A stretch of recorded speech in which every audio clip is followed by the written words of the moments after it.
Alrighty, ladies and gentlemen, Challenger Cup number 12. Starting off with a bang here. Auglis versus Void Collective. We're a little bit late into the match. They started without me, unfortunately, but I'm here joined with Timmy Tiger. You guys might have known him or heard of him or seen him from the Statement GG matches. But Timmy, how are we? Good. Coming to this game pretty late here, but hopefully we can start off strong. Yeah, we'll see what they can do. Bockage, bit of a chaotic map, all things considered, but Streak's already coming through. Not sure who that's from, but we see Spawn starting off really strong here, 16 and 11, and that's where the glide's going to come from. 20 and 11 from restalling, make that 12 as he just drops, and time already going to Void. Pretty even match so far.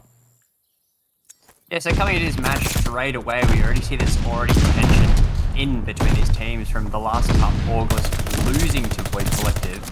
Hopefully they can pull it back this series.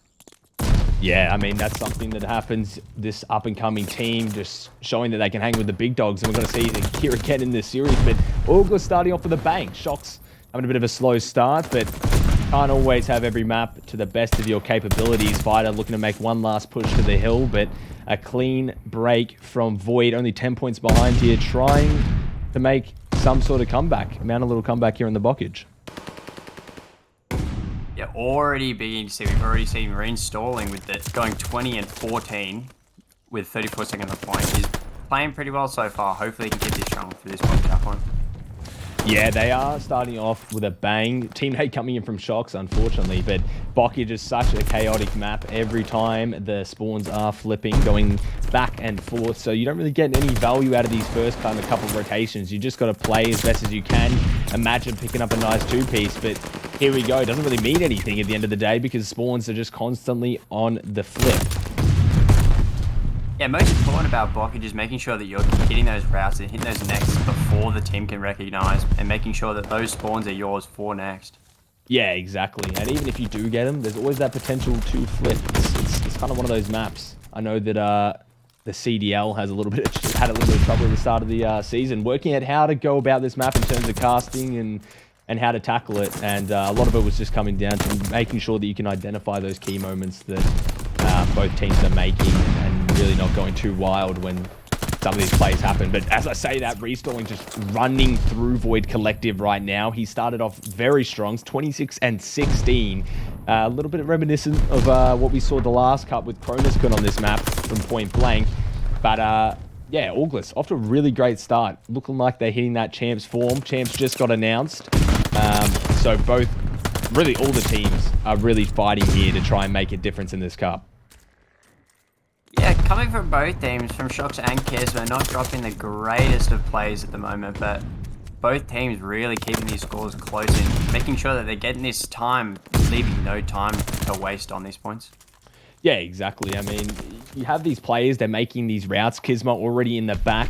Might not be having the best KD, but still definitely making a difference here in the map. But they've let Shox through that. He's trying to make this route for Auglis, and he's doing a good job. They have no idea he's in the back. No one's covering it. Imagine trying to pick it up with that AR, but Shox already through. Yeah, Void Collective have really taken this point on the last P5 here and just being able to get into those back positions as Kisma is showing with the back subby and making sure no players are in their back spawns. Yeah, Bockage really, a lot of routes you can take through tunnel, through water, even run through that P2 side. It allows so many lanes to be opened up for each team. So it's good to see those players supporting it. Kisma is one of those players you'll see usually making those routes, restalling on the other end. Is usually the route man for Auglis, but the route man is getting paid. 31 and 21, an absolute monster KD coming in from restalling. Unfortunately, not really making the difference in this hill. Still time going towards Void Collective, but overall, Auglis still on top, maintaining that lead. Yeah, reinstalling really playing, even watching his time on point as well, like hitting those routes and being able to get that time on point is really showing being a strong contender for this game. Yeah, it's largely why Auglis is so successful, and friendly reminder that Jarzin unfortunately did get dropped from Auglis, and restalling got picked up. A little trade went on.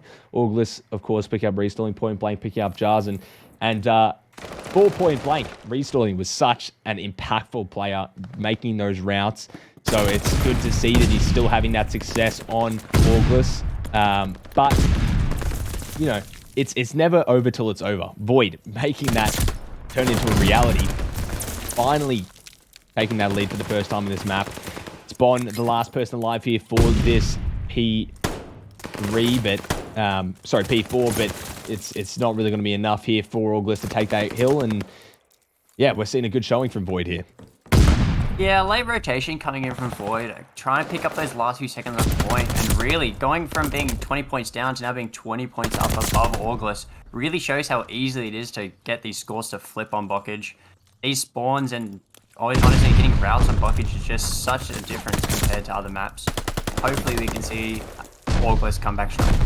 Yeah, of course. And that's one of the things you do see so often on Bockage. A 20-point lead is honestly like a 40, maybe even 50-point lead on this map because it's so hard to maintain these hills. There's no real money hills that you see on this map. There's no hill that someone grabs for like the entire map, the entire rotation, sorry, that entire hill.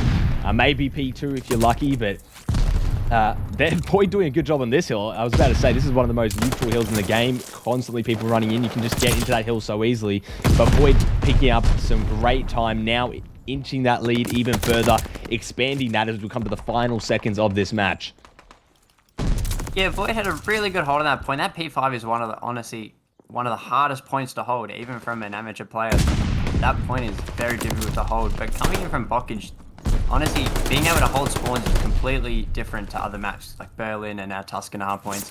They're really hard to hold. Yeah, and Void, you know, grabbing that P5, neutral hill. August coming back at it with P1, grabbing a lot of time on what really is a pretty neutral hill as well. I mean, all these hills are pretty neutral, but August doing a great job of grabbing some time. And just as I say that, Void completely flipped the switch and do a full break. Restalling also shooting some bodies on that barn side. A little bit of tension, maybe, from both these teams. But map number one going off with a bang. Void Collective still with that lead. 20 points away from victory. We'll see how they do handle it. And, yeah, coming on to this P2. Final seconds of this match. Yeah, as we see Reinstalling just trying to push straight through that bottom barn to get those routes. Getting those plays in those weird or awkward positions. Not hitting those main outer routes, but straight through the middle. Cutting Void straight through the center. Yeah, exactly. And that's really what is making Void so successful. Kismer in the back now, able to find his groove in this match. Had a slow start, still not having the best of games, but really making that impact. It's not all about KD at the end of the day. It's about playing the points, playing that hill time. And Void do almost take this. Only one last contest coming through. August fighting these last dying embers of P2. 30 seconds left. If they could somehow play perfect hardpoint, they're still in this, but it's so difficult on a map like Bockage.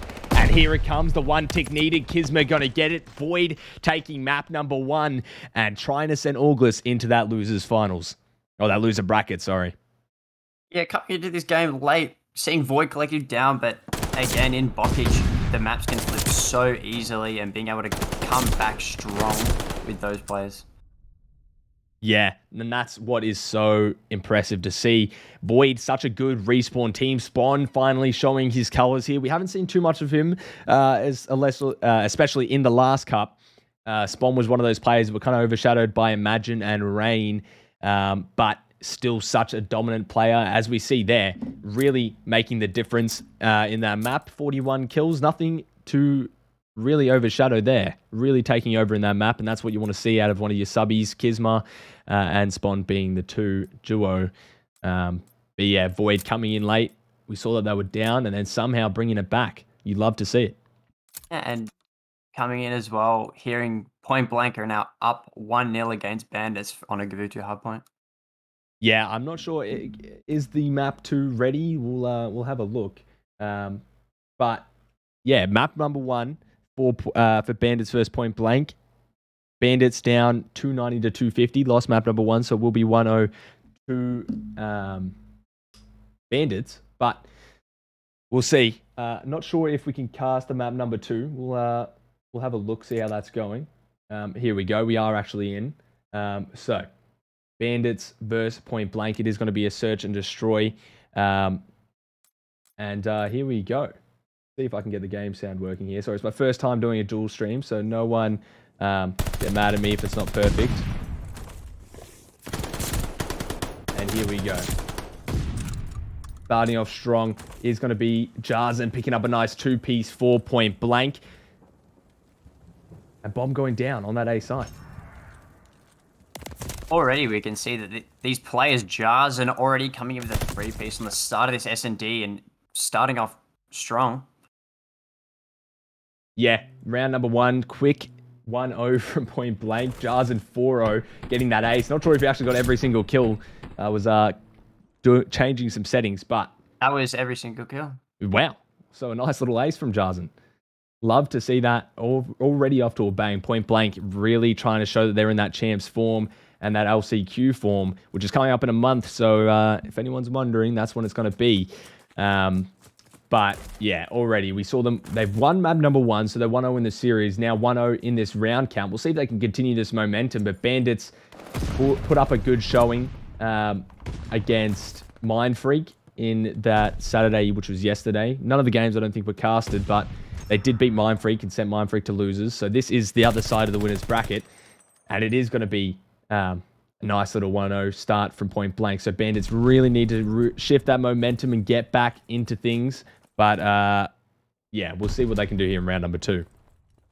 Already at the beginning of the map, we see Limex hitting these routes right behind these players, being able to pick off Delight. Yeah. And maybe into a 1v3. Yeah, I mean, it's one of those things you can't really always make the correct play. I mean, if you were, then you'd be one of the greatest players of all time. But here, Cronus left in the 1 versus 3. It's not the greatest of circumstances if you are point blank. But just as I say that, Cronus got to switch it on its head. And he did probably get info on that last player. He did peek himself for a second. Probably thought he's in this building with him. But now, Cronus, unfortunately, not being able to do it. Still made a good effort to drop. Bandit's going to even it up 1-1. And wow, what a quick little round that was. Both rounds, so wild. Yeah, seeing Delight quickly get onto that bomb site and quickly get that B plant down. It's really hard to take back that B point if you've not got everyone down in those back spawns. But we saw from Limex hitting those back routes trying to get those players off. Yeah, this is one of the things that you got to kind of realize as a player. It's not going to always go your favor. Just because your teammate, makes one of those rounds doesn't always mean it's going to be successful, but you've really got to try those things in search and destroy. And just as I say that, 2 dropping trades coming through, Jarzen is not taking any time to spare. He's just running at them full speed ahead. Does get caught. Tedson now left in the 1 versus 1. Both ARs you'd usually expect from both these teams. Cronus, Kun, and Tedson TK. We'll see who comes out on top. Tedson playing these stairs, and Cronus with a deep slide going to take care of him, clutching it out. 2 versus 1. But point blank taking another round for themselves. 2-1 up now in this round count. Yeah, watching these high-level ARs go head-to-head in these 1v1s, in these close combat situations, really shows who they are as a player, and hopefully we'll see the best of these 2 players. Yeah, when the crunch really comes down, that pressure starts to mount. It comes up to really the experience. How well are you used to these situations? And a player like Tedson really only coming into these high-level matches and putting up, a really good fight against them. Always playing extremely well against top players nowadays. Has really improved throughout the season. Really good to see. But when it comes down to that, the pressure starts to mount. Who is really the crunch time player? Who can really say that they have the experience? And sometimes it is shown in situations like that. But Jarzen is going to find at least one, pre-firing some angles and trying to work a kill here. I'm not sure if he thought that top third dropped there or if he saw another player. He's got to kind of expect that he's got a few players on him. Jarzen needs a little bit of help from his team here, but the team just isn't there. Bomb is down as well. Not a lot of time to work with. 4-point blank. Bandits trying to make that last push and defend that bomb, but one is going to drop.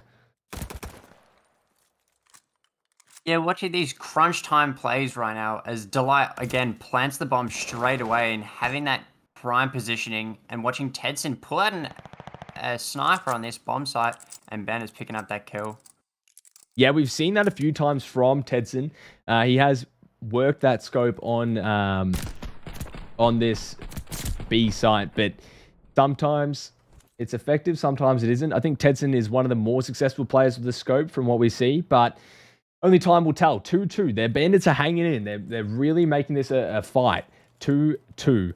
Both even, round for round. Currently just trading back and forth. We'll see if they can continue or who will break the cycle. But point blank, really looking to make a good defense here. A good attack, sorry. Yeah, Bandits coming in strong into this Challengers Cup, beating a massive team like Mindfreak and playing an OG team like Point Blank against his older, more consistent players. We'll hopefully see some of the best players from this Bandits team. Yeah, and I should also note, Tedson has been in the scene for a while. He's not just a new player that's come out of nowhere, but the rest of his team is fairly new. We've got Xylan, who's been playing. I know he played last year, but definitely not at the caliber he's been playing this year. Delight is very new, only started this year, and Locust has been around, but still not at that caliber. So Tedson's done really well to be that mold for his team and bring them together and have a good fight against teams such as Mindfreak and Point Blank, as we're seeing here. 3-2, though. It is going to be a nice round from Point Blank. 7-1 from Cronus.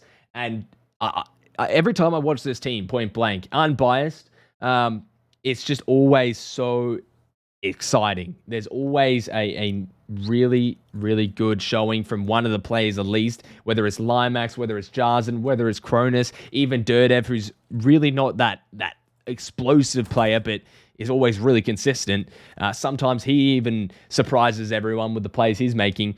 It's just a team that's just filled with such explosive players. And here we go, Limax in this point. Delight going to trade it out and just try and get that bomb down as quick as possible. Point Blank, though, looking like they have the advantage in this round. Bomb, unfortunately, not able to go down, but Locust pushed up here. Might be able to get one, but now it's a 1 versus 3 for Tedson, and it's not favorable for Bandits in this round 6. Yeah, currently seeing from Dirdev, he's really watching those routes and making sure that no players are hitting these behinds. Like, just at the start of that round, he was watching Secret like an eagle watching his prey. He was really watching that point, making sure no players hit that from behind, and Bandits was stuck into this main lobby. And as we saw, Point Blank really swept Bandits on that round. Yeah, and one of the main driving factors for Point Blank, especially in their success, is the fact that they are able to have such good teamwork and be able to cover the angles. It's not a comm. It's not, okay, I'm going to watch this, you watch here. You know, it's just natural. They played with each other for so long, and that core three, Dirdev, Cronus, Kun, and Limax, they just work around each other like it's natural instinct. The chemistry is there, and we see it time and time again. Here we go, a nice little sneaky play coming in from Limax, but the punch comes through from Locust, smacks him down, knockout, left, right, good night. Limax dropping. Now it's a 3 versus 3, all evened up. A great play from Locust. The reflex is really on there, and now it's up to Point Blank to try and work a sight.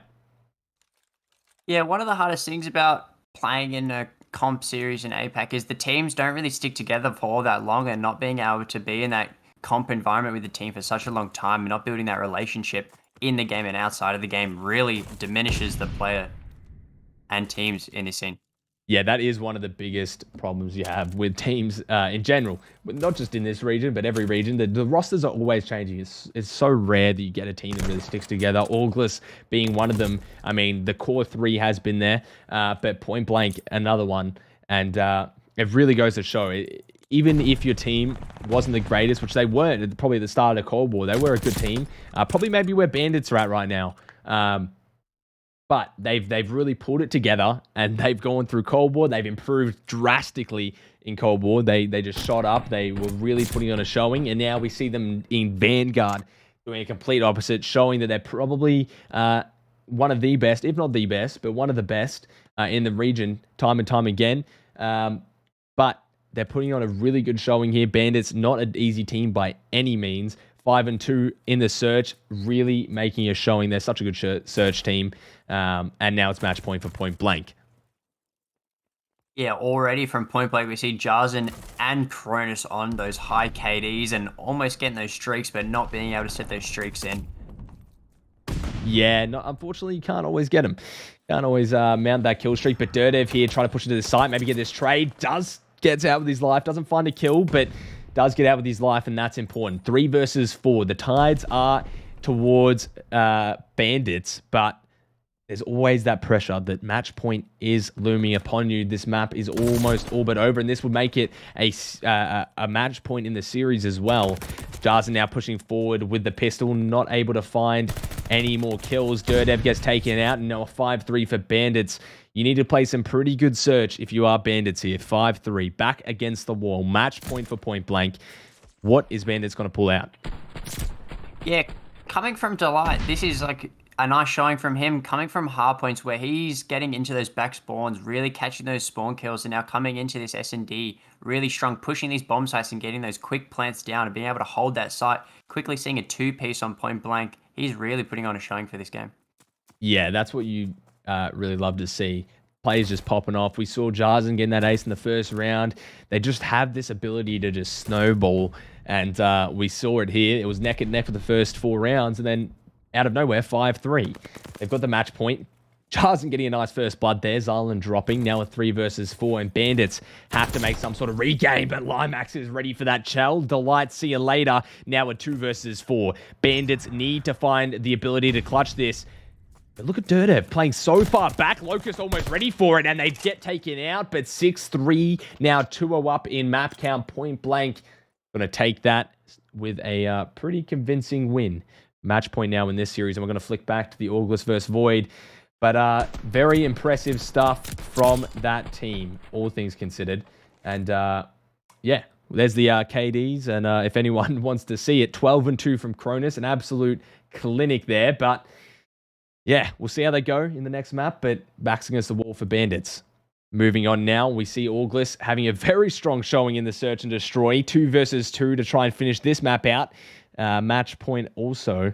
But Spawn are not going to try and let that happen. 1 versus 2 now for Fighter, the veteran for August. I guess they all are veterans, but Fighter been in the scene for so long, has that wealth of knowledge with him. Scope out, just finds a player, but it's not going to be enough. Now 5-2 for Void Collective. Yeah, coming from last game, showing how much control an AR can have in these maps, these nice long-laned open maps. These ARs and scopes really show who will win these maps. And if you have a strong AR like Cronus, you're really going to have a good map control. Oh, 100%. And that's one of the driving successes of Point Blank. Cronus being that rock, that main AR that's just always locking down those lanes so that people like Jarzen and Limax can get really aggressive and you know, take those lanes and snowball off of them. And that's due to a lot of their success. But Void actually not having the greatest Search and Destroy, which is usually one of their stronger game modes. We see a nice little blood there from Kizma, dropping 1. Imagine now coming in for the help. And Void, usually really strong in the Search. But August getting the better of them here on this Berlin. 3 versus 2 now. Bomb trying to go down on that A side, and it will be down. But August still back foot in this round. Yeah, not Berlin, sorry. Search and Destroy is such a picky game mode. You could be winning one round, you could be winning one series, but one other series you can just fall down, snowballing, and yeah, other teams can really take advantage of that and get inside your head. Yeah, it is one of those game modes that are so momentum based. You'll have a team that goes up, let's say 5-1, and then you have Void just taking it back now, 3-5. Definitely trying to mount the reverse sweep. I don't know if it was a full 5-0, but 5-1 is definitely a sizable lead, and they're really trying to take it back now in this map. So, just realized that my sound wasn't on. Apologies to everyone watching. Had to turn it off for the games. But 5-3, you've got to be wondering if you are Void. This momentum is shifting. The pressure is mounting. You've got match point going towards August, and you've got 3-5 down, 1-5 down, sorry, for Void. Now you're starting to get the momentum back. You're starting to push this team back. What's usually so dominant, what's usually so explosive from August is now starting to dwindle. It's starting to look in your favor a little bit more. But you've got to wonder, from August, this is a team with so much experience. Shox and Luca both going to the CDL, both going to the league, you know, playing the best in the world for an entire year. It really changes your perspective on how you view these games, these pressure situations. They're so used to it. Void, a relatively new team, maybe not. So that's something you got to kind of consider when you're looking at these matches and some of the driving factors of why some of these teams might not be successful in certain situations. But going in now, it is going to be an attack. 4 versus 4, no first bloods. Nothing's dropped yet. No budge from either team. And we're going to find the first one there. Spawn also on a 4-kill streak, by the way.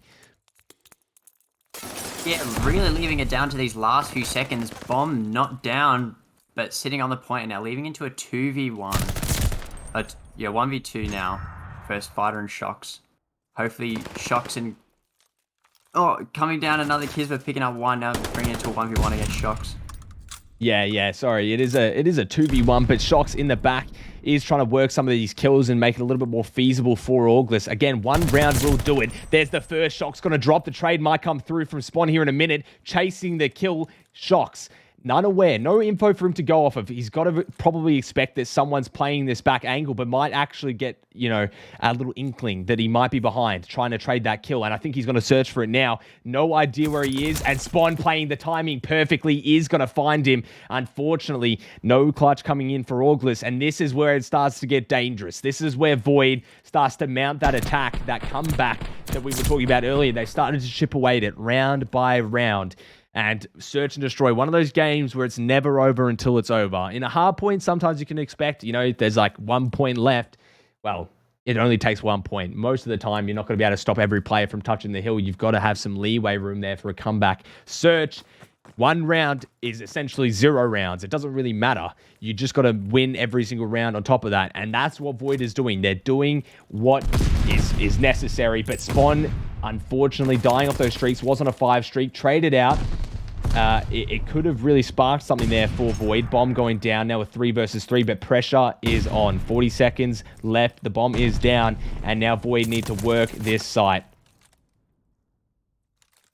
Yeah, coming in strong with that first blow from Fighter with that nade on Spawn. But really from these teams, right from the get-go, no one was really watching over the other bomb site, and the other team could have really hit a nice route around these teams, but there was no real mid-map control there. And only hitting straight onto that bomb site. So maybe next time for Void, they might need to start hitting those routes through the outside and maybe being able to win those 1v1 gunfights on those ARs. And hopefully they can see some more plays coming from those. Yeah, exactly. And unfortunately, Void going to drop there. They had me excited for a minute. You know, I was getting excited. I was all for the reverse sweep, 5-1 up or 5-0 up. I missed the first round, but Auglis is going to take it. Unfortunately, 1-1. They did win the first map. I missed out on the update. But going into it, we're going to switch back to the point blank versus Void versus Bandits match. But I was impressed. Void just looking really consistent. Auglis is one of those teams that are always so dominant and so consistent throughout every COD. That roster hasn't changed. They've always been really the top contender or the best team in our region. But Void making it look like, you know, maybe they're not the best anymore. Maybe there's a new challenger in the ring. Maybe there's someone who can compete. And for a team that is usually really good at dealing with those pressure situations, Auglis looking a little bit shaky there in those final rounds, but they do take the map. 1-1 evened out for the match score. And we're going to switch back to point blank versus Bandits, but a great showing nonetheless. Here we go, back at it. Yeah, hopefully these teams in APAC are really able to show a strong pushing. There's some upcoming teams now, and hopefully they're able to show who they are and where they stand in the Call of Duty scene. Yeah, and it's always great to see. You don't really want to see one team dominating every single cup because it gets a little stale, you know? It's like you see the same team winning over and over again. It's hard to root for the other teams. You want them to win, but no one's really doing it. And I did have a chat to Shocks, and he was saying that you know, everyone wants to see you fall when you're on top, and that's very true.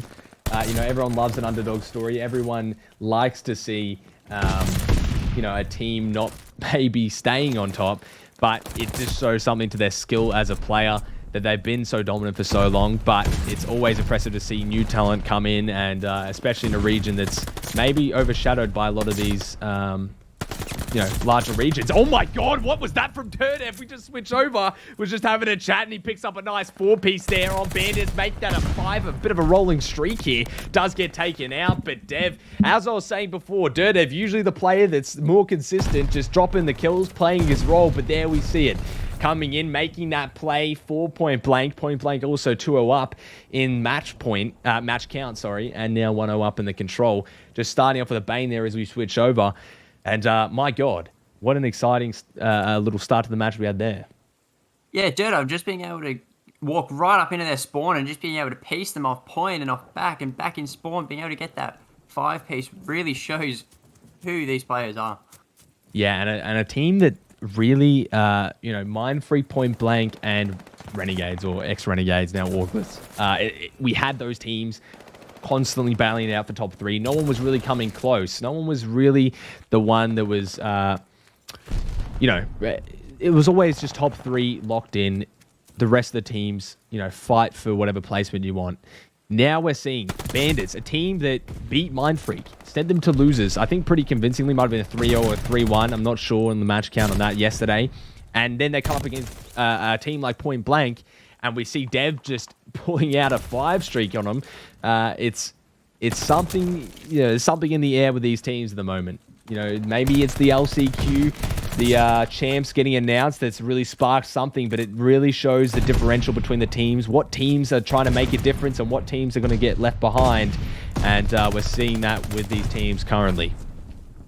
Yeah, even coming not so strong on the S&D, but really being the play, Dirtev just holding those routes, but now coming into this respawning control, Gavutu really showing who he is as a player and being able to switch from being that slow-paced, movement-based S&D to coming into this strong, fast-paced control.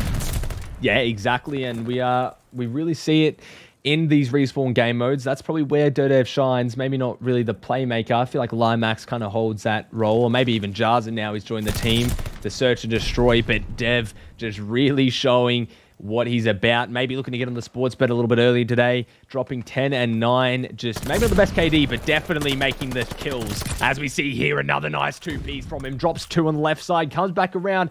See you later. Both teams drop. And, yeah, Dev just putting on a show here for Point Blank. Yeah, Dirtev really hitting those kills, but not really being able to get that kill streak down, but getting the win for Point Blank for this, putting it 2-0 up for Bandit. For Point Blank here. Let's see if Bandits can really pull back on this control division. Yeah, of course. And Point Blank now match point, not only for this map, but also for the series. I know Bandits was looking pretty good going into this match, but Point Blank showing that they have that experience. Also, Point Blank, one of the only teams to go international this year and compete against some of these top teams. And I will say, although Point Blank, I think they placed top 40 or something, not the greatest placement, but when you look at some of their maps that they had, it was a best of 3, which isn't ideal for any player or any team. Oh my god, it's a light out of nowhere, just picking up a nice 3 streak, showing the Bandits are still in this, still have what it takes to compete. But Point Blank taking one of the best teams in that tournament who made the Pro-Am, a top 4 team, Team War. They took them, I think, 230 to 250 in the hardpoint or something like that, and then a round 11 in search. So it wasn't like they were outclassed by any means. It was a day of thing, and it shows that they really learned a lot from having that experience for going overseas and being able to play, which unfortunately teams like Bandits didn't get. And I think that's been part of their success throughout this year. Point Blank able to get that experience. So coming into it though, round number 3 and Point Blank playing phenomenally again. A already captured, B now trying to get worked for Point Blank. Ticks already coming through. Gavutu control I know was a very favorable map for Bandits, but Point Blank making this look like it's their map. And unfortunately, that's how the cookie crumbles sometimes. Limax now just going off on his own, playing as much as he can, doing as much damage as he can, and Cronus looking over. It's just not good. 2 ticks already going to Point Blank on this B site. 30 seconds left to work with, and now Jarza pushing out the back. There goes another one for him. 3 dropping. The future is here. And now Point Blank looking to close this out. Yeah, coming from a lot of teams, even in Call of Duty for this year, giving up a point really seems to be the play for this Gavutu hardpoint, not letting these lives dwindle down super low. But here we can see Point Blank really having the life advantage on all of these maps and really being able to get these long kill streaks on this Bandits team. Yeah, my apologies. I already thought A was capped. Thought they were going to close there on the B, but getting B, it's so hard for Bandits to do much here. 6 lives left on what is a really hard point to stop. It's not looking good. No lives remaining. There goes one. 3 people left for Bandits in this match, and it looks like they will get sent to losers. You can't count them out. There's still potential, and especially when Tedson and Delight are playing like that, but Dev comes in with a bang. Nade and a kill. Now 1 person left looking to take care of him. Tedson, 10-1. Back against the wall. Here it comes. Pistol kill comes through. A clean, convincing 3-0 from Point Blank. And Bandits will be sent to losers. Point Blank advancing to that winners semi-finals. Yeah, what do we think about that? A really strong showing from this Point Blank roster. Really showing who's boss coming here with this team. Dirdev putting up a show for everyone, and Limax going 24-8. Really putting on a world-class performance here in this good Virtue Control. Yeah, I mean, this team is world-class. We've seen it. But we're going to switch back. Void Collective, on the other hand, playing this Control against Auglis. And honestly, this is one of the game modes that I think the Void would struggle with the most against this team. But here we see there's no struggle at all. They're already getting ticks onto B. And Auglis not looking the greatest here. Well, already we can see Auglis is 2 up in this Control Tuscan right now, and hopefully they'll be able to finish this off strong. But already, like, we can see reinstalling not the greatest KDs coming in from this show. Hopefully he can step up his game a little bit. Yeah, and I think that's one of the, this is one map that I think Restalling struggles with. And I've commented on this before, but Restalling is a route man, right? He's the person making the plays, getting the back, and a lot of his kills come from those routes. But Tuscan doesn't allow a lot of breathing room. It's pretty much a simple map. There's not a lot of lanes. It's almost a 3-lane map if you think about it. You have that field side. There's really only one way you can go. You can go through church, but that really only has maybe one entrance, that one lane. And then you can come through this P5 side, this map side, and that's another only one lane. So there's not a lot you can do to get in through the back. And it's really a big struggle for Restalling to find those kills. But here we go. Void looking to mount this last round, this attack, finish it off with a bang. Shox coming in with 1 kill, but it's not going to be enough. The points come through. The points are good, and Void going to take it 2-0 up on Auglis on this Control. Yeah, on this Tuscan, it's really hard to make sure that you have all these lanes covered, but if you just have that top church control, then you've got that mid, you've got that P5, you've got that radio, you've got the majority of the control of the map, and if you have that someone looking at fields, maybe sitting on that back tank in spawns, you really have those points locked down. Oh, 100%. It's one of those things where once you find that control, I mean, that is the name of the game, right? Control. But once you do have that map presence and that map locked down, all those lanes, it's so hard to find any wiggle room. And that's really part of the beauty of watching these teams and maybe why Void's so successful. Here we go, free-stalling with a massive ego shell.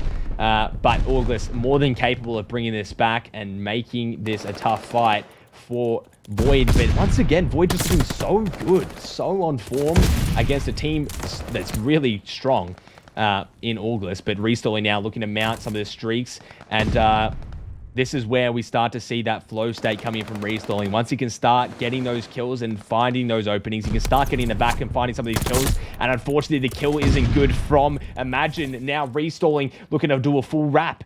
A beautiful play from Restalling, almost snappy onto Kisma. Not enough, but here we go. A, almost getting capped here for Auglis, and they are going to get it. Yeah, just before that A point was captured, we could see the Void Collective were actually moving and retreating back into their spawn, getting that kill on reinstalling, and making sure that they're set up for that next point, because B is one hard point to hit. Yeah, that's a good little point that you mentioned. B is so difficult. A lot of these teams will send a lot of lives to A and go down in maybe life count and just try and delay A as much as possible to give as little time for this team to work B as they can, because B is so difficult and you make a lot of these lives back and a lot of these kills back on B. But just as I say, that fighter finding his way through, unfortunately, the veteran, the old timer, not going to find the best route, just jumping onto the point there, getting taken down, but still plenty of time to work with if you are Auglis on this attack. Yeah, as you can see from Void, they're really not pushing up on this B side, knowing that it's hard to hit from the front. As you can see, 2 people sitting in the back on the map, and really just showing that sitting in spawn is honestly the best way to go. Using those ARs, watching those longer angles, being able to get these kills on the point. Yeah, and that's a good point. I think that's what they're trying to go for. They're trying to make sure that they can't allow any space for this team to get in the back. Just as I say that, Shox getting a nice little nade kill. Imagine picking up 2, trying to keep this alive for Void, but I don't think it's going to come through, and it doesn't. Auglis finally finding their round in this control. And this is a little bit dangerous if you're Void. As soon as they win this attack, it starts to open up the door. Okay, well now Auglis has defense. Now Void has to win a very difficult attack against Auglis, and that will go to a round 5. Then which team has the defense and which team has the attack? And then the map doesn't look so clear-cut. And Void really need this if they are going to be able to take this series off of Auglis and, you know, continue this winner's run. Yeah, really being able to take that defense is really one of the strongest things about Control is, you know, winning that defense, because once you lose that defense and the other team has that upper hand and they get that next defense, then you're in for a tough round. Yeah, exactly. And we're seeing it here. Already starting to get capped. They probably just think to themselves, instead of going for a full B hit off rip, just play it a little bit safe and, you know, play the points as best as you can, but restalling, finding his route, but Rain's ready, just snaps around, see you later, shutting him off. I know that restalling isn't going to be happy about that one. Trying to get paid, but the route man, unfortunately, doesn't. Now in the back, Imagine trying to block these spawns, spawn them out towards that, I believe it's towards pots, which, yeah, it was. They do spawn towards pots there if Imagine's in the back like that, and that's where you start to see some success on the B side. Rain now trying to go into this top comms, doesn't find the kill on a Fighter. Beautiful positioning there from Fighter. Now Imagine left in the back on his own, maybe trying to work some kills. Does get spotted, but does take down Shox. Now Imagine just trying to play as many kills as he can in the back and dwindle these lives from Auglis.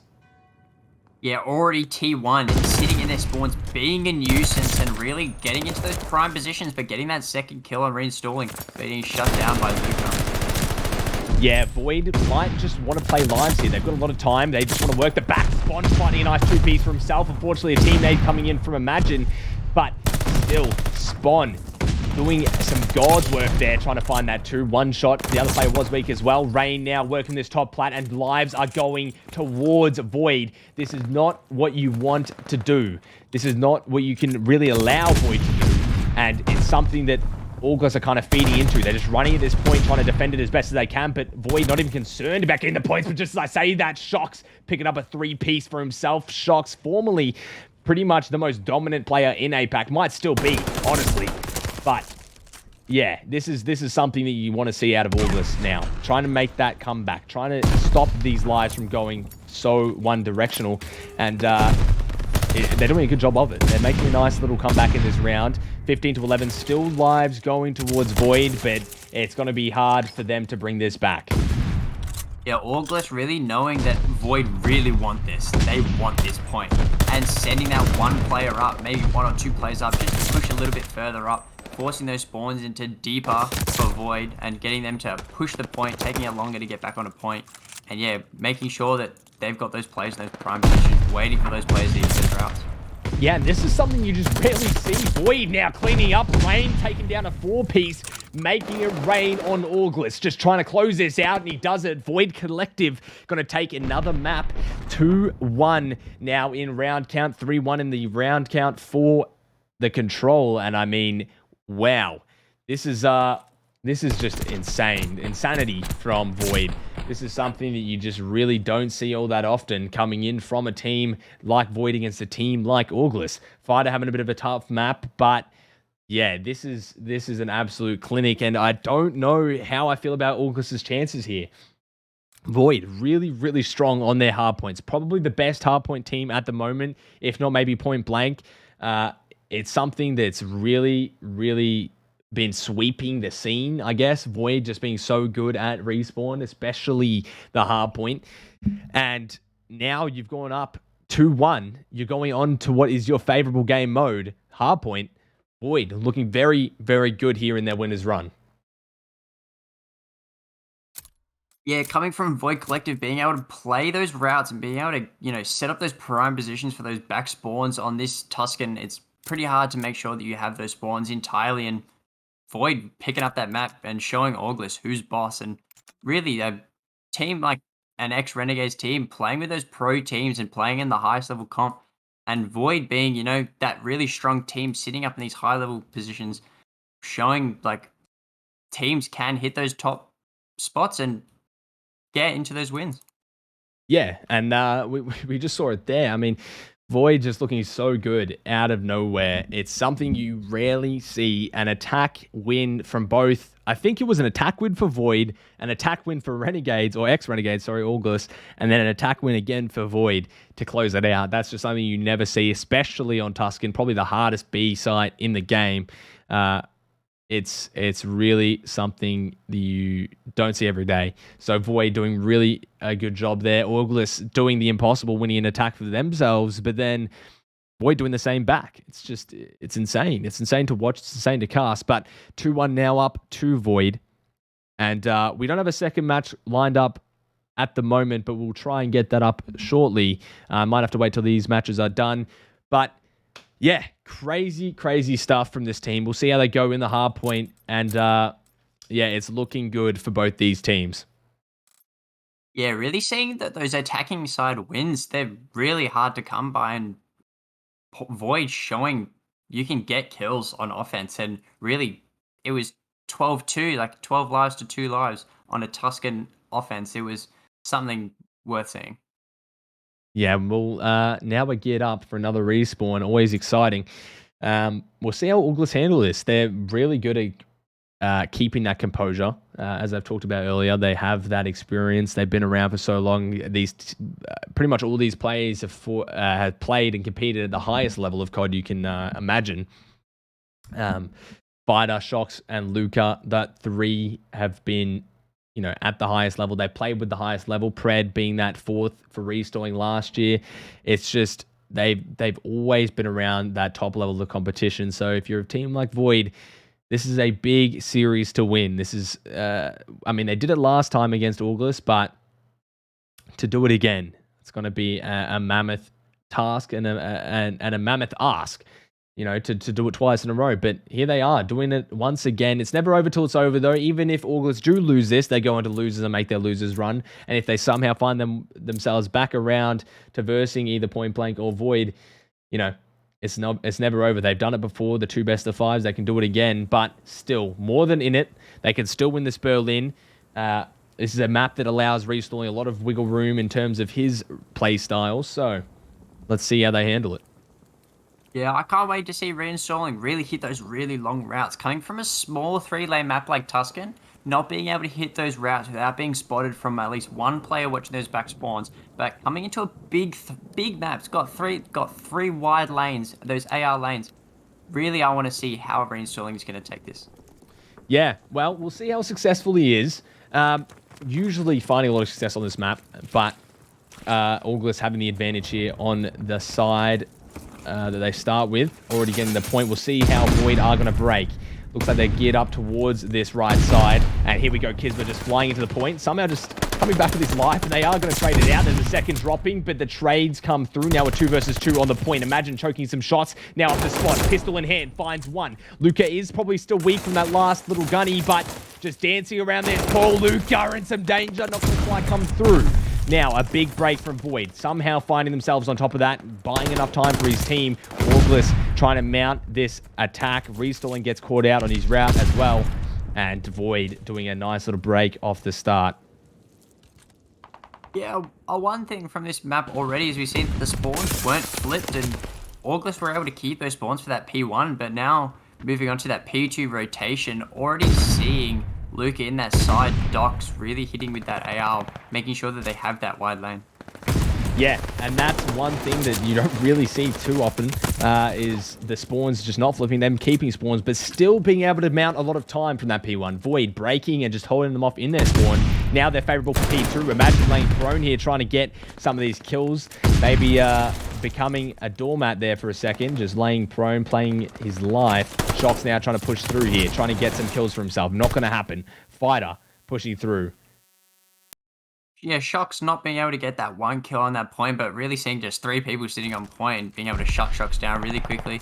But now the early spawn flip from August and keeping those P1 spawns this entirety of the time, and Fighter sitting in the back of that AR, showing those ARs who's boss.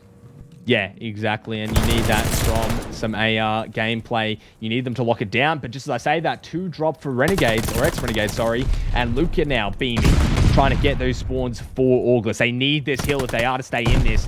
Void really don't want to give these up because they know that this would keep August in the game. But Ray now pushing through Subby, making the routes for his team, and they will flip. There's no way that August can still spawn up here. 2 dropping, and just like that on its head, it is going to be Void taking this P3. This is where August are starting to struggle. I've seen Void play against this team, you know, a few times now, and it seems like August always struggle on their Berlin. This is like their kryptonite, and just like that, they've really shown why they are the best respawn team in the region at this current point in time, or at least the contender for it.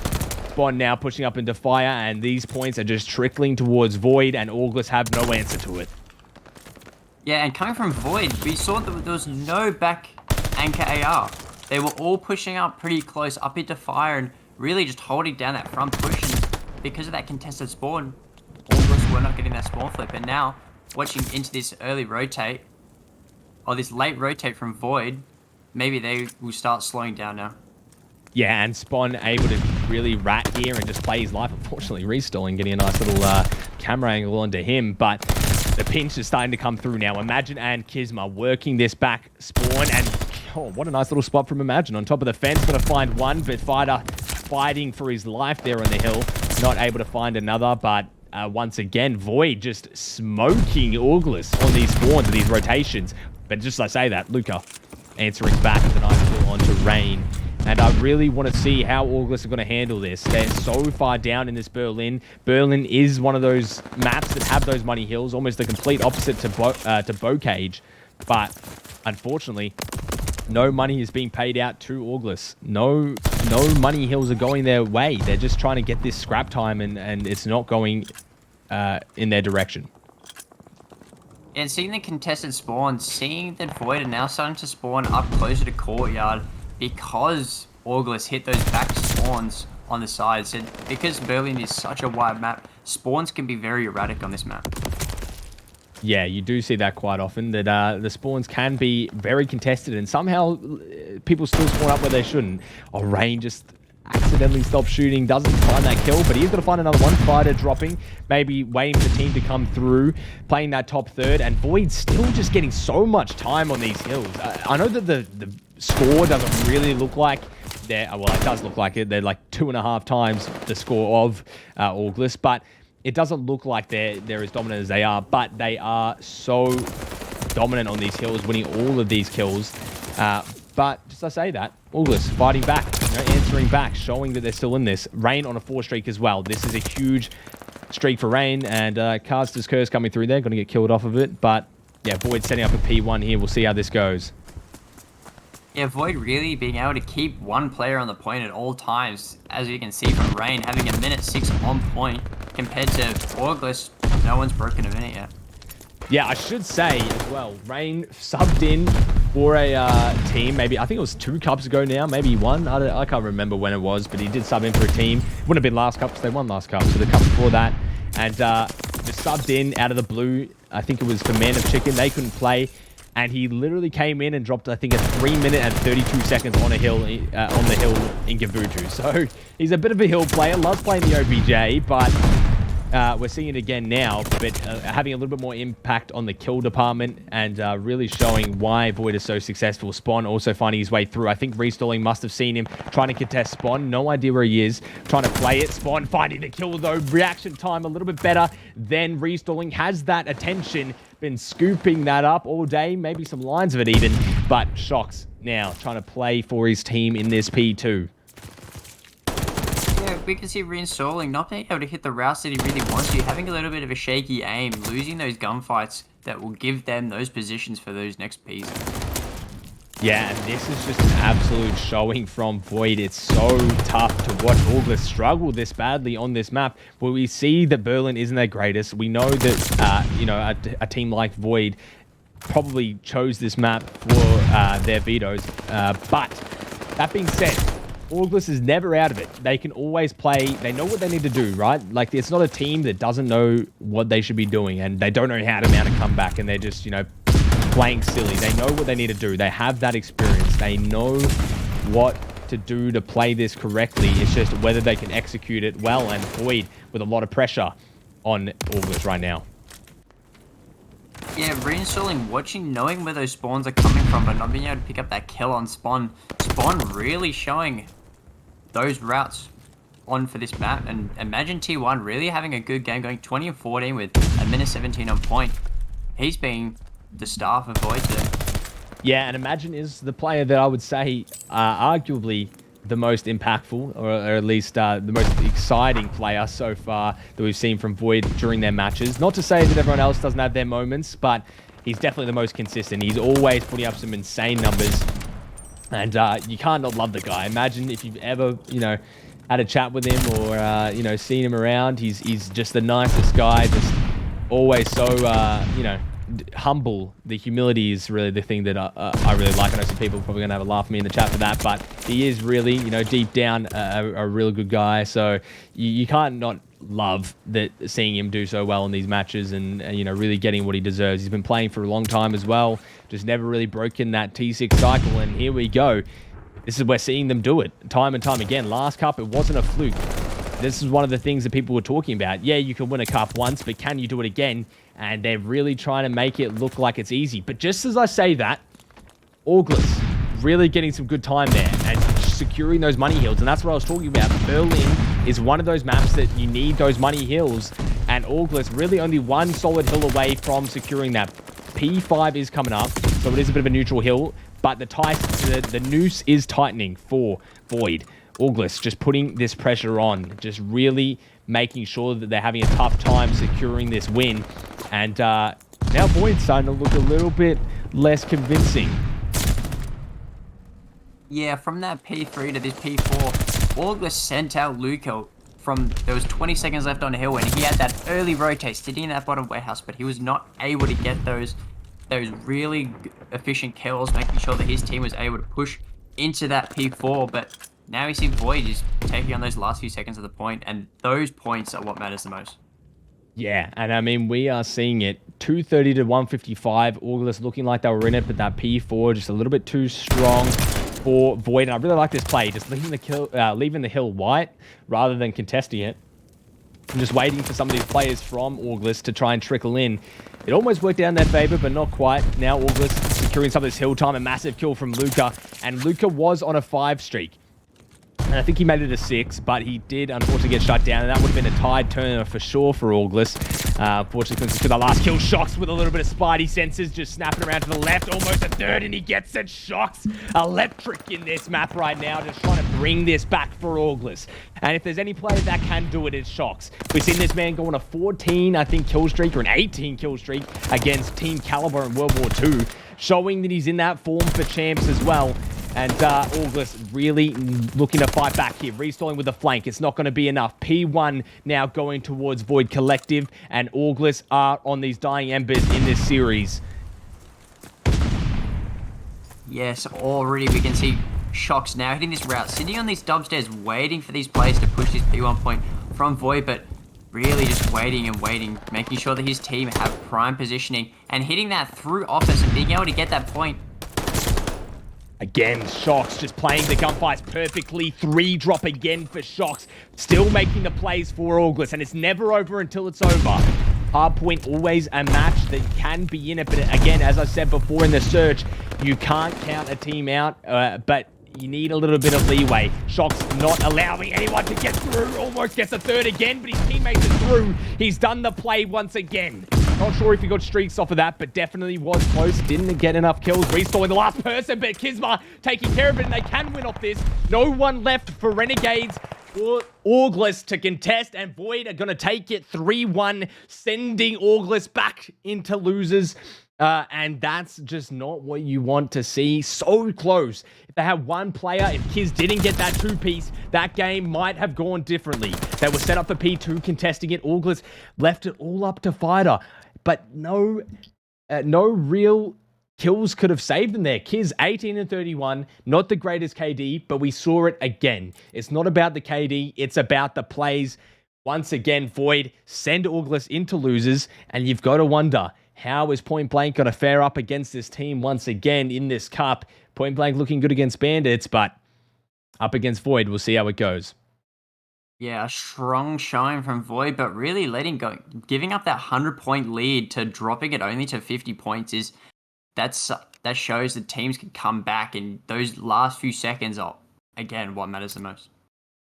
Yeah, of course, and we'll be back very shortly with some more matches. Just got to find out who we're casting, get everyone in and set it up, but we shouldn't be too long, maybe 5-10 minutes. That's what you need from your crunch time player. Kiz always talking about it, not the greatest KD, but the greatest plays. And there we go. Void, 3-1 going up against Point Blank in winners. We'll get back very shortly. Don't go anywhere.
I'm too exhausted, I needed the energy, needed to pick me up. I'm in your movie, but this is my cinema. I got the power, I'm built to devour. Anyone coming against me a tower. I don't care for the pressure. Some of y'all leaving here in the stretcher. Took my time to go and get better. I was reading in the red letters. Ay, hit me with your best shot. I got time today.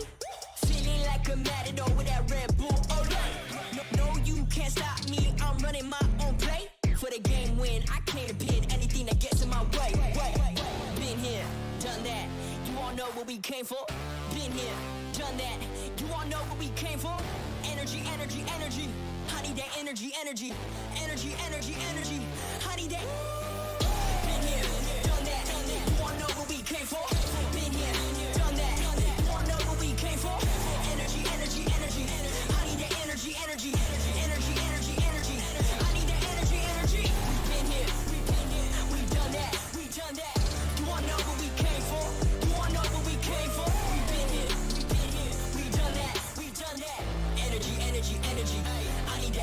Energy. I'm in the game like EA. Been in my prime since pre-K. Shooting my shot from long range. Going over heads like a toupee. Treat every day like payday. Y'all been living so mundane. My work week is Sunday to sun. Oh wait, that's every day. Putting in overtime, punching the clock, I'ma get what's mine. While everyone's sleeping, I'm living my dreams. I got a calling that's so divine. Lord, take the wheel like 10 and 2. I'm losing energy, I'm overdue. I've been on the top ropes, hitting my pros. Watch me hit the power moves. Been here, done that. You all know what we came for. Been here, done that. You all know what we came for. Energy, energy, energy. I need that energy, energy. Energy, energy, energy. I need that. Been here, done that. You all know what we came for. Been here, done that. You all know what we came for. Energy, energy, energy. I need that energy, energy. Energy, energy, energy. I need that energy, energy. Been here, we done that. We done that. You all know what we came for. You all know what we came for. We been here, we done that. We done that. Energy, energy, energy. I need that energy, energy. Done that. You all know what we came for. Energy, energy, energy, energy, energy. I need that energy, energy.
too exhausted, I needed the energy, needed to pick me up. I'm in your movie, but this is my cinema. I got the power, I'm built to devour. Anyone coming against me, a tower. I don't care for the pressure. Some of y'all leaving here in the stretcher. Took my time to go and get better. I was reading in the red letters. Ay, hit me with your best shot. I got time today.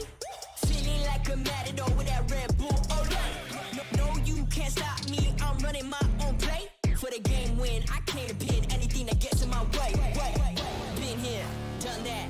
You all know what we came for. Been here, done that. You all know what we came for. Energy, energy, energy. I need that energy, energy. Energy, energy, energy. Alrighty, everyone. Map number 1. It is going to be trophies and pingers. What a lovely name to start off with. And bandits. Going to be a Tuscan. Map 1. Hardpoint. My apologies, no sound. Let me get that going for you. But I'm joined by Miggle, has casted for some Super Smash and now looking to get into COD. So how are we, Miggle? Good. Good. Pretty excited. Been playing COD. But, you know, holding the casting, you know, here we are. Yeah, exactly. It's always good to start exploring, getting into some new games, new avenues. But here we go. Trophies and pingers versus bandits. Bandits had a good run against Mind Freak. Unfortunately, did drop towards point blank, but they're up against trophies and pingers. I think some body shots actually just came in there from one player of one of the teams. But yeah, coming in, Tuscan, map 1. A bit of a chaotic map, but we'll see how this goes. Yeah.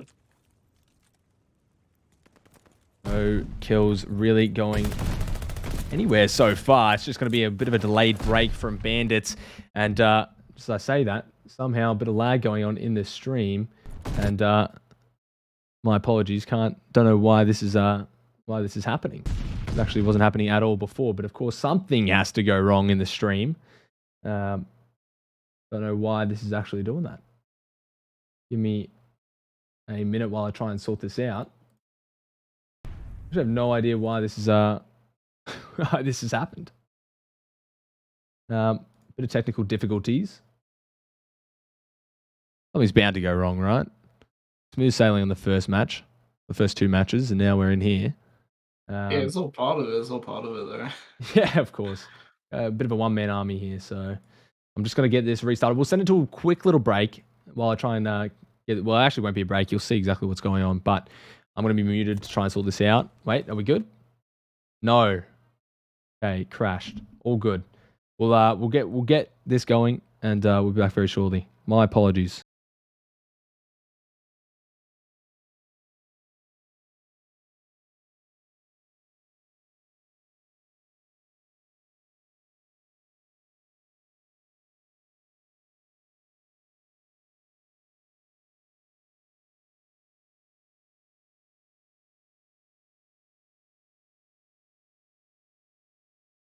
All right, we're going to have to take a little short break. We'll catch them back on map number 2. I'll join in. A bit of a lag going on from the observer's point of view, but that's okay. We'll get it sorted as soon as we can. And we'll be back with you guys shortly. My apologies for the another break. I know Joel's going to be losing his mind in the chat. But yeah, we'll get this going on map number 2. Unfortunately, guys, we missed the action for map number 1. But yeah, we'll be back very shortly.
Alrighty, ladies and gentlemen, we are back after some technical difficulties, but we're on board with a different match. We will switch back to the Bandits match shortly after this map finishes, but it is going to be a Berlin hardpoint, almost a little bit of a grudge match, one could say.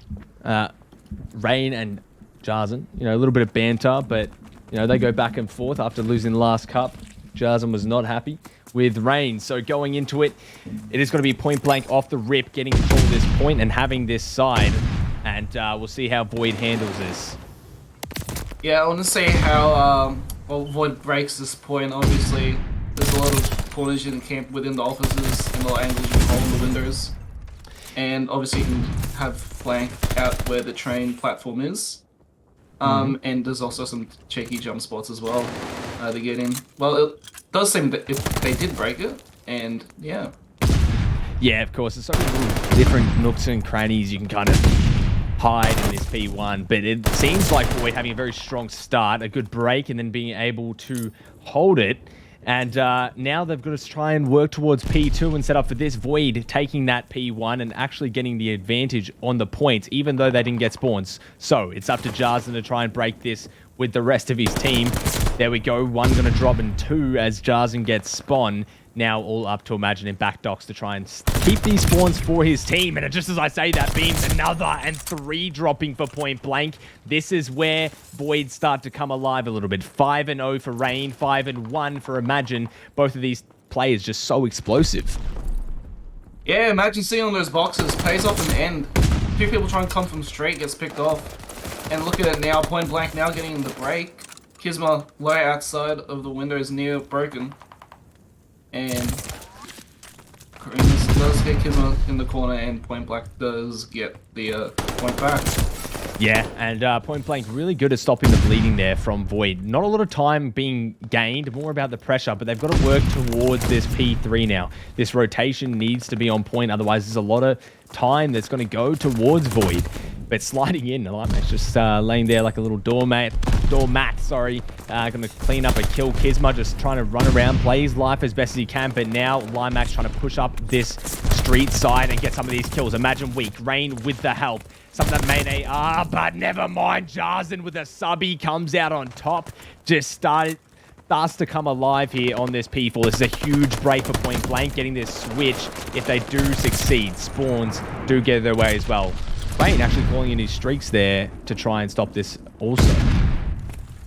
Yeah, as you saw before, Void Collective not quite able to hold on to their spawns at the back. Imagine obviously out on docks and does get picked off as people challenge them straight. And now Point Blank have a solid hold of this point, 15 seconds left, and they got the lead now. I want to see how they rotate onto this P4. Obviously, it's quite in the open. Good chow there. Yeah, and he tried to play the trigger discipline, but unfortunately just did not pay off. Derdev just unable to get that kill, and look at how far Point Blank is spawning out now. I think that's due to Rain and Spawn being pushed up so far, so those spawns aren't active, but now Spawn looking to shoot Dev in the back, gets a nade kill as well onto Jarzen. It's all up to one player here on this kind of wave. Limax maybe looking to do some damage here with the AR. Bit of a slow start for Point Blank, but snaps onto Kizma. Jarzen helping him out. That's 2 dropping for Point Blank. Spawn's still in the favor of Void though, so this time is going to go to them. We see them hold this P4 extremely well. We saw it against August, and now we're seeing it again against Point Blank. But Point Blank doing a little bit better of a job of staying in this and keeping that time up compared to August. Yeah, and imagine just getting so much time just prone there, just close to the platform there. And I think it was Spawn or Rain was just watching over him, being able to get so much time. Honestly, now they rotate to this P5. Obviously more out in the open, and it's pretty neutral for both teams. Yeah. And Limax there doing a really good job with the AR, just doing some damage, covering that cross. Maybe playing a little bit too much time on the Apex. 6 and 12, having a rough KD, but still keeping Point Blank in the fight. Imagine doing what Imagine does, just beaming with that AR for his team, and Point Blank having a very slow push towards this P5. You don't want them to get a lot of time on a neutral hill like this. You want to try and contest, but boy, doing such a good job with their setups, just stopping any kind of push from Point Blank. But now all up to Rain. Bit of a star player in this match right now. 14 and 7, 2 KD, but not enough damage to be done. And Point Blank are going to come out on top of that P5. Yeah, looks like now Void are just looking for this P1 in these second round of rotations. And look at these gunfights as well. So many people getting picked off one by one. Kizma doesn't quite die. Does pick off Kizma out on the window. Yeah, Dev doing a great job just playing this outside and really just trying to get some of these picks for his team. But unfortunately, not really too much going away of Void here on this P1. They have spawns, but they can't find a way in. No sort of angle. Kizma just jumping in there, just trying to soak up some of that contest time, but Kronos taking care of him with ease. Now up to Spawn. Dev getting aggressive here with the sub. Rain picking off 2, looking for a 3rd. He's going to find it maybe with a pistol, and he does. That's a nice 3-piece for Rain. All up to Limax. Aaron Butcher. We've heard the name time and time again. Can he pull off a star play? Unfortunately, no. Now going towards P2. Void still have the lead, 40 points. It's nothing to, shy away from. It's a big lead to have going into a P2, but with one hill, this could all switch on or flip on its head. And we'll see how that goes. Shots coming in from Jarson as well. Not enough going on here for Void to get these spawns, but still, Point Blank just doing a wonderful job of securing this P2. Yeah, Rain trying to be a bit sneaky, hiding on boxes near docks. Does get picked off. And number 6, Cronus just being able to hold it so well, that long angle, catching whoever spawns there. Allowing both Jarson and Dirtiv just sit on point. Yeah, that's a disgusting angle from Cronus. That's the main AR, and that's what you're seeing out of Cronus. And I've talked about him being the rock of the team, and it's really showing there, just cutting those numbers so you don't have to worry about as many gunfights on the hill. Imagine, though, really showing why he has turned up recently for this roster. Void now looking to try and get these spawns on this P5. Sorry, P4. No, P3. I don't even know where my counting's going, but Void does take care of it. They do get the spawns, and now it is going to go the way of Void. 30-point differential coming into this P3, and it's not looking good for Point Blank. Yeah, now Point Blank are just stuck within a vortex, having to push from one out of 2 angles, and they're just able to watch both, honestly. And they do get picked off hill, and now Point Blank actually does get control of this, and spawns as well. Good wins from gunfights from them. Yeah. Imagine does get a 2-piece. Spawn picks up Limax. And now Void Collective now have the point back. They're getting a lot of time. Yeah. Next point might be win. Yeah, I mean, that's so tough. It's so back and forth on that hill. You've really got to wonder, like, how... Oh, my God. What was that from Aaron, by the way? Sorry, Limax. Get a bit confused. A bit personal with the players here. But still, it's so tough. I don't even know how. Point Blank gets the break. Then they come back. Void somehow take it back with another break of their own. And then somehow Void are on the back foot here for P4. But Point Blank need this P4 to really get back in this. It's so neck and neck coming into it if they do get out alive. But Void just coming through the back here. It's not looking good, but Limax and Dirtiv, the duo, just taking care of any of these back spawns. They know that they're spawning there. They need to take care of it. Will they be able to pull it off? Pre-fire's coming through. It's not good. It's all up to Cronus Kun. The main AR for Point Blank. Shots are coming through, but it's not enough. They line up. Not enough health to get it done. All up to Dirtiv, and a collapse comes in from Void. This is amazing stuff we're seeing from Void. Just high class, high quality hardpoint on their Berlin, and I think this is their best map personally. They pick this a lot, and they play extremely well on this, so this might be why they beat it at first, and the maps go towards them. Dirtiv, though, pick up a nice 2-piece, looking for a third, not enough bullets. Imagine ready for it. Rat comes out, finishes the job. Now, all up to Point Blank to try and make it P5 a little bit less mixy, and hopefully rotate towards P1 and keep in the game. 16 points, that's all it takes, but Point Blank, suddenly they're out of this. They can easily just have one good break and hold the next hardpoint perfectly, and they're right back into this. As I say this, it looks like it's just back and forth. A lot of shots back and forth. They're sitting here on top of P2. Oh, yeah, P2, I think. Yep. Yeah. Cronus Kun gets a kill on double stairs. Not so much time going on, but now the 10 points left. Void poised to take this. Definitely favorable, and this P5 is such a, I guess, a neutral hill. They go back and forth. No one really has complete control over it, and Point Blank need a perfect P1, but no one is through. They tried to make wave for Dirtiv to try and get through at the back here, but someone's got to be ready for it, right? Spawn, no one there. In the back, it is going to be 2. Imagine a big gunfight here, but Jarson's there, ready for it, and this is where Point Blank need to start to show up. It is a contested hard point, but there's anyone can really take this. Anyone can get advantage of this. Help coming through from Limax, though. Limax with a tough start, but bring it back late game. Look at him go. Now 30 and 24. Coming in, trying to get these trades. 4 streak for Limax. This is more than achievable for Point Blank. No one is out of the fight here. Still going. Point Blank coming alive here on this P1. This is the comeback if they can get it. Still so much time to work with. They don't win off this hill either. It's a 1 point difference. So if you are Void, you've got to realize that you have some time to work with. It's so even right now. Lining up, Limax just popping shots. No one dropping completely, but Spawn picks up 2. Now Void looking to jump onto this hill. Jarzen in the back now, trying to stop any time going towards Void here. Shots going in. Trades come through, and Void looking like they're going to get it. And map number 1 goes to Void. Point blank, unable to get it done. So clutch. Ice in their veins, point blank, almost being able to come back, but just the composure towards the end. They knew they had time. Point blank wasn't going to be able to win at that point, and they knew that. And the collapse onto the point just worked out in succession. Rain popping off towards the end there.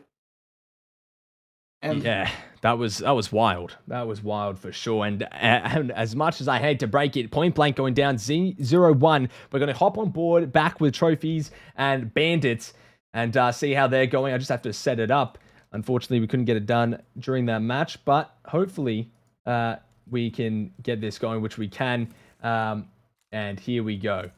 Going into this, it is going to be a bit of a close game here. Map number 1, sorry, going towards trophies and pingers. And Bandits now coming on the surge. We'll see how they play around it, but it's not going to be easy by any means. yeah. Billiness indeed. Obviously, you can play on either of the lanes. There's the lane onto P1 and also onto docks. And obviously straight as well. And I want to see how both teams set up the bomb. Obviously, you can always just rush B, but A as well.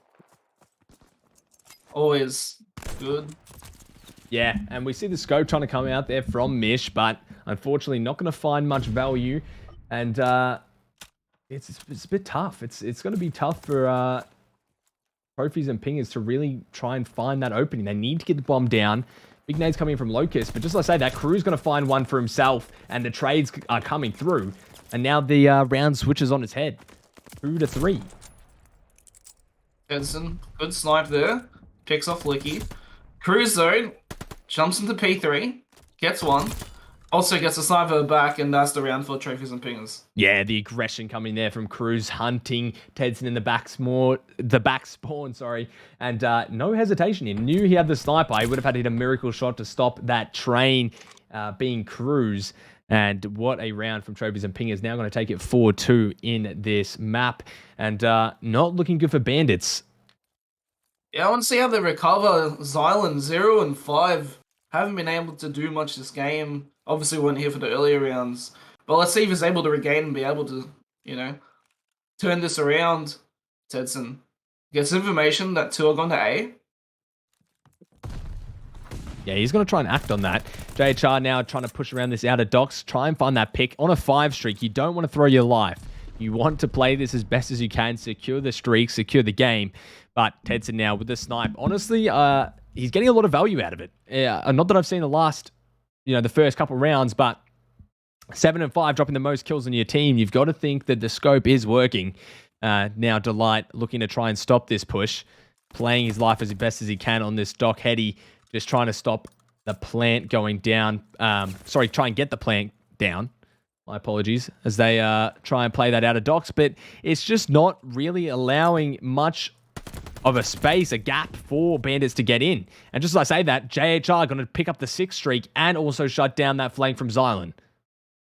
Okay, now Chris has spot. Person in top broken. That was Tedson. Delight. Doesn't know that Licky is in other offices. Yeah. Is going to get the plant down. Does Licky know? Does he recognize? He will now. It's a 1 versus 3. A 4, sorry, apologies. Yeah, a lot of tension here. Delight looking to try and make his way in. Has to do the bomb check. Might get some god timing here, but does get shot in the back. And JHR picking up full streaks. This is looking all but over for bandits, unfortunately. Trophies and pingers. Round 5. They're on match point. They've got the bomb. They've got the streaks. It's going to be extremely hard for bandits to try and play around that. Cold-blooded has to go on as well if you are to try and play around that glide. And JHR really turning up here for trophies and pingers. Yeah, obviously, as you said, cold blood needs to be on. Otherwise, they just get so much information off the glide bomb. You know, they will know your position, and they can just play accordingly. Bandit, it's gonna take a miracle for them to win.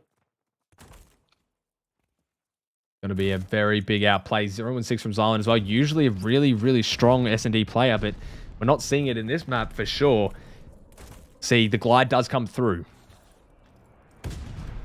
Not going to find anyone. I think everyone is running cold-blooded. They know that he had it. Didn't think they were going to use it that quickly, but the bomb is going to go down towards the B site. They are trying to play towards this. They are going to try and just play that post plant. No picks as of yet, and just as I say that, JHR going to pick up one. Cruz finds another. Snipe comes in from Mish. The whole team comes alive. They're looking to clear this out and make this a quick map. Delight answering back, finds Cruz. Now trying to play his life as best as he can, but the hunt is on. Finds another one with Mish. Not enough can be done, and Trophies and Pingers are going to take map number 2. Now a 2-0 up for Trophies and Pingers, and unfortunately, not going to be a good showing from them. We are going to switch back, but what a quick little map that was. Yeah, Trophies and Pingers looking impressive there. Unfortunately, Bandits on the back foot for a lot of those matches. Trophy and Pingers were just able to influence, get a lot of information, especially on those snipers. Yeah, I think that was a big factor on why they were so successful, but we're going to move back here with this game. And, yeah, I don't know where I'm spectating, who I'm spectating, but back in it. Round number 1 for this search. Dirdev going to drop. Big pick from Imagine. Now a 1 versus 2. Limax going to take care of it. He didn't spot the guy top fire. Drops in front of him, but Limax finds it. And that's the kind of ice you need if you are point blank. We've seen Void play this map, and it is now looking like point blank are going to be, you know, starting off with a bang.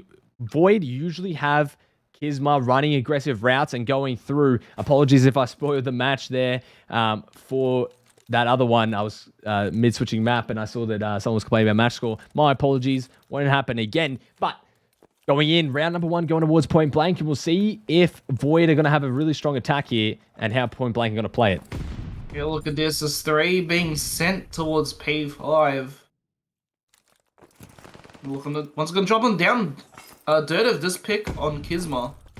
Climax finds Rain, and now it's a 2v4. I just absolutely love that play from point blank. Just going through P5, collapsing, knowing that they're going to probably be either hitting B, or you could just push through and get a lot of pressure, which they did.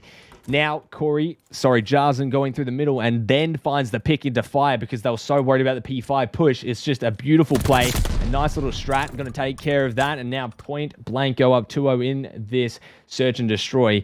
Lovely round from point blank. And Void just had no answer. Yeah, it was good to send 3 there because you could just send people down well towards mid. And you'd be able to see whether if they were going to be planning on the other side as well. They did send 1 to P5, did drop down the well, and that's how he got picked off. Yeah, and that's all part of the brilliant, I guess, the strategy of point blank, and it really goes to show that they put a lot of effort into their search. Limax, I was about to say, is one of the key players for search for point blank, as well as Jarzen, and both of those showing why that's the case, with a nice start to this map. Rain just covering this P5 push. Limax just going to be playing it safe, playing it slow. Bit of a stalemate in the middle. Jarzen trying to find some sort of opening. I like this positioning from Spawn. We see it a lot when they play. Covers that mid, stops the plants, and really usually pays off. No info as of yet. Bit of a stalemate situation for point blank and Void. Yeah, does Dirtiv see Kisma's head out on block? I don't think so. And it's just going to be still the same. They don't want to give each other an inch. Spawn does spot out Jarzen though. Get the information. Let's see what he does with it. Limax still waiting there on P5. The patience. Jarzen does get first blood on spawn. Yeah, the patience really paying off. And now Limax is probably going to look to... Oh my god, what is happening with Dirdev? I switched off. I thought Limax was going to make the play, but Dirdev coming in again with a 3-piece. I don't even know where he's finding these kills. There we go. Takes down 2. Hopefully, it's a bit of a play of the game. No, it only shows final kill and search. But what a round from Dirdev. Unfortunately, I missed the action. Jarzen striked. I thought Limax was ready to pounce out of P5, so I hopped on board with him. But Dirtev on the other end, just going ham with that automaton. And we are really looking at a game here. Maybe even a sweep for Point Blank if they keep playing how they're playing. 5-1 for Dirtev. 5 streak as well. Little small streak going on for Limax with a 3 streak. But here we go again. Dirtev looking to play this kill. Finds Rain. Gets some info that they might be geared towards A. Rain also might have gotten some counter info that they're set up towards A as well. So we'll see how they play around each other. This kind of slow play in the back of Tuscan has really become kind of the meta for attack. Playing a bit more of a patient game, and just like that, Cronus going to get deleted off the map, but it paves way for Limax to get through. Somehow, Imagine geared towards it, almost covers the angle. Jarzen on the flank gets 1, almost gets 2, but Spawn does respond to that. Limax now on top church. Does he get any info? Don't think he's running Ninja. I don't think he's running any kind of dead silence or anything. He's sounding extremely loud. I don't know if that's just my game, but maybe running double time for the flank play. Coming through, does spot Imagine top church. Knows that Dirtev has to get this kill, and he's going to aim it up. Who's going to come out on top of this gunfight? Imagine needs to drop here for Limax to get through. Dev needs to make the play. Is he going to get it? He does find the kill now. Limax should be able to get through mid unscathed. Probably suspecting Kisma is actually hitting the back here. A beautiful read. Does get the nade. Is going to hop the bomb. Now, you start to think, how are they going to get this bomb check off? It's all up to Spawn. Not going to find it. And the Ninja Defuse comes through. Limax gets it. And another beautiful round from Point Blank. Limax getting the Ninja. I love the play. It's just so good every time. They just look on form. Like they're making the perfect play every time. Dirtev in the back. Limax gets the info. You take care of Imagine. Okay, well now your mid's free. Now Limax can get out and try and get that defuse off. He nades the back. Knows that Kiz is going to be scared to try and hit that flank once he gets nade checked. Probably thought that Limax or Dev was going to play him. So Rain is late. Spawn is late to get to that bomb check, and they get the defuse off. It's played perfectly, and look at Spawn straight through the middle. Takes Dev. That's the bomb player out of the count, and now Point Blank down in the 3 versus 4. No one ready there for the bomb, and they're going to be on the back foot coming into this round. Yeah, look at that. The aggressive play from Spawn, changing the pace. Rain does get shelled by 2. Limax does pick him off. Imagine though, does pick 1. Cronus off screen, does pick off Kisma, and now it's a 2v2. Yeah, very split, however. Oh my god, Jarzen just beaming with that thing like it's an AR. Now a 2 versus 1, and just like that, Point Blank turned the round on its head once again. We're seeing it so much. 0-4 from Kisma. Usually, Imagine didn't spot him. Is probably going to see him here though. There he is, playing the trigger discipline. Just trying to find some sort of info. Actually waiting. This is the play that you need from Imagine. Jarzen not moving whatsoever. This is what you need to try and clutch this out. Jarzen still not turning around. Still beautiful positioning. Might have spotted Cronus there as well. Does spot him. Beautiful stuff from Imagine, and it comes through. What a play from Imagine. Played the trigger discipline perfectly. That is what you need. You can't get stressed. 4-0 down. Who is making that play? Who is trying to play that much trigger discipline? Oh my goodness. What a play from Imagine. Lined him up, played that to perfection. Just as I was about to say, Kisma usually having a great map on this Tuscan from what we see, but having a slow start, and then Imagine does that. Just like that, the spark gets ignited for Void Collective, and they can start to mount this momentum shift, this comeback. But no one covers Dev. Dev actually able to get through. Maybe be able to play this pillar, but it does get taken out from Rain. A beautiful kill from Rain, and this is where you start to see a bit of a collapse from Point Blank, maybe. They start to lose that momentum, that confidence that they were having, 4-0 up. Now, Jarzen might be able to get the best timing of his life. Checks the... doesn't find him. Somehow, Kisma getting through. Jarzen does spot him, though. And what a round that was from Imagine. Don't want to overshadow that whatsoever. The trigger discipline played perfectly. Yeah, you don't see many people take the time, try to get information. People usually just get one, try to find the other, but being able to get info on both the person who's bomb and the person on top fire watching it was just incredible to watch. But now, Void, on back foot, they do have the momentum, so they can just easily just start popping off and just, frag out. Jarzen, I think, to get spotted on top plat, is going to retreat. But look at Cronus. Top green. Might get the flank. Yeah, I mean, unfortunately, it is going to be a collapse here from Void, and they are going to get taken out now 5-1. But, I mean, you just see some... I've got to say, you mentioned that a lot of people would just go for that one kill and then, you know, play the second. And it's so overshadowed in COD, a lot of the trigger discipline. One, because the time to kill is just insanely fast, right? You can't really risk someone turning you around because you'll just be deleted in a second if you let it slide. So the patience makes it hard there, number one. But number two, it's such a fast-paced game, COD. Even in a game mode like Search, where you've only got one life per round, people still run at the enemies. They don't care. They don't... I mean, we're seeing it right here. Look, running straight through into their spawn. They do get stun checked, but it's so hard to try and have the discipline and to try and have the patience to make that play. Vanguard being Vanguard there. Going to get Kisma, but Spawn picking up 2. Now you can start to see Void making some sort of comeback, but oh my god, Limax just in the middle of the open trying to get the bomb down. A bit of a ballsy play from Limax there, but yeah, now up to Cronus in the 1 versus 3. And it's going to be tough for them to really bring this back. He does pick off 1 though. But look at Spawn. Has he read this perfectly? He knows he's probably going on pushing well. But the timing... Cronus, does he actually do catch out? No, I think he's just going to go to B. He doesn't have the bomb, but they are playing towards well. Trying to cover each other and thinking that Cronus actually might be towards... the P5 there, but Cronus actually got to pick up the bomb here, give away his position. Unfortunately, they know where he is. I don't know why they haven't moved. They knew that Limax had the bomb and was trying to plant, I think. But they're just still playing towards well. Not Might be sure. playing for post-plant here. But even still, you now have to move, and it's given Cronus the momentum to get the bomb down. So now he can really be anywhere, and they have no info on it.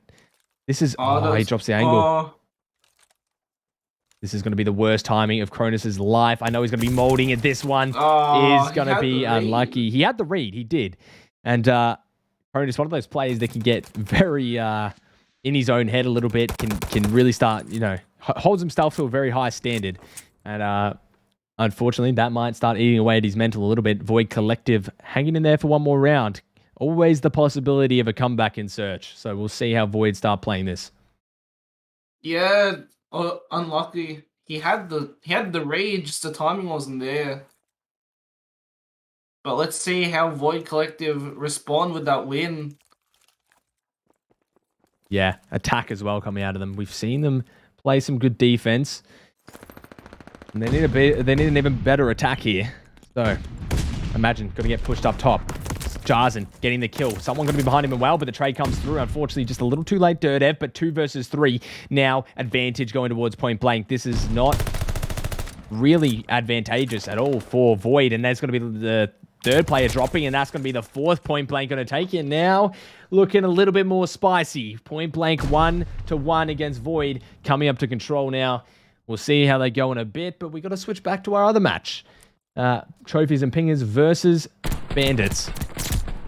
And a beautiful showing from Point Blank in that search and destroy. Void just looking a little outclassed. That play from Imagine was exceptional, but it was not enough. Kisma having a tough search there, 1-7. See if they can bring it back for the next control. But we will switch over. Yeah, control Gavudu. 1-1.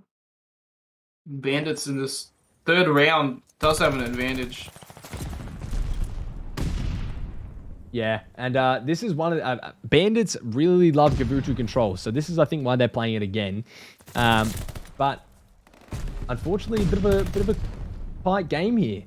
Bandits looking like they have the advantage, 8-3, 8-2 now, as Cruz is going to drop, and yeah, it's going to be tough for Trophies and Pingers to win this round at all. To be honest, 2-8, it's never really. Never really seen for someone to bring this back. 7-1 now, all up to Licky on the point. Just playing his life as best he can, but he does find 2 before he is finally taken out. But Bandits now up 2-1 in this control. Yeah, Bandits now with game point here. And obviously we haven't been there for the whole match, but I'd like to see how Trophies is going to respond to this match, to that match win. Sorry, round win. Yeah. I mean, I think it was a defense for... No, it was actually an attack for Bandits. So this is going to be tough for Trophies and Pingers to try and mount an attack. Control is one of those game modes that defense is always usually, you know... Well, it's not usually. It always is the advantageous side. And it's always up to kind of the defense to make a mistake or some exceptional attacking play from the team to win an attack. And we're seeing it here. Trophies and Pinger having a great attack so far, trying to go for an early B hit and try and get the harder of the 2 points rather than trying to play it late and dwindle lives or something like that. So Delight looking to break here. Already 2 ticks going towards Trophies and Pinger at B. Nice kill from JHR. And you start to see a little bit of pressure getting gained here from Trophies. Yeah, I like that entire beach push there. Got them the life lead, but the life lead's dwindled. Now it's even. Bandits doing good to regain from that push, but 2 points of time now onto B. So there is that ever-lying fact that there could be a possible just flank or straight-up push to finish up that B. But now it looks like they're attacking onto the boat here. Onto A, Delight sitting just outside. Yeah, and when's that gunfight? There's always that lingering thought, right? Like they can just mount an attack on B at any moment. You can get there pretty quickly, but it's always very tough.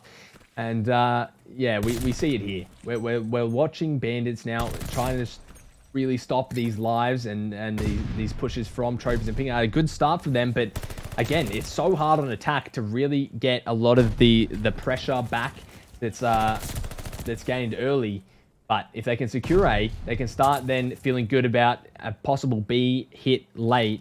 But the lives just not going in the favor of Trophies and Pingers so far. Only 2 lives, or 3 now. They can make this work. JHR looking to flank here. Cruz does find one. Mish and Licky does pick up Zylan and Delight. Tedson gets the 1 onto B, and that's what I was talking about. Just one person, while they're all attacking A, just sitting on B and getting the time. Mish does spot out 1. Yeah, that's not a kill that you want to be found out on. Tedson actually in the back. Unfortunately, could have gotten a lot of pressure for Bandits. Licky getting a nice kill on the Locust now, so it's 1 player left to defend this B hit, and they've got to start allocating resources.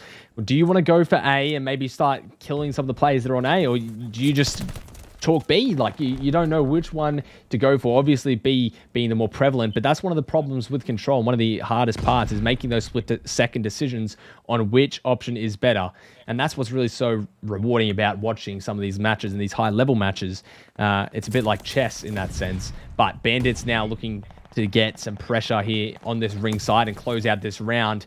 6-3 in life count. You've got to start to think, is this doable for Trophies and Pingers? And it's not looking likely. 2-6, 2 lives remaining. Trophies need to have a miracle here to try and win this. Yeah, Licky doing the best he can. Sit on ring does get picked up though, unfortunately, and Bandits win that match. Yeah, and that's a big match for Bandits. They were down 2-0. They need at least some sort of win there to make this feasible. They do find it. So, going into it, we'll flip back to the other match. We only caught really the end bit of that match, but yeah, it's going up to Control for Void versus Point Blank. This would be who goes on to the winners finals. And yeah, big match coming in from Point Blank and Void. Neck and neck going into this. We'll switch back over just in a second, and we'll see how that goes. So here we are. Control and Tuscan. Looks like it just started.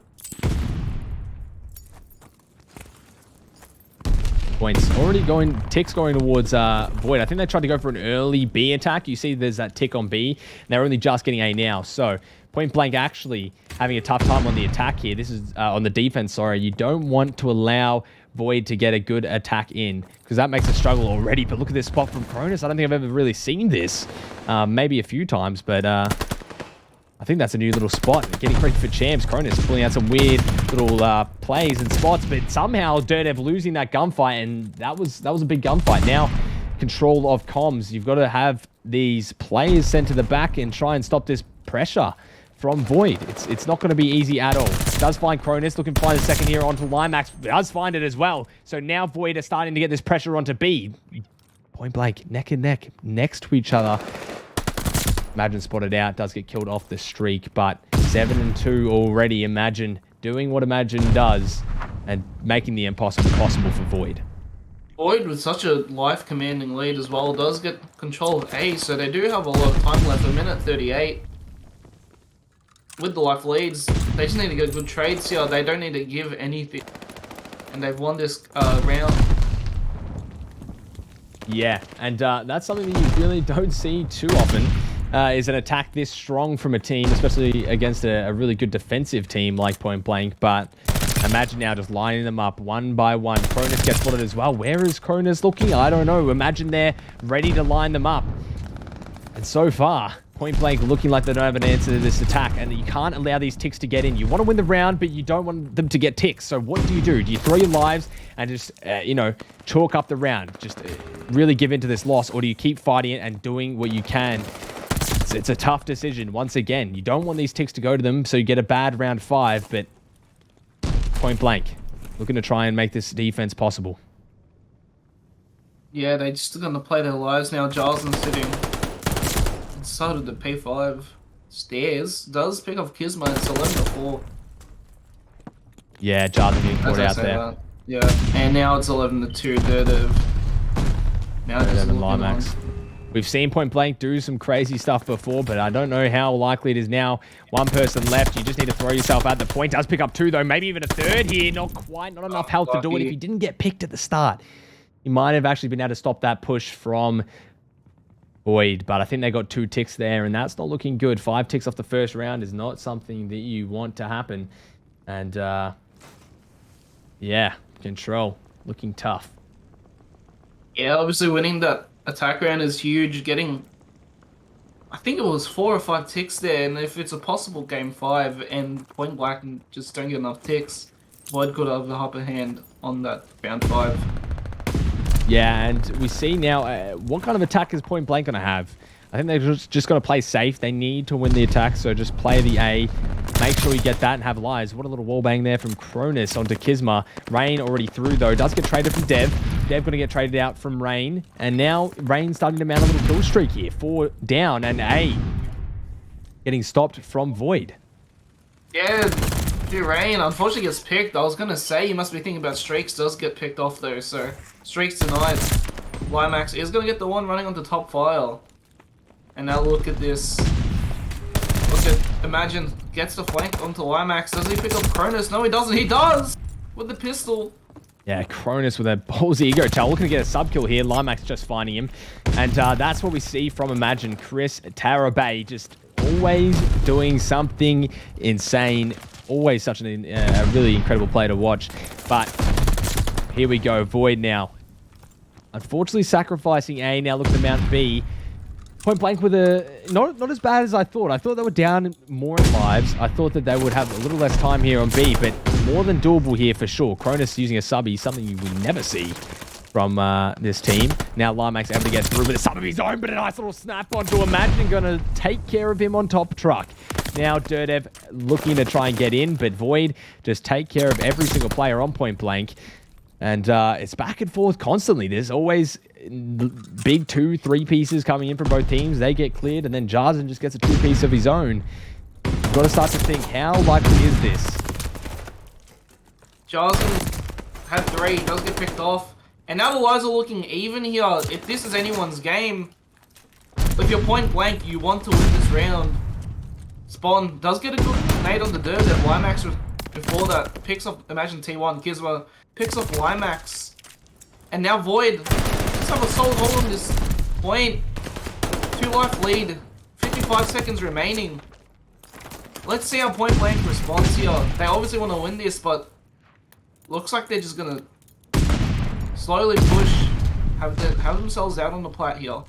Yeah, I'd like to see some sort of route taken from one of the players at Point Blank, at least not full hitting this side, but just as I say that, it looks like they're so strat because they take down 2 and they're able to just brute force this hill and start getting some ticks towards it, which you actually really do need if you are Point Blank. Even though you may win this attack, it's not going to be worth it if you can't get the ticks, and all 4 drop. This is looking very strong for Point Blank. They are able to get some pressure now. Somehow out of nowhere they do it, and now Jarzen in the back Starting to line up the players from Void. Void starting to drop. This is an insane round from Point Blank to try and mount this attack. And they do it. 2 players left. Flipped on its head. 1 push is all it took. They didn't get the second tick onto B, but they are going to start to clear up the lives. They do get it now. Spawn having to run in, and now Point Blank get an attack of their own.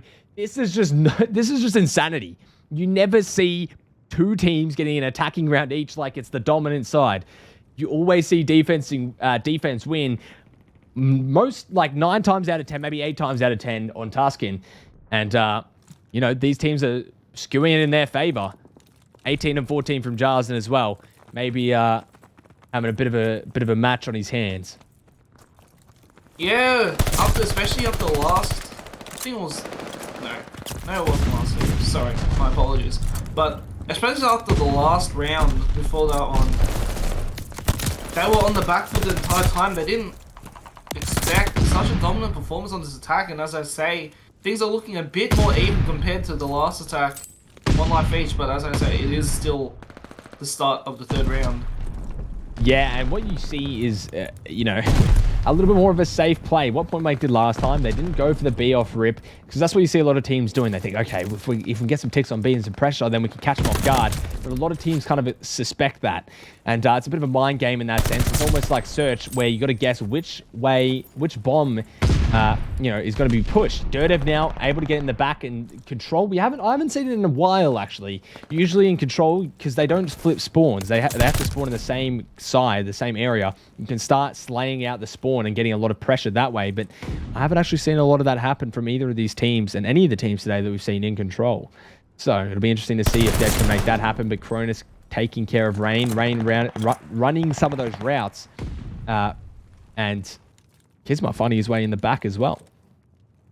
Yeah, now Void need a hold. And let's see how Point Blank respond. 2 life lead, actually. So as long as they get their trades and as long as they start getting these ticks, they should be... Wait, am I? No, I'm not. Sorry. But Imagine does get a 2-piece here.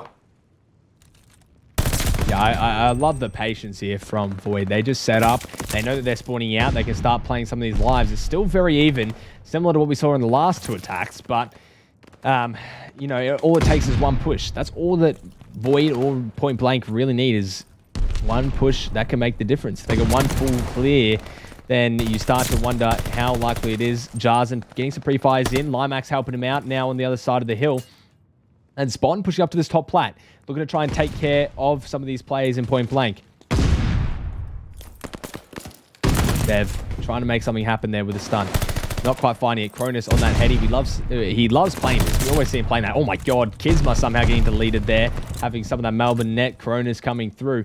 And Jarzen, shots being popped in. Nothing really to note here from Void or Point Blank. Nothing really happening. It's just Void getting stopped on each push. Trickling down. Drop down. And trades come good. Point Blank looking very strong in this defense. Yeah, they're holding here tight. Compared to when they were first on defense, they've just been able to hold this so well. 1 life, 2 life lead to Point Blank, and no ticks up to B, so looking a bit chalked here. Limax does pick up. Limax gets a 2-piece here while holding this point. This might be a throwaway round now. Yeah, I and mean, there we go, Point Blank of the round. Such a good defense from Point Blank. We saw them just playing kind of trades and going back and forth.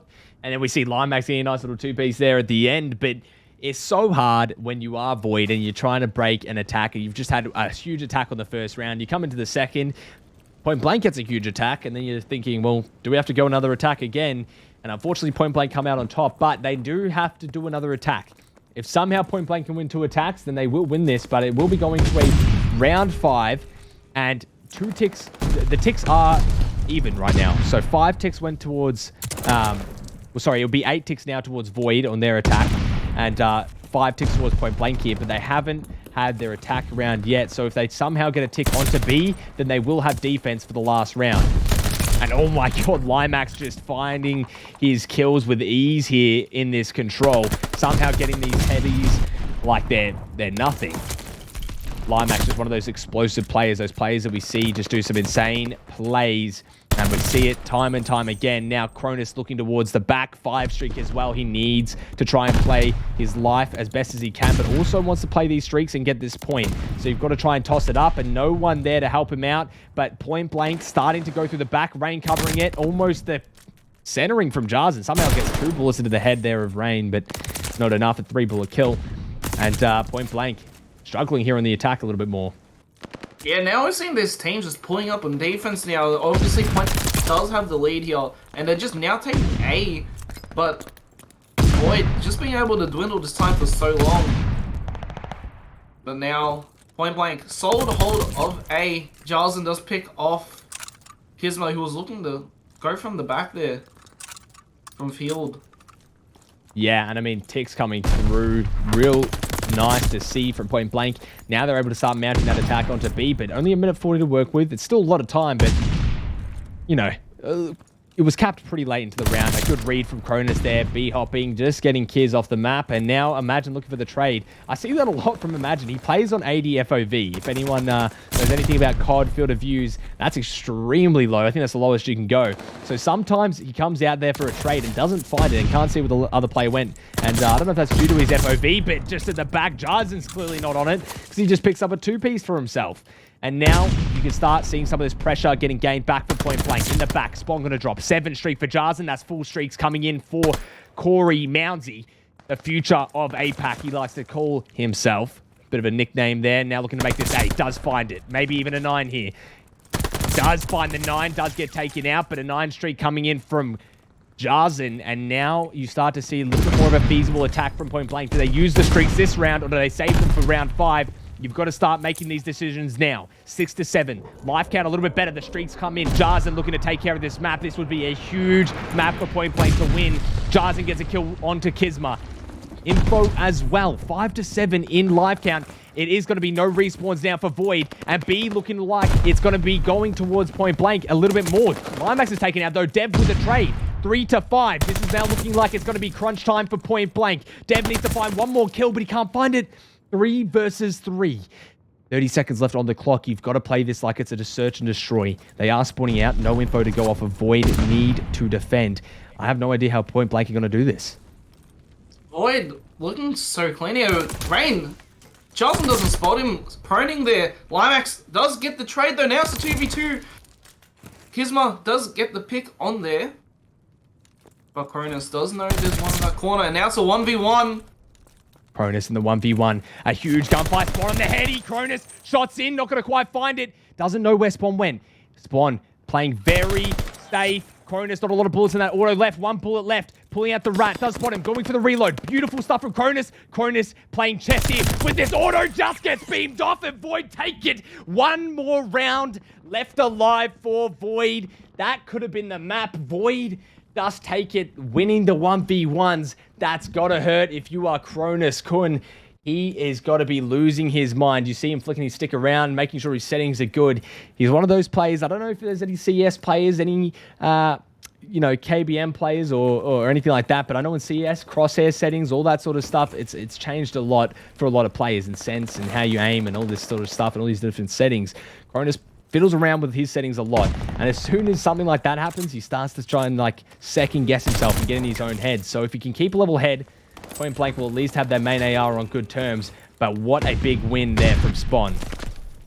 Yeah, and it was looking like Void Collective were looking so good, and then point blank just started finding things out of nowhere, and Void just to get that back was big. Yeah, the streak was called in as well from Jarzen, so they're not going to have a streak here that was gained. Jarzen getting a nice kill there onto that head glitch, pulling out the AR here, showing that he can do it all. Imagine looking to find this kill. Not a gunfight that you really want to take there if you are Jarzen, but they do regress the point. Big nade coming in from Spawn, and now Dunev was to line him up in the back, was on a 5 streak, but gets taken out. Just trying to secure those streaks once again for point blank, unable to do it.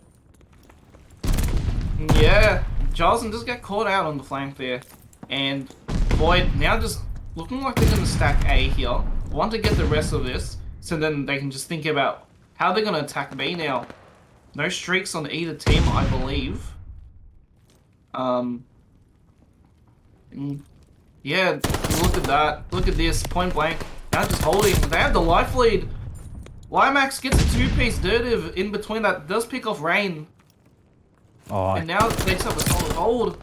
yeah, that's going to be a 3-streak as well for Limax, just trying to dwindle down the lives here of Void, and the pressure is starting to mount. Whoever wins this map is really looking good, and Point Blank almost need to kind of win it, judging off of how dominant Void was in the respawns, and how dominant Point Blank was in the, the hard points, and how dominant Point Blank was in the search.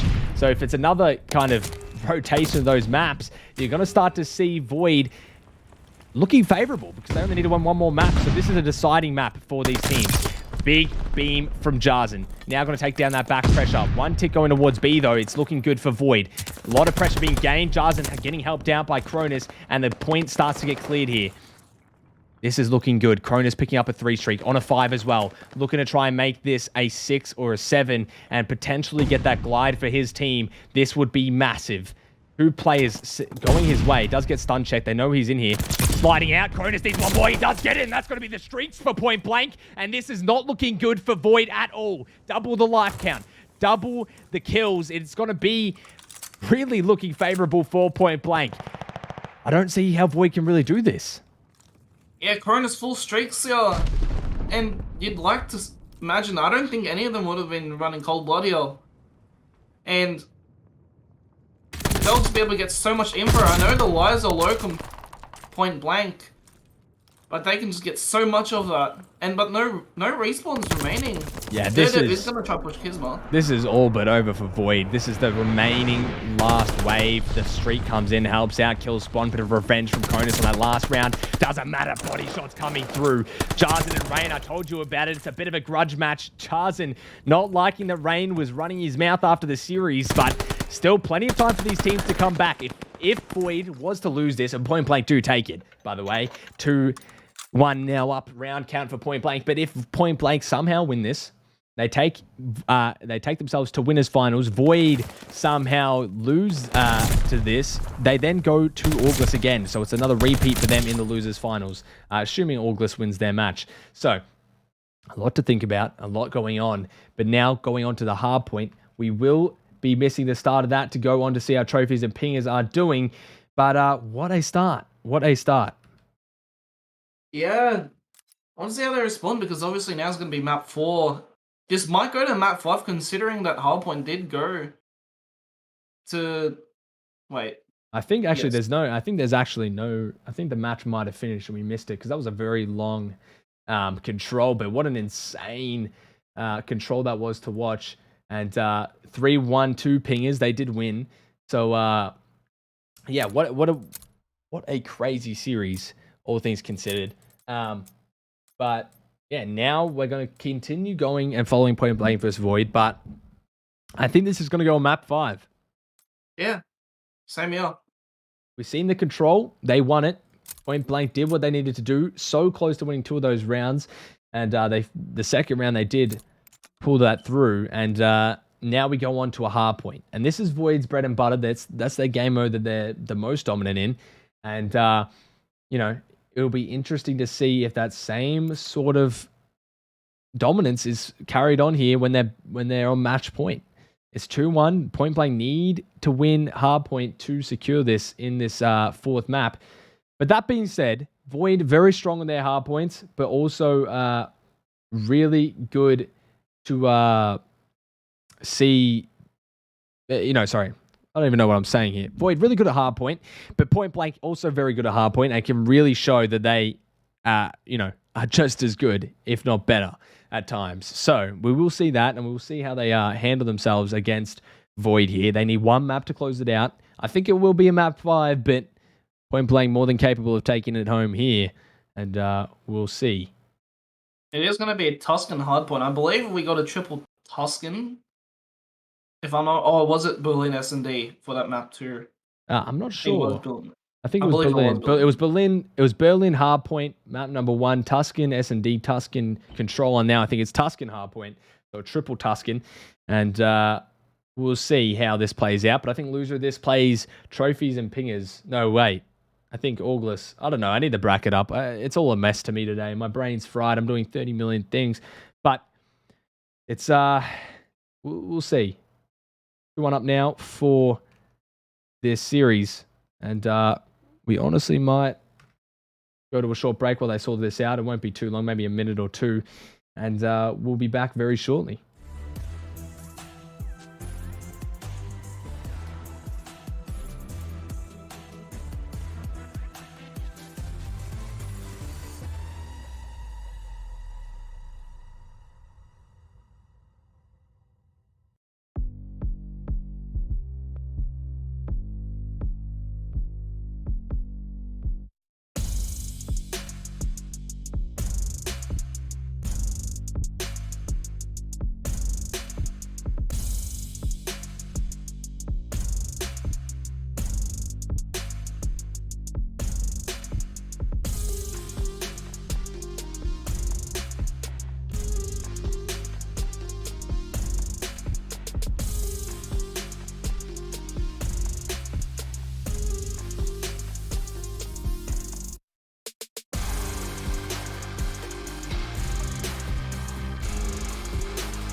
Alrighty, we are back. Map number 4. Hardpoint on Tuscan. Be interesting. But this could be a little early closing out for Point Blank. Map 4, we'll see. But Void, very, very strong with their hardpoints. Probably, honestly, the favorites nowadays for this hardpoint match. And we'll see how they play it. Yeah. Obviously, coming into this, there's a lot on the line. It's a lot easier going to be coming from winners to win this cup compared to coming from losers. Rain does get an early 2-piece with the nade, and now the point is Void's Spawn sitting in church, gets 1, he gets 3. Yeah, what a play from Spawn. Getting through the back, they get the nades early. Does dodge that stun as well, so they're just going to run head first into it. 4 streak for Spawn. Not getting at the 5, but that's already a clean break from Void. And this is what I was saying there. Hardpoint is just so on point. Unfortunately, going to get taken out there. Rain picking up 2 for themselves. And it's just so tough for Point Blank to have an answer to what they're putting forth. Yeah, Point Blank now just going to be setting up on top of P2. I think they're just going to give the time here to Void, and that's just going to be just clean. Clean first point on the side of Void. And let's see how Point Blank respond. Spawn is now just causing mayhem in the back of P2 now. Yeah, Point Blank look just stagnant. They're just not moving. Void are just running through them right now in this Tuscan. They need to regain what was such a dominant start. Something you really don't see. A full almost 60 for this team. And just in the back, they are just getting slaughtered. There's no answer at all. Point Blank really looking outclassed here from Void. Yeah, Void just They're just doing everything on this map. They're just getting everyone. They're holding this P2 exceptionally well as well. They've got everything. They've got everything covered.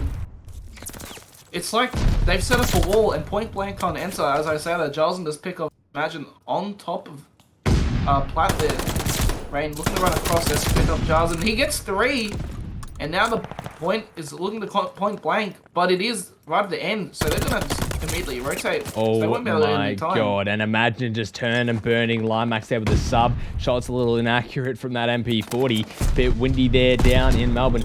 But it is going to be just such a huge lead here, really going in. 100-point differential almost coming into this point, and Void look alive right now. They are electric on fire. And it's just not even looking close here for point blank. Maybe their first hill that they're going to start to get some time on. But it's so hard to regain from this sort of situation. Void just so consistent with each hill. Their rotations winning everything. No gunfights really going away at point blank. Couple of here and there, but nades just so dominant, so well timed. And here we go. Limax, unfortunately, not being able to do much there with that kill. Yeah, they just fully cleared that point. As you saw, point blank had that point, but they just fully cleared it. And now Spawn does have the rotation and possibly the spawns for the next hard point. He's going to be sitting on that tank. Limax is going to climb on top. Bit stuck there, but does get the job done. Not sure what was going on there on the other side of the map. Durdev picking up 2 for himself. And finally, some points going away at point blank. Just getting on the board, but wow, what a start from Void. They have just completely shown why they want to make this a map 5. Their hardpoint's so consistent, but that's one thing that I think teams overshadow. You spend all your time scrimming, playing aids, doing everything on hardpoint, but there's 3 other games, 3 other game modes, well 2 other game modes, but 3 other maps that count, and point blank capitalizing on them beautifully. Cronus snapping with that AR close range, making that look easy for himself. Now in this point, and point blank finally get a full 60 pretty much to themselves, and can gear up for P5 pushing through. I don't think they are first. Durdev knows that he will get caught out if he pushes through, and now Cronus Kun actually in the back does get spotted. Rain knows he's there, and Cronus, unfortunate timing. Yeah, things were looking up for point blank there, and you know they did go from 6 to 71, but now Void, they're just gonna have a stronghold on this P5. However, as I said, Jarlson does pick off the 1 on point, and point blank does pick 3 in total. Good response there from Void. And let's see if Void can now break this. Limax gonna be holding down on bottom well, and there's just so much happening on point. Yeah, this is such a chaotic kill, but Jarlson making it look easy. And with Flare just jumping around, wire-wying, picking up guns. It's a very good point from point blank. And just like that, they're back in the game. Not much of a differential at all. Probably maybe only 30 points going into this P1 second rotation. And Limax picking up a nice little 2-piece for himself, securing point blank that pressure. Kiz just looking to try and get the trade and get out with his life. Imagine, in the back, finds Cronus. Now up to Corey in the middle. Jarlson not finding much. Again, you can't allow the same collapse that happened earlier in the first set of rotation on this second set. Yeah. Now, point blank, they're back in it, but Void, they're going to set up that barricade that they did on that first hard point.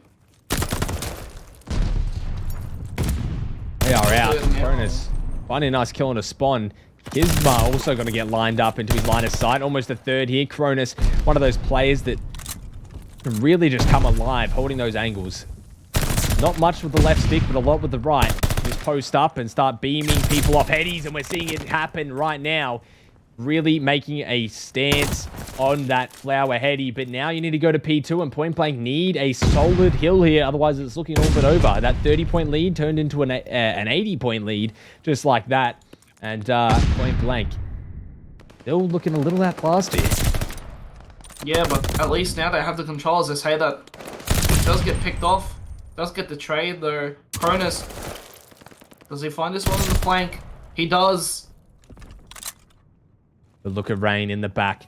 AR in hand, not quite ideal for a flank, but Cronus may be ready for it. Big beams coming from range. Shots are pretty good, but nothing really as of yet. Cronus stuck in the back, deep slide, not going to quite find the kills, and somehow each player on the side, it was almost like a little triangle that Void set up there, but they do take out enough players, and P2 also ticking towards Void. As you said with triangle there, Void have these really good defensive, I guess, formations, whereas Point Blank just seemed to struggle sometimes in holding onto one hill. And now, Void, I think they can win off this point if they just hold it hard.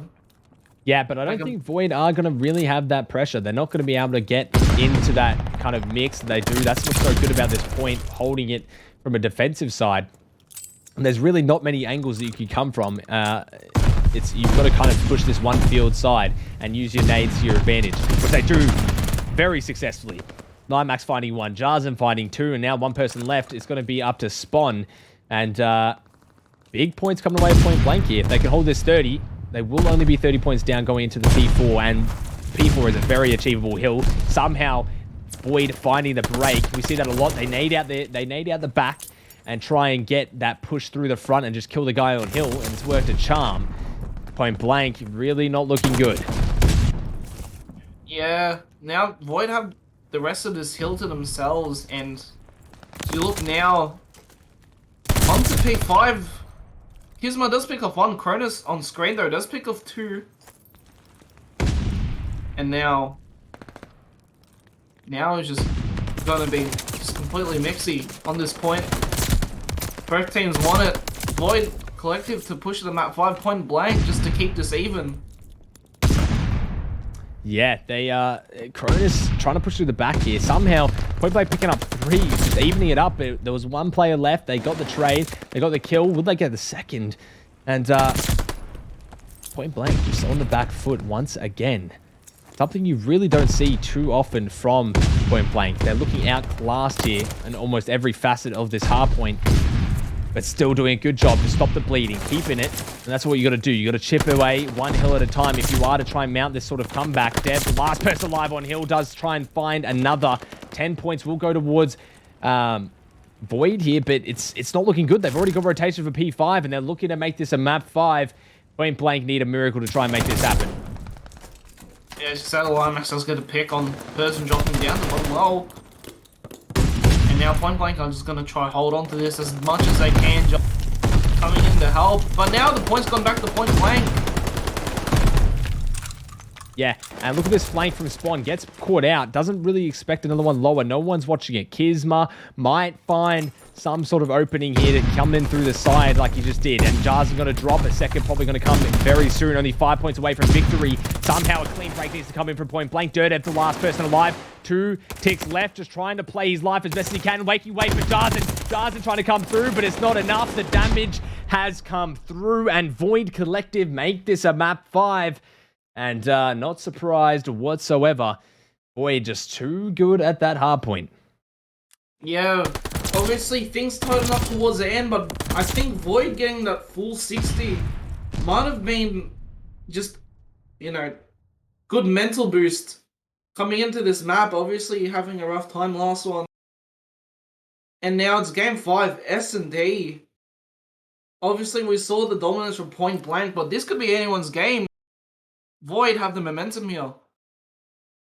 Yeah, and we see the Void come in with a bang. They were just outclassing them. Point Blank did good to just kind of drive it back. But honestly, if Point Blank could just regain a little bit quicker on that P1, P2, it wouldn't have been anywhere near as bad as what we just seen. But still, showing definitely from Void, and we'll see how they handle the search, but Point Blank, a very solid search team. Void equally as capable. I'd say almost kind of how we went into the map 4 hardpoint. Point Blank going into this map 5 search. We'll see. Trying to join up, but wow, an insane match. An absolute insane match. Trying to get it done, Point Blank. We're just really, really on form today. Yeah, they just came. I don't think anyone expected them to come ripping through, especially on the first hard point.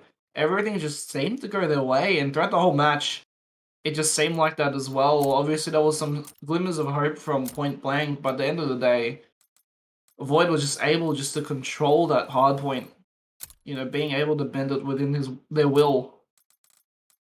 Yeah, exactly. And I'm going to send it to a short break while I try and get this lobby started. But yeah, map 5 time, ladies and gentlemen. Strap in.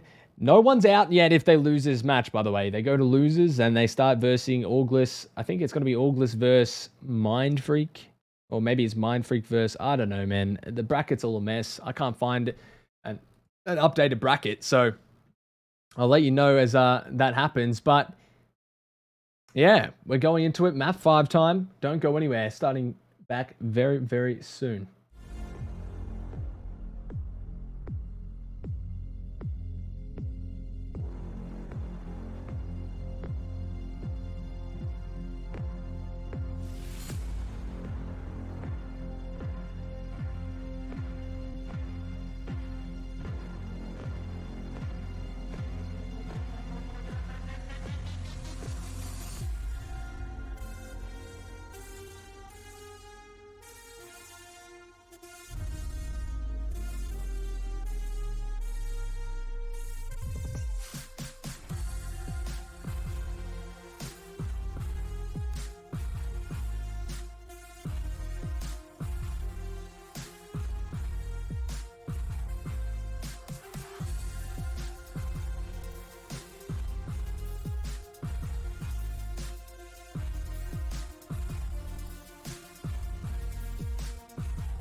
All right.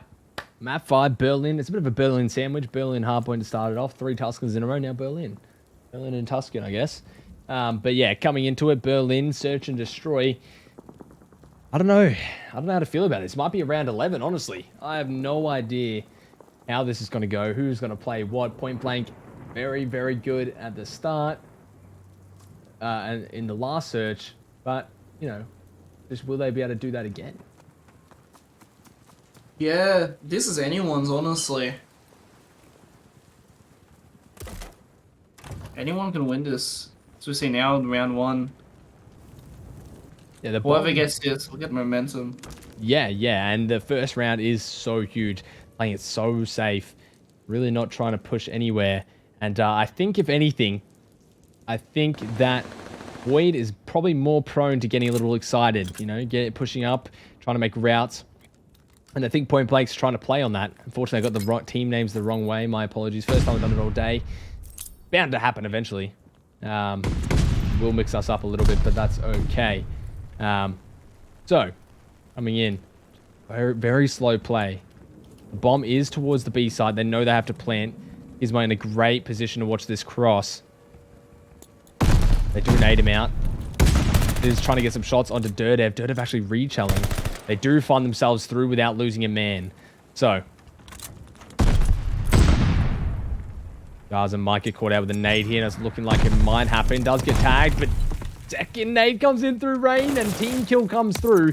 But Rain does his job and does find one. Limax getting a second kill there. Cronus now trying to cover the back, and it all kicks off. Now a 2 versus 2. Bomb is down. Dirdev playing this site, and very, very split, both Imagine and Spawn.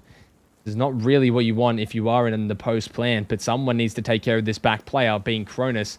And he's not going to find him. Cronus takes care of him, all up to Imagine.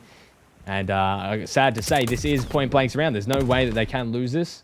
And 1-0 up to Point Blank, even though it's the wrong way around. But I'm sure you guys know the players by now. So yeah, what a great round from Point Blank. Yeah, excellent showing there. I just wanted to point out on the other side that I think it was, we'll see, I think it was Limax that was just tangling with both Spawn and I think Rain was able to pick one off that dropped from Fire onto Docks. And they were just able to just play off that. Yeah, Point Blank just has really good setups all the time. They're always playing so, I guess, team-orientated, just really well around each other. And we saw it there, and we're going to see it hopefully again throughout this match. But Jarzen, able to find his way through to the back. Not looking too good if you are Void Collective. I think Kizma is either onto him or spotted him. Not sure if he saw him or how that... That's probably a warning shot, so he knows that. Jarzen knows that Kizma is on his... Oh my god, Jarzen winning it. Now you're going to see that it's a 2 versus 3. And Kizma accidentally not having a lot of trigger discipline and it comes back to bite him. 1 versus 3 for Imagine. If there's any player that can do it, it's him, but is it likely? Not really. Always on the cards though. Limax we have found. Cuts out with his life. Bomb is down towards his outers. I don't know if they know that, but Dirtev does have the scope. Does spot him, get some good info for his team. Still getting good info, teams. Shots are coming through. And Dev in the back going to take care of it. Now 2-0 up for Point Blank. 2 very, very solid rounds. Yeah, and it comes back to how dominant they were on that Tuscan S&D. And they're showing it now here on Berlin. And if you're Void, you have to make something out of this. Otherwise, Point Blank just run away and they just get the win. Yeah, and you really can't allow Point Blank to start getting this momentum because that's when they're so dangerous. Once they start setting up and getting in the heads of Void, it starts to get a little bit less clear cut. They do get the cross. They know Spawn's gone through into the site, so they might call a rotate. But we will see how they play it. Imagine playing this top. Does spot Cronus, I think. Or Cronus spots him instead. Still not really much going on. But Limax in the back does spot Imagine. Oh, shots are windy. Might get turned on. Doesn't quite happen. Limax with a few shaky shots during this series. But got the job done. That's all that matters. They still know Spawn's inside. So Limax now just watching this cross. I think he just spotted Kizma. Not quite. Oh, unfortunate timing for Limax. Now a 2 versus 2. Shot comes in from Kizma. I think he was running the scope there. Now a 1 versus 1. Cronus Kun versus Rain. Rain coming through the back. Does spot him. Cronus actually getting some good shots. Does find the bomb. Knows exactly where he is. So he is able to get a safe plant down. Rain probably knows that he's going for it. This is not the position you want to be in if you are Cronus.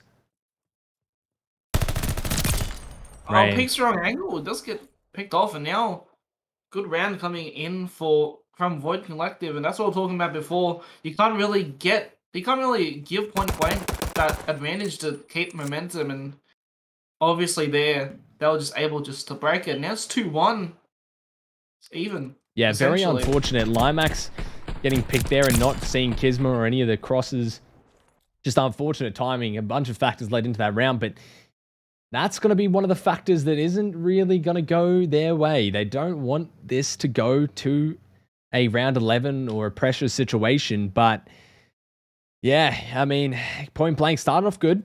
Void making their way back now. 1 round and they're already 1 round away. Not a big lead from Point Blank. They guessed wrong as well, gearing towards A, but a B push from this team. Shots coming in from Cronus on the cross. A big nade coming out as well. Might find Rain. Doesn't quite now. Void. Sorry. Now Point Blank have to play the first play. Yeah, it will confuse us a little bit because I switched the names around. Not enough shots coming in from Jarzen. Imagine taking care of him. Dirdev trying to find his way through, but it's covered by Kizma, and this is where it starts to get dangerous. Kizma peeking his head. Cronus says, see you later. Cronus gets another one, and now it's a 1 versus 2. Sorry, 1 versus 1. But Imagine there, don't know why Cronus peeked. Just play your life. You got to know that Imagine was on that back warehouse, but peeked out, gets killed. That's going to be all she wrote for Cronus. Does so well to get that 2-piece. Unfortunately, not playing the third, but unfortunately, we have advantage. We can see where the players are on the map. Cronus can't. But yeah, what an amazing 2-piece there from Cronus. Just not enough to keep it alive for point blank. It would have been a massive round, 3-1 up. But now it's all evened up, 2 versus 2. And yeah, not what you want to see out of that team. Yeah, if you look at the setup now for Void, Dirt does pick off Spawn, but they were holding... They had a pretty good wide setup to make sure nothing sort of goes on, and, you know, they don't have to guess. But, as I said, Spawn does get picked off, and it's a 3v4. Looks like Bomb's gonna go towards A, but there's actually 2 pushing towards that Broken. Shots coming out, but no kills yet. Yeah, and this is so scary if you're point blank and Void. They're just dancing around each other, somehow getting no one throughout that trade. Kizma is going to get picked. Cronus playing his life perfectly. Last person left, Rain. Going to run into Cronus, and Cronus comes out on top. Beautiful stuff from Cronus. And wow, this is just what you want to see out of this team. Finally turning it around. Cronus playing his life to perfection. Somehow getting that kill, making this a 3-2 towards point blank. This is really impressive. You really just need a bit of give out of Spawn. 0-5 having a really tough time here. We saw Kiz having a tough time in the last search. Now it's Spawn that's taken that place. If he can pick it up, then things are going to look pretty dangerous for point blank. Yeah, and I just want to point out, compared to the last S&D, this is so much closer. These teams don't want to give each other an in. Kizma plays the aggressor, slides in, gets Climax on that window. Yeah, and now Kiz able to get through, maybe pick up another kill here, almost a third probably. And that's what you want. That's what I was talking about. I can't remember when I said it. Maybe one of the other series Void was playing, but I said Kizma is that player to make those aggressive plays and give the opening to Void. And we're seeing that right now. Jarzen not getting spotted from Imagine. Imagine getting possibly the worst time in his life. Jarzen able to get through and help his teammate now. Kizma taking down Dirdev. Now all up to Jarzen. 1 versus 3. Not a lot of time left. And Kizma finding the kill. What a round from Kizma. Actually... almost an ace, or maybe even possibly the ace. I think it might have been the ace for Kizma, and just a beautiful round. Yeah, it was an ace. 3-4 he was at the start. Now a 7-4. Found every kill, played aggressive with the subby, getting the trades, and now a 3-0 going into this 7th round. Yeah, and going back and forth these rounds, you have to imagine that now, if Spawn starts to pick up, this will be so much harder for point blank. We all know what Spawn is capable of. But let's see now how point blank respond with this round. Yeah, that's really how it's been going, right? It went 2-0 up, and then they've got 2 rounds. Then now it's 1-1 round apiece, and it's all about how you answer back going down. So, if point blank can continue this momentum, then we'll see them take the map, but is it likely? Who knows? I just want to point out, Kizma has the 4 streak. As I said, just as you said, cast a curse, right? On the 4 streak, never mind. Spawn also playing the back here. They've got a very good setup. Limax gets eco-chelled, but no kill from Rain. 1 bullet off, unfortunately. Good nades, playing his life as best as he can. Runs into Imagine, and really unfortunate, but does do enough damage. Bomb is down as well. They're just playing post-plant. Dirdev here with Cronus to that front window, looking to try and make some beams. I don't think anyone's got that outer push, but it's not really going to matter. 1 versus 3. What can Imagine do? Got to think not a whole lot. That's one's that corner, and one is just lurking around. Yeah, this is unwinnable for Imagine. All you got to do is peek at 7.5, and he can't get the bomb. And that's all she wrote, unfortunately, for Void Collective. But Point Blank now up 4-3. Might even be around 11. We shall see. Yeah, pushing it to this much. If Void gets this round, it pushes so much to round 11. And you have to think, if they're trading 1-for-1, this is definitely going for round 11. But we'll have to see. Dirdev on the 3 in the special the later rounds. If he manages just to get kills over kills and he gets the streaks in round 11, it'll be so hard for Void. Yeah, I mean, Limax playing that door very well. Gets the first blood. Kizma does find the trade. No one else there for him. All up to Limax to try and make that play happen. Does find one, though. That's all that matters. And now it's a 3 versus 3. Kizma with the bomb in hand. No one quite being found here, but Dirdev actually calling this rotation. Rain just finds him, unfortunately. And they are ready for it, though. If they can find one pick here, Corey, Jarzen not finding Rain, unfortunately. Imagine finding Cronus. The nade does find him, but not enough. Imagine taking that round back. Void started off with Spawn getting picked, and now it looks like we're going to around 11. If this continues. And then we'll see who really has the ice. Yeah, just back and forth, back and forth. As a spectator, is what you like to see, but as a player, the nerves can possibly be getting to you. Bond's still yet to get a kill, by the way. So he is. I got to say he is trying to be that first man in and just running in every time. So it is tough. He switched to an AR for a bit of slower play, I imagine, and it's going to be a full 4 hit into this A site. Only one person there. It's going to be Kizma. Does find one kill. Yeah, that's a very big kill for Kizma. But Limax is through. Does find, maybe Imagine. Shaky shots, and Imagine going to turn on him. So tough. Twice in a row he's done that. Maybe no aim assist on that tank. I've got to imagine that the tank barrel probably stops a lot of the aim assist. So I don't think that that's favorable. But Limax, unfortunately, going to get turned and burned. A bit of a world star there from Imagine. Imagine not having any problems with it. It's twice in a row that that's happened. Where some shaky shots have come through, but now it's a 2 versus 2, and Bomb's now getting down on the B site, and Cronus Kun is in a great position here to stop this. Rotation coming through now. Very split attack coming in from Void. Yeah, as you said, Cronus has such a good angle there. But look at... He does catch the rotation from Kizma. Oh, he's got such good info. Such good info for Dirdev to work off of. He just needs to not die. Good heady on the bomb. That's Rain down. And they know Kizma was at the back, but Kizma has done a good play and rotated through. Fortunately, breaking some ankles there. This is unwinnable for Kizma almost. You've got to take down 2 people, and Cronus playing that perfectly now. 5-4. Match point, 4 point blank to do it. Limax getting turned on doesn't really mean too much in the scheme of things. That's at least some clarity for him. Yeah, Cronus got so much information just sitting on top there. He saw the rotation out back, and he also saw the person that was on docks, and that was able to play off that. He had one sitting on site as well, which made it so impossible for the retake. Yeah, 100%. And that's what you see. Patience is a virtue, really. Cronus really slow with his play style and does make it happen. Not sure what Limax was just aiming the wall there. A bit suspect from him, but nah. Jarzen is going to be the first to drop, and now this might look like it's going to go to around 11. 3-4 in the favor of Void Collective.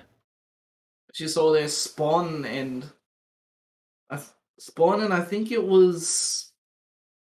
I don't know who it was. It might have been Limax. Just as you see there's just a stalemate on stairs. Cronus looking onto A. Might have spotted from Spawn, but Spawn getting taken out. The nade kill might come through as well. Limax there ready for it now. A 3 versus 2. Just like that, the tides have been turned. Now Void looking to clutch this out and try and take this to around 11, but not looking likely. Imagine needs to make the read here onto Limax. Bomb is down, does find it. Limax going to drop now a 2 versus 2. They're playing so far back for this bomb site. and Cronus does not want to give them any sort of breathing room.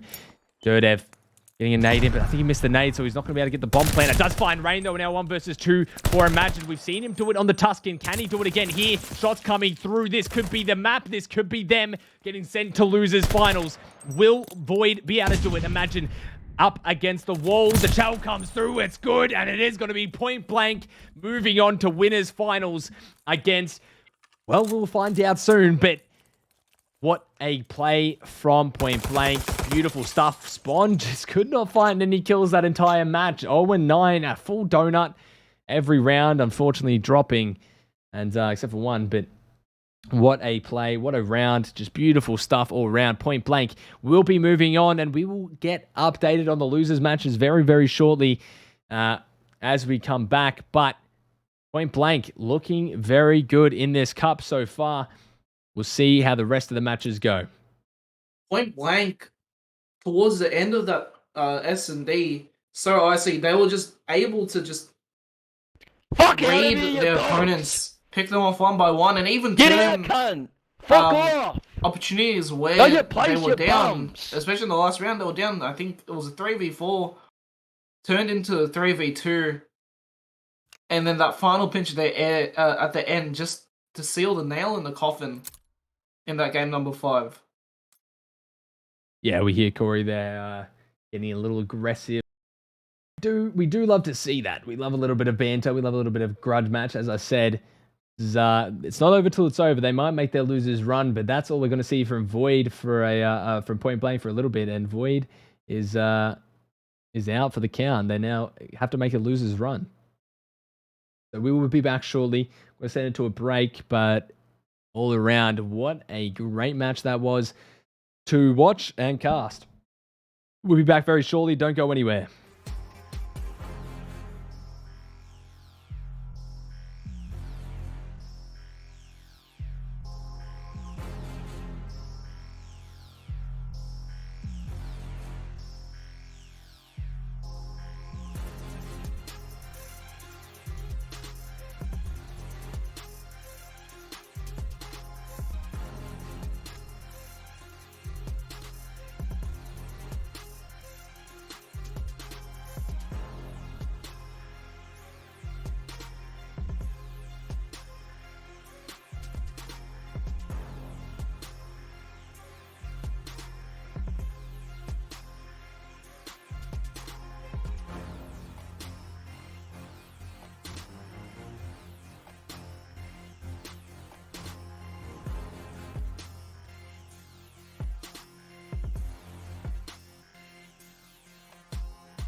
too exhausted, I needed the energy, needed to pick me up. I'm in your movie, but this is my cinema. I got the power, I'm built to devour. Anyone coming against me, a tower. I don't cave under pressure. Some of y'all leaving here in the stretcher. Took my time to go and get better. I was reading in the red letters. Hey, hit me with your best shot. I got time today. Feeling like a matador with that Red Bull. Oh yeah. No, you can't stop me. I'm running my own play. For the game win, I can't pin anything that gets in my way. Been here, done that. You all know what we came for. Been here, done that. You all know what we came for. Energy, energy, energy. I need that energy, energy. Energy, energy, energy. I need that. Been here, done that. You all know what we came for. Been here, done that. You all know what we came for. Energy, energy, energy. I need that energy, energy. Energy, energy, energy. I need that energy, energy. We've been here, we've done that. We done that. You all know what we came for.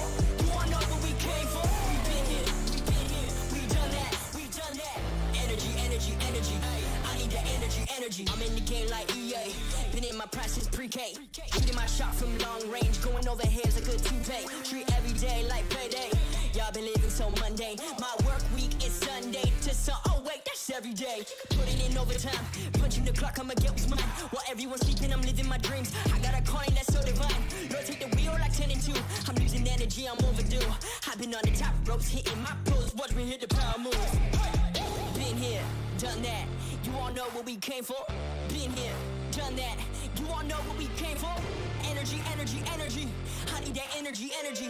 Energy, energy, energy. I need that. Been here, done that. You all know what we came for. Been here, done that. You all know what we came for. Energy, energy, energy. I need that energy, energy. Energy, energy, energy. I need that energy, energy. Been here, we done that. We done that. You all know what we came for. You all know what we came for. We've been here, we done that. We done that. Energy, energy, energy. I need that energy, energy.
Alrighty, ladies and gentlemen, we're coming in here. Map number 1, Trophies and Pingers versus Auglis. This is losers, so we're actually into the big matches. You know, who's actually going home, who's not going to make it through.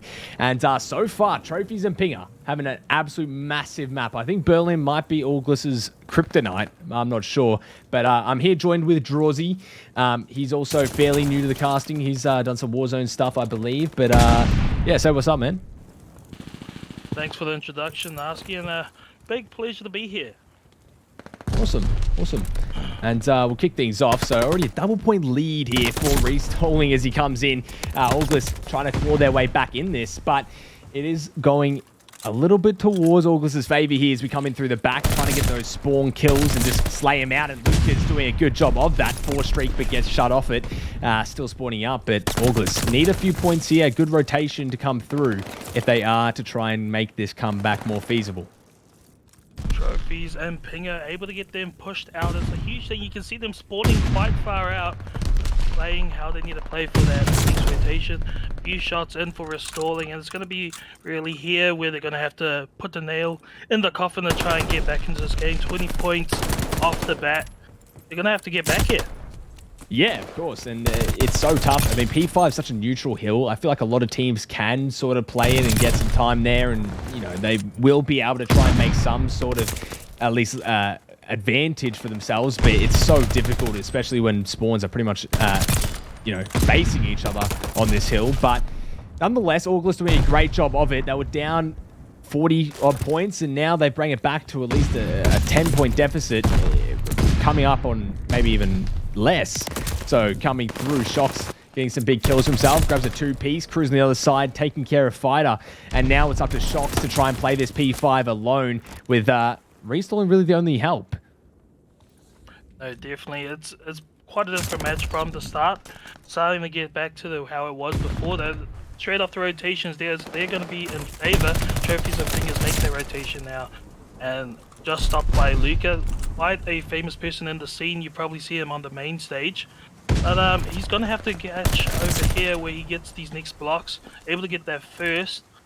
It's just, Yeah, just looking pretty good for Trophies and Pingers now. It's going to be up to August to try and get back into this game. Starting to make a team push in there. All of them 3 on the hill. But it looks like it's going to be up to Trophies and Pingers to break this hill now. Able to get a few shots in there. Nothing there, just a few picks on the cheek. Sharks looking to make the rotation, but gets caught by Cruz. Here he is, back into the match. And again, it's been just a 20-point deficit throughout this whole match. What do you think they're going to have to do here to get right back into the game here, Narski? Yeah, well, I was about to say, the kill differential is they're getting outslayed. There's nothing... August is actually playing the kills better, but they're just not playing the time. They're not setting up. They're not playing the objective well enough here. You see, Luca is on 19 and 12. He was 18 and 9, so he had a 2 KD. He was slaughtering everyone coming out of that spawn, but somehow still a 40-point deficit for this team. You've got to think, what are they doing to really allow this gap, this advantage? So it is up to Trophies and Pingers to keep playing their objective, keep playing as well as they can. I mean, Licky's not even on double digits yet, and they're still slaying out August. It's something that's really good to see because it's some fundamental COD, and you'd expect August to really take that position where they would be playing the more fundamental objective base, and that's just not the case here. No, I definitely agree with you. Whenever they're on the side, you can see Trophies and Pingers just really pushing them into a spawn trap. But what I would like to say, point out really, is that August has been pretty well with playing together, like quite compact. But when you have a look over at Trophies and Pingers, they're quite spread, getting those rotations there, and also securing those sites to get that time ahead. Here we see them starting to make the push over in the fire. Here is Licky able to get the first. Look at him get the second over onto Tank. Oh, it's just... Honestly, it's clinical from this team right now. It's 60 points up. I don't know what they need to do from here on. Yeah, I mean, this team is really kind of the underdog in this series. They had a really rough go last time, and to be honest, I thought they were going to have a rough go again once they got knocked out to Void. But they're having a really good showing here against August. Still a 40-point lead. They've been able to keep it consistent, pretty much almost 50 there, but it's just not enough that we're seeing from August. They're just really not pushing the pace enough, and they're not getting on the rotations. We see no one's here. There's 12 seconds left. You should have a player through the back, but Mish is probably going to check for it. Look, he's checking for a player. No one's here. Where's restalling? The route man.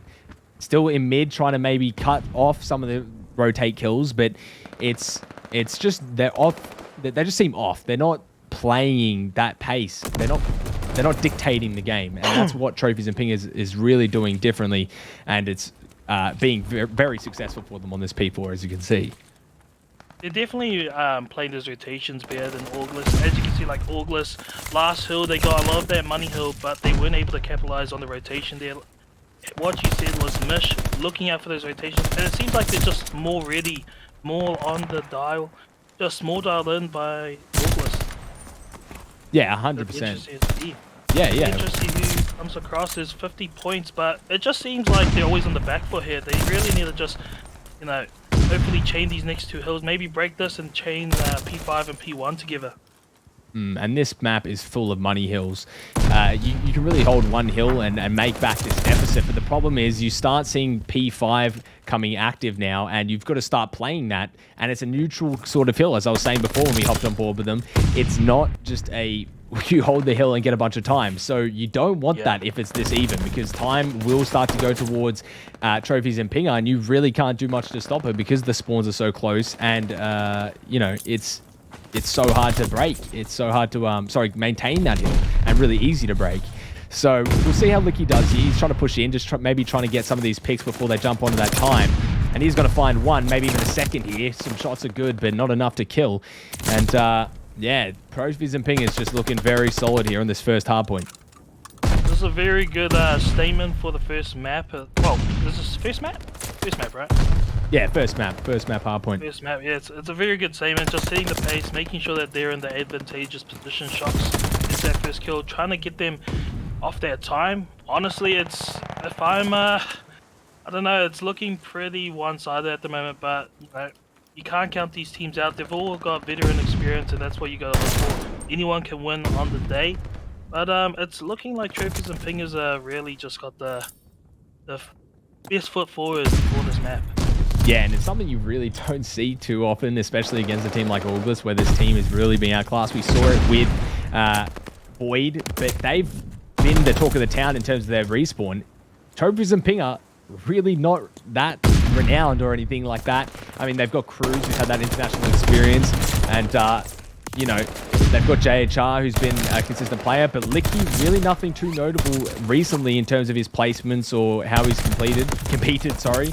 And Mish, really since the start of the map, start of the year, hasn't had too much of a bang. But as we say that, almost 100 points difference against a team like August on map number 1.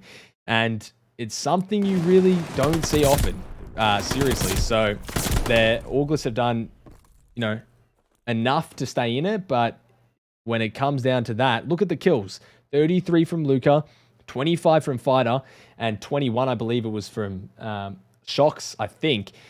And it just wasn't even close on the other side. They were still getting outslayed, but the points were 100, you know, difference, which is not at all close. You know, you could understand that stat line maybe if it was close, but it wasn't. So you got to think, what's August done that's so wrong in that map?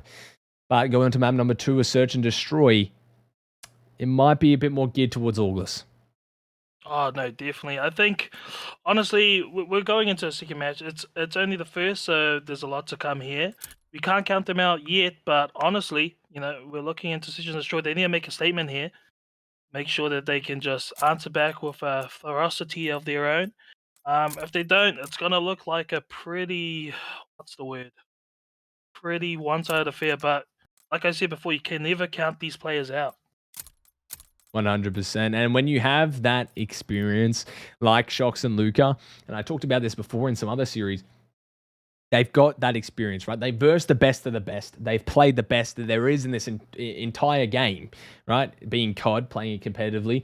So when you come up against a team that's up and coming, and, you know, they've started off hot and they're doing good and they're, you know, making you seem a little bit clueless almost in how you're playing, they have the mental. They know what they need to do. They can regain, and these sort of situations don't have nearly anywhere as much of an impact as maybe a lower tier team that doesn't have the notoriety as a team like August. But that being said, I know Shocks mentioned to me, everyone wants to see you fall when you're at the top, right? When you're August, you're so dominant, everyone wants to see you fall. So it's hard to maintain that top position, but it's easy to, you know, gun for the top, right? If you're up and coming and you want to go for the top, it's a lot easier to get to the top than stay there, right? So we're seeing a lot of these teams, you know, be really up and coming and playing well, but will they be able to have the same success multiple cups in a row? And that's what we saw with Void. They got knocked out after winning the last cup. Not that they did bad in it by any means. They played extremely well, but, you know, it just goes to show that there's more to it. No, definitely. I just want to touch again what you were saying just before. You were mentioning how it's easy to get to the top. Well, you know, relatively easy to get to the top, but staying at the top is the harder one. Sorry, my mic just cut out. Yeah, I was about to say. Yeah, you're all good. You're all good. Do we know which map they're going into for a search and destroy? No idea. I unfortunately am not privileged to get that information. But it's okay. I think you're cool. I think you're cool Thanks, enough mate. to be in there. I wish. worries. I'm just on the outside, mate. I get left in the dirt. Don't talk down to yourself like that, my friend. Oh, We've got this. Yeah, As pick we're up waiting the for this crown, next King. match. Yes, you know, you deserve it. You know, I'm excited to get into this next map. I am. Indeed. Exactly. Thank you. It means a lot. But we'll see. Search and destroy. I don't know how to feel about it, to be honest. I would have expected maybe August to take hardpoint and control, right? So when you have trophies and pingers take the first hardpoint, now I'm sort of thinking, well, search and destroy might go towards cruising that, because I always feel like the top teams struggle in their searches, because I always feel like they just don't expect these like kind of weird plays and these kind of nothing to lose plays where people just run and make weird routes and get through at the back and start getting picks and, you know, whatever else. So I feel like a team like Trophies and Pingers, you know, Mish, Cruise and that, they have kind of the advantage in a sense. But August have very good setups and are very fundamental with their search and destroy. So maybe they have the advantage. I don't really know how I feel about it. But, you know, search and destroy is one of those games or game modes where it's, you know, a coin flip. It's not clear cut. So, you know, it's looking favorable here for Trophies and Pingers to even go up 2-0. And it is a Bocage S&D. I've just got...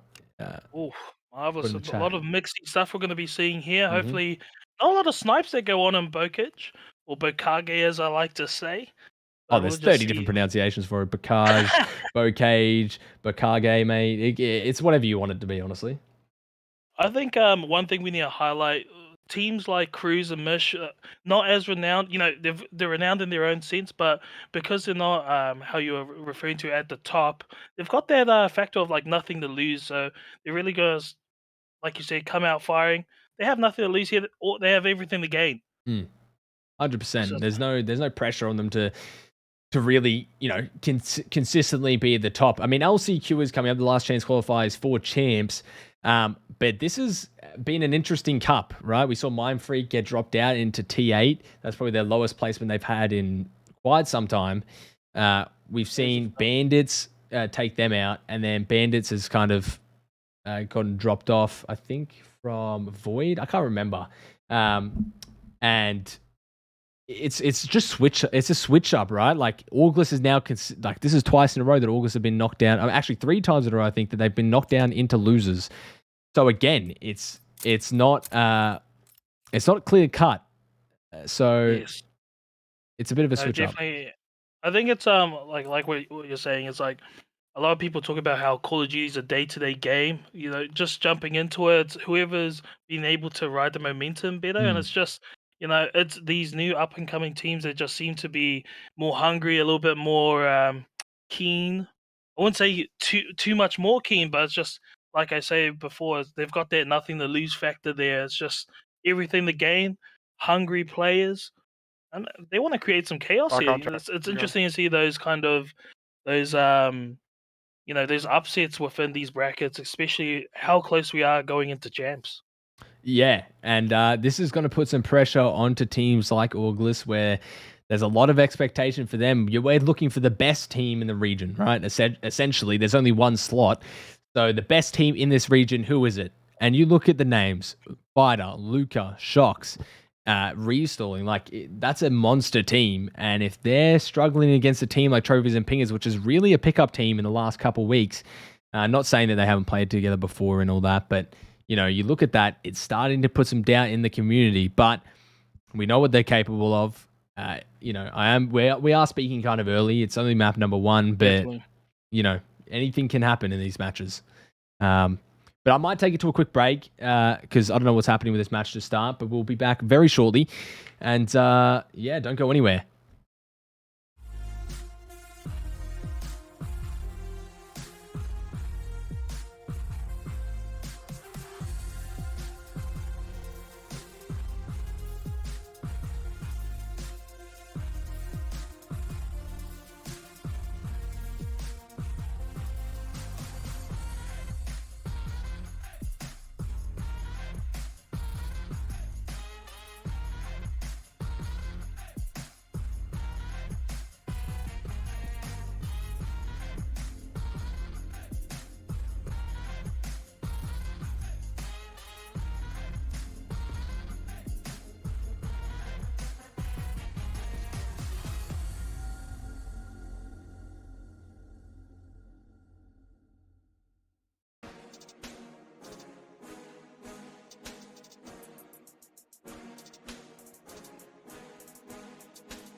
All right, we are back. It started up. Trophies and Pingers versus August. I've gotten the team names switched up. My apologies. It's happened twice. This is the second time today, so you can't win them all. But we all know the players. We just talked about them. But it's going to be August getting the first blood. Sorry, getting the trade on the first blood with Luca dropping there. But the bomb looking to go down towards B. And Bocage Search, I feel like I rarely see nowadays. I feel like it's very, very rarely picked in vetoes. So the second map on, it's kind of weird, but we'll see how it goes. We'll see how they play it.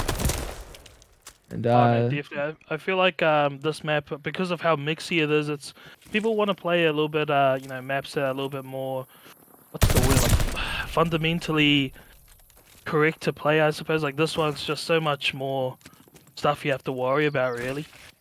As I say, that one goes down, it's a 1v3 situation for Mish. He's going to have to get this first, able to get it, huge stuff, but isn't able to correct that wronging. But going into the next round, first point, I think, to August? That was to August? yeah, that was to August. I know it's a bit confusing with the name switched around. I'm sure you'll get it mixed up. I do it sometimes as well. But yeah, first point to August. Mish doing a great job there in the actual 1v3. Just guessed a little wrong, ego challing. Maybe needed to calm down just a little bit, but time was not on his side. But yeah, we see this team, and Bockage really isn't geared towards August, I would say. They do like the more fundamental play style, and that's why I was saying that a team like Trophies and Pingers might have the advantage, because there's that weird plays, and we're seeing it come to fruition here. 2 dropping already from August. Now they're at the back just trying to play as best as they can. And yeah, Bockage really not seeing that often. No, definitely. I think what they're doing now is they're just playing the numbers. They know they've got their advantage here. Gives a few shots onto Luca. He goes down from Cruz. And now it's going to be another 1v3. No, 1v4 with Fighter, the man, the myth, the legend. Unable to get those shots though. And we're going to go into another round. That's straight over to what Trophies and Pingers is a 1-1 now. Pretty interesting stuff. That's what we want to see really in this type of game. Yeah, It's a back and forth affair. Making it exciting, right? They're making this a show for sure. And getting that second round is huge, right? It shows that it's not just going to be a clean search and destroy from August. And I feel like they are going to make it very interesting. This team is always, so consistent on search and destroy. Usually they have their setups and they play fundamentally, but Licky might have actually gotten that info. They did get shot at as well, so it gives them a little bit of room to play with. And playing very far back, this setup. Mish getting the first blood onto Shocks. And now you're on that 3v4. Bockage really isn't one of those maps that's easy to get out of that hole. Once that first blood comes in, you're trying to get through lanes that just aren't there. But Fighter, just as I say that, opening up a lane just by himself. Doesn't need the help, doesn't need the extra player. And yeah, going in 3 versus 3. You can never count these players out, like we said before. All veteran experience here. First shot, Luca gets the best of it. Looks like the belt of a tier there. It's a 2v3. Looking like it's an advantage for August. Yes, August. Luca just chilling around this lower tank. Sees that there's someone on top of a building. Oh my, somehow Licky getting on top of that actually might be able to do some extreme damage here as Restalling gets down the bomb.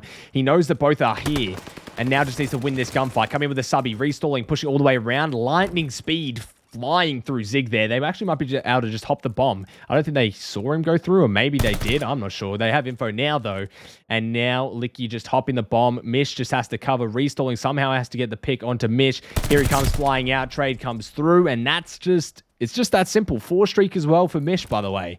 So it's getting very, very interesting. Yes, no, that player, good try there, but obviously it was at a disadvantage with the other player being there, and that's kind of the situation you get, like you said earlier. Once you get into that hole in Bockage, it's hard to crawl out. But it looks like, with each step there is just one step closer to getting out of it. Yeah, exactly. And 1 round difference, 2-1, it's even still, but even getting the advantage there, still 2 rounds in a row if you are Trophies and Pinger, and it does give you a little bit of that momentum. It's going to be interesting for sure. And apologies for getting the names the wrong way again. It does make it a little bit weird to follow, but the bomb is going down towards this A side. I mean, look at this. What is this play from Licky? It's so weird and strange. Like, I feel like I just never see any of this happen. Big nade from Mish over the top is going to take down another. And now Shock's all by himself, a bit lost on where to go. Trying to find some sort of opening where he can get safe, and there's just nothing to be found. Now Fighter left in the 1 versus 4. And yeah, it's going to be tough for him to pull this off. Fighter with the first. It's going to be a hard road to climb up, but if there's anyone that can do it, it's him. Looking to make the rotation after the first. Mish still in play. Probably the MVP, I'd like to say, for trophies and pingers. Seems to be the guy making a lot of impact there. 7-1. Just always chilling around this tank area. As I say that, Fighter goes down, and that's going to be another point over towards the trophies and pingers. Yeah, I think Fighter actually just killed himself there in the back of the map. I'm not sure what happened, but I think that was just to stop getting feeding anyone's streaks, especially Mish. He's too off the glide. That's just something you don't want to give them. He gave it a red hot crack and just dodged everyone. Just thought, yep, I'm just going to get out with my life, play safe. And that's some of the plays that you see from kind of these higher tier players. They don't want to feed them the glide, and that's just one step kind of further that Mish has to getting that glide. Yeah, a bit of a weird spot. Yeah, we see a bunch of weird stuff coming out in these matches. Like, there's always these weird little spots, and you'll see them on Tuscan a lot as well. There's like all these little ledges and windows that people get into. And here again, maybe in Champs 4, Mish pulling out some weird spots, trying to play that aim assist. But Luca going to be the first to strike. And, 1 point down, well, 1 life down for both sides. Mish really just playing those streaks. He knows that if he's able to get this kill, he's going to be able to open the map for his team. Unable to get it, Restalling shuts him down. JR and Cruz, two-man duo dynamic team, able to get Restalling down, and that's going to be making it a little bit more doable for them. Oh, as I say that, Cruz gets one of his own. Oh, and wait, Shox gets his own, and it's going to be a 1v1, and Shox gets... Gracious, that was a bit of a crazy round there, Narski. Yeah, it was. I mean, what was playing Cruz's advantage there was that Shox, sure, he got his teammate making it a 1v1, and Cruz on the other side got a kill on his teammate. So they had info on each other, right? But Cruz trying to capitalize on that, pushed up, trying to get aggressive, maybe catch him off guard, but Shox getting to that heady a bit quick, takes him out, and now that round will be secured towards August. And Trophies and Ping is still up 3-2, but it would have been massive if they did secure that round. 4-1 just is such a tough scoreline to try and make back. Mish, though, making sure to make this a 4-2. 2 dropping for Trophies and Pingers, restalling on the other side, grabbing 1 before getting traded out. And again, in the clutch, Shox 1 versus 3. Shots coming out, but he's not quite out of the woods yet. Turn around, and JR comes through. Some beautiful S&D coming from Trophies and Pingers so far. One thing that August has done beautifully this game is just shut down Mish in that last round, making sure that there's no more streaks. That's one thing that they don't have to worry about at the back of their mind. Another thing they have to worry about, 2 more rounds above them. They need to catch up there, and they really need to make the statement. Talking about what we were saying before, you know, they just got, they just lost the first map. This was really where they needed to make a statement here so that they can get a little bit of momentum on their side. As I say that, dispersed onto their separate occasions here. Stalling, just chilling. Sorry, JHR. Oh, 2 go down in favor of August. Fighter and Shox working together with their veteran abilities there. Right next to each other, unable to get that kill. JHR gets it. Ooh, crazy. It's going to be crazy. Really nice card, like you said just before. Yeah, I mean, this is where we're seeing some of the players in August come alive. Recently just jumping out, getting that trade onto Cruz, making it a 1 versus 1. Not sure if that was the play or not. Keep it a 2v2 or keep it a 1v1. He knew he was going to get traded there most likely. And JHR getting the info there is massive. Now probably going to hunt this kill. Maybe play a little bit safer. But yeah, when you're coming up against this kind of squad, this is kind of what you need. And it's really showing here. They're doing a really great job of delaying this kind of momentum that August is able to get. And just as I say that, JHR winning his 1v1, making this a match point. Trophies and Pingers doing an exceptional job in this match. Trophy and Pingers, like you highlighted before, just with their, what's the word? They're just able to make just scrappy situations and just come out with the best advantage, right? I love the angles they play, the off timings. It's just really upsetting, kind of like pushing off the pace of August here. Yeah. AHR pushing straight off their spawn. Straight over. They play quite fast here. drifting off just like the Flash. See if they can get the first kill here. Sees one's down the Shocks. The Warzone movement here. JHR with the first. Goodness gracious, know that they got the back line. They see Shocks up top. If he's able to get this is huge. Oh, and he gets in for a pinch. Is that Licky? Is his name Licky? Yeah, his name's Licky. Licky, hey. He's been around for a while. He's quite a good player. He's just I feel like his issue he has had with these placements, is kind of down to more of a just not having the right squad and not really getting the right kind of opportunities. But here we go. Restalling left in the 1 versus 2. Gets some shots put into him. Knows he's weak. Cruz just holding the angle. Playing as safe as he can. Restalling around the map. The flash just going back and forth. Cruz taking him out. Just playing patient. And that's what you want to see out of trophies and pingers. A absolute clinic in the first map. Second map, you've got 6 and 2 up against Auglis. Now you're starting to think 2-0 up match point. How is Auglis going to bounce back? Gonna be a very hard job. Narski's gonna be a very hard job indeed. Trophies and Pingers able to ride this momentum. They won the first map. They won the second by a landslide. They really need to cut it out right here and just not leave any room for, well, any mistakes so that Auglis can just snap up and maybe make a good play out of it. Well, capitalize on it, right? Well, I mean, what's hard is you kind of go 2-0 up, right? So in their position, they're 2-0 up. They've won a great hardpoint. They've won a great SMD. Now they're coming up into the control, and that's where it starts to get a little bit scary because Auglis should have the advantage on the control. I'm not going to lie. They're very well versed as a team. They've got great teamwork, great coordination, and the chemistry's there, right? This team has been playing together for a long time now, and they've got each other's backs just naturally. I mean, given Restalling has been on the team the whole time, but compared to Trophies and Pingers, the teamwork should be there from Auglis.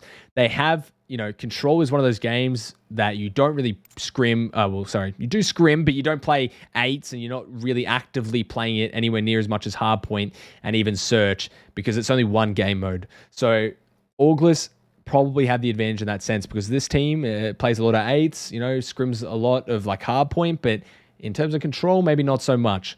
So Auglis looking favorable to take this, right? So let's say in the realm of kind of imagination, you get in here and they win the control. Then you come onto the hard point. And the second time around, maybe not, it won't be as convincing as the first one, right? Auglis start to find their ground a little bit, start to turn up and start to really get into that final form. And then you're down 2-2. So it starts to get a little bit mixy when you start thinking about the future here for this team, but still more in the realm of possibility. And I think Trophies and Pingers does have a good chance here, even though Control, I would say and argue, is in Ex-Renegades, aka Auglis. But Trophies and Pingers still more than capable. We saw what they did in the hard point, saw what they did in the search just then. Now we see what they do in the Control. No, definitely. They just need to put it all together, I think for Trophies and Pingers, they're going into this last match here. They can't get complacent here because if they leave any holes, that's going to be opportunities for Auglis. It's going to be crazy to see. Really, it's just, I don't know what to say. Who do you think is going to be our standout player to watch for this match? They're going to restart. Well, no one's going to be a standout player. That's just how it goes sometimes. I've actually got to change the series score. I keep forgetting. Series score in the top there isn't correct. But okay, I think my game's now bugged out because of that. Sorry, my throat is getting a little bit chalked just because I've been casting all day. But yeah, so I have gone scan and repair. We might have to chuck it to a quick break. But yeah, it's going to be very interesting, right? The control is always. We've seen some good teams play today on this control. So we'll see how it goes. But we're going to send it to a break, and we'll be back very shortly. Just need to restart my game, join up in the lobby, and yeah, we'll get back as quick as we can.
Alrighty, we are back.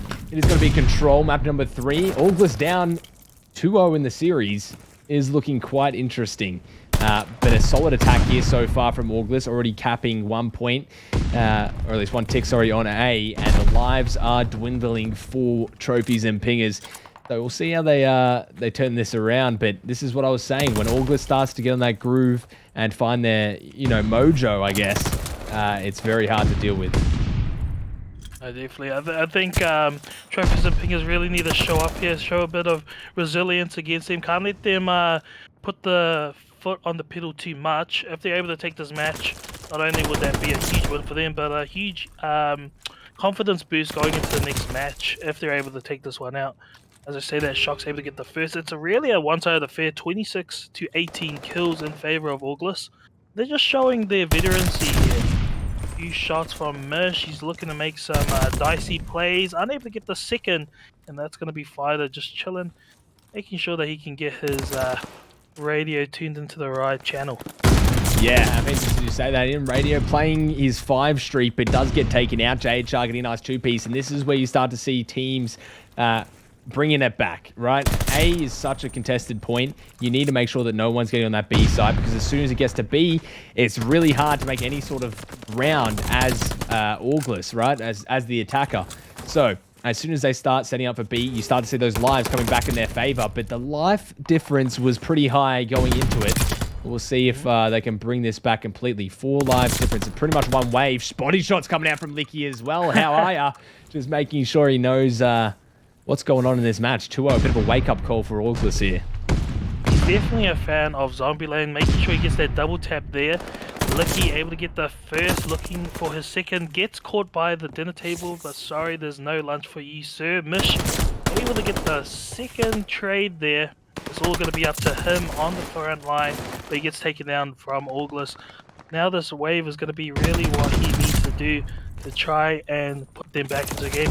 But when we started, like you said, the kill difference was quite different, but quite doable now. Only 4 kills down, where it was, I think it was around 7 or 8 before. Yeah, you really don't want, as much as the lives are important, you don't want them to get ticks, and that's what we're seeing here. They're starting to get slain out, and August have made a good push. You just want to die at this point if you are Mish, and he has done a good job of doing that. I think they might have gotten the second tick. They did, so that's going to put them on 5 ticks for round number 1, and if this goes to round 5, they're going to be having that defensive advantage going into it. So as well as they did good with the lives, it's really not going to mean much in the long run if this goes to a defense round 5 and August have the advantage. You just saw them, how they just pushed straight through P5, able to get those few initial kills. And because they pushed them out so far, they just stacked the point, able to play off each other's kills, and really just was a testament of how they were able to get that first and that last tick, really. Yeah. Just really a different story on this respawn here. You saw a lot of dominance from trophies and pingers within that first Berlin hardpoint. I think because this map is a little bit more compact, a little bit more, 3-lane, it's kind of hard to kind of get a little bit more breathing room. So maybe with this one, they're not finding themselves a lot of area to like make mistakes, and that's where August has been able to capitalize on. Yeah, I would also argue that it kind of works against Renegades in a certain sense, or ex-Renegades, sorry, aka August, because they really find a lot of success with bringing in restalling. And restalling is a route, man. I've talked about this before. And Tuscan really doesn't allow much for a lot of routes. It's a 3-lane pretty much map. You've got that middle, you've got that left side field, and you've got P5. And a game mode like Control, you really want your route man getting a lot of those kills, snipping kind of any of those weeds getting through and cutting the numbers. So when you really don't have a map that allows a lot of pressure gaining from restalling, you start to find that the lives don't come as easy. And I love this play from trophies and pingers. I don't know how successful it'll be, but 4 in the back just trying to take him out. And yeah, well, we saw where that came. But JHR getting a nice little snap and a 2-piece for himself, almost a third here, but he doesn't have the health to do it. But yeah, as I said, not a lot of room for routes to be taken, and we really want to see what August can do to make this happen, and they are doing a good job of it. I think what you're saying before, that was definitely a good play. It was a bit of a unorthodox one, but if they were able to pull it off, they spawned them out onto field, get a lot of time, and they really just want to be able to get enough pings there, even if they, oh my goodness, having a bit of technical difficulties with the wall. Maybe you're going to have to call your carpenter there. JHR coming down the plat hallway. It's going to be up to him be up to him to get these first initial kills and create that room for his team. Yeah, of course. And that's classic Vanguard there, trying to break the breakable, but not being able to get it through.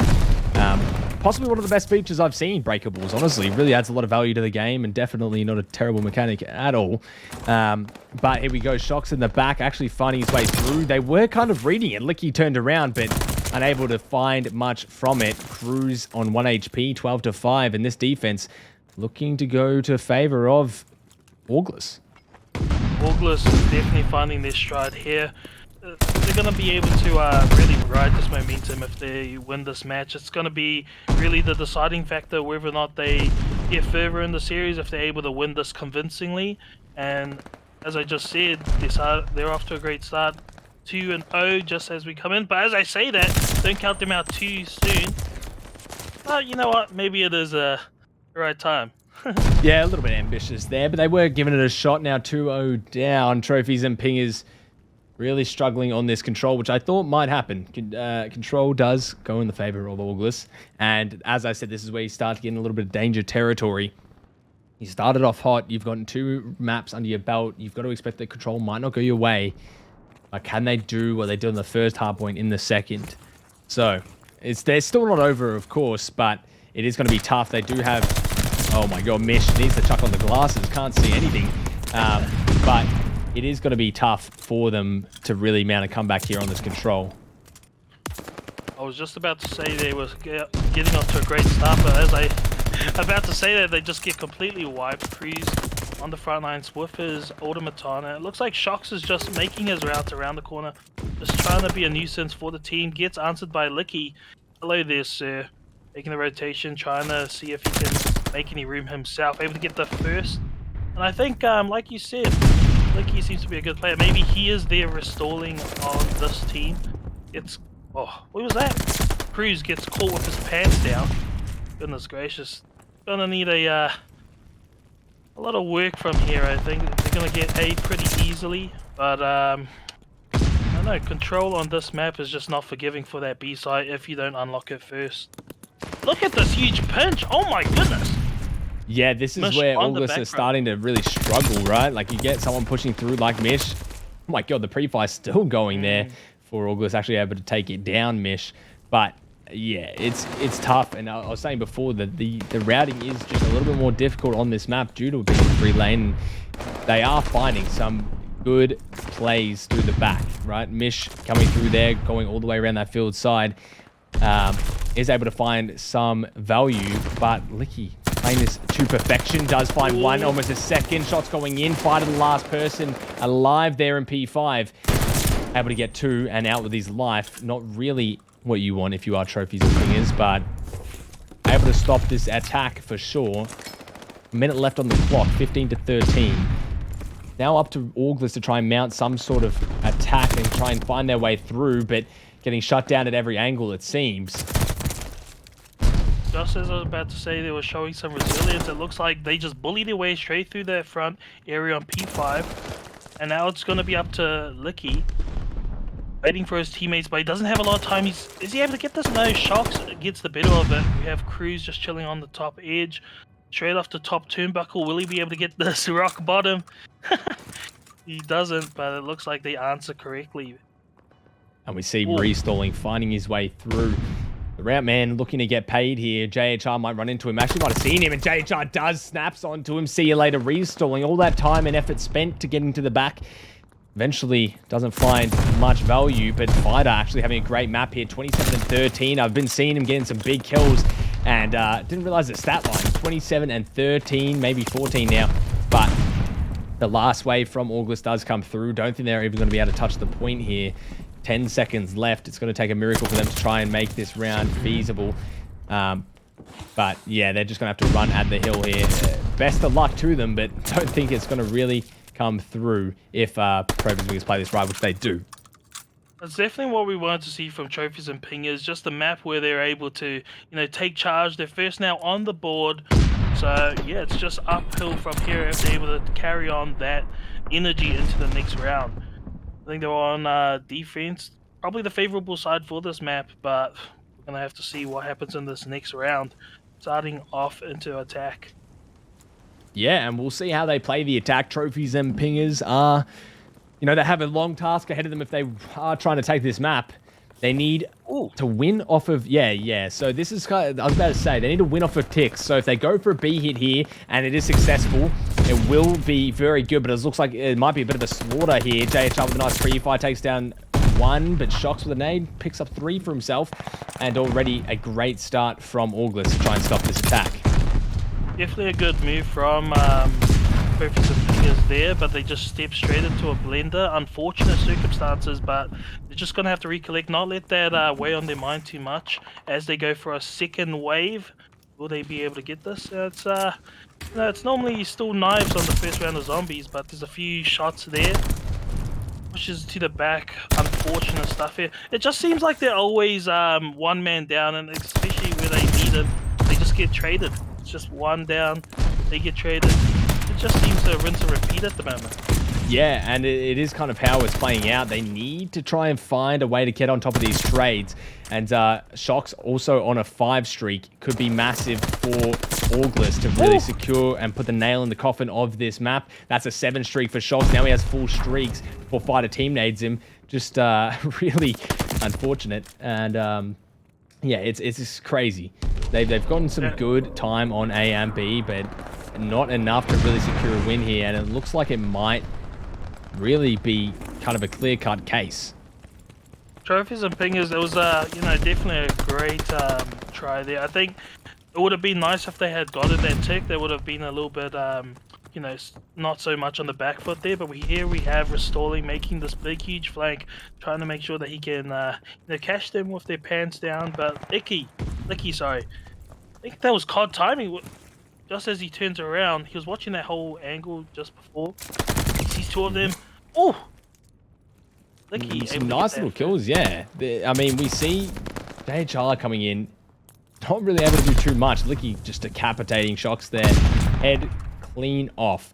A tick has gone towards B. They need a second tick here to really make this round 5 feasible if they are to win this attack. That's saying that they will win the attack, which is by any means really like not this. set. Yeah, they are playing very patient. Licky in the back, maybe waiting for Cruz to come through.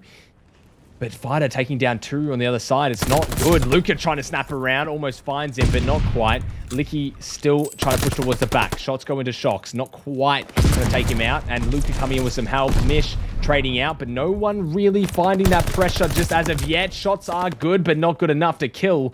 Now JHR left to try and finish off some of these players from August. There's definitely a great play out of Licky there. I just feel like there was just not enough presence from his team there. He definitely had a pinch ready, but as they got to the front step, they were just finding themselves getting the door slammed right in front of them.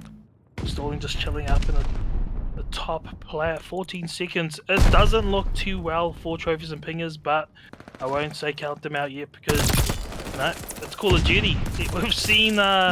Yeah, we've seen crazier stuff. We've seen crazier stuff happen, but 1 player left, JHR, he's going to get taken out, and August do take that map 3, like I predicted, but I feel like the hard point's a toss-up, and the search and destroy on the map 5, given it does go there, is a toss-up as well. So 3-1 up now for Trophies and Pingers, still the advantage. Can't really let that get disheartening. Fighter, though, dropping 37, by the way. But yeah. It's crazy stuff out of the man. Yeah. Crazy stuff indeed. It's just, this was really where they needed to just shut it down, because now that they've given 1 map over to August, now there's a lot of ideas flowing through their minds. It's like, okay, we've just got 1, we just need 2 more. That's very doable for August here. They really just need to make sure that they don't let their foot off the pedal and just hopefully take over this map, because once it goes on to that final S&D, it's anyone's game. And that first 2-0 lead will be all in vain. Yeah, of course. And let me take a little while to get set up. Not sure what's happening. They might take a little break here, but I think we might get back into it. This is a Bocage hardpoint. I don't know if August has got to come out of this on top. Oh, this is a very mixy map for any we were highlighting how the trophies and pingers, they've been playing quite fast, quite was it mixy, and this is definitely what they want for their next map. Something that just lets people be mixy, really. It's gonna be an interesting map here. I think this is in favor of trophies. I don't know. What do you think? Yeah, I don't know. I feel like Bocage really isn't a map that requires, I guess, the greatest knowledge of the game necessarily. Like, I feel like, especially if you play 8s as well, you play this 2 times more than any other map most of the time, because you start off on Bocage hardpoint, then you go to Tuscan hardpoint, then you go Berlin hardpoint, then you go Gavutu hardpoint, and then there's no other maps. So you go back to Bocage if it's around map 5. So you get a lot of playtime on Bocage. And there's really not a whole lot that you can do on this map. There's some good routes and some good plays, but it's pretty straightforward. Spawns flip non-stop. It's just winning your gunfights and outslaying, which August did have the advantage on in the Berlin, I may add. But going into it, it's gonna be hard. It's just who plays the objective more, who's throwing their lives at the hill a little bit better, and we'll see how it pans out. But they're taking a little while to get this up and running, so I'm just going to chuck it to a quick break. Don't go anywhere. We'll be starting very, very shortly, and we'll be back in a minute.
Alrighty, map number 4, 2-1 up, 2 trophies and pingers.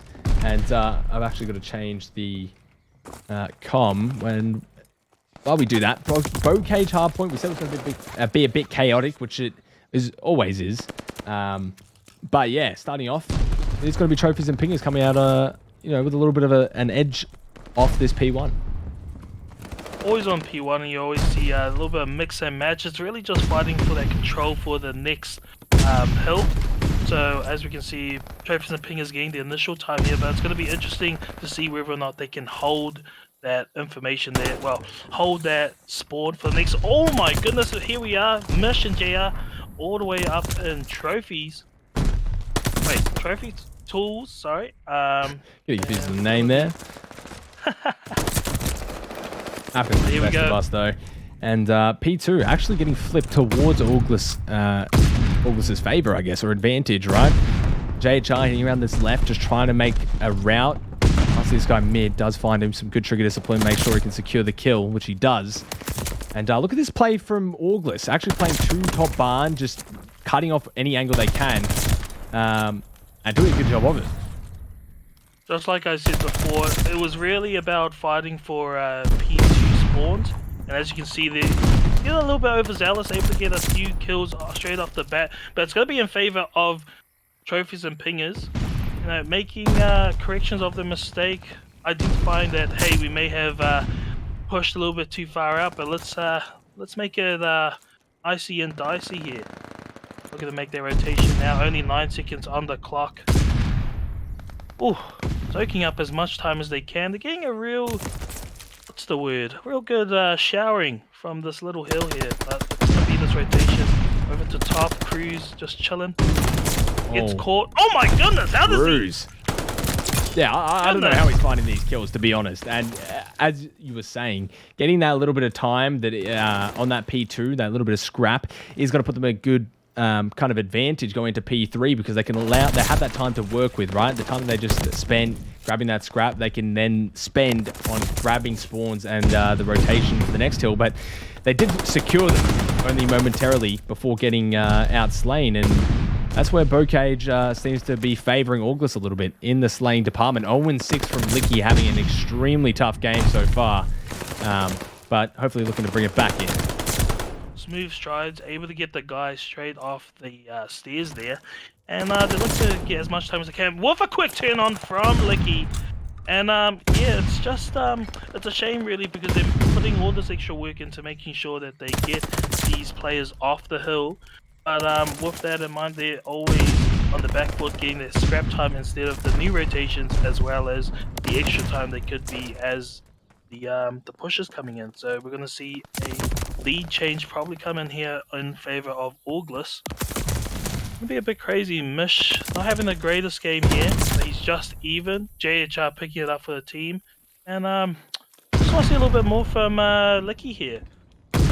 Yeah, if Licky can really start making those kills happen, you can really start finding a bit more value, because Bocage is kind of one of those maps where you can have someone popping off and grabbing an insane amount of kills, but actually not really finding too much value in terms of a score differential between the teams, because the kills don't really mean too much. They don't have the impact anywhere near as much as another map, because the spawns are just so easy to flip and so easy to grab, because it's just such a small map and it's so mixy. But here we go, coming through the back, JHR looking to grab these spawns, but don't know who he's contesting. Luca, one of the best ARs in our region, with an MP40 across the map, but did pop some good shots into it. Mish now on this AR, top of this P5, and really looking to grab some time here. Not much in terms of score difference. No, definitely. I think what you were saying before about the value in their time, they've made a few investments going into the next hill. They've got to make a huge pinch here, and that's a great play straight out of August there. Just soaking up as much time as they can and pushing out the opposing team. But it's, yeah, good investments from August. So I'm going to have to ask them for some investment help. Yeah, I mean, they're doing extremely well here, setting up for their future in these hills. And Licky just doing a good job getting that nice 2-piece for himself, but Not really enough to secure much time or really do much, but it does stop them from getting any more time.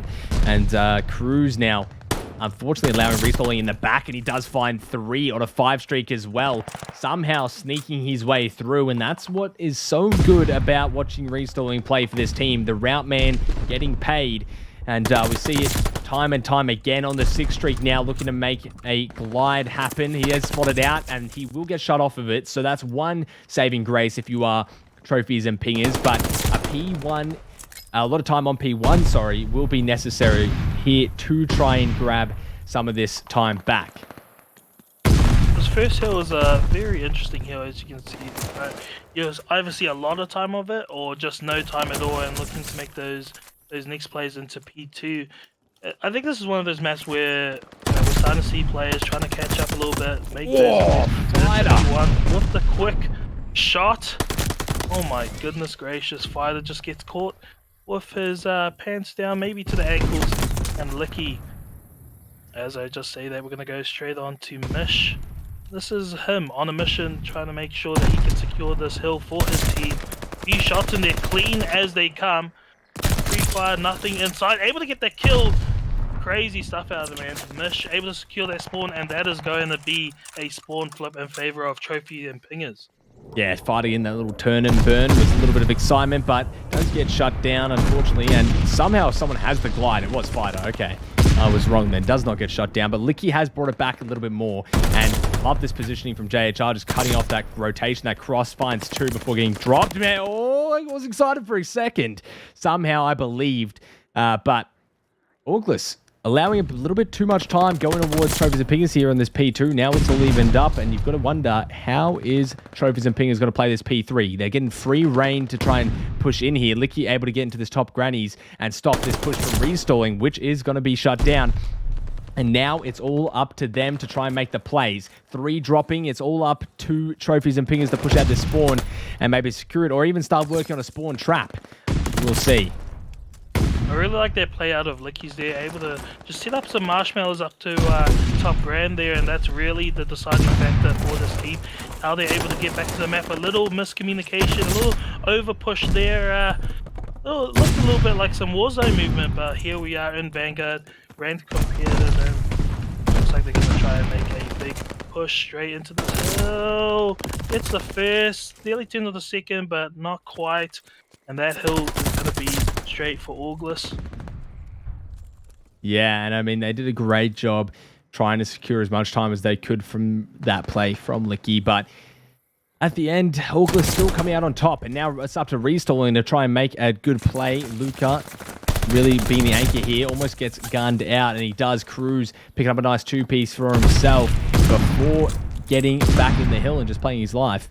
Now up to Licky. Just trying to cut some of these numbers, stop the push as much as he can. Unfortunately, just switching back and forth between the angles a bit too much. And now 3 dropping. Last player left, JHR, almost finding 2. But again, not really too great for Trophies and Pingers on this P3. Such a mixy map we're seeing here. Cruz able to take this rotation. Hopefully flips it in favor of his team. We're going to jump straight onto Mish. Man on a mission, looking to see if he can get these kills. Just dies from restalling him back into the respawn screen, and they're going to be on the back foot again. Great push from Trophies and Pingers, but it's all going to be in vain as they go into the next rotations here. Yeah, Charge is chilling over in top grand, making sure that he can support his teammates, but it's going to be the effort of Mish and Cruz, who just really are on site doing the dirty work that they need to do. Yeah, exactly. And we're seeing it here now. Mish trying to play these hills. What a B-hop coming in from Shocks, just flying across the map. But JHR doing as best as he can here to try and play this time. And time is of the essence here if you are Auglis. JHR, the lone man on the hill, but still doing well to try and get as much time for this as possible. Reinstalling, picking up a nice 2-piece, looking to make this 3-streak of 4. And he does secure it, but not quite enough to do anything more with it. JHR picking up 2, almost a 3rd as well. It's just chaos. Chaos right now, sorry, coming out of this hill. And yeah, what a great showing for both these teams here on this P5. Definitely. Trophies and Pingers not down and out yet as they take the lead by, I think it's around 20 points, 20 or 30 points. Org on the hill now. It'll be interesting to see how they capitalize on the next hill rotation.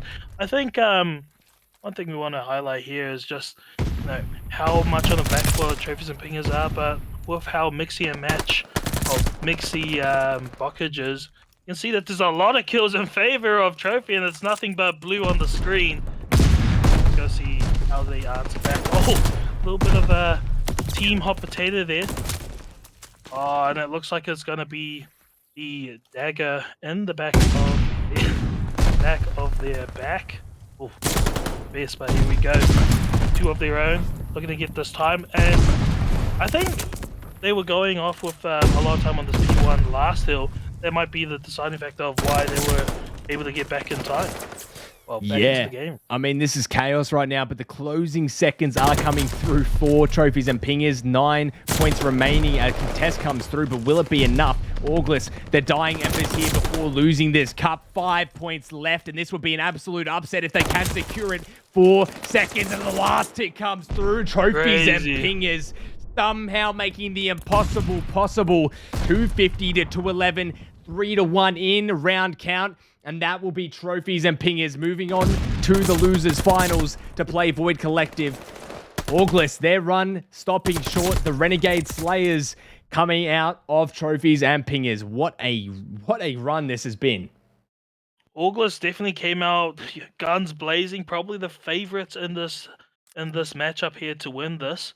But it was just from their pure resilience and tenacity that trophies and pingers were able to just take that the few kind of holes and opportunities that Auglis presented with them, and really capitalize, make sure that they came out with the win, and the win they did come out with.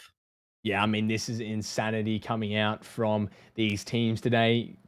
Really the only team that we expected to be there. I mean, Void obviously last time, but it's now a 1, 2, 3 that we really didn't expect. Point blank, probably the only ones that we really did get around to. But yeah, craziness going down in this cup. Classic Vanguard. Don't want to take anything away from the team, but Vanguard, it just seems anyone can win.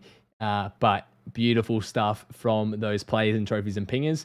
And we'll go to a short break while we gear up for the next one. But what a showing that was.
too exhausted, I needed the energy, needed to pick me up. I'm in your movie, but this is my cinema. I got the power, I'm built to devour anyone coming against me at tower. I don't care when the pressure. Some of y'all leaving here in the stretcher. Took my time to go and get better. I was reading in the red letters. Ay, hit me with your best shot. I got time today.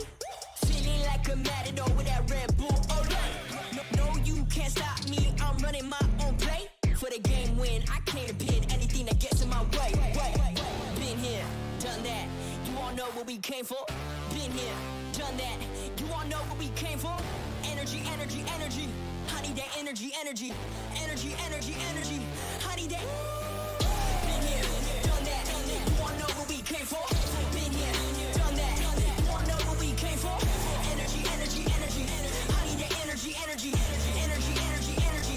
I need that energy, energy. We've been here, we done that.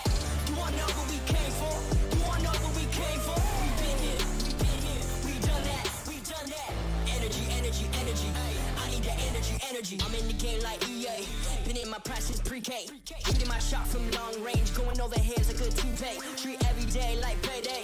Y'all been living so mundane. My work week is Sunday to oh wait, that's every day. Putting in overtime, punching the clock, I'ma get what's mine. While everyone's sleeping, I'm living my dreams. I got a calling that's so divine. Lord, take the wheel like 10 and 2. I'm losing energy, I'm overdue. I've been on the top ropes, hitting my pros. Watch me hit the power move. Been here, done that. You all know what we came for. Been here, done that. You all know what we came for. Energy, energy, energy. I need that energy, energy. Energy, energy, energy. I need that. Been here, done that. You all know what we came for. Been here, done that. You all know what we came for. Energy, energy, energy. I need that energy, energy. Energy, energy, energy. I need that energy, energy. Been here, we done that. You all know what we came for. You all know what we came for. We've been here, we done that. Energy, energy, energy. I need that energy, energy.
Here we are, ladies and gentlemen, losers finals.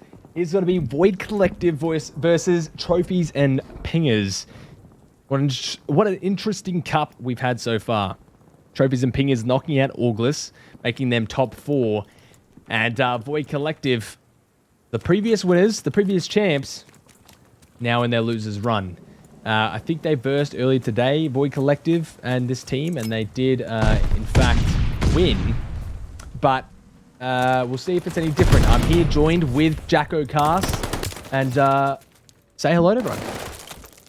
Hi everyone, I hope everyone's having a good... For you it'd be what, evening, afternoon? For me, we've literally all just woken up from our slumber, but we've woken up to some absolutely outstanding Call of Duty. I just want to say, Trophies and Pingers, if no one believes it yet, they've proven that they can fight up against some of the best players in this region. So going forward into these games, I think they're going to be some absolutely outstanding games, and I'm just excited to get into it. Yeah, 100%, and I'm the exact same. I just can't wait to see how these teams fare up in this finals.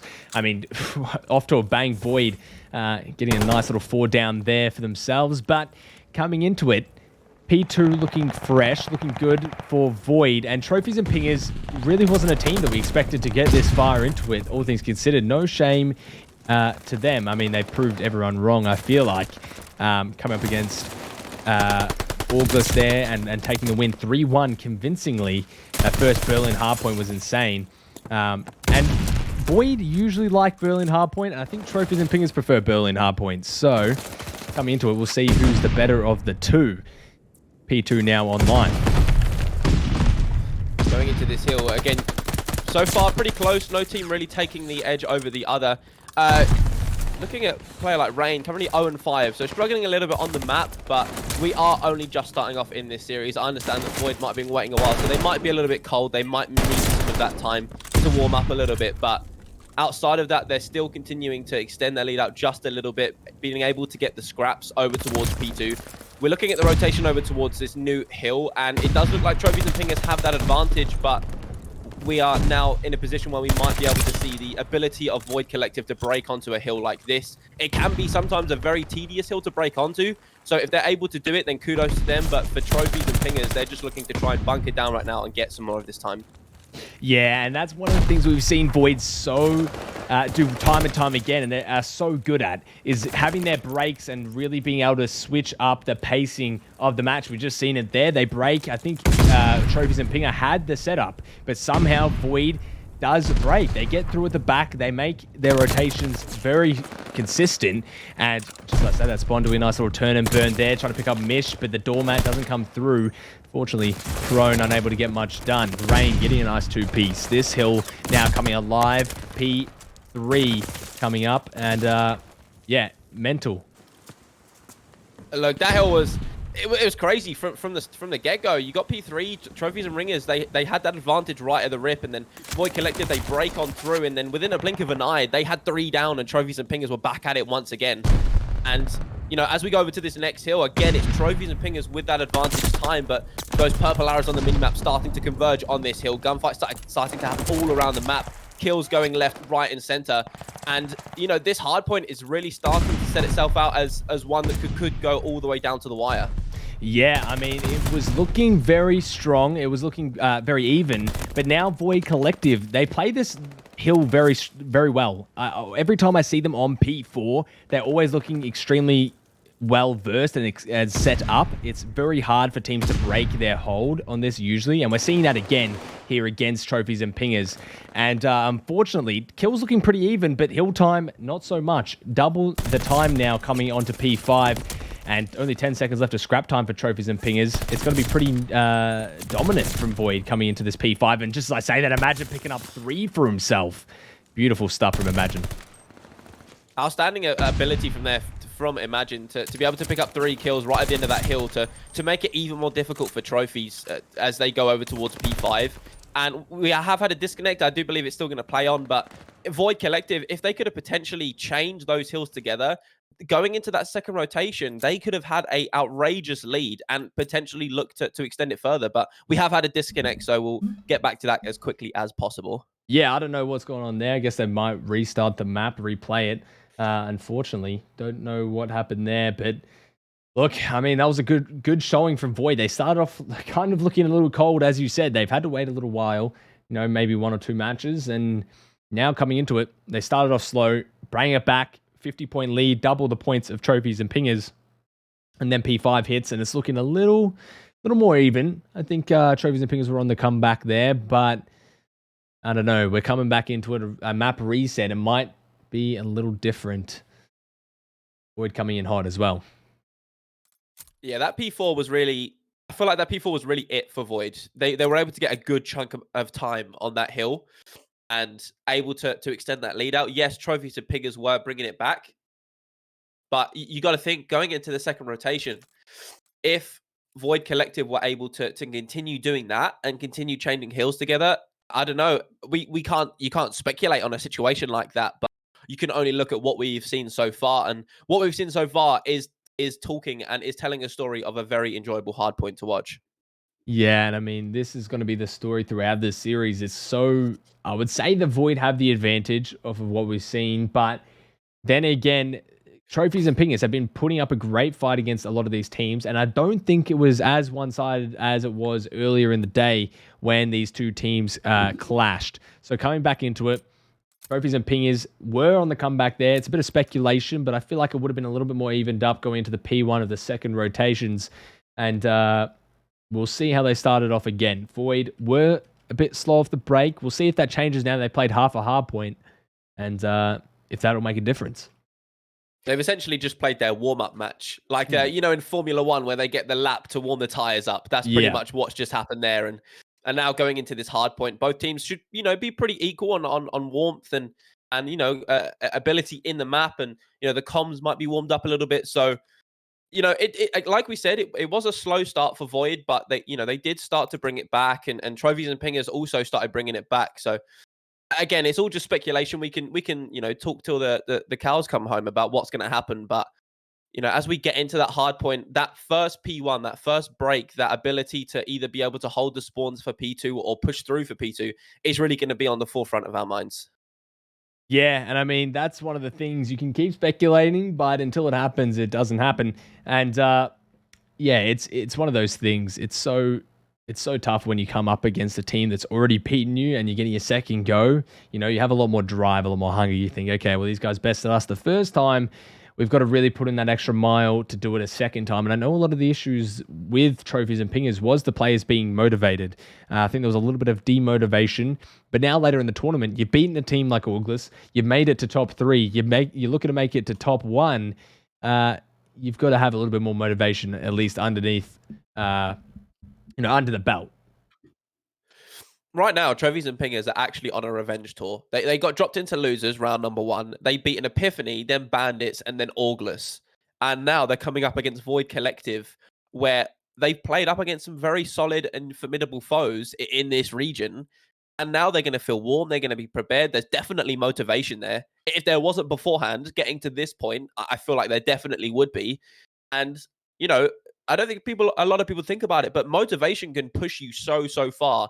And, your ability to work with that motivation and that power and that energy to push you through a series, and coming into a series like this, where you're playing up against the previous Cups victors, that there is a lot on the line. That if you win this, you're in the grand final. So for trophies and pingers, I hope that they're locked in. I hope that they're there and ready to get back into the restart and take this series on. Yeah, and that's one of the things that is so important for a lot of players. The mental is a massive factor. Yes. How you feel about going into matches and how you deal with a lot of, adversity is what is a lot of the winning factors for these teams. And I've talked about it before, and I talk about it a lot to different players and how I feel about that. But I think the mental is the greatest driving factor for teams.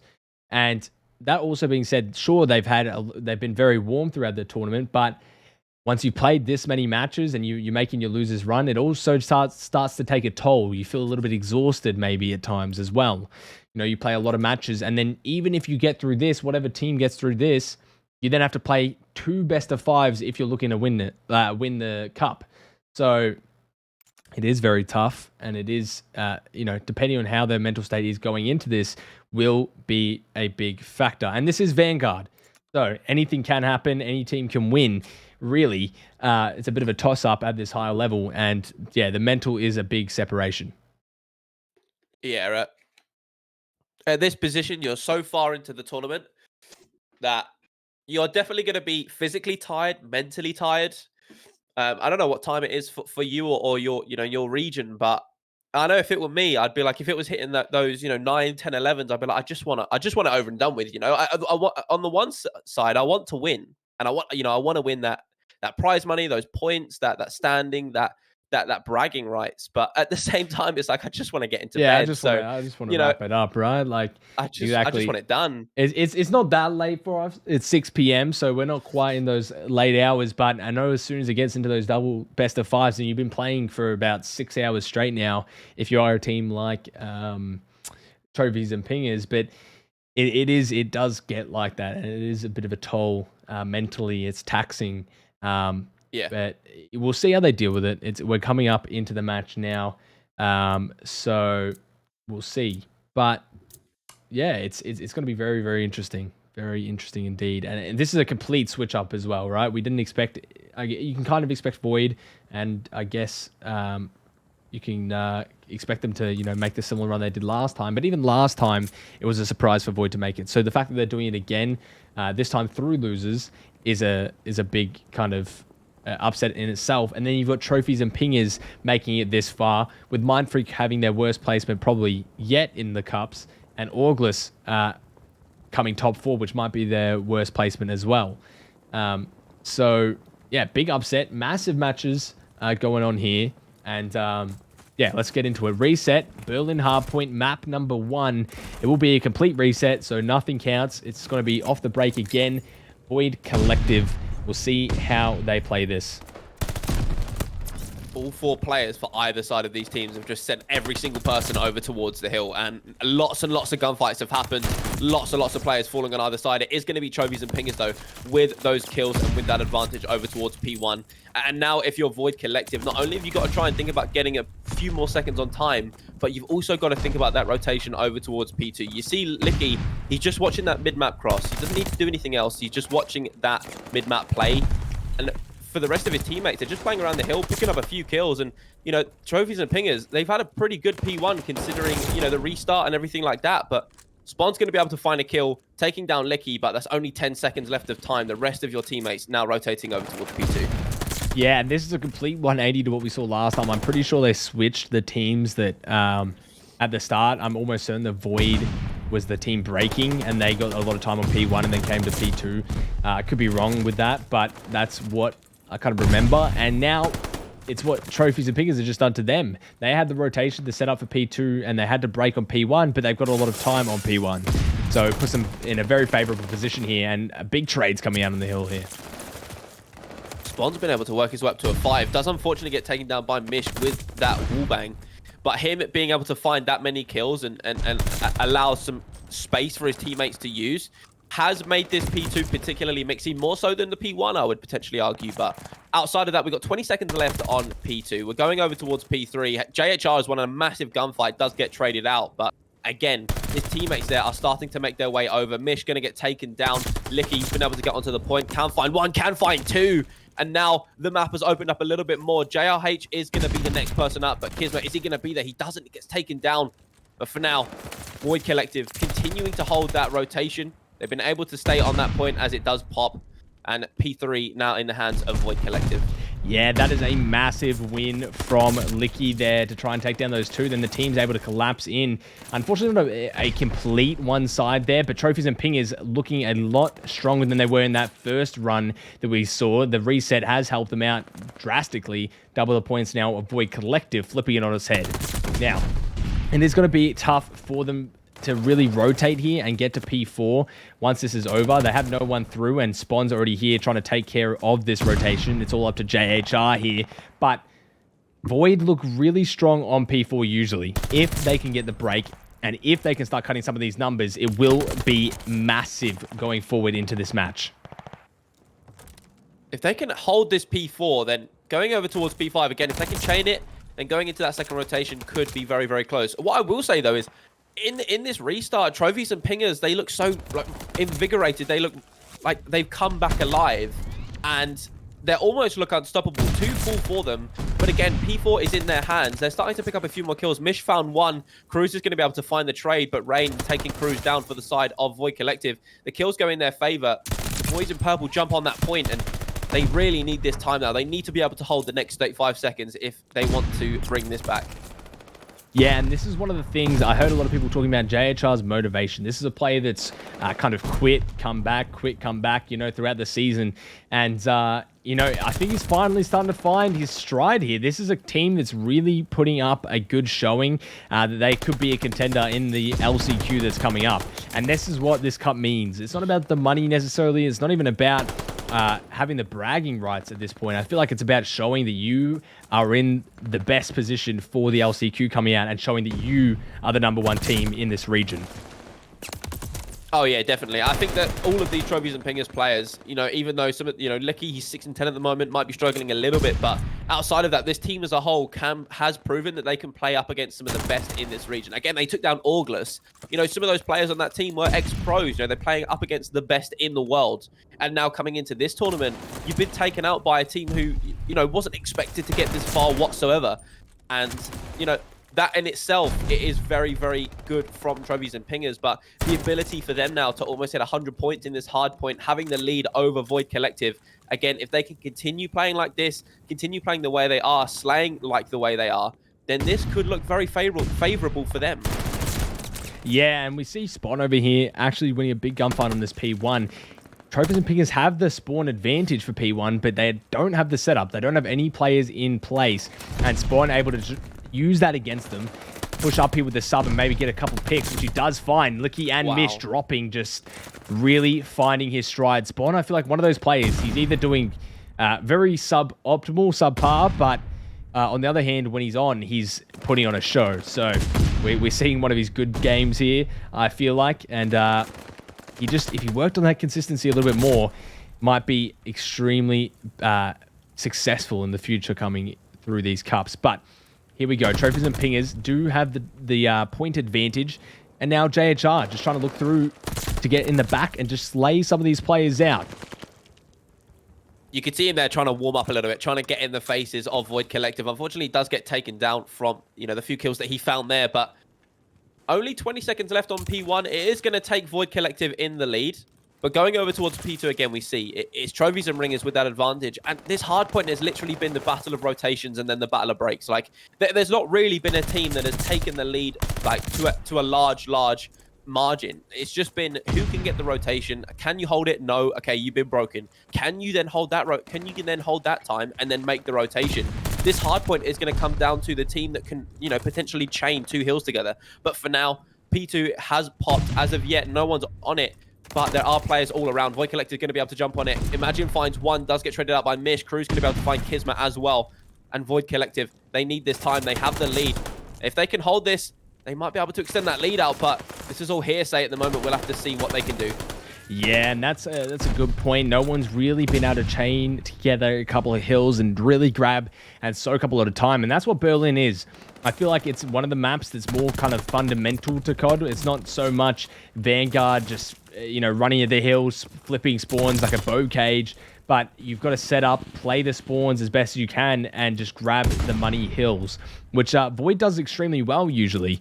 But this map, they're struggling a little bit more against Trophies and Pingers than what I would expect, to be honest.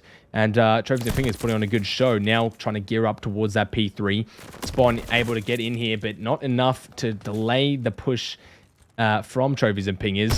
Kisma just trying to contest while his teammate comes through the back. It's got to be Imagine. Could go huge here for the spawns. Finds one, maybe. Not quite. Shots going in, but not enough to get a kill. And unfortunately, that flank, all that time spent, is going to go to waste. Look, the cavalry was there for Void Collective, but they couldn't do anything even with the numbers that they had. Trophies and Pingers continuing to defend this time and defend this side of the hill as well. They haven't quite been able to jump on the time, but again, they have that advantage. They just need to try and jump on, but Void Collective, they've been able to find 2. P3 is in their hands. Mish is going to be able to find a massive double, but Imagine's going to be there for the 2-piece. He can't even stay alive. He gets taken down by Cruz coming off of spawn, and those last few remaining seconds of time going to go in the hands of Trophies and Pingers, but they're not going to win the foot race going over towards P4. Void Collective, they have an opportunity now to set up, get their foot solidified in the ground and continue to extend their lead. Yeah, this is where you start to see some of the issues coming through from Trophies and Pingers. I feel like their setups, them holding the hills, isn't their strong suit. I feel like that's where they struggle the most, to be honest. You never really see them with massive holds, but they do a brilliant job of really getting in here, breaking the hills, playing the scrap time, and really making it hard for Void to hold hills that they usually hold, right? P4 is a hill that they hold very well usually. I talked about that before we reset. They are holding it well now, but, you know, it's not as easy as we really saw earlier in against some of these teams, like Point Blank and whoever else they versed during the Cup. So, coming in now, it's going to be a P5, and we'll see how this team holds, but it's going to be very tough. I mean, what a lead gained from Void in that P4, and now it's up to Trophies and Pingers to really try and make P5 some sort of money hill, or at least in their favor. This P5 hill kind of reminds me of like P1 Bockage, where you don't tend to see teams get a lot of time, and if they do, like, they've got the perfect setup, they're being able to slay across the map. But for now, again, it's so messy. Kills happening all around the map. Mish again picking up another 2 and kind of opening up for his teammates to push out a little bit. But Void Collective, they're here again. They're back ready for more gunfights, trying to stop Trophies and Pingers getting even more time. And, you know, outside of this hardpoint has been close all the way through. Yes, Void Collective did extend their lead out over towards P4. They were able to hold that for quite a considerable amount of time. But again, no one's really getting much time on P5. Trophies and Pingers were able to get 10, 20 seconds. And this is going to go down towards a P1, potentially a P2, but it's all down to the setups and if you can make that rotation.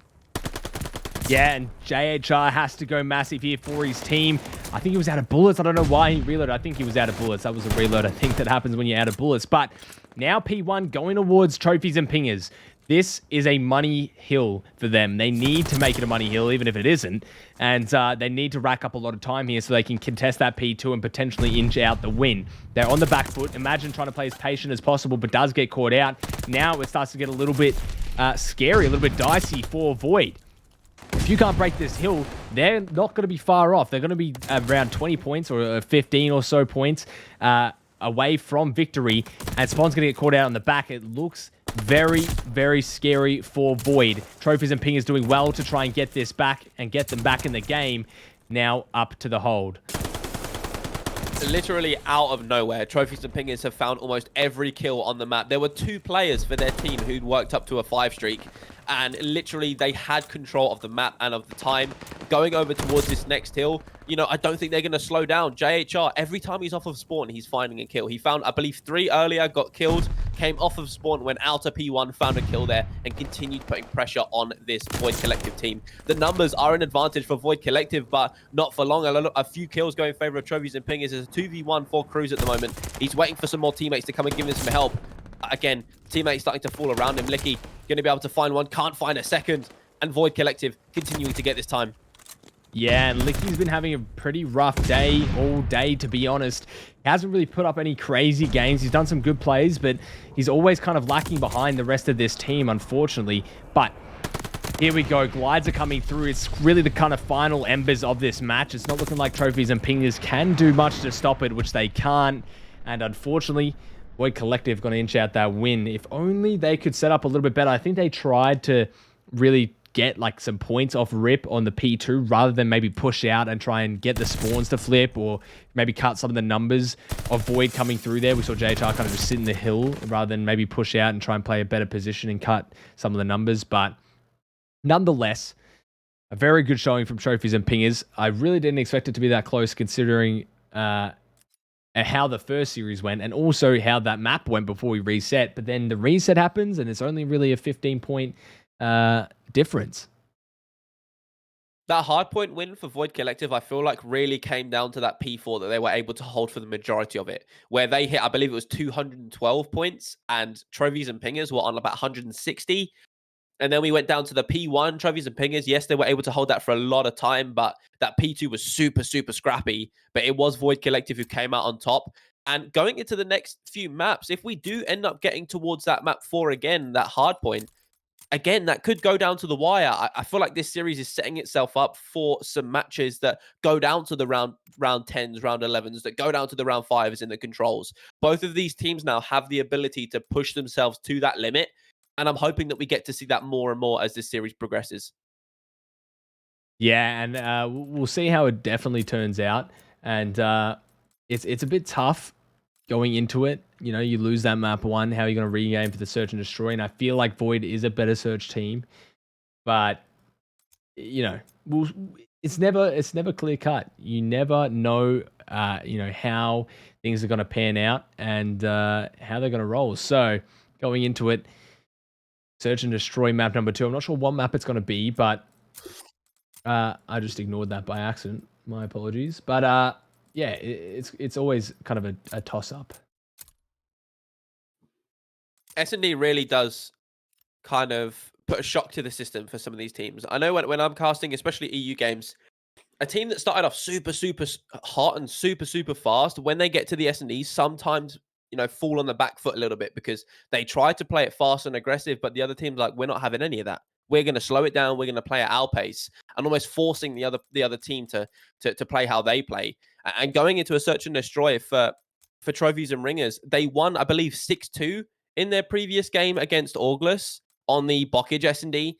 You know, it's plays like that, being able to take control solely of the map and just farming kills, farming the rounds, and not allowing your opposition to take any room on the map. If they can continue to do that in this map number 2, in this losers final, then they, you know, we could see them taking the map win. It's too early to tell. You know, you don't want to, you know, predict too early on. But aside of that, both of these teams have proven that they're very strong, very capable on the map. We know that again from previous experiences. Going into this S&D, it is on Bockage again, so you know, home ground for trophies and ringers. I bet they're gonna be feeling comfortable. Yeah, and that's part of you know, that's a good point, but we'll see how they act. They play against this Bockage again for the search and destroy. I feel like this might be trophies and pingers kind of advantage. I'm not sure. It's kind of I'm actually really at a loss to try and pick a side here. We saw how good they were against August, but I feel like Void kind of has that weird kind of play style on search as well. So it's kind of like these two kind of aggressive play styles clashing. You know, how does that play out? Who is going to win? Who knows? We're about to find out. But going into it, map number 2, Void having a very promising hardpoint, just being able to secure that win, and now search and destroy on Bockage. A map that I really wasn't seeing too much, but now trophies and pingers are in the top 3. We're seeing it a little bit more. Yeah, going into this losers final, and again, you know, going further on, Bockage S&D is one of those maps that, like you said earlier when you were casting the losers semi-final, it's not a map that you see too often, but we're seeing it again. And I know for Europe, teams love this map. I don't even know why. I hate it. Don't ask me. But you know, we're seeing it more and more often. There's less room for play, but that then comes down to, you know, your team's ability at you know, potentially getting those team kills, those 2v1s, you know, the map knowledge, being able to pick up a gunfight. And, you know, this is literally these two teams headbutting right now on a map like Bockage S&D. There's not much room to work with. On this first round, it is going to be Spawn with that bomb in hand. Void Collective looking like they want to take the bomb over towards A. Spawn with the first blood when it comes down to the nade. Mish with the trade, and now we're in a 3v1 situation. I blink my eye and it all changes. Yeah. Last alive is going to be JHR. I was about to say, I was watching JHR just prone around, just crawling through that little zig, and I was like, oh, yep, I'll just watch him for a bit. And then everyone just died in an instant, and I was like, oh, well, missed all the action. But coming through, Bomby's going to go down on B, and JHR has a task ahead of him for sure, trying to make a 1v3 happen. 38 seconds left, not a lot of time to work with, but he's going to try and work maybe a flank here, try and pick up some of these kills, and it might pay off. Kisma, locked on. JHR, nice little kill from him. Now 25 seconds left to work with. How is he going to try and mount this comeback? Is looking a little bit more feasible. An early kill like that does make it a little bit easy, but I don't think he saw... Yes, I think Spawn's going to kill him here. Yep, and that's going to come through. Unfortunately, Void Collective taking round number 1. JHR taken out. And yeah, solid round there from Void.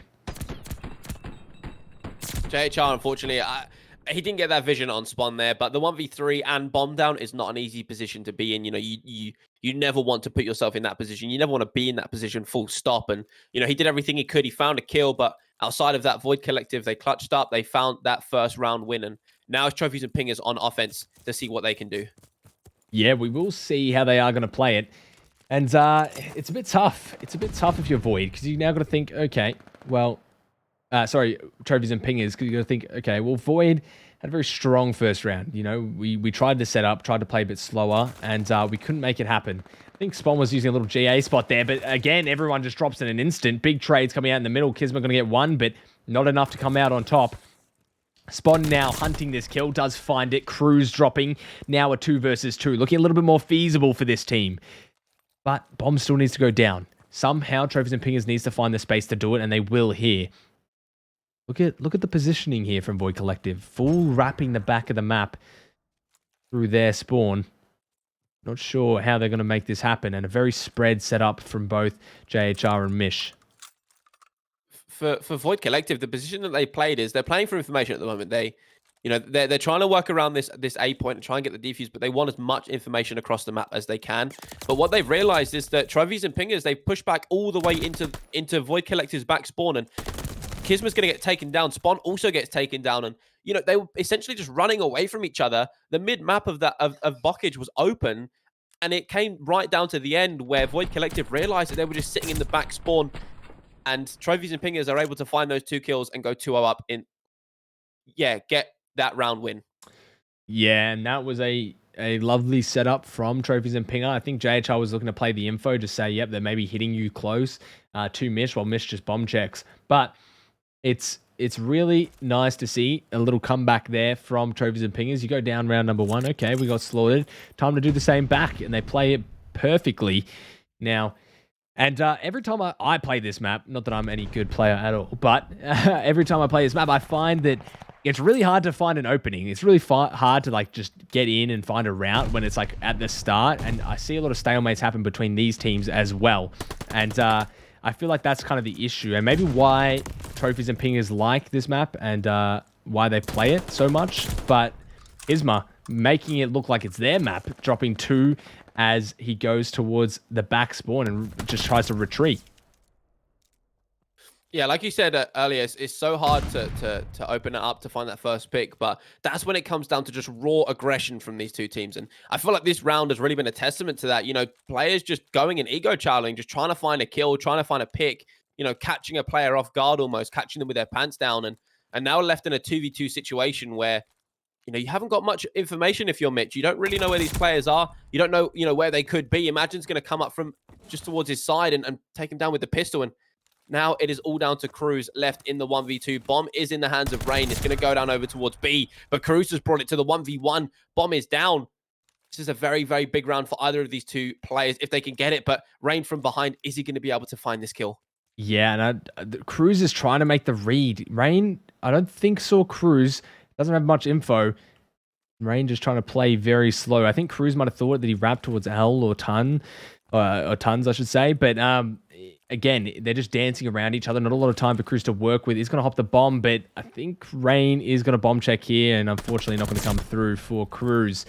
But nonetheless, a very, very good showing from both teams there. So even once again. Yeah, that round went all the way down to the wire. The 1v1, the bomb down, like, for Cruz there. Again, not a position that you want to be in. Like, do you just jump the bomb straight away and hope he doesn't check it? Or do you hunt for that gunfight, that 1v1, and try and clutch it up and hope and pray that you have enough time to get the bomb defused? Unfortunately, he didn't really have time for either, so he just tried to jump on the bomb, but it did get checked. He did get taken down, and Void Collective now going into this round 2-1. Yeah, I mean, that's such a tough decision. You've kind of think if you are Cruz that someone is going to bomb check there. Maybe playing and just trying to play the kill at the very least would have been better. But just as I say that, I'm talking about last round. Time to get focused on this round. Licky picking up a disgusting 2-piece, now making it a 2 versus 4. That's what you want. I said that Licky wasn't having the best stats throughout these games, but he has been making the plays, and we see it here, grabbing a 3rd for that round. Disgusting stuff from Licky. And now Trophies and Pingers taking that round really quick and making it a 2-2, sorry. Licky's seen his performance all day, and he's heard what we've been saying about him, you know, not having the best statistics around the day, and he's gone, hold on a second. Yeah, let me he's just trying to take prove us control wrong. of this round for a sec. Yeah, let me just prove you wrong for a second. He's absolutely done that. He's find 3 kills in that round. He's essentially just 1 versus 3 the entire round, taking control of it. And now we're back to level pegging, 2 to 2 in this S&D. It's Void Collective on offense, and they're looking like they're going to go over towards A. Yeah, that bomb is geared towards this A site, but so is Trophies and Pingers. This, Mish, I don't know how you're not getting that kill. Maybe a bit of Vanguard there. Yeah, a lot of bullets in from Imagine, and unfortunately, the nade comes through from Spawn. Spawn being very successful with these nades so far. It's Rain now just trying to play his life as best as he can, running around. Another kill that doesn't go through for Trophies and Pingers. That's got to hurt if you are Trophies and Pingers. And now all up to Cruz in the 1 versus 3. But yeah, that's tough. You've gotten both players putting in an insane amount of bullets there, but not finding kills. That could have been 2 different kills that would have made this a 1 versus 3 in their favor, but unfortunately, not going to come through. Now bomb going down on the B side, and all up to Cruzy Cod in the 1 versus 3.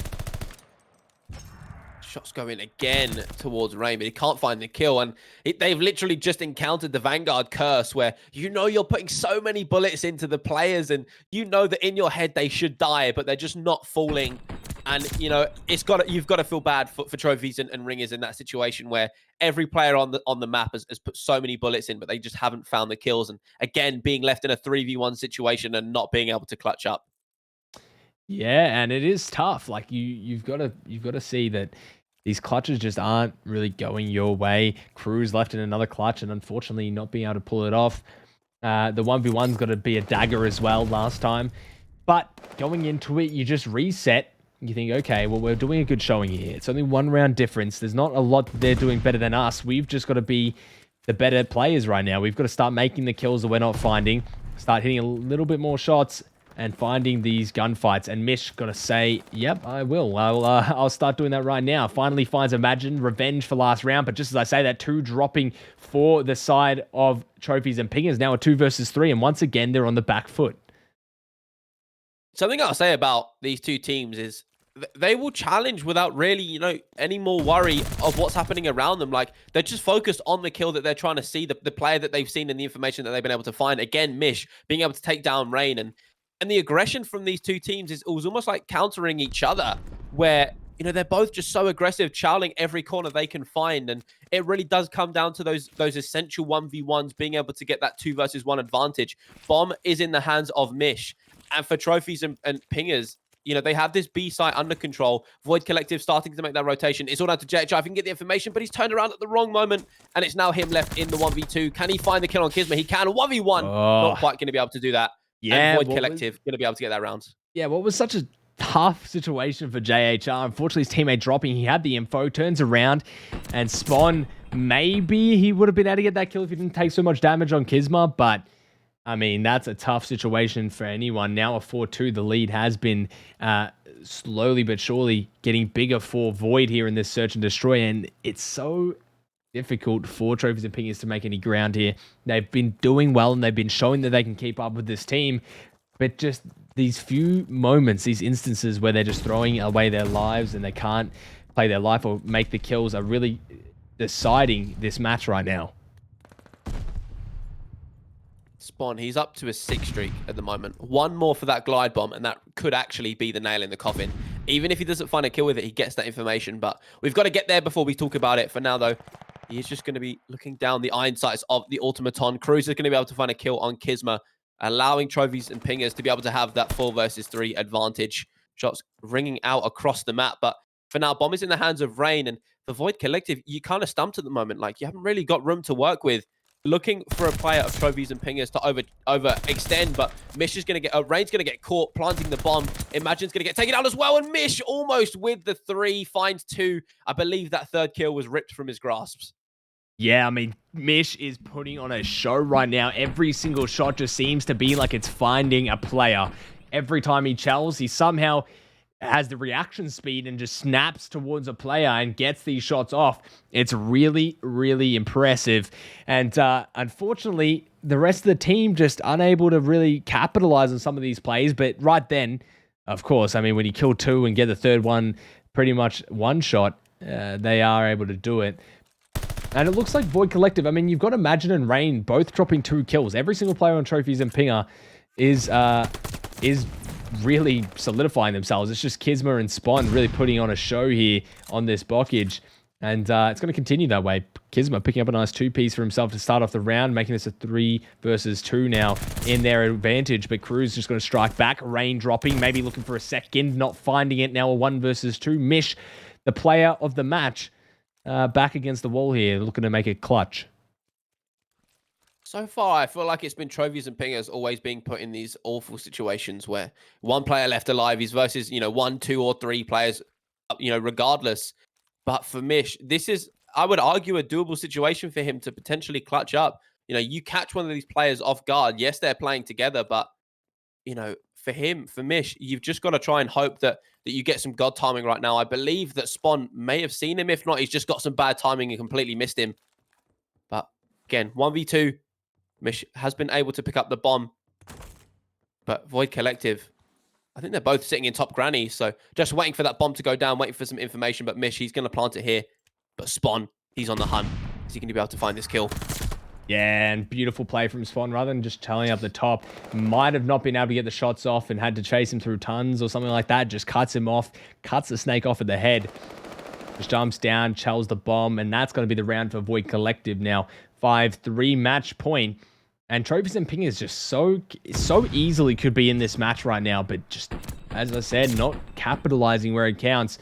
And unfortunately, Mish unable to get the clutch off. Again, another clutch just not going the way of Trophies and Pingers, which is usually how it should be played.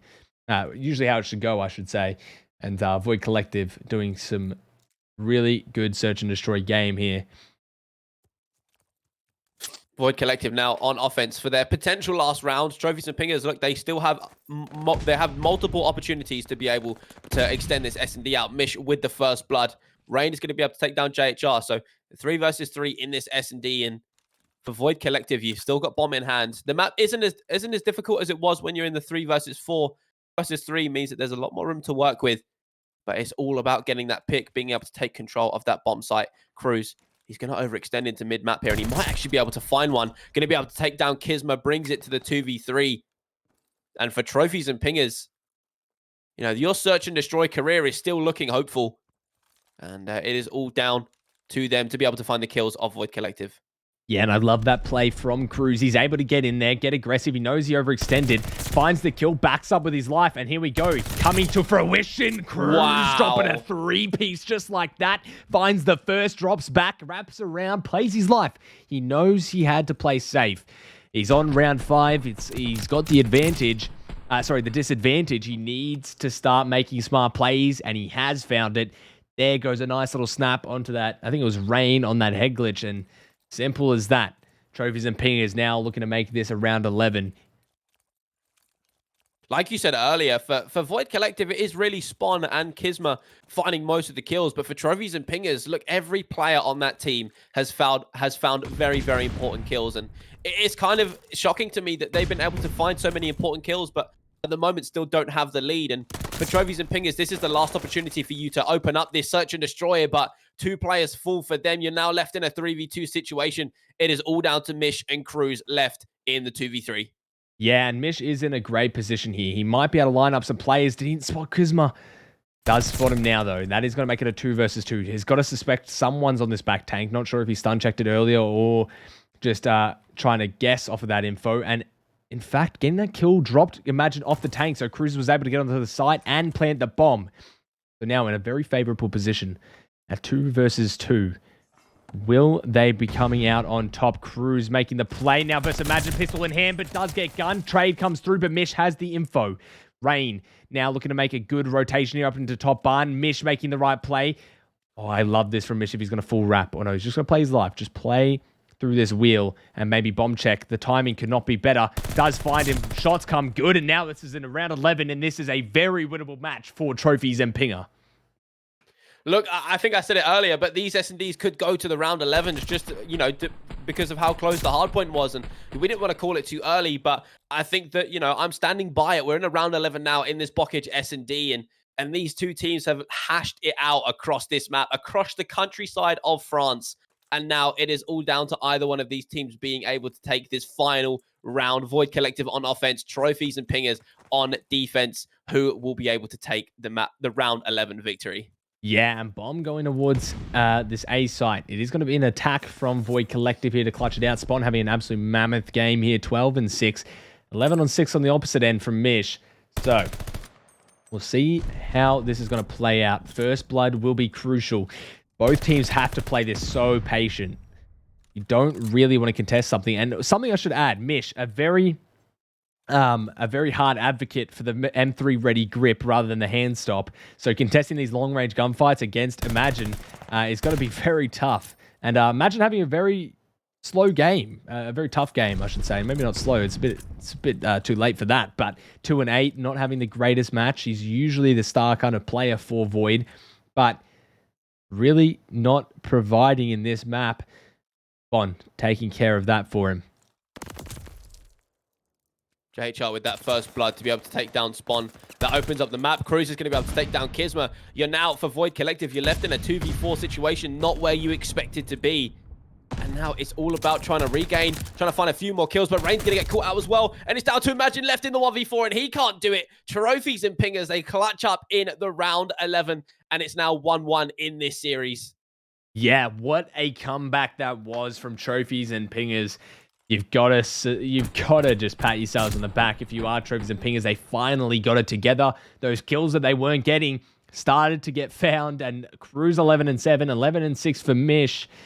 Wow, I mean, you've got to give it to him. What a comeback! It wasn't quite a reverse sweep or anything like that, but you know, definitely something you don't see all the time. They were able to regain and find that win. So, going into map number 3, Control 1-1.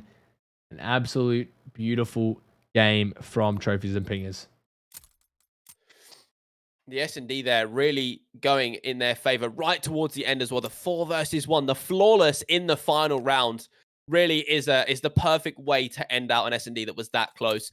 Again, the thing to talk about as well is, you know, the fact that Void Collective, they only had 2 players on their team who were really outslaying. But for Trophies and Pingers, every player on that team was picking up very, very important kills throughout the round. So I feel like it was written in the book of destiny that they might have been able to close out their S&D. They just had to start closing out a few more rounds, getting that bomb down, being able to find a few picks. But outside of that, going into the control now, it's 1-1 apiece. You're going into a respawn mode that you know that in the hardpoint it was close. You know that your control game isn't necessarily the strongest for Trophies and Pingers. This is potentially where it starts to get a little bit scary for you. You lost the hardpoint map number 1 of this series. You lost the control against Augless. So you're now starting to think about strategies, how you're potentially going to regain and go into this map number 3. Yeah, and that's something that you really have to start wondering. Okay, Trophies and Pingers maybe not thinking that their control's top notch, but they did a pretty good job against Augless, right? They didn't look completely lost or anything, right? It wasn't like they were completely outclassed. They did do a good... they were beaten quite badly. I think it was a 3-1, but they still put on a good fight against a really, really strong control team. So, coming up against Void, I feel like Void isn't the strongest control team, but definitely have the edge over this team. It's more than winnable for either team here.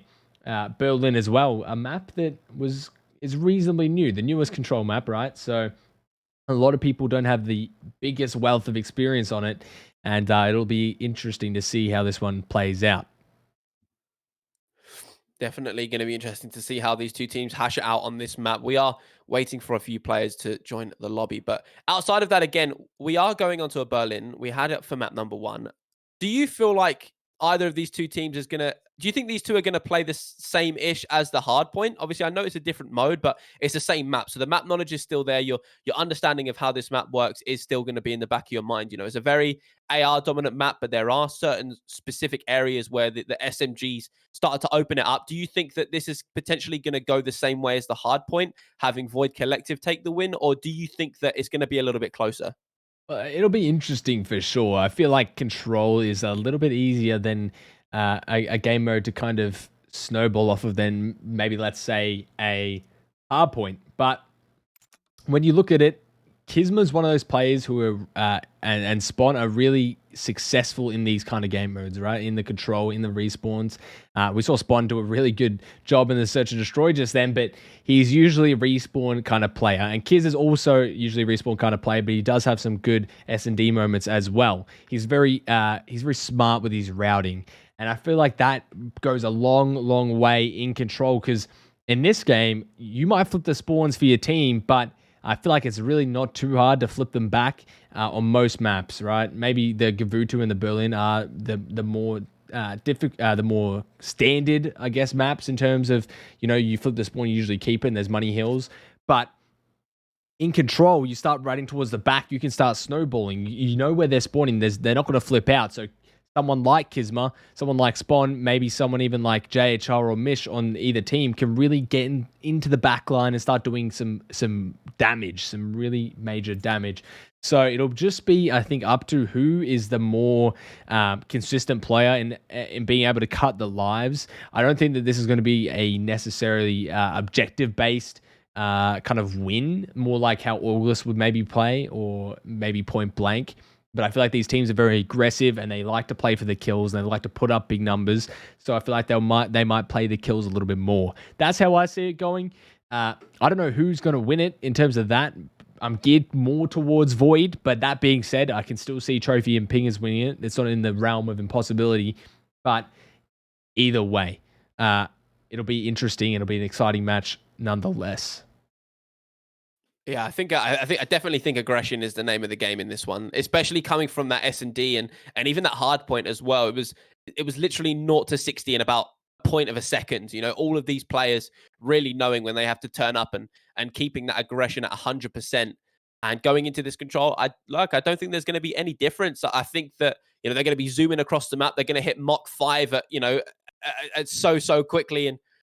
And I'm very excited to get into the control. I feel like this could go to round 5, just like the S&D went down to around 11. But outside of that, we'll have to wait and see. All the players are in the lobby, so we'll just have to wait for the tried and trusty R in the chat to be able to get the map underway. Yeah, I mean, I don't even know if they'll wait. Sometimes they just start it up. Absolutely zero care in the world. But yeah, they're taking a little while to start this up. Maybe they have a little bit of maybe they join each other's chats, TeamSpeak or whatever. But yeah, as you said, they go to 0 to 100 in about 2 seconds. They just fly out of the gates. So it'll be interesting. But Berlin is still one of those maps that are very... Berlin Control, I should say, is one of those maps where it's very weird. It plays very weird. It's different to most of the other controls. I mean, each control is different. But I feel like it's in kind of a realm of its own. And we've seen players like Shotzi and you know, in the league and players that are really successful at ratting, like maybe restalling and those kind of players where they can really snowball off of these maps and off of this map, and play through maybe fire, get into that back spawn. You have someone like Mish on the train side where he can probably just start slaying them out. We saw Cronus Kun, it was on the hard point, but even still the spawns are pretty similar when they're spawning in the back, where you can just sit on that dock heady and just start beaming, and it cuts a lot of lives. And I feel like Control, 1 minute you feel like you have a wealth of lives. You know, we're sitting good, fine. You know, we're starting to get slain out, but it's all good. We still have heaps of lives. And then out of nowhere, you start to realize that all those little kills are starting to add up and we're starting to dwindle and the round isn't looking so good. So it's really going to be interesting to see how these teams do play in terms of their aggressiveness. And maybe even they might tone it down. You might see a team like Void play very objective based and try and switch it up. I saw a play last time where they waited, I think it was Point Blank that did it, and they waited outside like where P4 is, and they just sat there for like 20 seconds or something, or maybe 15 seconds, maybe not that long, but it made Void, who they're playing, get really aggressive and start pushing up through B. And then as soon as that happened, they exploded out of nowhere, like just out of the shadows, and just killed all of them, pushed onto point, got the B point, and then that was an attacking round that they had won. So some plays like that they might start to consider maybe and kind of switch it up, because I don't think a team like Trophies and Pinions would really be expecting that out of the gate from a team like Void. But that being said, anyone's map, depending on how it's played. I don't know why they're taking so long to start. Maybe there's a bit of an issue with starting it. Just trying to kind of fill in the time here, but Oh, here we go. We got a little bit of chatter in the comms. You said earlier actually about the play where they kind of hung up, around P4. I think this is the perfect opportunity for teams to try something different. You know that the other team. So Trophies and Pingers, Void Collective, they both know that they play very, very aggressive, right? They know that. We've already seen that in map number 1 and map number 2. For you, you're almost like, well, let's just try something different. Why not? What's the worst that could happen at this point? Exactly, and they do have that to kind of spare going into this map. So I'd like to see something interesting. Not saying it will happen. I don't want to make any false promises to everyone, but it would be cool to see. And these teams do like switching up. I know someone like Kismo is probably that driving factor when it comes to those weird plays. Imagine and Spawn are really based, and it's really raiding kids that are kind of the loose cannons of the group, right? They like doing these weird plays, getting aggressive, kind of a nothing to lose approach. But we'll see how they play it. It is going to be Void on attack right off the rip, so we could be in here. I actually don't know if I changed the teams. I didn't check that, so it could be wrong, and it is. Wow, nice. Just remembered that. Great stuff from me. Third time today. Add that to the tally. But, okay, they are going to end. Thank God. I was very lucky. But, yeah. That is a blessing. Yeah, it is. It is. That is a rare occurrence where I get the opportunity to actually restart for whatever reason. So, thank God. I don't know about you, but I in EU it's a very common thought process that for Berlin attack is easier than defense, and I don't know how you feel about that, but for attack, especially if you can close out that A point really early on, then that B point really isn't that difficult to capture. You got a good strong a good defense around that B point. You maybe got an AR over towards dockside. You got 2 subs in the point. You got the other AR over towards P5 area. You're farming kills as the defense come off of spawn to try and get over towards B. I would like to see a team, be able to close out an offensive round in this control and can close it out convincingly, because I feel like Berlin is one of those maps that it can really be done on. Yeah, and I completely agree to some extent. I don't know how these teams feel about it, because it is a little I don't know. I would say that I would feel that these teams think of it more as a defensive sided map, and it plays that way. I feel like most teams win defense on these maps, but I would say it's a lot easier of an attacking map than a lot of the other maps, and I think that's how they view it, because a lot of these players are really good. I feel like at kind of really locking down these like lanes and objectives for B, but it's far more common to see B hit and taken than maybe, let's say, a Tuscan or a Gavutu, right? So it is kind of that wild card, and as I said, it plays extremely differently to every other control, which is a good and a bad thing, I would say. But yeah, I don't know what's taking so long for this lobby to start. They're really switching everything up in this map, but yeah, I'd have to talk to the players about that. I actually haven't even really thought about that. Berlin controls something that's not really played that much, or at least hasn't been played that much since it's been really added to the map pool, as far as I've seen. Yeah, it's Berlin is, now it's been added so late, it really is a favorite for a lot of players, but at the same time, it's the favorite for a lot of other teams as well, like your opposition. So, sorry, excuse me, my allergies are back. But yeah, they're flaring up. They are flaring up. But it is one of those maps that teams love to play, but at the same time, you see it get vetoed a lot because they understand that the other team also likes to play it and is also very good at it. So interesting that we're seeing it here. And again, I've said it a lot, but it literally could be a headbutt between these two. Like it literally could go down to the wire, the 5v5s, the 4v4s, and I'm all here for it. I'm all here to go down to a round 5 to see these rounds go all the way to the wire. But it's 1-1 in series count, and it's already very, very close. We're going to end up seeing a game number 4. We don't know what map it is unless they've told you the maps yet. I'm not sure if they have. I don't get the privilege of doing that. I said that in the other one. I don't get informed about any of this. I don't really ask, to be honest, but I doubt that people would be that organized. But yeah, it's interesting to see the difference. Like you said, Bocage Search was played a lot. It's never played here, to be honest, or very rarely. It's the same with Berlin Control. I just saw Cruz in the chat said, haven't played this map except ranked. And yep, that's pretty much how it goes. I don't think anyone really plays this map. It's kind of a wild card. when this map is pulled out, and same with the Bocage Search. Bocage Searches have played a little bit more, obviously, because it's been in the map pool for a long time. But I feel like I see a lot of Tuscan control and Tuscan S&D and a lot of Berlin S&D. I don't see as much Bocage. So again, control, same sort of thing. It's always a very favorable Tuscan, and then sometimes the Gavutu, and then very rarely 1 in 100 you get the Berlin control. I don't know if it's just because they can't be bothered learning the map, or they don't like the map, or what it is, but it's not really played. You never really see it that much. Yeah, I think I feel like an element of it has to come down to the fact that the map was added kind of late. It got added maybe halfway through this game's lifespan, and teams had already been scrimming Gavutu and Tuscan so much that they're already well versed on that map, regardless of whether they like it or not. And coming down to it, they're like, would we rather have to go and learn a new map, or just continue playing the two that we've already got?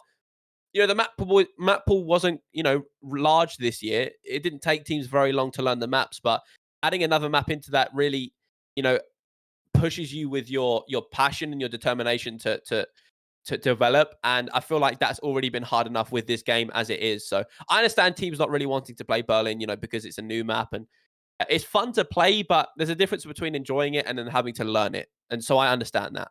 Yeah, 100%, right?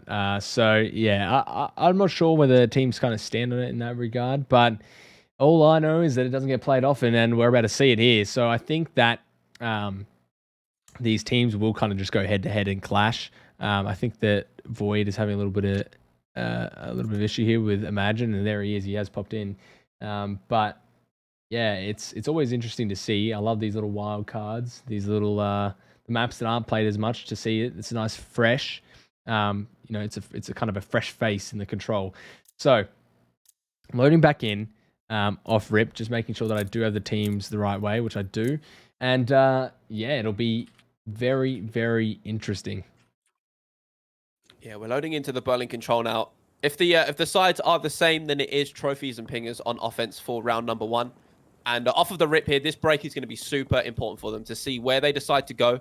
Are they going to go over towards A and try and get that, quote unquote harder point to cap first, or will they go over towards B, the tried and true, the easier point to cap? But it's all down to Void Collective on how they respond to that break. Are they going to try and enclose trophies and pingers in their spawn, or are they going to sit back a little bit, be a little bit less aggressive, and open up the map for play for both teams? But regardless, it's going to be trophies and pingers on offense for round number 1, and it looks like they might be going over towards A. You see number 2, Cruz, he's going to go to P5 over towards that area. He's actually going to jump on B, so interesting play here to potentially turn the heads of Void Collective. Yeah, just trying to make them push up, and exactly what I said last time is what happened in this match, where they've put the pressure on that B site, and now it's pulled the attention of Void, so they're able to get onto this point, and that's already a tick, I think, almost capped. I don't know if they didn't actually get it almost a millisecond off. That's gotta hurt if you are trophies and pingers. Really, that tick would have been massive because it puts you in a good position later,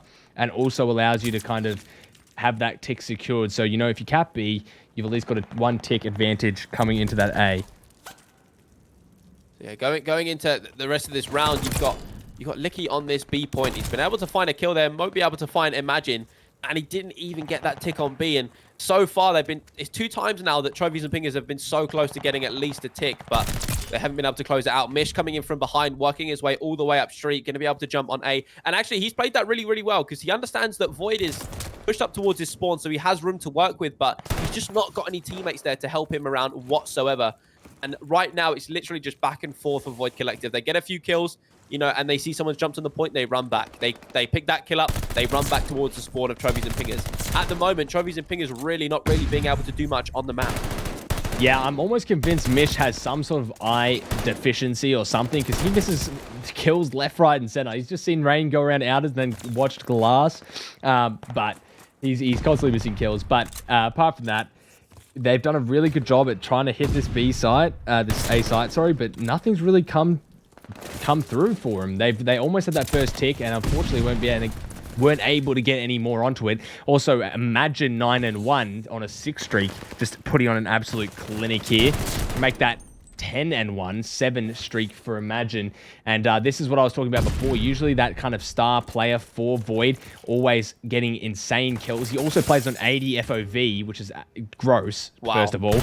So you see him miss a couple kills, but yeah, he's an 80 FOV warrior, and it seems to pay off for him as the main AR for Void.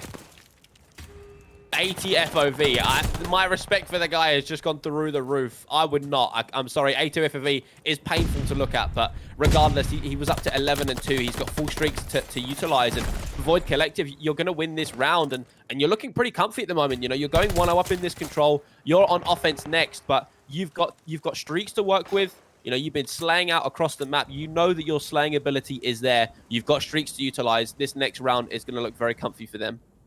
Yeah, I mean, Void set themselves up very, very well there. They didn't even get, I think, any ticks? Did they get a tick? No, they must have gotten a tick on A, right? On B, they sorry. got 1 tick. Yeah, I think they got 1 tick on B. So that's not very good at all if you are trophies and pingers. That's not what you want out of a control at all. Usually you'd kind of say the standard is you get 1 easy point, that being B, and then try and work the other one, and Mish just lining them up with Licky, able to drop 3 just like that, and that entire push from Void is shut down. Not a single kill going to the way of Void, and they still have the streaks in the back pocket for Imagine, but you've got to think, how are they going to play this? Look at how quickly Trophies and Pingers got into the faces of Void Collective. I think they found like 2 kills and they're like, right, push the spawn right now. And they did exactly that. And at the moment, Void Collective have yet to leave their spawn. It's 27-22 in favor of Trophies and Pingers. And it doesn't look like it's slowing down any time at all. Where Void Collective were the dominant force in that first round is completely flipped on its head. And Trophies and Pingers now looking to solidify themselves in this round. But you've got one player, that is Rain, on that B point. It is going to be contested and the kill is in. But again, 3 fall in the kill feed for Void Collective. They just cannot leave their spawn. Yeah, I mean, we saw Void doing well and on the first round, and then Trophies and Pingers just basically said, well, anything you can do, I can do better. They're just slaying them out of their spawn. It's an absolute massacre. I don't even think they're going to get a tick here, to be honest, if they keep playing the way that they're playing. And this is an absolute clinic from Trophies and Pingers here. Unfortunately, Void have no answer.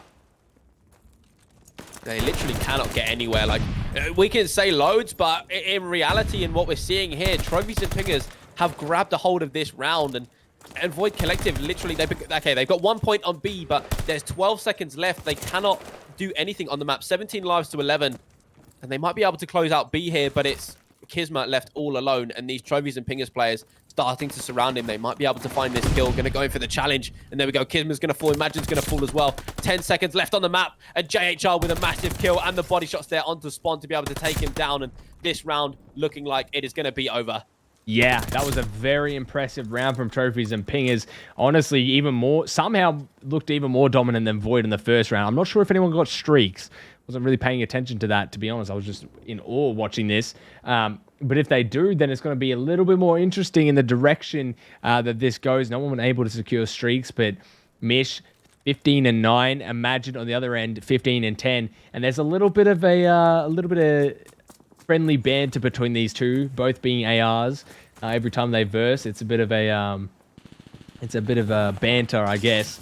But yeah, what a round straight off the rip there from Trophies and Pingers. They are just going to try and go for ticks. Only 2 ticks secured for Void Collective there. So 1 tick difference. It's not the worst in the world. That's for sure. Interesting as well that they decided to go over towards B instead of try the A push again. Like their play in that very first round where they sent 1 over to B and the rest over towards A. It was a good play. Like you'd think it would work, but Void Collective were there to snuff it out. And again, like this, Void Collective have tried to push out B, but Trophies and Pingers still doing a very, very good job at being able to close out this B point. JHR with a massive kill there onto Rain to secure that point. And now all that is left is this A side of the map. 25 lives to 23. Void Collective, even though you've lost that B point, this is now a good opportunity for you to try and solidify yourself in this round. Try and get that spawn trap in, but it just looks like Trophies and Pingers are starting to find little nooks and crannies that they can sneak through to try and find a few more kills. But for now, 21 lives to 20 as Kismet finds that insane kill on Licky. Yeah, and they put themselves in a good position here in this round. Cruz with a nice pistol kill and a rain, but Imagine just playing sneaky as ever, trying to maybe find two, and he does. The 80 FOV Warrior does do enough damage there to put Void, give Void a little opening and gain a little bit more pressure, but Licky now finding nice little two for himself, able to do the same back. And that's what we're seeing, a little back and forth, a little give and take from both these teams. I don't think he saw Licky there, but oh no, maybe he did, just playing his life, does find that kill. And Imagine playing beautifully here in that fire side, just trying to really cut these numbers and stop any of those pushes into the spawn of Void. And it's so even on life count. I mean, they've got 2 extra now, but I'm sure that will get evened up shortly as Licky pushes in and maybe checks his right. No, never mind. Imagine there, ready for it. And Void looking to try and push out this lobby side a little bit more. I'm just outstanding at the fact that Imagine is on 80 FOV. The way that this guy is playing, he's absolutely frying across the map. And again, the whole of Void Collective and Trophies and Pingers, this is what I'm saying, like, these controls are so close. These rounds, yes, they've been dominant the first and second, but they were won by, 2 different teams. Void Collective won the first round. Trophies and Pingers won the second round. Now going into this third round, both of these teams are starting to form up a little bit, and these rounds are starting to go down to the wire. 6 lives to 11 now. Void Collective with that life advantage. Trophies and Pingers have yet to been able to step a foot on A. 17 seconds left in this round. 2 players left for Trophies and Pingers. This round looking like it's going to be over. Yeah, and Void doing a really great job to stop the bleeding there. They were just getting a lot of pressure there, and a little less of a dominant round from Void in that third round. And we'll see how Trophies and Pingers answers back. So far, Trophies and Pingers does have the advantage on ticks, but it's only 4-2.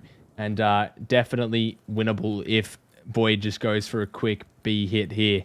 And we'll see how they answer back. 9 and 19 from Kisma, not having the greatest game, but that's getting completely overshadowed by the fact that Imagine is 26 and 14. As I was saying before, Rain also on a 4 streak, starting to work a little magic there. They're doing the same strat they did the first round to Void. They're doing it back at them. Oh, it might have worked here. Licky's got some information. He's flying back over towards this point. He's going to be able to find one, taking down Imagine. Mish took Rain down, but Spawn, he's been able to stay alive over towards this point. And now that allows Void Collective to have some presence over towards A.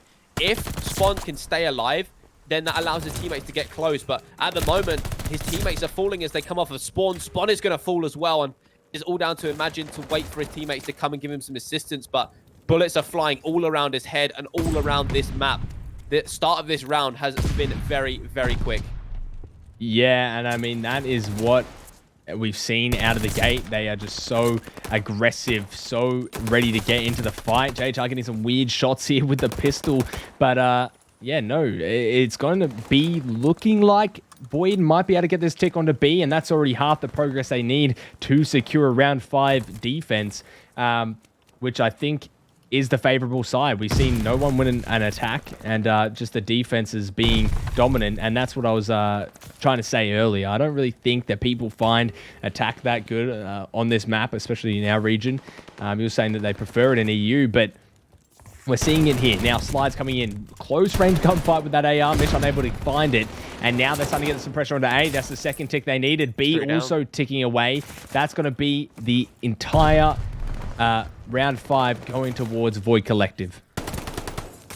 Yeah, Void Collective now starting to really heat up in this round. They momentarily got 3 down, but there was only 1 player over towards A to do anything about it. And that's really the key to potentially closing out that A point. You get 3 down, you get 4 down, all of your players flood onto the point. And you know that they're spawning over towards docks. There's only 1 place they can potentially spawn unless you push up. And for Void Collective, I think they're going to know that, and they're going to want to try and instill that in this map. But 14 lives to 10. Void Collective, they've got that 4 life advantage. They've got a minute 20 to work with. It's still very doable for either of these 2 teams. Trophies and Pingers starting to find a few more kills. Kisma's going to be the first to open up that A point. He finds 2, does get taken down, but Rain's going to be there to find 1. Rain also getting taken down, and 10 lives to 7. You've got a minute 15 to work with. If you're Void Collective, you can potentially just play off kills here. Yeah, and that's a good point. Getting into that hill, getting all your players into that A point, it is going to be very hard to actually push forward with your team and try and contest it. And that's where a lot of teams get successful on the attack. And that is what is different on Berlin to a lot of the other maps on control. So when you look at that, Void Collective really need to try and brute force it, but just as I say that, Trophies and Ping are just pushing out the spawn, trying to play kills as much as they can. If they can try and streak up a little bit here, that last round might be a little bit more feasible on the attack. This has gone from 10-7 to 5-4 in favor of Trophies and Pingers.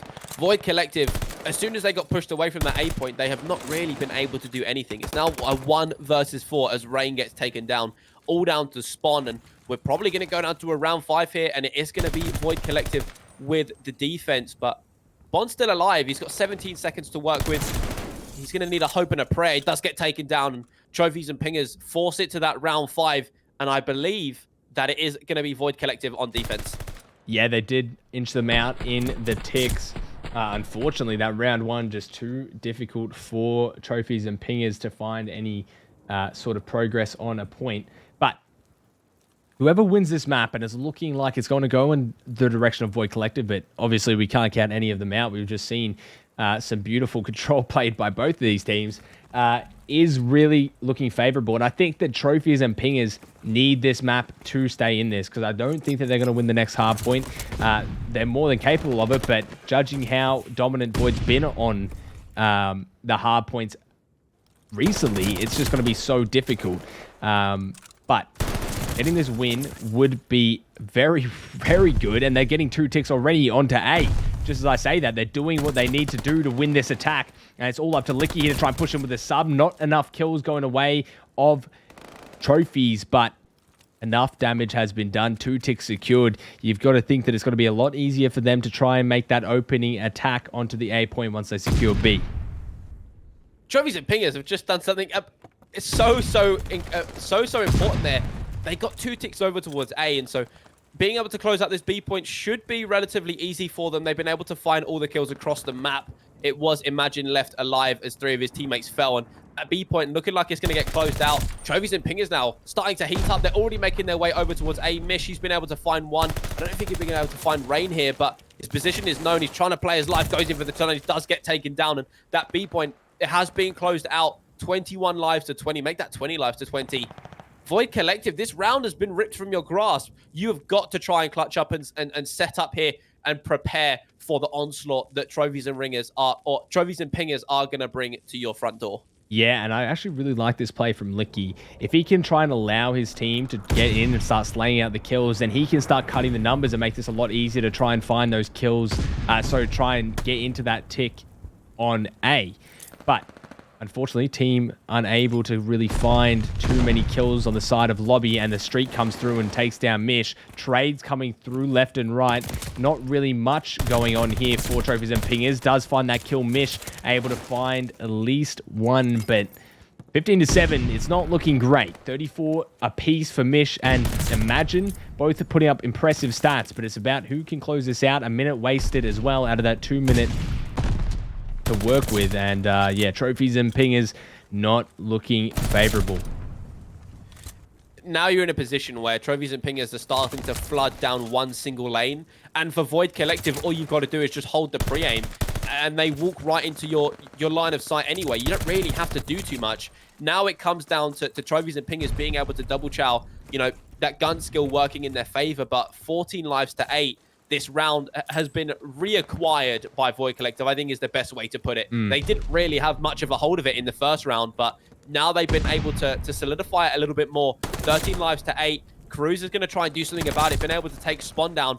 Licky and JHR both going to be able to take 3 down. Rain, really the only player that can do anything about it until his teammates come and give him some help. He gets taken down, but JHR is going to be met with 3 players on the side of Void Collective, and he's not really going to be able to do anything about that. 20 seconds left. No more respawns for Trophies and Pingers. This round has been insane. Yeah, and I don't think they're really going to have much of an opportunity there. That was their opening. They dropped a lot of players there from Void. Pretty much 3 down, almost a 4, and now it's just going to be the last person left, and Trophies get taken out. They almost had that. They had that opening thread. What they needed to just get in and maybe get that point, but it wasn't enough, and Void take it 3-2. Now making them 2-1 match point in the series. We'll see how they handle the next hard point. Trophies and Pingers down in this losers finals. Man, what a control. Again, I think we said it at the start. The S&D could go down to the round 11. It did. We can tick that box. The control could go down to a round number 5. It did. We can tick that box. And these rounds now are really, really starting to push both of these teams out, really starting to see how far they can actually go and see how much determination they have to be able to push these series out, try and get that win. And so far, both of these teams have shown us the grit and determination that they have. It has been Void Collective, though, in those maps 1 and 3 to be able to take the victories. The map number 2 went in favor of Trophies and Pingers. Now going into a mode that we know Void Collective have won, this is starting to look a little bit scary for Trophies and Pingers. But, you know, I'm not going to count them out just yet. Their ability to regain and bounce back has been very, very strong. And this hardpoint could potentially be an upset, and we could potentially see a game number 5. Yeah, and I mean, that's a good point. You can't really count them out, but Void definitely looking favorable here. They kind of pride themselves on their hardpoint. This is going to be a bow cage, though. I think this is definitely geared towards Trophies and Pingers. And we'll see how they are going to play this. But yeah, Void really kind of swept the scene with their hardpoint at the moment. I feel like they're really trying to solidify themselves as the top respawn, or at least the top hardpoint team in the region. It's just about getting their S&D a little bit more consistent, and potentially even getting their control up to a standard where they're beating these top teams in control, which I think it's almost at. They're almost a complete team, but unfortunately, it's just the hardpoint that's been carrying them through these maps, and these matches, I should say. So we'll see how they play against it. Trophies and Pingers, Bockage, I think it's in their favor, at least, well, not in their favor, but a little bit more favorable to be able to play at that level with them. But we'll see. Void's just been so consistent with their hard points. We just got to see if Trophies and Pingers can really pull their weight here. Yeah, Trophies and Ringers now, this is really the point where we get to see their true slaying ability, their true, you know, understanding of how they can keep up pace with slaying. And going into this Bockage at hardpoint, I would put it on the favor of Void Collective, just from their, I don't know. For me, it feels like Void Collective seem like that stronger respawn team and that stronger hardpoint team. And when you come down to a Bockage hardpoint, it's not really anything other than slaying and rotations. You know, hills don't tend to get held that often. Maybe P3 gets held quite a bit, and P2 as well. But outside of that, it's just seeing who can pick up 2 pieces, 3 pieces across the map. We are going to have a restart, but I think that this Bockage could literally go down to the wire. I think that both of these teams have proven themselves in their respective categories, and this map number 4 is really the deciding factor. Yeah, and that's a good point. Like, it's not about the money hills on Bockage. It's about how you can really get as much time from these hills and soak up as much, you know, play your life as much in these hills as you can. And that's something that we see Trophies and Pingers do really well. They're able to like get into some of these points. We saw it in Control, and we see it a lot in the hard point where they're able to play their lives. So Berlin, way more geared towards Void, I would say, and they still put up a good fight. Now we go to the Bockage, and you know, it's going to be interesting. That's for sure. I mean, I've said that about every map, and every map has been interesting. I'm not wrong. I'm not lying.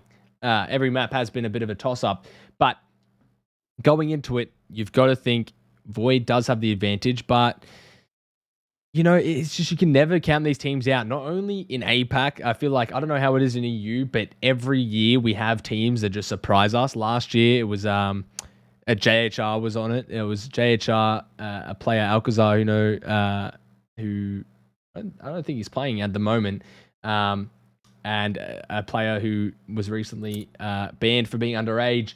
And I think it was Buzzo, who you might have heard of as well from back in the day.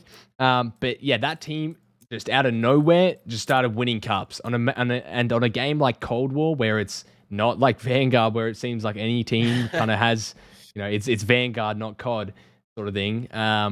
You know, each year there's always a team just out of nowhere that just somehow shakes the scene up, right? And this year it's Void.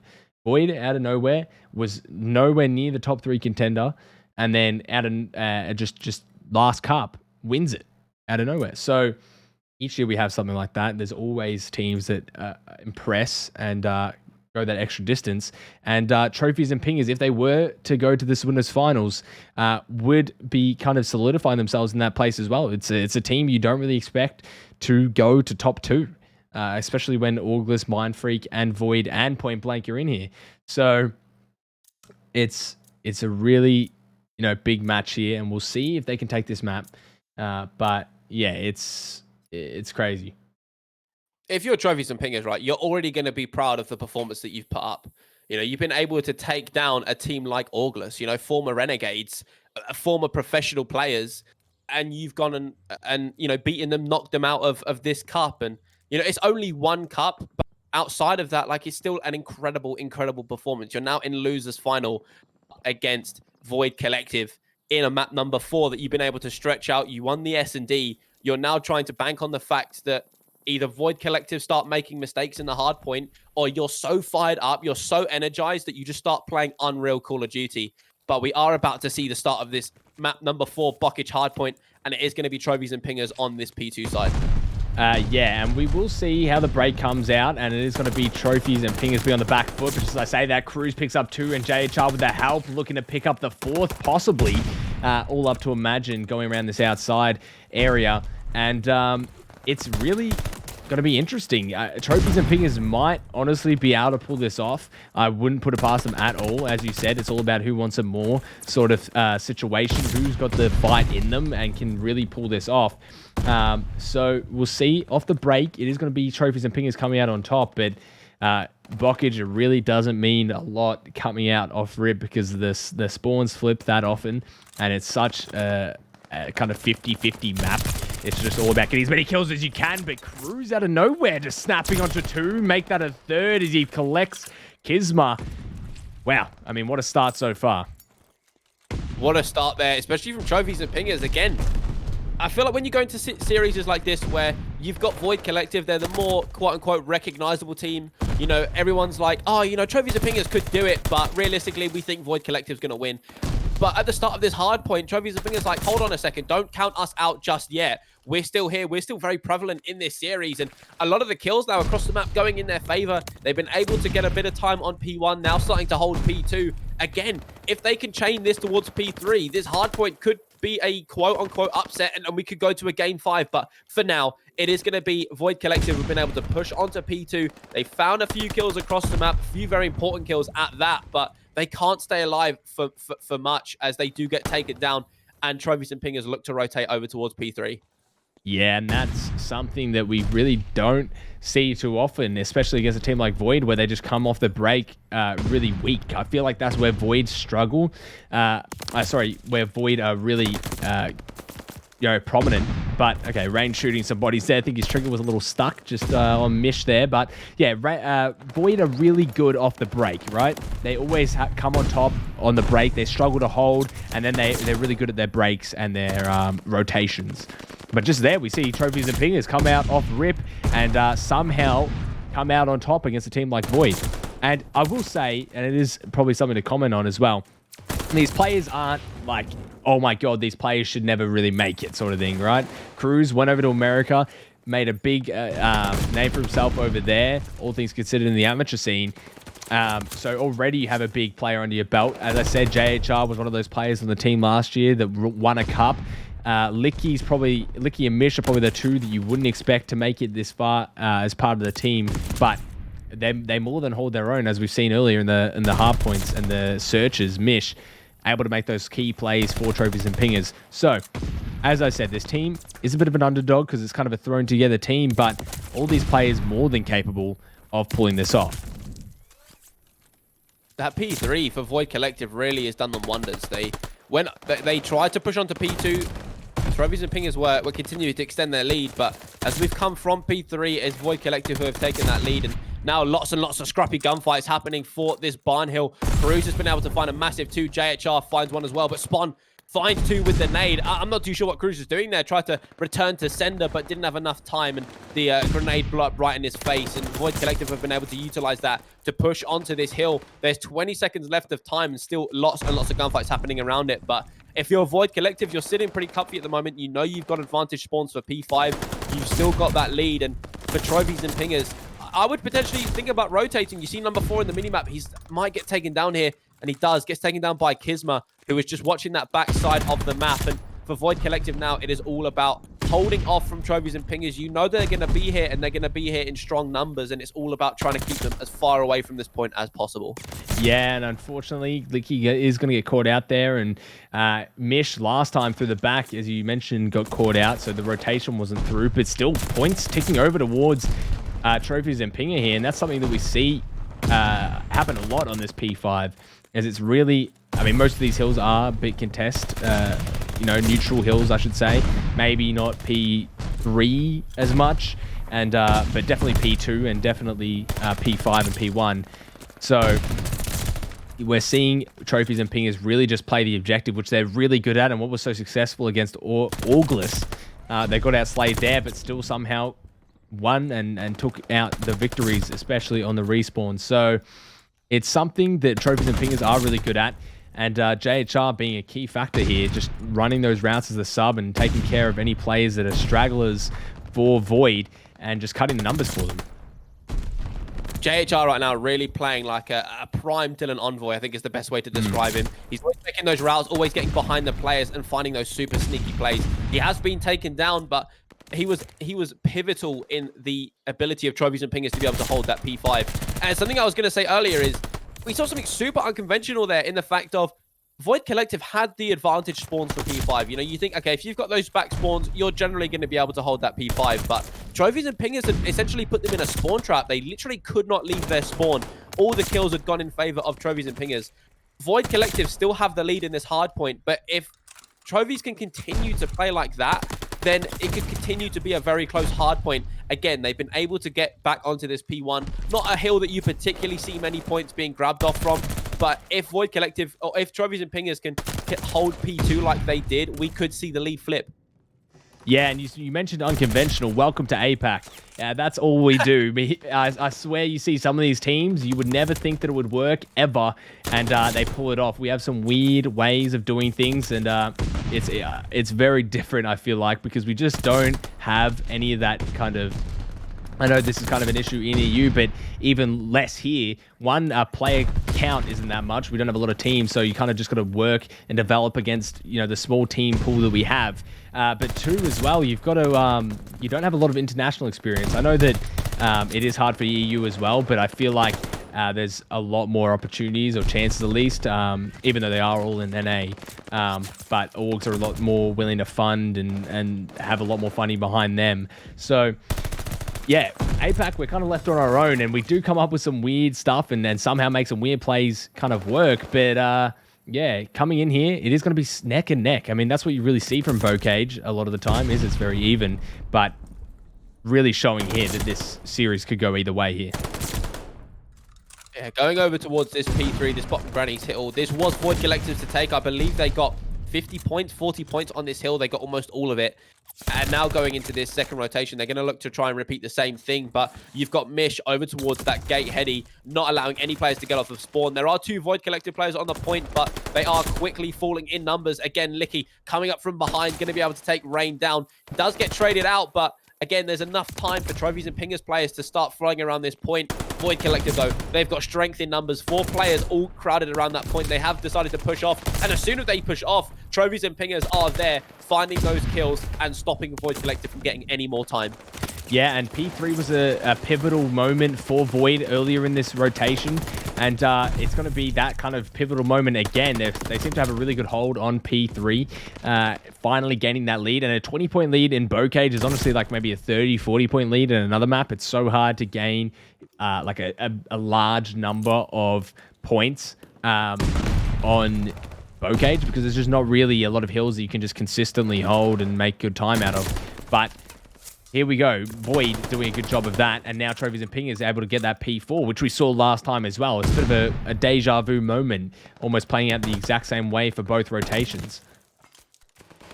You never really see that happening, though, if I'm honest with you. You usually expect the second rotation to be where a team kind of puts their foot in the ground and they go, okay, we're going to close this one out. But I feel like that's just the Bockage curse. We've never seen a map like Bockage. I hope we never see a map like Bockage. Yeah, but this map can go in the bin, personally. Yeah, this map can go into the depths of hell and never return.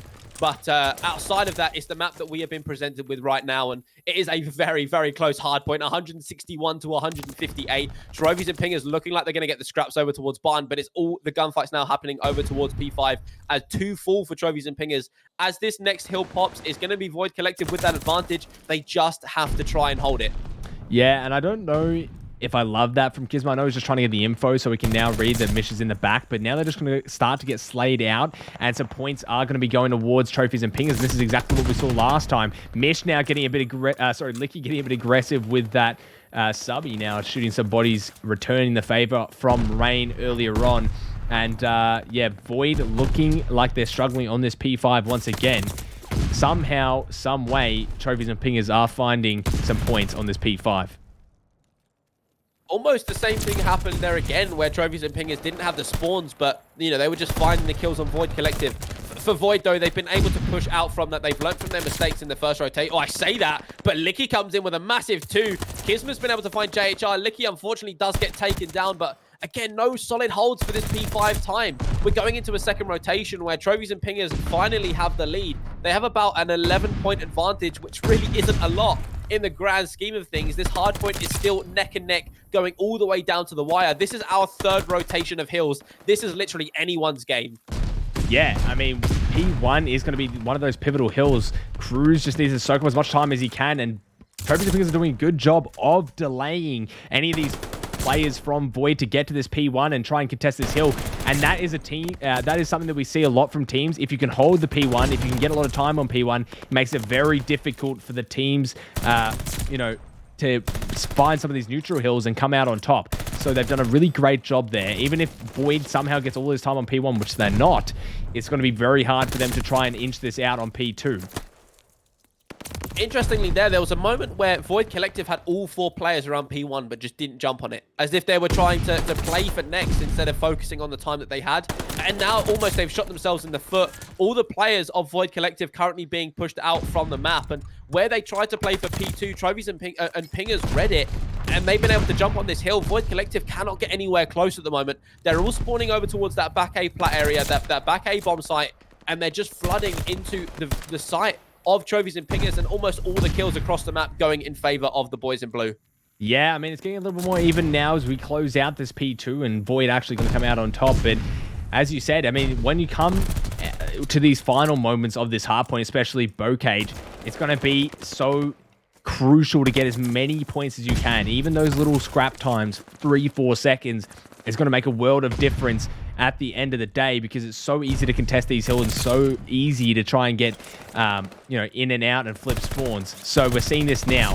14 seconds of scrap time is a world of difference for this team right now, and would make this very favorable. P3, though, is Void's bread and butter on this map, apparently. We've seen them be so dominant holding this point and really make this worthwhile. They need 9 points, though. Trophies and Pingers looking to take this to a map 5, and it's looking more than doable right now. All up to Cruz to try and make the play in this point. That's an extra tick, even just there, just hopping on. Mish in the back. The spawns have flipped once again for these teams, and players are getting tagged up, but no one dropping as of yet. A lot of time for Void to grab here, but more than achievable. This isn't necessarily the best thing in the world for Trophies and Pingers. Yes, they've got these back spawns, but Void Collective know about it. They don't have to do anything other than watch their angles and hope for the best. Trophies and Pingers are flooding out of this spawn. They're finding a few kills, but it is still Void Collective with that advantage time. Mish has been able to find a massive kill there onto spawn. They have read the spawn flip. Trophies and Pingers have been able to break onto the point. 4 seconds left for them. Void Collective, they cannot get close enough, and Trophies and Pingers have done enough to take us to a game number 5, clutching up right in the end of this hard point. Though the 3rd set of rotations went in their favor, and went in their favor massively. Yeah, and that's what I was saying. All those little points that they were getting. Also, imagine dropping 51 kills and 13 assists. This is the guy that I mean, there's a talk of the town at the moment. Chris Tarabay, ADFOV King, somehow always dropping massive numbers on the respawn, and really, what is the driving factor for Void in a lot of their success on respawn. But as we've just seen, trophies and pingers were able to clutch it out. Now 2 apiece. It's going to be a map 5, search and destroy. We'll see who comes out on top. I don't know, man. This is looking to be even more kind of neck and neck than I originally thought. Honestly, I'll be honest with you. From the previous opens that I've saw and Void Collective, obviously they won the previous open, regardless of whether people expected them to or not.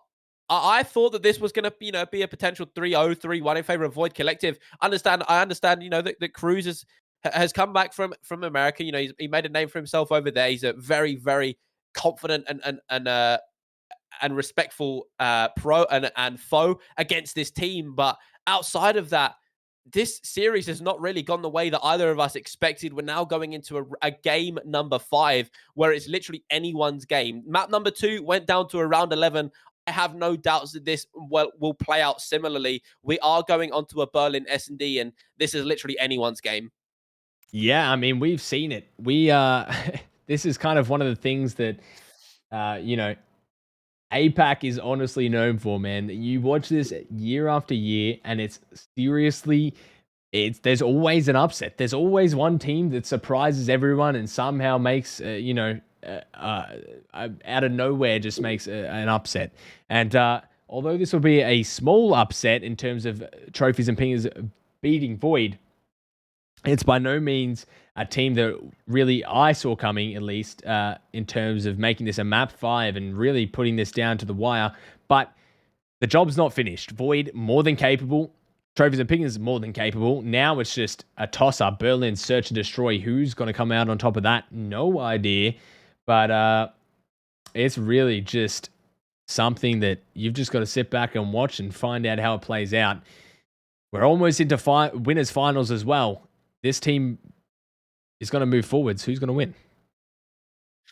Right now, for some source on the timeline, who do you think is going to be able to close out the map number 5? Straight on the spot, like who do you think? I think trophies and pingers. And I'll tell you, I think why is because I think that they fought too hard for it to not go their way.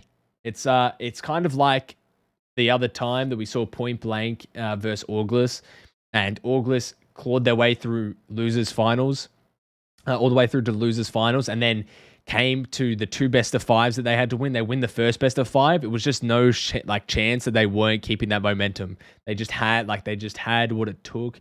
The mental was there. They knew that they were going to close it out, and it was hard to really argue against it.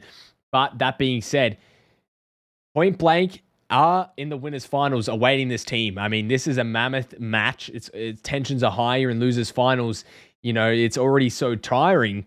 And then you've got to verse a team like Point Blank. It's going to be hard to say that Point Blank's not going to win it this time, but that's in the future. We got to see who's coming forth, and I think trophies and pingers have the stronger mental. I don't know why, but that's just kind of the vibe I'm getting picked off. I guess taking away from watching them is just that they want this almost more, in a sense. I don't know why that is. I couldn't tell you the reasons why, but that's just how the vibe is for me. And that's how I think. I think I would potentially agree with you. And they have a strong mental. I think we can see that. They're still fighting. They are still trying to get the win, even after losing the control, losing the map number 1. They won the S&D, and then going into the map number 4, they were down for almost all of that map. And then out of nowhere, they just start to chain a few hills together. They break on through some of the defenses of Void Collective, and they're able to close out that map number 4 hardpoint. But okay, you get knocked into losers round 1, and you're playing against Epiphany, right? And somehow you win that one, and after that you go, okay, we have a chance. And then going into round number 2, you're coming against Bandits, and you beat Bandits, and you go, okay, this is starting to look up for us. And you're starting to build the mental. You're starting to get locked in a little bit more.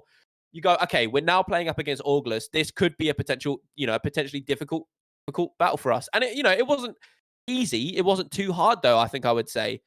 And they win that one and you go, right, we are locked in, we are here, we are ready, we have fought far too hard to lose, it would all be for nothing at this point. So, you know, I'm gonna agree. I'm gonna go trophies and pingers purely on the basis of they have fought tooth and nail to be able to close out this series. If they lose now, it wouldn't be for nothing, but they would have fought so hard to just receive an L. Yeah, and that's always what's so tough about competitions, right? Sometimes that's the way it goes. Sometimes you can't win them all, but I got to agree, as I said before, this is how I'm seeing this team play out. And to be honest, every time I've seen Cruz play, I think, okay, well, he's placing a lot worse than he is. Maybe he should be top 5, top 4. You know, maybe not that top 6, top 8 kind of area. And then now I see him, I'm like, okay, well, now he's made top 4. He's you know, he's kind of where I would expect him to be playing at the moment. And then he goes top 3, and now he's in this match, and he's starting to make this look like it's a lot more feasible for him to take that top 2, even potentially top 1, if they somehow inch out the victory here. But that's in the future. Now, map 5, here we go. It's time to see how the results will turn out.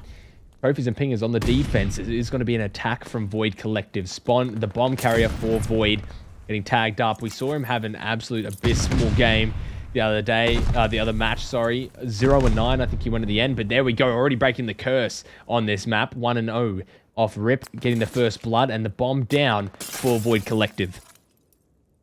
For trophies and pingers now, you've lost your life advantage, right? So you know that bomb is down over towards A. You know that there's going to be players around it. You just got to try and play that pick, but Kizma going to rip the head off of Mish there with the MP40 as well, might I add. And now, for trophies and pingers, you're in a 2v4, JHR versus Cruz.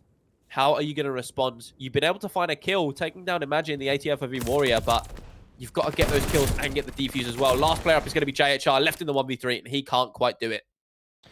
Yeah, and I mean, 1-0 up to Void Collective, a very good start.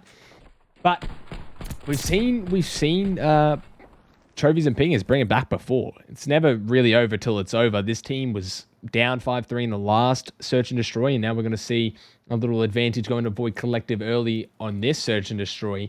And yeah, well, what a round from Void Collective. They played what they needed to play, got the picks where they needed.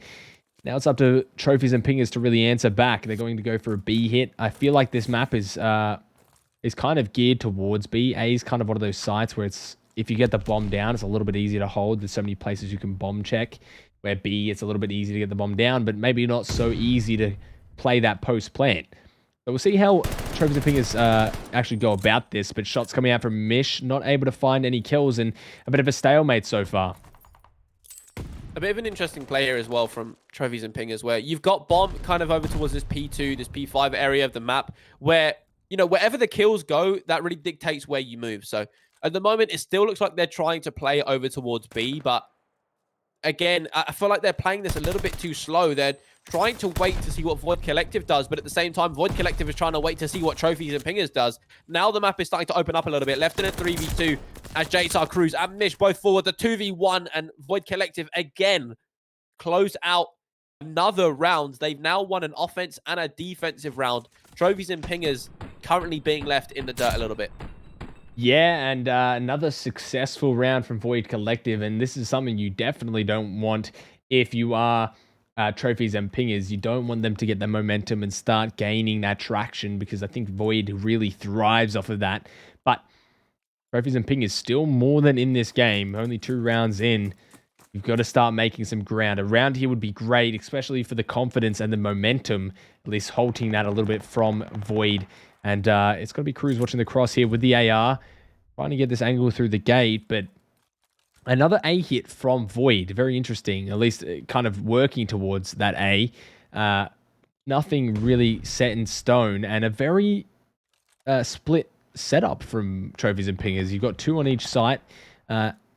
Mish actually watching this with a pistol. Oh, he's got a sniper, so I guess they made the switch up in that sense, trying to run the scope. An interesting decision from both teams. Again, you pulled the sniper out for trophies and pingers. For Void Collective as well, again, they're super separated on the map, almost expecting trophies and pingers to push, right? You're expecting them to get a little bit aggressive. At the moment, no one for either team is really getting too aggressive. Spawn's brought the bomb over towards A. He's got the assistance of Rain, but Nothing as of yet has really happened on the map. You are literally waiting for that catalyst, and then the round starts to open up. There we go. The challenge going into the bomb site. JHR is going to be able to find Kisma. Licky does get taken down by Imagine. In fact, Imagine finds 2. Opens up the A site for Void Collective to jump on. Mish, will he be able to find the sniper kill? He will. Able to take Spawn down. Now left in a 2v2. Oh, Mish just finding so much value with this sniper, and he gets it again. Mish out of nowhere, just taking down 3. And that's what you want to see out of trophies and pingers. Mish pulling out the scope, a little quick scope. How are you, FaZe? Trying to make that phase 5 this year. What on earth was that from Mish? Just coming in, really trying to switch it up with the scope. Takes down 1. All right, you've got the bomb planted down. They have to go through it again. He's going to repeat, try and get them from getting that plant down once again so his teammate can go through the back. Bang, he drops. Okay, Mish, now you've got 2. Comes in, re-challs for the 3rd. And that's just insanity from Mish. And really, almost, I would argue, almost a map or determining factor. Because you're down 2-0. You need to make some sort of comeback. They do find it. At least stopping the momentum, and now you're probably going to see a different round out of trophies and pingers than the last 2. I would hope that they're feeling a little bit more invigorated after that, especially Mish. Being able to find those 3 kills with the sniper, that clip is being put on Twitter every day of the week. And for trophies and pingers now, you know that you've got a little bit more room to work with. You know that you've got a round win. You're in a 3v3 advantage in this round. Bomb is over towards that A site, hasn't yet gone down, but for Void Collective, you're not giving away too much. You see how a lot of them, they're just chilling over towards this B3 area of the map. You've got Spawn watching this B side. He's actually going to be able to catch Cruz. Rain was able to find Mish, and it's Licky now left in the 1v3. He's going to be able to take Rain down. What shots out of him they were. But you've still got that 2v1 disadvantage. You haven't got Bomb in your hands, and you've got 20 seconds to work with. Yeah, and I mean, Licky back against the wall here. Does somehow find that kill in a Rain. They know he doesn't have enough time to plan. A little bit too late into the round. Bond just trying to play this very well. Now he's got to just try and run it in, probably.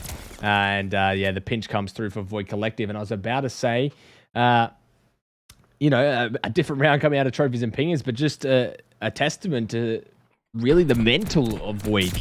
Not letting that last round phase them. Sure, that was a nasty clip coming out from Mish, but that doesn't change the direction of the match. They want to win it. They want to go to winners finals. 3-1 now up in round count.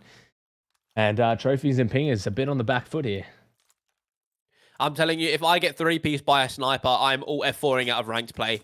I would lose my mental instantly. And the fact that Void Collective have been able to respond from that and regain and get another round win is testament to their mental and their professionalism and their ability to keep playing the game even in the worst of times. And it's now them on offense. They've got this bomb over towards A for a 3rd time. And are they going to do anything about the defense that Trophies and Pingers have set up? There is a team kill coming in from Cruz, but he's able to find Spawn as well. So back in a 3v3 situation, we are now in. Bomb has been picked up by Rain. Oh, Cruz. My word, taking the scalp off of Kisma there. And it's now Void Collective left in the 2v3. Yeah, I mean, I don't even know where that came from, to be honest.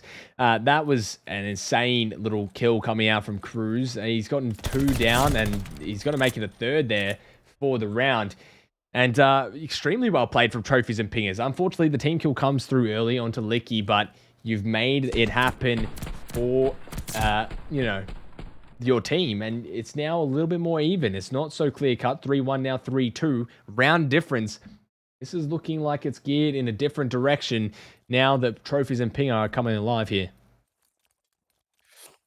Out of nowhere, in the game number 5, Trophies and Pingers have, I feel like they found some sort of life energy. Like the way they're playing at the moment, they're so confident in every single gunfight they're taking. Every route they're choosing to make, they are so confident in it. Going over towards B now, and it looks like a quite heavy B push. You've got number 5, JHR, with the bomb in hand. He's going to try and get some information there. Shots go into his side. Void Collective, they are set up and ready for this B push. Yeah, I mean, that is really something that you really need to work on here. You need that first blood, and just as I say that, Mish, once again, the really talk of the town right now, able to find that first blood, but gets traded out. Unfortunately, Cruz now able to capitalize, getting another kill, 2 versus 3 now. Spawn probably trying to stop this plan, or at least get a pick on the Cruz here, and does find it. Barely, but it does come through. Now JHR trading that out. Kisma in the 1 versus 2. if Trophies and Pingers are able to get this round and get their 3rd round win, this will be 3 rounds in a row that they've chained together. They've got bomb down, and for Kisma now, this is not an easy position for you to be in. You do get taken down, and Trophies and Pingers, from the dirt, they come 3-3 from me. I believe it was 3-0 or 2-0 down. Yeah, they are mounting that comeback, and you've really got to start to think Trophies and Pingers now evened it up. It's not looking so clear cut for Void. They started off well, 2-0 up, and then made it 2-1, 3-1. Now 2 rounds in a row for Trophies and Pingers. So it's not like it's going to go, to one team. I feel like this is going to be around 11 and really be who has the ice. And Kiz is one of those players that always says to people, he has the crunch. No, you guys are kind of unsuccessful because you don't have that ice. You don't have that crunch. And Kiz prides himself on that. So we'll see if Void Collective have to go down to it and they pull it off. But this is looking like an interesting match. Just as I say that, imagine pulling off a nice little kill onto Mish. Able to trade out Rain, but not really too much going on here as Spawn tries to work the bomb towards a site. Imagine and Spawn together. Kisma on the other side of the map, dropping Licky now. 2 versus 3 for Trophies and Pingers, and Kiz is going to get let through scot-free. Yeah, he's just been able to get away even after finding that kill. And Trophies and Pingers still assuming that the bomb is over towards A. It's going to be put down over towards B by the hands of Spawn. And for Trophies and Pingers now, you're down at 1 life. You know that bomb is going to go down. A little bit of aggression has to be there, but at the same time, they're so separated that they can't even play trades.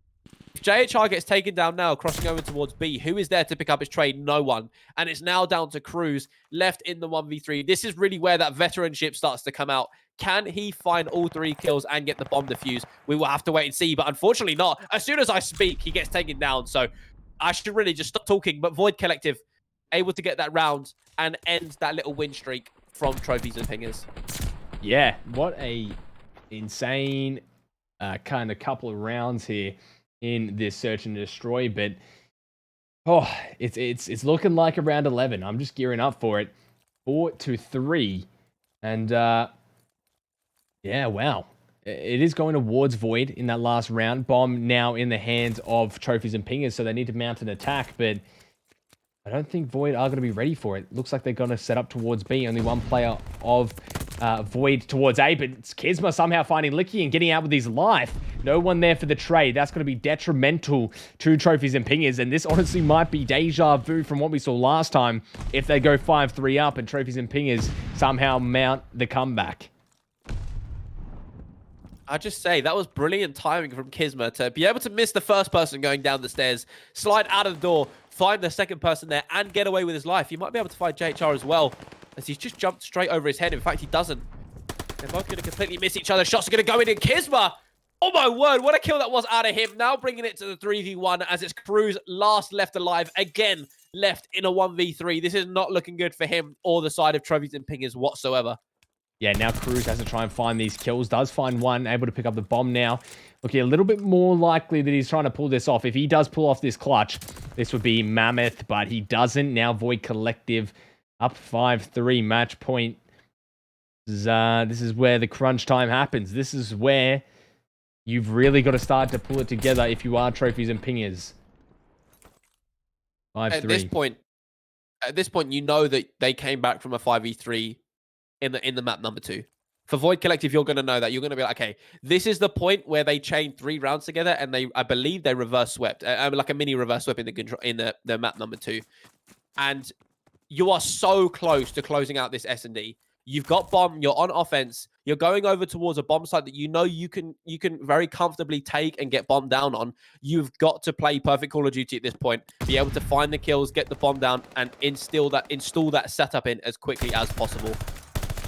Yeah, and we're going to see it here. The first blood going away of Void. That's not what you want if you are Trophies and Pingers, but Cruz able to line up some shots. No one else to be found. If he got 2 there, this was looking a lot more likely for Trophies and Pingers, but the bomb is down, and now all up to Trophies and Pingers to try and clutch this out.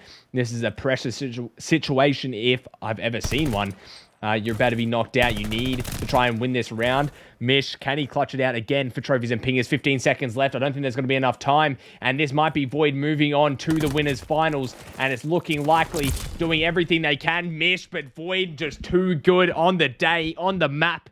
And they take it in map 5. Void Collective, 6-3. Beautiful stuff. Right at the end. Closing it out in the map number 5. Closing it out in a 6-3 fashion, not allowing trophies and pingers to potentially bring it back in the S&D. And better late than never, I guess, is what they're going to be saying. Better late than never as they secure their grand final spot. Void Collective going to be able to play up against Point Blank, I believe it is, in Champs. And what a loser's final that was. That might be one of the most enjoyable APAC games I think I've ever watched and ever casted. And, you know, it went all the way down to the wire. Map 1. The Berlin hardpoint, that was close. Map 2, the S&D, again, very, very close. The control went down to the round 5, very, very close. All of these maps have proven to be extremely, extremely close, and both teams putting up an outrageous performance. But in the end, it is Void Collective who take the victory and secure their grand final spot. Yeah, and we will go to the grand final very shortly.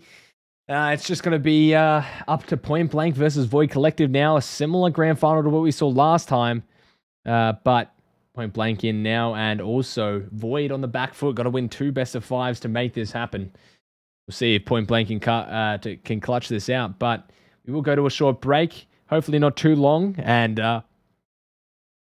now, going in, Void Collective versus Point Blank. Exciting stuff indeed.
too exhausted, I needed the energy, needed to pick me up. I'm in your movie, but this is my cinema. I got the power, I'm built to devour anyone coming against me at tower. I don't care in the pressure. Some of y'all leaving here in the stretcher. Took my time to go and get better. I was reading in the red letters. Ay, hit me with your best shot. I got time today. Feeling like a matador with that Red Bull. Oh yeah. No, you can't stop me. I'm running my own play. For the game win, I can't pin anything that gets in my way. Been here, done that. You all know what we came for. Been here, done that. You all know what we came for. Energy, energy, energy. I need that energy, energy. Energy, energy, energy. I need that. Been here, done that. You all know what we came for. Been here, done that. You all know what we came for. Energy, energy, energy. I need that energy, energy. Energy, energy, energy. I need that energy, energy. Been here, we done that. We done that. You all know what we came for. You all know what we came for. We been here, we done that. We done that. Energy, energy, energy. I need that energy, energy. I'm in the game like EA. Been in my prime since pre-K. Shooting my shot from long range, going over heads like a toupee. Treat every day like payday. Y'all been living so mundane. My work week is Sunday to oh wait, that's every day. Putting in overtime, punching the clock, I'ma get what's mine. While everyone's sleeping, I'm living my dreams. I got a calling that's so divine. Lord, take the wheel like 10 and 2. I'm losing energy, I'm overdue. I've been on the top ropes, hitting my pros. Watch me hit the power moves. Been here, done that. You all know what we came for. Been here, done that. You all know what we came for. Energy, energy, energy. I need that energy, energy. Energy, energy, energy. I need that. Been here, done that. You all know what we came for. Been here, done that. You all know what we came for. Energy, energy, energy. I need that energy, energy. Energy, energy, energy. I need that energy, energy. Been here, we done that. We done that. You all know what we came for. You all know what we came for. We been here, we done that. We done that. Energy, energy, energy. I need that energy, energy.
too exhausted, I needed the energy, needed to pick me up. I'm in your movie, but this is my cinema. I got the power, I'm built to devour anyone coming against me at tower. I don't care when the pressure. Some of y'all leaving here in the stretcher. Took my time to go and get better. I was reading in the red letters. Ay, hit me with your best shot. I got time today. Feeling like a matador with that Red Bull. Oh yeah. No, you can't stop me. I'm running my own play. For the game win, I can't pin anything that gets in my way.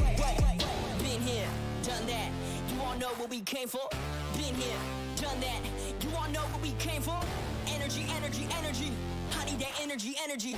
Energy, energy, energy. I need that. Been here, done that. You all know what we came for. Been here, done that. You all know what we came for. Energy, energy, energy. I need that energy, energy. Energy, energy, energy. I need that energy, energy. Been here, we done that. We done that. You all know what we came for. You all know what we came for. We been here, we done that. We done that. Energy, energy, energy. I need that energy, energy. I'm in the game like EA. Been in my prime since pre-K. Shooting my shot from long range. Going over heads like a toupee. Treat every day like payday. Y'all been living so mundane. My work week is Sunday to oh wait, that's every day. Putting in overtime. Punching the clock, I'ma get what's mine. While everyone's sleeping, I'm living my dreams. I got a calling that's so divine. Lord, take the wheel like 10 and 2. I'm losing energy, I'm overdue. I've been on the top ropes, hitting my pros. Watch me hit the power move. Been here, done that. You all know what we came for. Been here, done that. You all know what we came for. Energy, energy, energy. I need that energy, energy. Energy, energy, energy. I need that. Been here, done that. You all know what we came for. Been here, done that. You all know what we came for. Energy, energy, energy. I need that energy, energy. Energy, energy, energy. I need that energy, energy.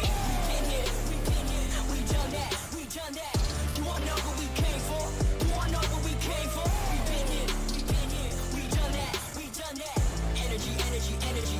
I need that energy, energy. Done that. You all know what we came for. Energy, energy, energy, energy, energy. I need that energy, energy.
Alrighty, ladies and gentlemen, we're back again with Jacko Cast, and we are in the winners finals. And Point Blank versus Void Collective. It will be interesting to see how these teams fare up against each other. They lost the first series 3-1, I believe. and Void, that being, and they have to win 2 best of 5s if they are to win this. So a big task ahead of Void Collective, but we've seen Void put on a show the last couple cups, and they've made their losers run. So we'll see if they are keen to finish this out. But yeah, Jacko, what do we think? I think at the start, Void Collective have started off so hot right now. They're picking up a lot of the kills on the map. For Point Blank, obviously, okay, look, they've been waiting a long time. A lot of these players have been in the chat watching, you know, the previous games happen. And for them now, they're going to know how Void Collective play, but there's one thing to watch them and know, and there's another thing to actually play them. And, you know, again, Void Collective, they've started off so strong. Imagine he's up to a 4-0. Again, the ATFV Warrior. It still blows my mind, by the way, that he plays on ATFV. It's mental. Again, outside of that, Void Collective, they are taking an early grasp of this hard point. It's down to Point Blank to warm up, you know, get themselves back into that competitive mindset and get themselves back into this hard point. Yeah, and oh my god, Kisma almost snapping onto Aaron there again. Sorry, Limax, and making the play. But just as I say that, Jarzen, the future is here inside P2. Jarzen really looking to make a statement there. And Point Blank starting off a little bit slow. And as you mentioned, they were watching a lot of these matches, so they're not going to be, you know, ready to go off rip and per se. There's only so many bots you can shoot to get ready for real players. But so far, Point Blank keeping in it very well. And imagine once again starting off with a bang for Void. He's just so good at the moment. I don't know what this guy's been eating, what they've been putting in his food, but he's just been on fire these last couple months, really. Yeah, imagine he's 9-3 at the moment as we rotate over towards his hardpoint. Unfortunately, he does get ripped down there. Wasn't quite able to find that kill, but this hardpoint has started off so quickly. You can tell that both of these teams are prepared here. Yes, Point Blank, like you said, there's only so many bots you can shoot. I don't even know at this point if shooting bots is that beneficial. Maybe apart from warming up, but you know, you have to get into a competitive environment to really warm yourself up. Imagine he is warm after winning the losers final, able to find 2. Rain's going to be able to find Dirtev as well. And the slaying department kind of separated across the board. Spawn and Rain not really doing too much across the map. That's really where their teammates are starting to step up. But this is the first map of this grand final. Again, Void Collective, they're going to need to win 2 best of 5s to try and close out the victory here. Point Blank only need to win 1 best of 5. And you know, this hardpoint could go either way. The last cup we saw, it did go down to 2 best of 5s. I do believe it was August who won the first best of 5 and then couldn't clutch up outside of that. But going into this next one, this could be a very close series between these two. Both have fought tooth and nail to get to where they are right now. Going over towards P4, it is going to be Void Collective again with that advantage time. And they've got a very strong setup here. Point Blank really can't get anywhere close. Yeah, and you've got to...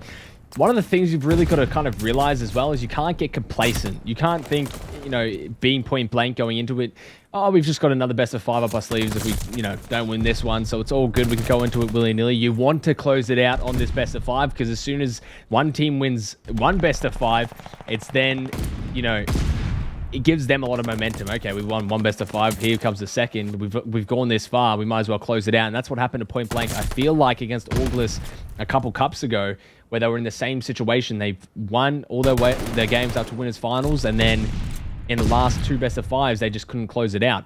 So here we go. It's a redemption for Point Blank, and they will be starting off pretty slow here. 18-10 for Imagine, but 2-13 for Spawn. So where others are failing, the rest are succeeding. But Point Blank here really looking to try and turn this map on its head, and it seems to be Void's map. This seems to be their go-to Berlin hardpoint, and usually the first map that they play, and they're usually very successful on it.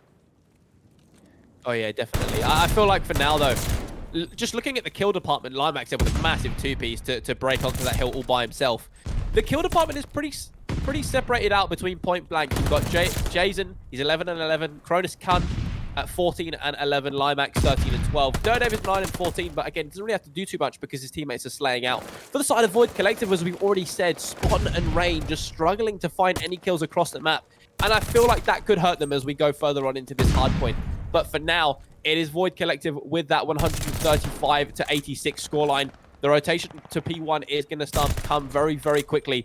And it does look like Point Blank are going to have that advantage. Yeah, and it's been a while, to be honest, since I've seen Cronus Kun really find his stride.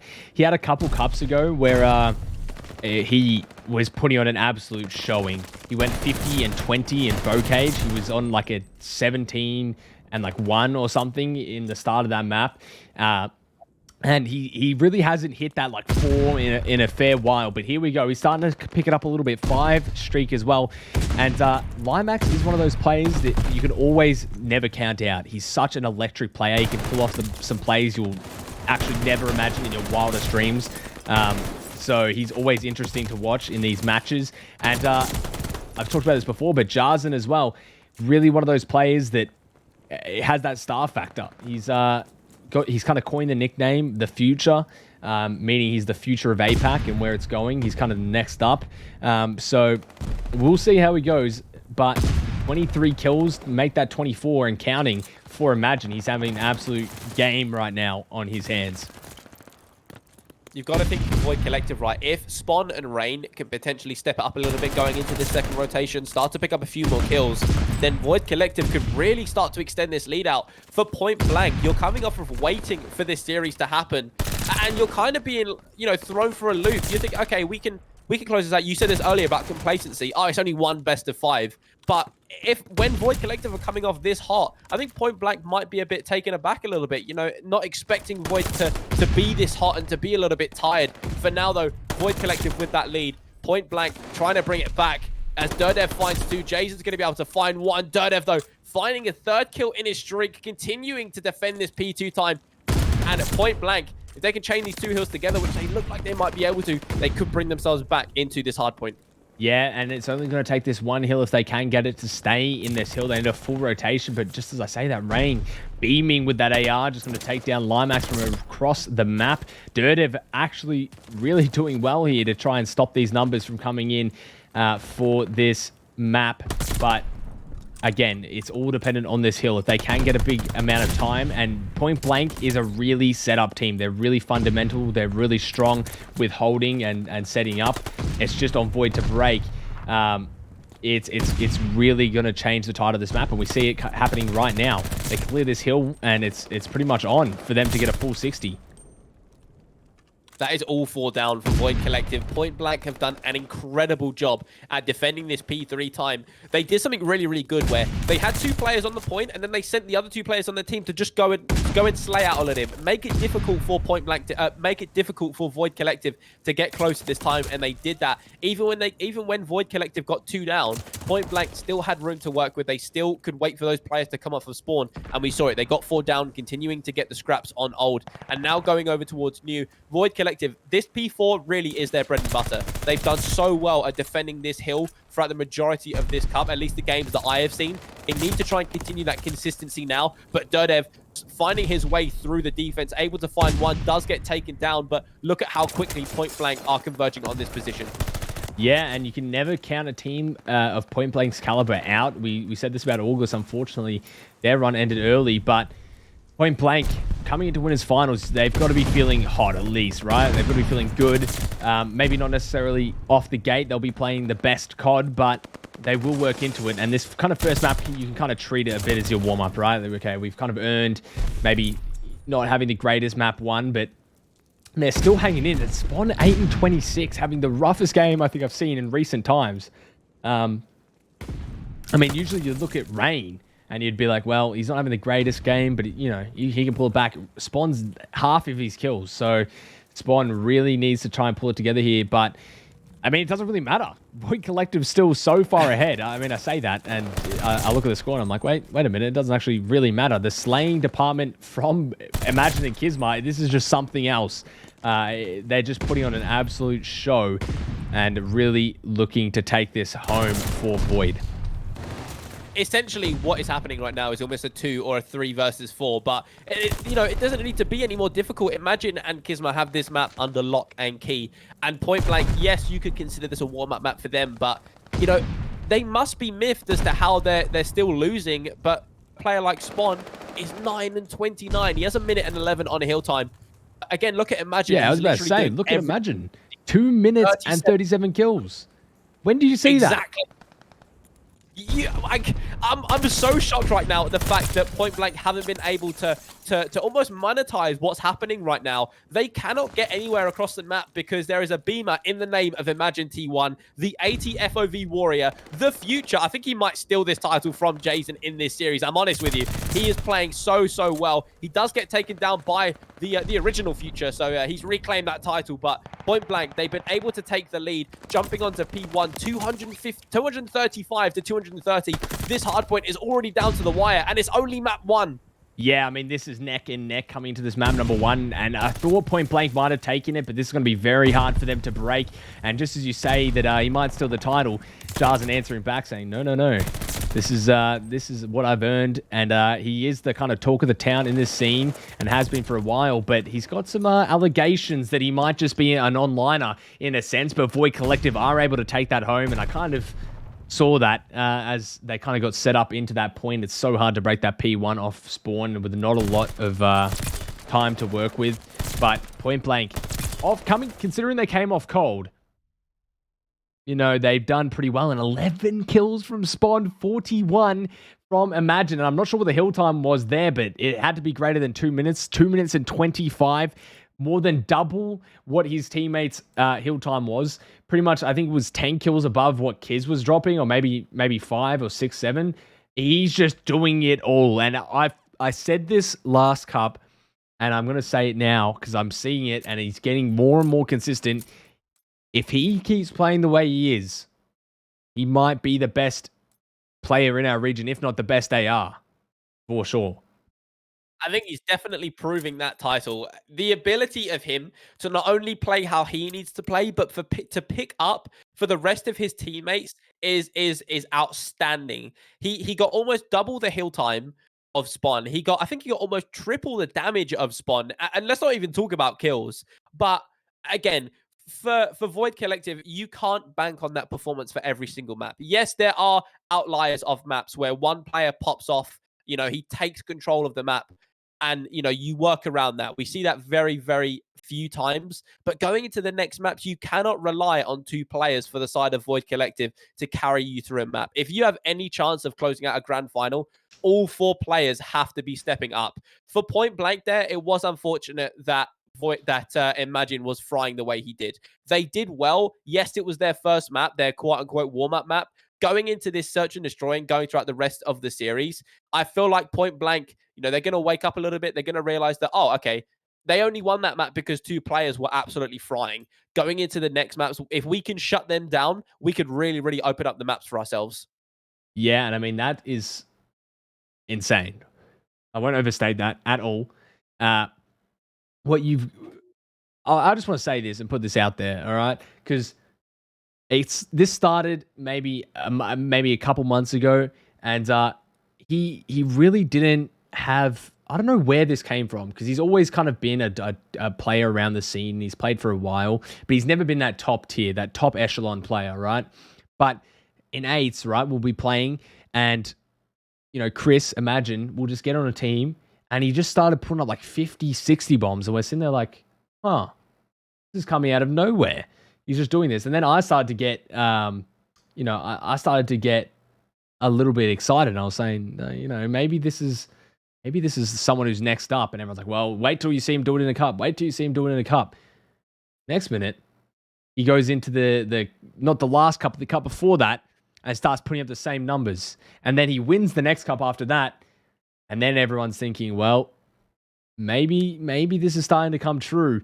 And we see him do what he just did in that first map, pretty much almost single-handedly won in that map, if I'm going to be honest. Dropping the highest amount of real kills, dropping the highest amount of hill time as an AR, mind you, not even a sub, on what Berlin is a pretty close map. It's not like a Vutu or like maybe even a Tuscan at certain times, or, you know, whatever it is.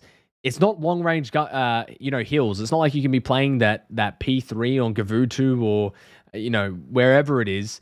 You're in a confined space. You know, P2, P1, maybe P4 is the only one that you could really argue is not, and P5. But majority of the hills are close range, and he's still somehow grabbing the most kills and the most hill time as that AR.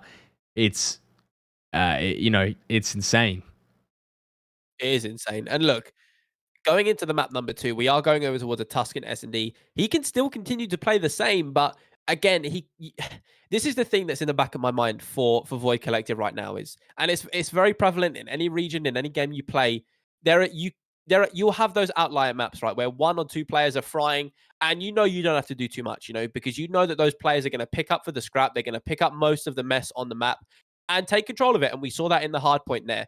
Going into this S&D, every single player on that team needs to know what they're doing, and they need to know the lanes and the angles they can watch. If you know that you're struggling to slay out, then go and sit in a cruddy corner. Go and pick up bomb. Just try and do anything for your team to try and close out the win. For Point Blank now, not a single player on that team was doing badly. They were playing all pretty well, playing pretty consistently. And I would hedge my bets on Point Blank going into this S&D. They're feeling warm. They've just played a warm-up map. And going into this S&D, both of these teams are going to be fired up potentially for different reasons. Point Blank, they're not going to want to go 2-0 down in this series. But at the same time, for Void Collective, you know that you need to try and regain an element of consistency. Yeah, 100%. And that's one of the things that is, so good about watching Point Blank. They have such an in tune kind of chemistry with each other. They play around each other perfectly a lot of the time. And it did seem to me watching that, and this is me being completely unbiased, whatever, it just seemed like they weren't on. They weren't playing their Call of Duty, their best Call of Duty there. So neither was Void, admittedly. Spawn and Rain not playing that great, but Imagine was just on another level right there, right? So when you come in, it's interesting to see when they're warmed up, when they're playing their search, and I've seen Jarzen on this map. He has the potential to just take over on this map. This is his search and destroy map a lot of the time, and Limax has done the same. Cronus plays really well on this map. Like, this is Point Blank's bread and butter search and destroy map from what I see. So we will have a look and see how they handle it, but I don't know. It's super tough. And if they don't play their best con, they're not warm in this series, they've always got the next one as well to fall back on. And that's the advantage of being in winners. You get to cruise throughout the day. You come back, you might not be the best, warm or whatever, but by the second series, you're there ready to take it home, if not by the end of this series. So it's going to be interesting. Void have a big task ahead of them to try and win both of these best of fives. But they started off great with the map 1, but it was not a convincing win by any means from Void. But Imagine just putting on an absolute show. Not to mention Kismer as well. He was playing extremely good. It was just Imagine was playing out of his mind. And I feel like that happens a lot on Void. Imagine just somehow puts up the craziest stats you've ever seen, and someone else is doing what you would consider having a really good match, but it's just not as good, unfortunately. To speak on this series as well, these two have actually played together played against each other already today. So Void Collective did play up against Point Blank in winners round 3, and Point Blank did close out that series. They did win that, and so we have a rematch on our hands. And the fact that Void Collective have come out so strong in that map number 1 is testament to the fact that this champs could really be that close. We could end up seeing a second best of 5, and that second best of 5 going all the way down to the wire. It is all about being able to understand your mistakes up against Point Blank originally. And for Point Blank, I feel like for them, they might have gone into this series thinking, oh, we've done it once before, we can do it again. But now realizing that this Void Collective team are actually, a top team, and they're proving themselves to be a top team with some top players in this region trying to take this victory. This series, there's so many storylines that we could talk about going in this series as a whole, but I'm just so excited to get into this map number 2 to see if, 1, Void Collective can continue to slay out like they did, excluding Spawn, and 2, to see if Point Blank can actually respond and try and shut down significant players on the side of Void Collective. Yeah, and that's a good point. And one thing that I probably, should give a little, I guess, insight to is this is the first time that we've seen teams consistently be on the top, other than, in APAC, other than Auglis and Mindfreak. Those two rosters together, I mean, Crimza, Zeppa, Setzi, and that whole group, and especially Fighter as well from Auglis. I mean, they were in MW. I don't think they lost a single cup. They didn't lose a single match because Shox and Luca were both in America, and the team I think consisted of Pred, Setzi, Crimza, Fighter, and Swifty. Who Swifty no longer plays. Unfortunately, he quit at the start of the COD. But we haven't seen anyone really on top. It was Mind Freak a lot of the time last year. We saw some people kind of trickle through, but now it's looking like this is a consistent thing. August haven't made, the finals again. I know that they made the finals last time, but they got knocked out early, and they've been knocked out again in this cup. So we're seeing Point Blank and Void are really showing that they are kind of the two most consistent teams right now. Not to say that the rest of the year August hasn't been. They were very consistent. But now this is where it matters. Like, as much as I hate to say it, being consistent the whole year and then coming up to champs and last chance qualifiers, it doesn't matter how consistent you are in this unless you win that qualifiers, because you're not going to champs and your whole year is basically done. So yeah, it's very interesting to see. It's been a while since we've seen that, and it's interesting. Yeah, I think what you said there is so true. If you're consistent throughout the year, but you can't even close out on a champs, or even be consistent in a cup, there's really no point it being said. I know it's harsh to say, but if you can't close it out when it matters most, then you really have to go back and evaluate what's going wrong. For these two teams, they're kind of, from what I've heard and from what's been said, they're kind of coming up from the dirt, being able to take down, not coming up from the dirt, but, coming up from the ground and being able to take down some of these big teams that people expect to win, now starting to prove themselves, especially a player like Imagine, who's now starting to be argued as one of the best players in this region. It's all about consistency at this point and being able to hold up that title that is upon your name.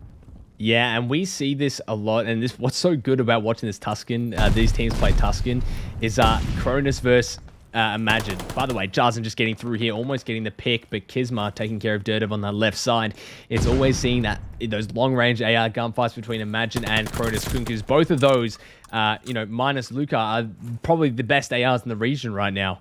Sorry to my boy Crimza out there, but recently it's been Luca, Cronus Kun, and Imagine. Those are the top 3 ARs for sure. So seeing them have that gunfight is like, the matchup, right? It's showing exactly who's got the better gun skill. And we're going to see it right here. Imagine taking some shots. This Heady definitely more advantageous than that top church, but, Cronus still unable to find that kill. Just Imagine dancing around, playing his life. Spong going to take care of the rest of his team by himself, looking to make a statement, considering a little bit of a rough match last time, and now up to Cronus in the 1 versus 2. Bomb is down on the other side of the map, and it's looking all but over for Point Blank here in this first round. Spawn is really starting to, from what I've seen of him anyway, really starting to edge himself out as a really, really good S&D player. He's been able to pick up 2 kills in that round. I believe in the series just beforehand, he was one of the players that was playing really, really well in the S&Ds. Maybe not out slaying, but all the kills that he found was so crucial on the map. And for him, that you've come from a shocking map number 1. I think shocking is the nicest way to put it. Yeah. But you've come from that map 1 and you go, okay, I need to hit a little regain here.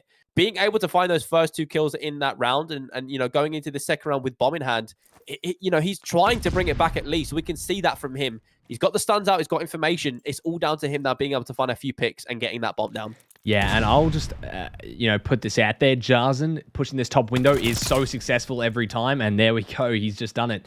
It's always getting that pick onto Imagine, and it's always so interesting to watch Jarzen also getting another kill, and this is what I was saying. He has that takeover potential. I called it before the game. Unfortunately, not enough health to take down Kizma there, but he's done enough for his team to take this advantage. Rain almost getting the snap, just getting out with his life, but he's done more than enough for his team right there. Kizma, though, making the plays through this church side, and not looking so clear-cut in this second round. Yeah, brought it to a 2v2 now, as a bomb is in the hands of Rain, and they've been able to find a few kills, but again, they just haven't left their spawn yet. I don't know whether they're, trying to consider where to go, or they feel like if they peek a corner, they might get shot down, but they have to make a play soon, and whether they send it over towards A or they try and fly it all the way over towards B. It looks like they're going to send it over towards A, but Durdev's going to be there, taking Rain down as he tries to get bomb.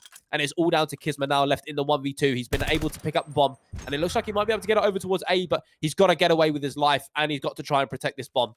Yeah, I'm not sure what Durdev was trying to go for there. Maybe he just thought that Kiz wasn't behind the bomb. Maybe couldn't get the wallbang or see his foot on the right side or get a tag. But he heard the bomb getting picked up, so he knew that Kiz had just run through there, but maybe he thought Kiz might have slipped through you and tried to reposition. I'm not sure. But the worst time in Dev could have ever imagined. And there's not a lot of time for him to work with here, actually, but Cronus is going to help him out, and they do clean it up for round number 2. And really, that whole play just set off by Jarzen there. Yeah, that top fire kill really did open up the map there. I know that I believe there was a few kills before that, but the ability to get up to that position, find that kill, and take the AR off of that power position allowed more room for Point Blank to use mid-map there. And we saw it. They forced it to the 2v2, ended up being a 2v1, Durdev finding the kill, and Point Blank doing a very, very good job there, bringing it to 1-1. Yeah, and to be honest, Point Blank kind of need to win this map to stay in it. At least in my eyes. I think that going to another hard point against this team is a bit risky. You want to take home the S&D so you can really do a good job in the control, take that home as well, which I would say they are the favorites for. And then you're up 2-1. Maybe you win the hard point, but it seems to be a bit of a coin flip. And then you're in an advantageous position. On the side of Void, if you win this search, then you're looking up to maybe take this home in a 3-0 or 3-1. So we'll see how this plays out. Some shots coming in, some good info from Durdev, and Point Blank looking to try and send this bomb towards the A site, but not a lot of lanes being opened up. Yeah. If you're the side of Point Blank, you are pretty stuck into a spawn right now. Every time you've tried to peek, there have been bullets flying your way. They're going to try and go over towards B. And this P5 area of the map is pretty open, but you've got Rain. On the top of that truck, he hasn't been able to find one. In fact, Cronus Khan was able to find 2. One was a team kill, though. So we're left in a 3v3. Bring that to a 3v2. A Spawn, again, finding another kill on the map. And now it's kind of flipped. Spawn and Kisma finding all the kills. And Imagine and Rain struggling to find any at the moment. Point Blank looking like they have the grip on this round, as it's Jarzen and Cronus Ken left in the 2v2, but Cronus Ken now brought to a 1v1 as he takes down one of the other players on Void Collective. He's been able to pick up that bomb, and it's now a 1v1 bomb down. Imagine left in a very sticky position. Yeah, and Cronus playing this round to perfection there as he clutches out the 1 versus 2, I believe. And yeah, wonderful stuff from Cronus. I don't know what Imagine was doing, to be honest. I think he was just trying to maybe wait to see if Cronus couldn't get the bomb down in time. At the back of the map there, but at least maybe Chow or something. But I guess that is a little risky considering he didn't have the info that Cronus could get the bomb down. But unfortunately, just Cronus popping that bomb down, no time to waste, runs up to top comms, knows he has to play post plan, and Imagine running into the line of sight of Cronus there. Now 2-1 up, Point Blank actually making some ground here, 4-0 as well for Cronus. If he can start getting those streaks, he knows Imagine's there. Doesn't have the favorable I guess, spot here, but Imagine just getting beamed right there. And that's what I'm saying. Cronus Kun has that takeover potential as well as that AR. He's done it before. We're going to try and see it again. Durdev now pulling out the sniper. Oh, he's found the pistol kill. Can't quite get away as he picked up the MP40, but he's found that kill, and now it's a 1 versus 2. Cronus Kun in a very, very good position to close out this round. However, his position is now known, and you got to think for his point of view, those streaks are important, but playing your life is as important. He's been able to find Rain, brought it to a 1v1, and look at the way he's just running away. He knows that he was potentially going to get hunted, and the fact that he's been able to get that 6th kill and get away with his life has almost kind of forced Spoon to reconsider his options. For Spawn right now, you don't want to feed the streaks because you potentially know he's 1 away from the glide bomb. But at the same time, you don't want to go 3-1 down in this S&D. So for Spawn, the ball is definitely in his court. Cronus Khan has done a phenomenal job at bringing it back from a 1 versus 3 to the 1 versus 1. Yeah, and he's about to get the info that he's on A right there. And honestly, I wouldn't hate him just hopping the bomb here. I know that's really risky, but I don't think Spawn would bomb check it like that. And unfortunately, Cronus just scouting out the area. No info to go off of. Nosy just playing it on A, runs into spawn, but the wall's there to block his jump, and that's goodbye to the streaks, and hello to Void, evening it up 2-2. I mean, that's something that you just don't see all the time. Cronus almost making that achievable once again, almost 2 clutches in a row, but unfortunately, just couldn't pull it off, and he played that really well. I love how he just completely gave up on that play and just wrapped around completely to his spawn. But unfortunately, Cronus is going to get taken down. He almost clutched up in the 1v3, and that's respectable enough. But if you're him, you're going to be so frustrated at the fact that you were 1 kill off of that glide bomb and you just couldn't quite find it. For point blank, again, it's been brought to a 2v2. You almost had the opportunity to force it to a 3v1, but this S&D still proving to be very, very close. These 2 teams putting in the work. And it is Void Collective who are on the defense. However, imagine with the team nade taking Kismet down. I believe Jarzen got a few shots in, but it did register as that team nade. So you're left in a 3 versus 3. Bomb is still in the hands of Point Blank, in the hands of Dirdev specifically, and it is over towards this A side of the map. Let's see what they decide to do here. Yeah, I don't think any shots actually connected from Jarzen there in the middle of the truck, but I'm pretty sure Kiz was dead either way. I think those shots were going to land on him. But look at Limax. He's always playing this P5. I think if you are Void, you've got to expect that he is playing here, because I actually see him playing here that many times. Trying to play with a little trigger discipline, but does give the advantage to Point Blank now. 3 versus 2. And Bomb is down. Dirdev getting another kill, and Limax taking care of the last. That's the teamwork I'm talking about. Just playing off of each other perfectly. Now 3-2 up for Point Blank. And we'll see how this round, how this map continues to play out. But Point Blank looking very strong here. If you're Rain going through P5, you have to check that corner. Even if you don't think there's someone there, that is a corner that most SMGs will sit in, trying to wait for someone to wrap. If not there, then the P5 stairs. And he just didn't check any of those corners. And in the end, it was him who got taken down. And that 3v3 really did get opened up after that kill. So for Void Collective, it's looking at the little mistakes that you're making, trying to rework them going into the next rounds. You are down a round, but it's not too bad at the moment. 2-4 for Point Blank, a 4v2 for Void Collective. Make that a 3v2. Can Dodo make it a 2v2? He cannot. Now the 1 versus 3, and there we go. Void Collective responding very, very quickly and very, very confidently after that 3 versus 3 loss in the previous round. Yeah, I mean, look at Point Blank just get taken out in every gunfight there. Void taking care of that round very well. And I don't know about EU, but every time I see this map played in Search, everyone plays a very far back attack. It's almost like you're playing defense on attack, where you don't allow the defense to get pressure through your spawn and make those plays. So each time, usually it's towards that kind of this back field side, but I guess they set up towards that B side, and Cronus now trying to contest this mid heady. I don't know if Spawn saw him, but yeah, he is going to nade him, so Spawn probably saw him, and big nades coming out from Void, but Jarzen going to trade it out immediately as Kismet drops, and now it's up to Point Blank in the 3v3. Bomb needs to go down as well in the hands of Dirdev. Again, we're back in a 3v3 situation.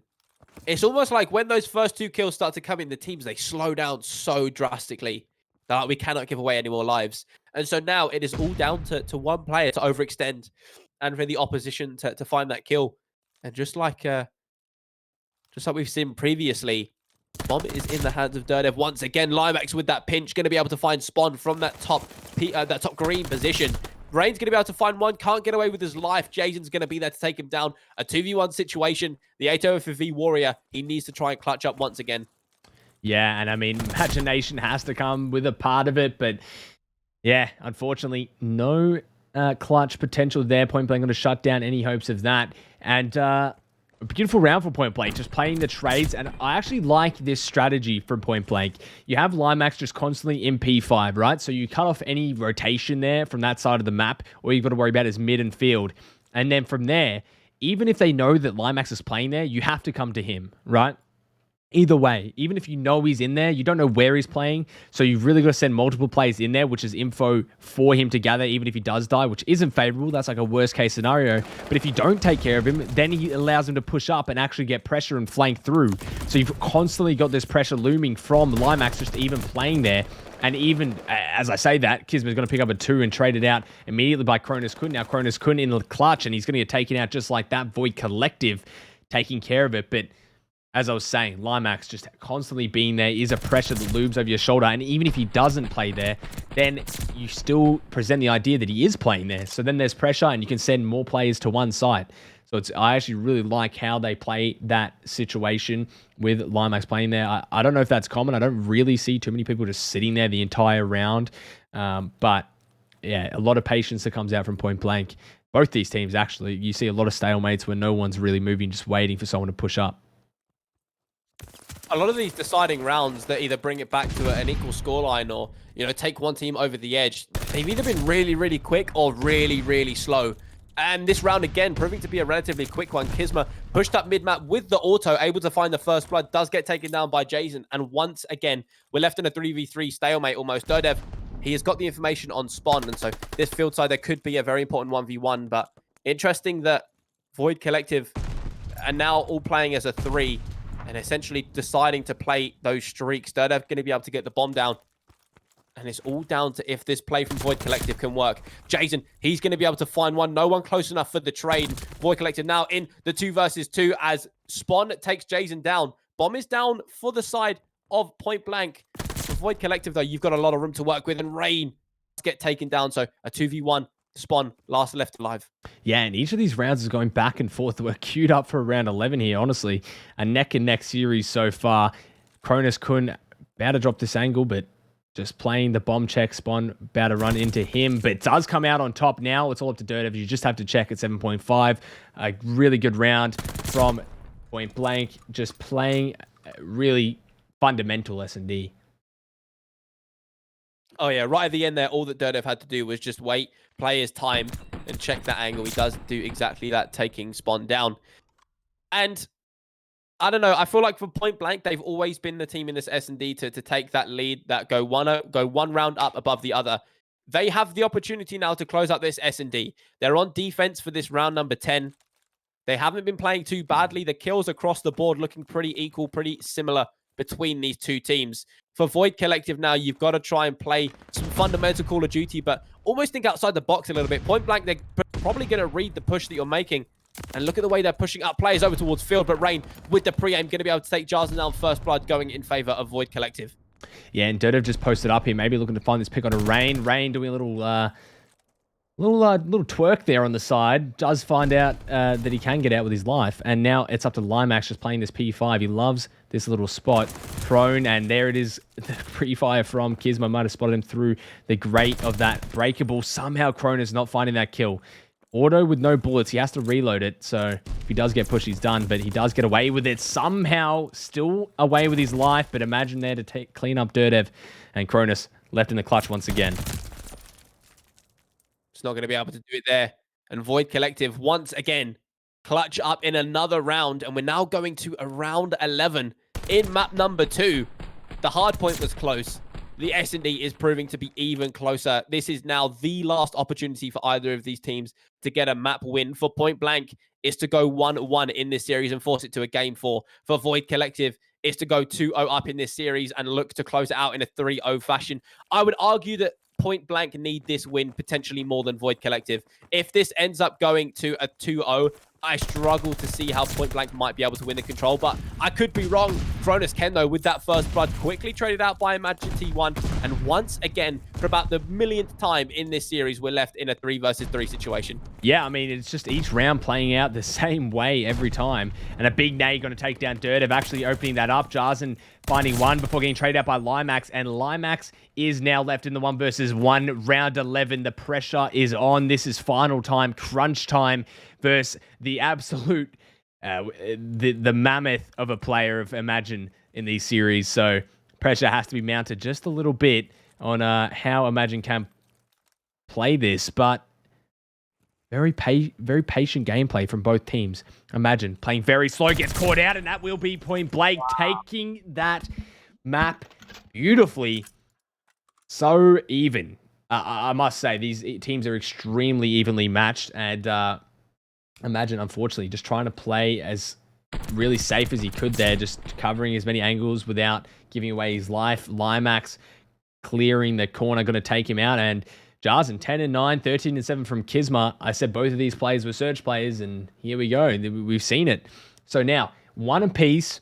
This is the first best of 5, and Point Blank are looking extremely good to go into this and at least have a fighting chance in this first best of 5. The first hardpoint neck and neck, the Search neck and neck, now Control. And you said that you see Void having the advantage, but personally, I think the Point Blank, their teamwork is just too strong. That core 3, Cronus, Kun, Durdev, and Limax have been playing together for coming up on 2 years, maybe even longer than that. So they play around each other very, very well. The chemistry is instinct.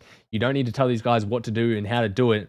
Compared to a team like Void, which has been together for about 2 months, I don't know. It could be towards Void, but I Control for Point Blank is always extremely good. Hey, look, I'm going to put it this way. Look, this is your region. You have more understanding of the players, so I will happily take the L on the understanding of these 2 teams. But outside of that, going into this Control, the first 2 games, as we've already highlighted, have been super, super close. Like, literally down to, like, tooth and nail, down to the wire. And going into this Control, I don't know. I would say this is anyone's game, but, you know, from the understanding and everything, Point Blank, they have an opportunity to go 2-1 up in this series alongside Void Collective, but we'll have to wait and see until we jump into that Control. Outside of that, though, Point Blank did very, very good to rebound from that map 1 loss. Again, I would probably say they were a little bit cold. You know, they were using that map as a warm-up map going into the latter maps of this series. If you're Void Collective, you're going to be a little bit apprehensive of the fact that this team is starting to warm up and how they've proven that, you know, they're still in this series. They're not to be taken lightly. And this Control could be a close one. For Control, like you said, it is a very teamwork-based mode. And I didn't know that Point Blank had been a team for that long. Honestly, that is incredibly respectable behavior out of them to be a team for that long. Going into a Control, that is really gonna boost them up in this game mode to try and close it out. Yeah, and I mean that is really how you see a lot of this play out. It's going to be tough. It's going to be tough for both teams. So either way, it is kind of a coin flip. I say the Point Blank has the advantage, but you're not wrong. Void easily in it. We've seen them win Control before against good teams, so they're more than capable. And especially if Imagine plays how he did in that first hardpoint and how he's been playing, you know, it's never a game set match. So going into this, Tuscan Control will be interesting. I'm pretty sure the rest of the maps are in favor of kind of Point Blank. I'm not sure though. I actually had the maps up and then I forgot to add the com in my chat, so now we've lost the maps. But all good. Going into it, Control Tuscan. I'm not sure how this will play out. We'll have to see, but always interesting watching these teams verse, and you know, anyone's game at the end of the day. Absolutely, and we are just waiting for the players to get ready to go into the Control.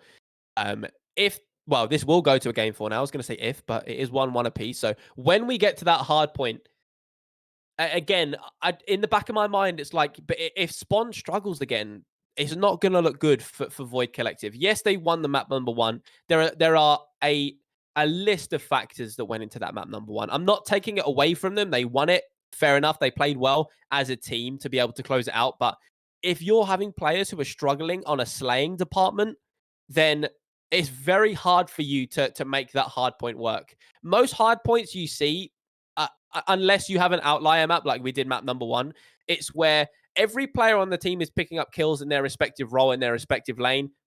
You know, usually the subs are the ones who tend to slay out, or, you know, especially on a map like Gavutu, you've got the ARs who are really just holding down those lanes, using that range to their advantage.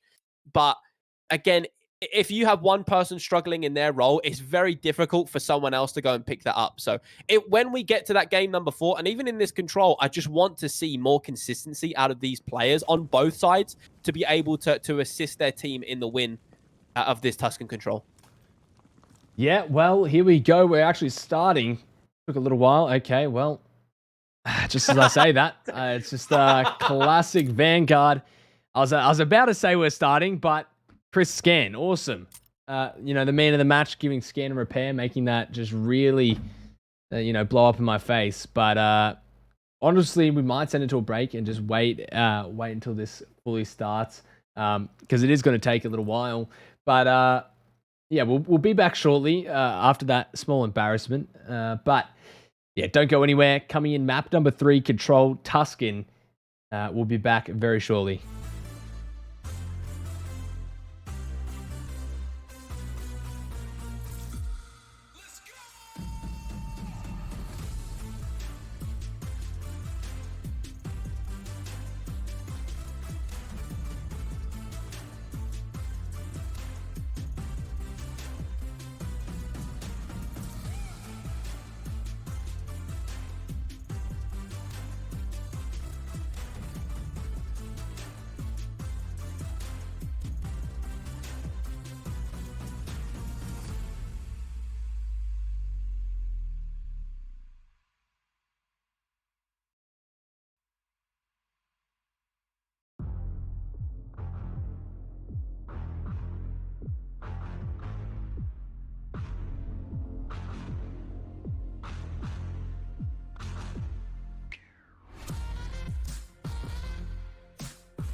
too exhausted, I needed the energy, needed to pick me up. I'm in your movie, but this is my cinema. I got the power, I'm built to devour anyone coming against me at tower. I don't care when the pressure. Some of y'all leaving here in the stretcher. Took my time to go and get better. I was reading in the red letters. Ay, hit me with your best shot. I got time today.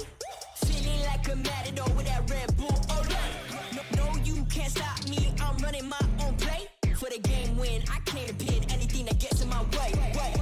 Been here, done that. You all know what we came for. Been here, done that. You all know what we came for. Energy, energy, energy. I need that energy, energy. Energy, energy, energy. I need that. Been here, done that. You all know what we came for. Been here, done that. You all know what we came for. Energy, energy, energy. I need that energy, energy. Energy, energy, energy. I need that energy, energy. Been here, we done that. We done that. You all know what we came for. You all know what we came for. We been here, we done that. We done that. Energy, energy, energy. I need that energy, energy. I'm in the game like EA. Been in my prime since pre-K. Shooting my shot from long range, going over heads like a toupee. Treat every day like payday. Y'all been living so mundane. My work week is Sunday to oh wait, that's every day. Putting in overtime, punching the clock, I'ma get what's mine. While everyone's sleeping, I'm living my dreams. I got a calling that's so divine. Lord, take the wheel like 10 and 2. I'm losing energy, I'm overdue. I've been on the top ropes, hitting my pros. Watch me hit the power moves. Been here, done that. You all know what we came for. Been here, done that. You all know what we came for. Energy, energy, energy. I need that energy, energy. Energy, energy, energy. I need that. Been here, done that. You all know what we came for. Been here, done that. You all know what we came for. Energy, energy, energy. I need that energy, energy. Energy, energy, energy. I need that energy, energy. Been here, we done that. We done that. You all know what we came for. You all know what we came for. We been here, we done that. We done that. Energy, energy, energy. I need that energy, energy. Done that. You all know what we came for.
Alrighty, we are back.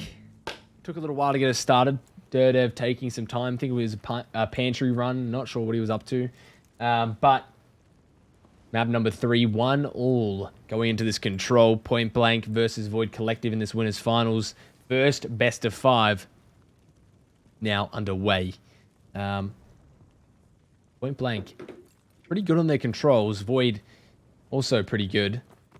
A bit of a 50-50 on how this is going to go. My money's with Point Blank, but I wouldn't say the Void are out by any means.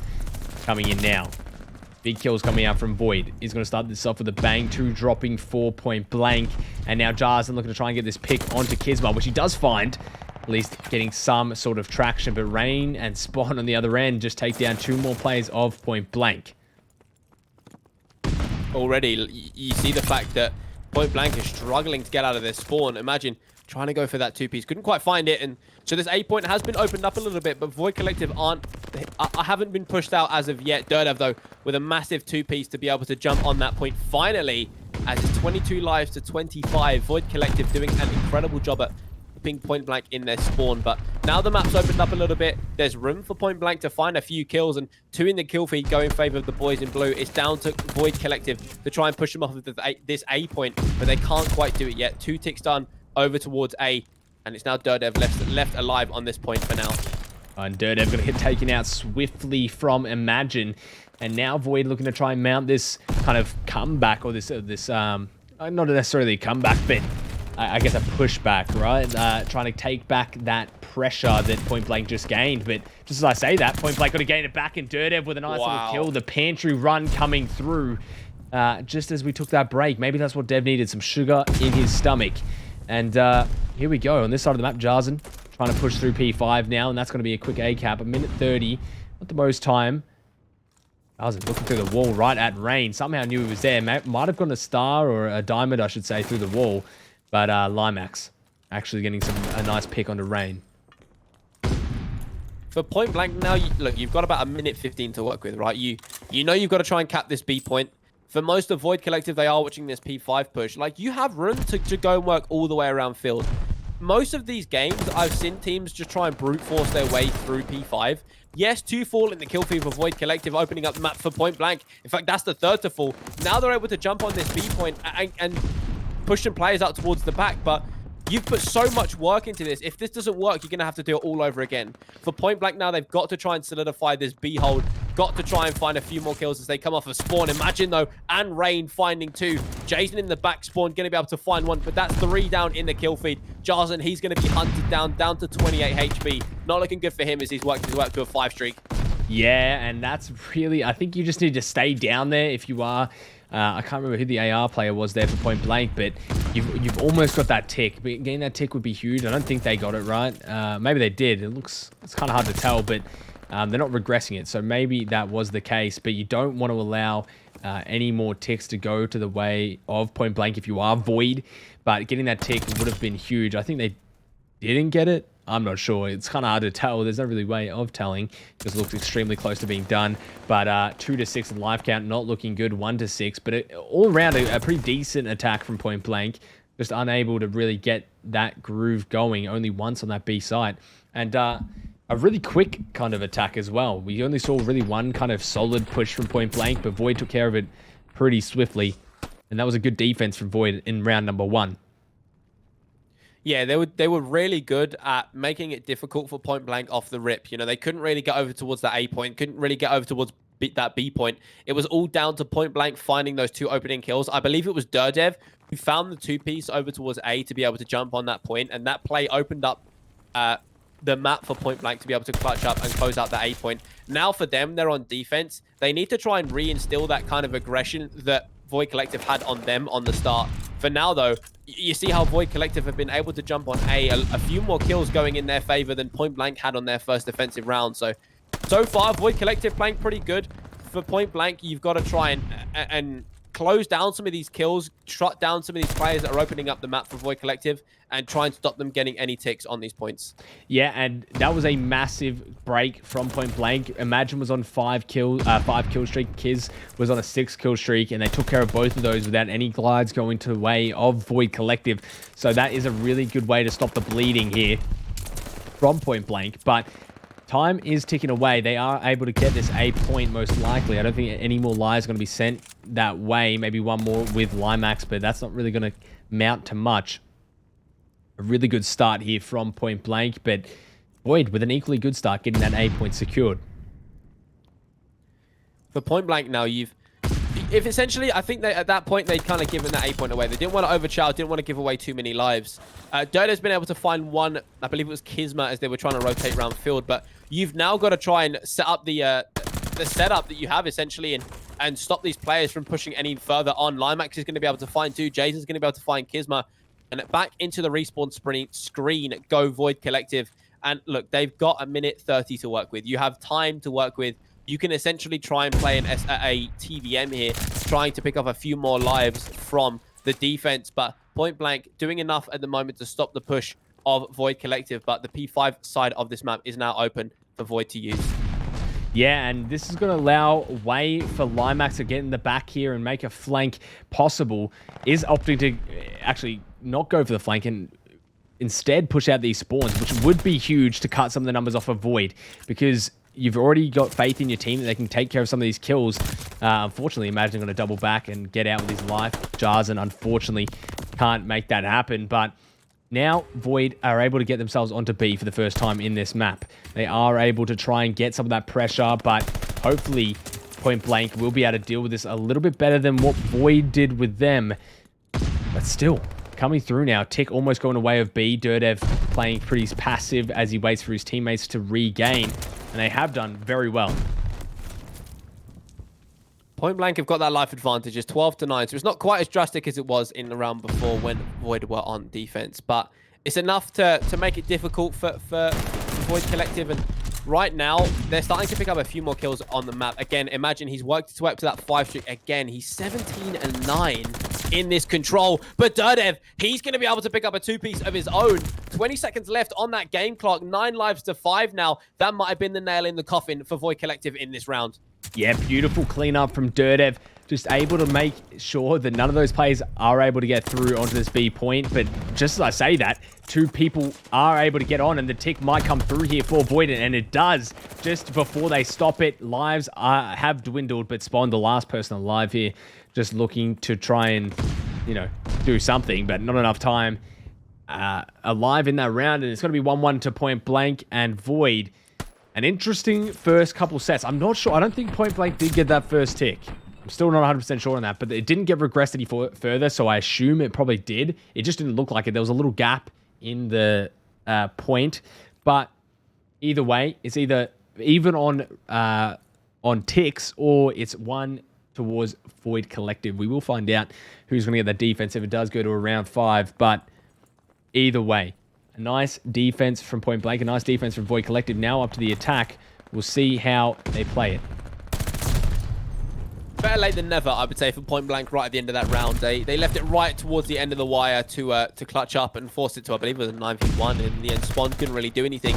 Going into this offensive round, they're putting a lot more aggression on their plate. They pushed up a little bit further towards the side of Void Collective. They've been able to get that first stick over towards A very, very quickly. And now a few more kills across the map are going in their favor. Cronus Khan, he's going to get some information in mid-map that these Void Collective players are trying to push their way through. But in the end, 3 are going to fall. Last player up is going to be Kisma, and he's found 2, actually. But he's being surrounded by these Point Blank players. It eventually does get closed out. And it looks like this A point probably going to get finished here. Yeah, and Jarzen is one of those players that have that takeover potential for point blank.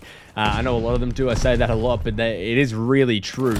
Anyone at any time can really start popping off and making this map their own. And just as I say that, Jarzen making that come to fruition. A 6 streak now on for Jarzen. Needs one more kill, but does get found. Spawn doing a great job there, stopping the kill streak from coming through. But still, another tick coming in from point blank now on the B site. It's all up to Spawn to try and stop this from happening, and it does come through. A 3-piece, almost a 4 here as he starts aiming up where Jarzen is going to be challenging from. Takes care of that, and now a 5 streak on board for Spawn.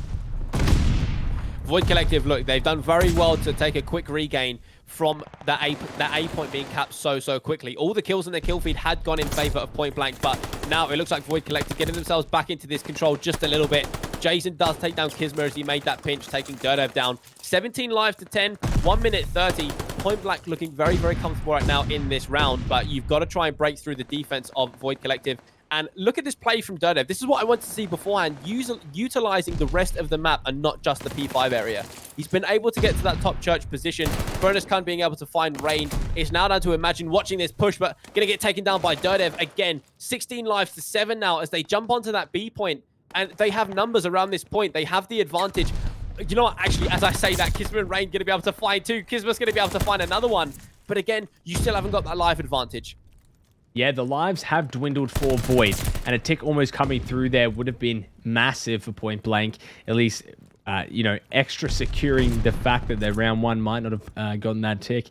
But coming through, point blank need to try and get at least 1 or 2 more waves here off of Void Collective. Kisma with a nice chow there, going to take down Jars. Now finds Cronus Kun as well, and just like that, point blank lives have been really deleted. Yeah, they are. That lead that they had in life count has disappeared somewhere. It's gone into the ether. It is no longer existent. They still have a life advantage. Well, not anymore, as Kisma and Rain have just been able to find 2.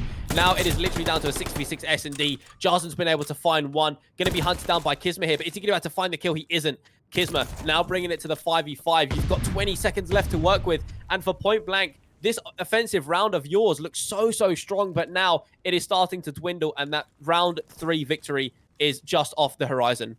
Yeah, Void really trying to stop any kind of leeway, and it is going to go towards Void. There's no way the point blank could make any sort of comeback there in that round. What looked so promising towards point blank had just been flipped on his head from Void, really making sure that point blank didn't get that B site, that those ticks that they were hunting. And Void really solid there for that map. For that round, sorry. Yeah, they've done very well there to give themselves the lead, but again, you didn't win your offensive round. Point blank. In fact, both of these teams have been very good at their defensive rounds. Those last 2 rounds that we just had really did go down to the wire. And, you know, it speaks testament at the ability and the determination of these 2 teams to try and close out these wins. But my word, Jason, what have I just seen from you there? But outside of that, point blank, they're on defense. They need this round win to keep themselves in this control and not go 2-1 down in this series. Yeah, and Jarzen here looking really good with his shots, just looking clean and precise, but still Void able to find their way through onto this side. And Kisma, look at Kisma right here, trying to make the route happen for Void, and he does find it, able to find 1 kill. 7 streak as well, glide secured for Kisma, and now Void looking very promising to take this control off of point blank. 26 live to 24. The cavalry is in, but the cavalry is the name of Kisma. He is literally doing this all by himself. Couldn't quite find that 9th kill in his streak, but worked his way up to an 8. But the kill feed lit up blue there as Limax, he was able to find 2. And for point blank now, you've done enough to push Void. Point blank have done enough to push Void off of that A point. And again, Jason Limac going to be able to find 3. Cronus Khan going to be able to find Spawn. That is all the players back in their spawn. For Void Collective now, where you had such an advantage at the start of this round, suddenly out of nowhere, it's disappeared. As point blank have woken up a little bit, starting to find a few more kills. And look at the way that the aggression for the side of point blank is working in their favor. Kisma's going to be able to find a kill in mid-map. Jason probably going to be able to find that kill, does quickly get traded out. This A point probably going to get closed as well, as Void have been able to push point blank just away a little bit to open up the map for themselves. Yeah, and they do get A. I was worried there for a minute. I thought they weren't going to even get the A point, but they do find it. And Lives, not too different, to be honest. Even though Point Blank did have a nice little run there for themselves, Lives still looking pretty consistent. But this is where it starts to get dangerous. Once you start locking down this B objective, we saw it last round with Void. We see it again here with Point Blank. The Lives start going towards the favor of, or the side of defense. And Limax pushed up here, looking to try and take some of these kills off so no one can rotate through. It's going to be very tough for Void to try and mount this attack, but 49 seconds to work with. Can they do it? Kizma getting caught out here. Limax finally getting some value from that position, and all three players of Void stacked towards this P5, looking to make this brute force attack happen. You've got to think about the fact that Limax there being in mid-map, even though he wasn't necessarily doing anything, the information that was there for his team that, look, no one is pushing through mid-map. There is absolutely no one here. There's one of two places they could be, Fields or P5. What's the most likely option? Probably P5. Outside of that, Point Blank didn't really do anything to counter that. And Void Collective were able to push through, but Point Blank have done enough to find those kills, force them back into the spawn. 10 versus 4, 13 seconds left. This round has a Point Blank written all over it. Yeah, Point Blank really trying to put the nail in the coffin here for this round, and they didn't get any ticks on B. I think Point Blank have the advantage going into round 5. So, Void, what looked like pretty promising for them. They still have that streak, mind you. They still have that glide in the back pocket of Isma, but all things considered, it's not going to look easy if Point Blank do end up with this defense, which I think they might. I think they do, yeah. I think they've been able to secure defense and got enough rounds enough ticks to be able to secure that defense for them. So if you're Void Collective now, look, you've been so close at closing out an offensive round once or twice here, but you haven't quite been able to clutch up. The cookie has not crumbled in your favor, and you've got to try this one more time. You've got to try and fix the mistakes that you're making. And an interesting play here for them as they try to push through bottom church, but Cronus Khan, he is there with the pre-aim, watching the players as they come through bottom church. Jason as well, going to be able to shut them down. And the last player alive is going to be Rain, waiting for his teammates to come off of spawn. And they're going to be able to jump on A, but Point Blank with a very solid defense at the moment. Regardless of that, though, 3 full for them. And onto the A point goes Void Collective.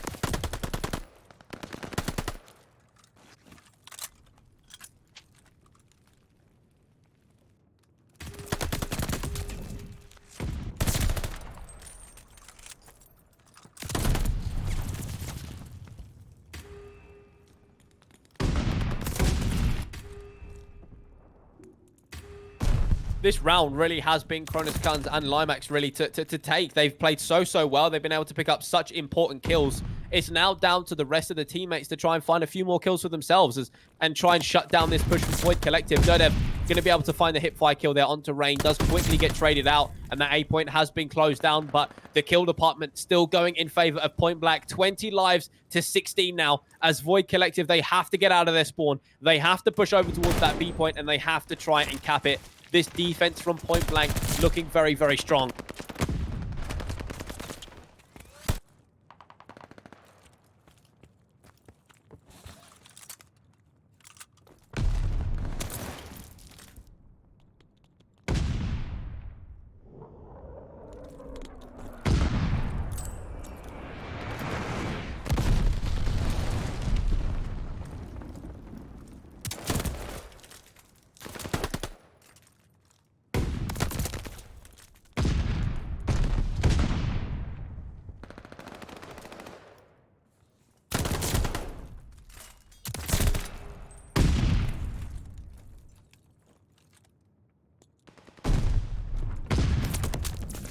This is where it starts to get scary, although Point Blank have done an incredible job at forcing out that play from Void Collective. In fact, it was Jason all by himself.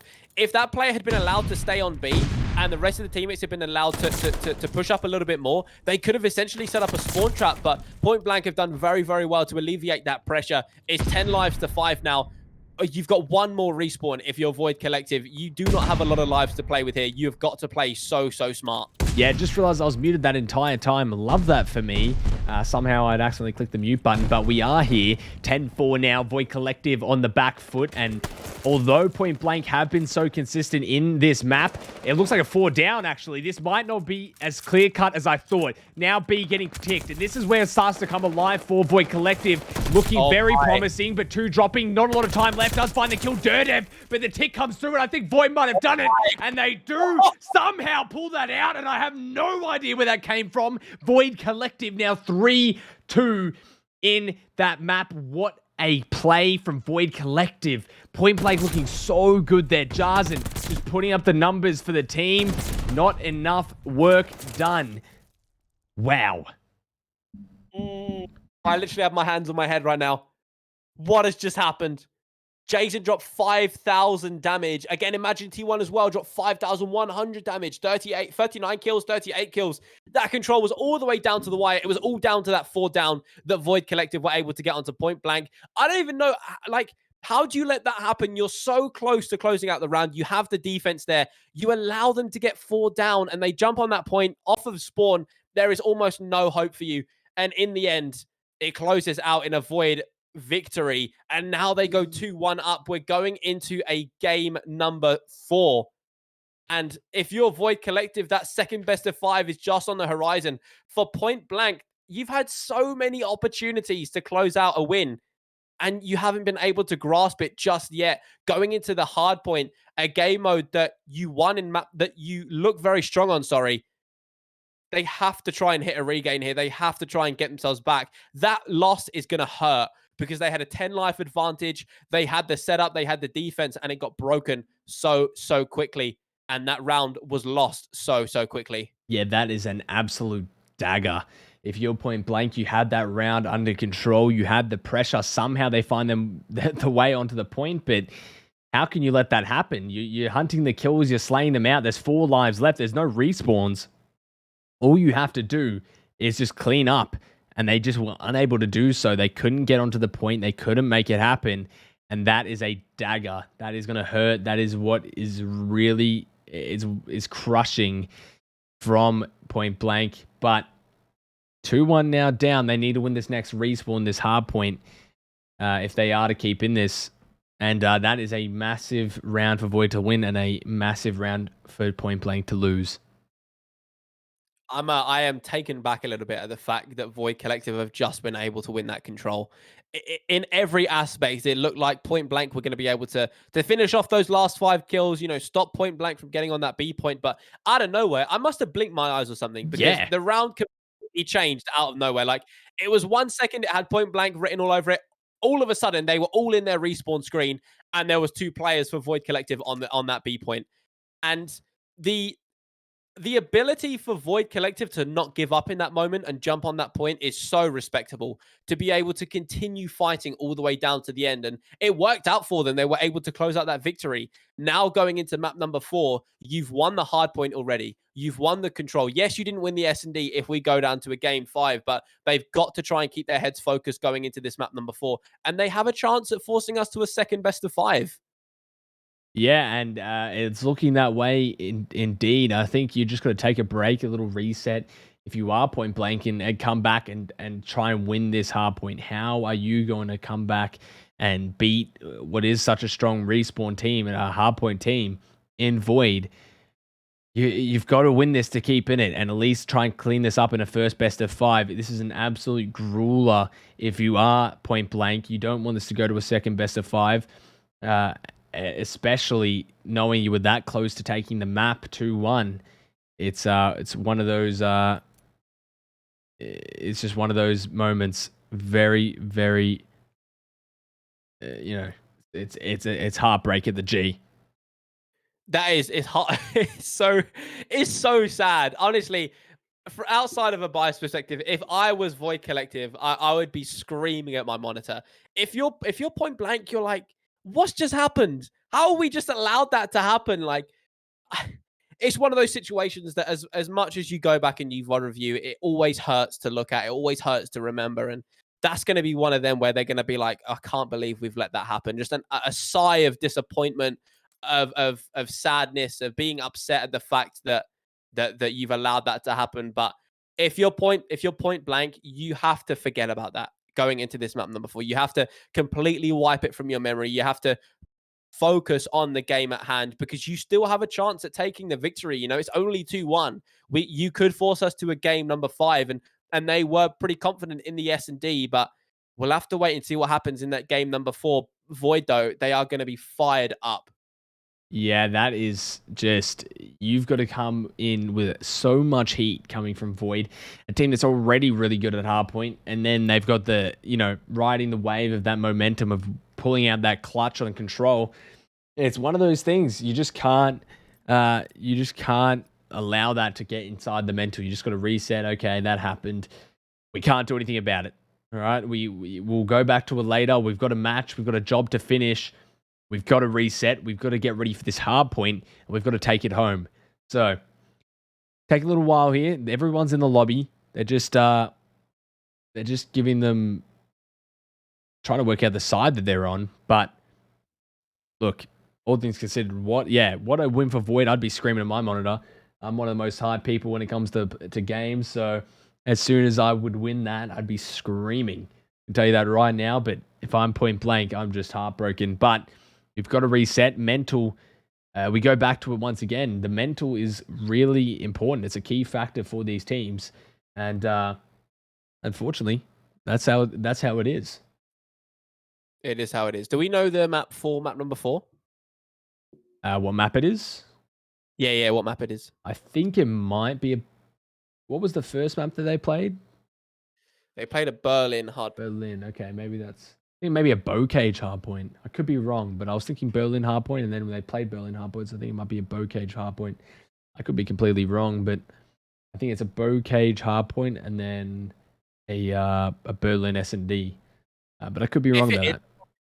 If it is a Bockage hardpoint, then you've got to we have to look at the slaying ability, right? And in the slaying ability of the map 1 Berlin hardpoint, I go back to players like Spen, and I believe it was Rain as well who was struggling. And if they continue to not being able to slay in the hard points, that allows point blank to have room to move and to be able to pick up a few more kills and take a little bit more map control. But a Bockage map number 4 after a loss like that, like at that point, where is your momentum? You know, where is your head lying? And what are you thinking about? In a map like Bockage, you have to be 100% locked into that map. And for point blank, I don't know, if I were them, I'd be struggling to reconcile what's just happened. And you know, I would struggle to try and get the mental back to a state where I can play a map like Bockage. And for Void right now, you're in a very, very comfortable position. You've just clutched up in an insane situation. You're now going into a map that I believe they've won already today.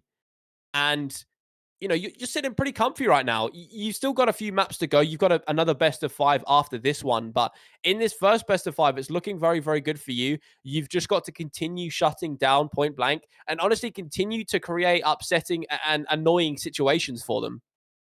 Yeah, and that's a good point. They've just got to keep, you know, eating away at the mental and playing as best as they can. And if they're not able to slay out, then it is going to be tough. And I was right, Bocage hardpoint.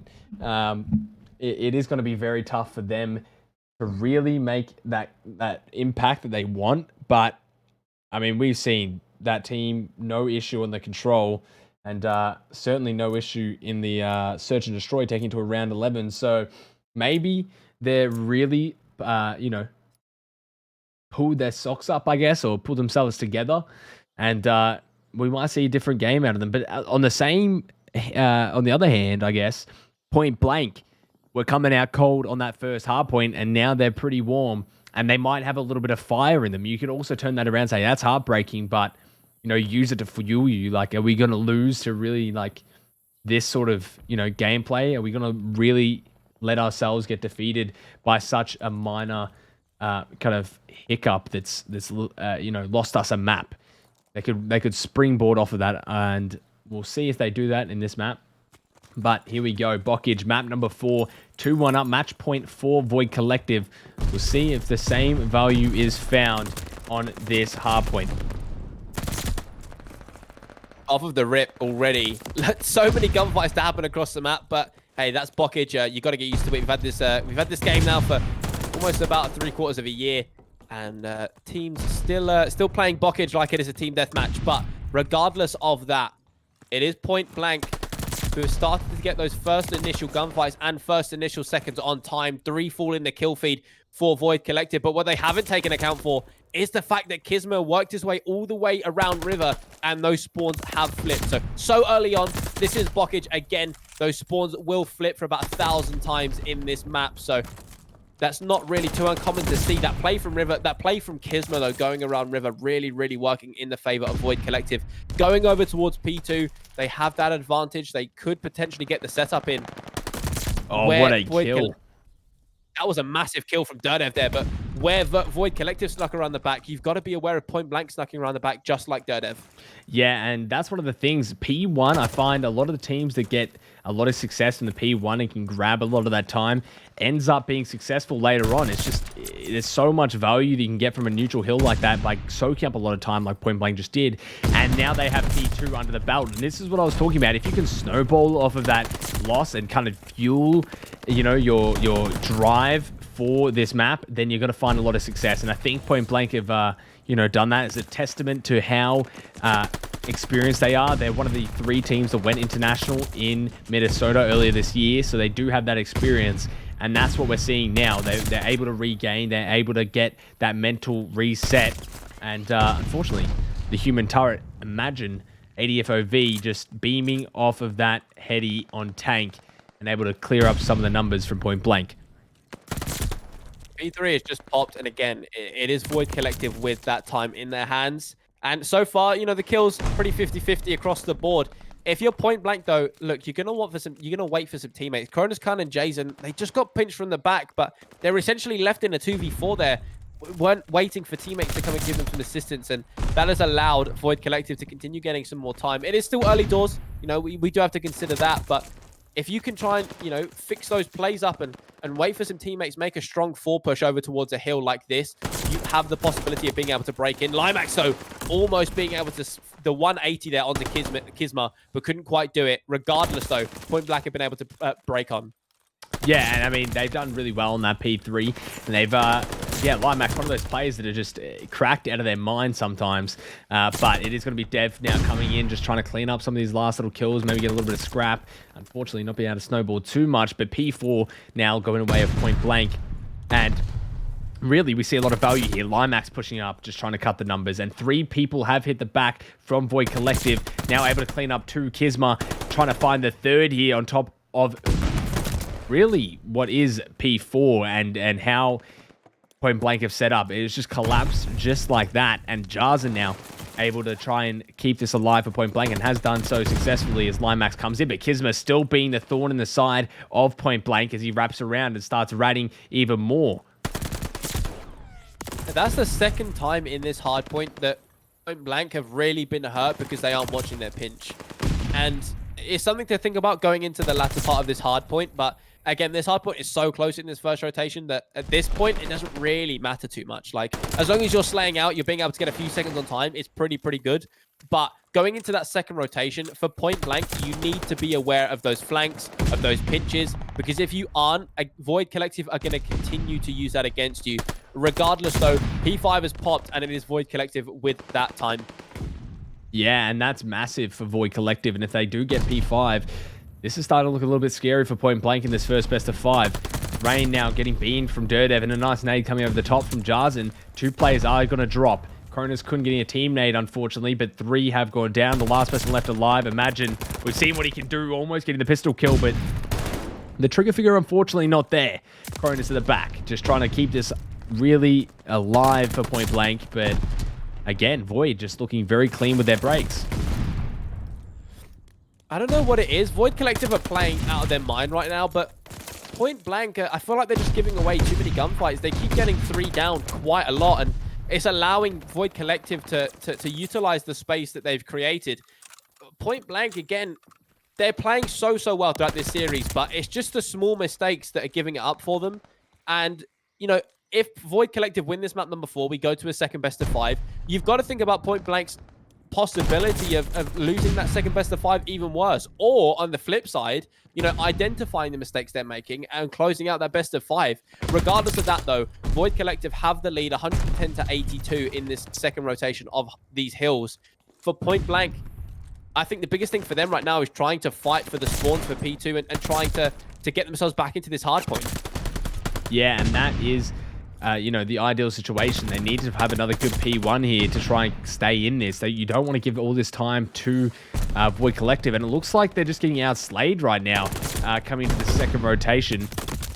And Spawn now coming alive, trying to have a good hard point here from what we saw in the first map. 4 streak, almost a 5, but get shut down. Just as I go to spectate him, a little bit of commentator's curse, or caster curse, I should say. But now, trying to stop all these pushes on P2. It's all going to be up to Imagine. Yeah, he's been forced into a situation where he knows there's players around him, so he can't get too aggressive. This position for him is a very important one, but he might have just been seen there. He does get taken down by Cronus Khan, and in fact, he's going to be able to find 2 as well. So Point Blank doing a very good job there at trying to fight for this P2 time. Unfortunately, Cronus Khan does get taken down. Limax with a 2-piece of his own. And Point Blank seemingly coming alive a little bit over towards this P2 time. The spawns have flipped. You've got 30 seconds left. Now, where you're getting that hill time, you've then put yourself on the back foot a little bit because you now need to fight for the spawns for P2. But again, they've done exactly that. You see number 2 and number 3 in the back spawn of P3. They flipped it out once again. Void Collective spawning over towards Old. They have got a mountain to climb right now. Yeah, and we're seeing it right now. That hill was massive for Point Blank, and they are set up towards P3 as well. That scrap time not really going to be much value towards Void Collective at this time. They need a good hold here on this P3 as well to try and mount this comeback. They did have such a good lead, and Jarzen also having a map of a lifetime here, starting to come alive himself. And that's what I was talking about. Jarzen, the future, really trying to make a difference here for Point Blank in this map, and he is doing so far. Again, speaking about like the slaying ability of these players, Point Blank isn't playing that bad. 28 and 19, 20 and 17, 20 and 21, and then you got Limax 19 and 25. If we go and have a look at Void Collective, again, Spawn is 19 and 27. Not necessarily having a bad map, but in the grand scheme of Bockage, you can't allow Point Blank to pick up as many kills as they are, but they're not being able to translate that into hill time. The second rotation has been better for Point Blank. They're being able to get a lot more hill time than they were, being able to hold a few more hills. But again, Void Collective seeming to play really well, regardless of the fact that, you know, some of their stat lines aren't exactly the greatest. And one that speaks to the fact that stats aren't everything, but Void Collective are just playing so well, regardless of the fact of their kills or their stats. Yeah, and I feel like that's something that Bockage you can get away with. You don't need a whole lot of kills to really still be successful. You can have people slaying out and really not meaning a whole lot. And especially, okay, wow. I don't know if I got kicked or the game just crashed, but if it's a reset, that's an absolute dagger just for everyone involved, really.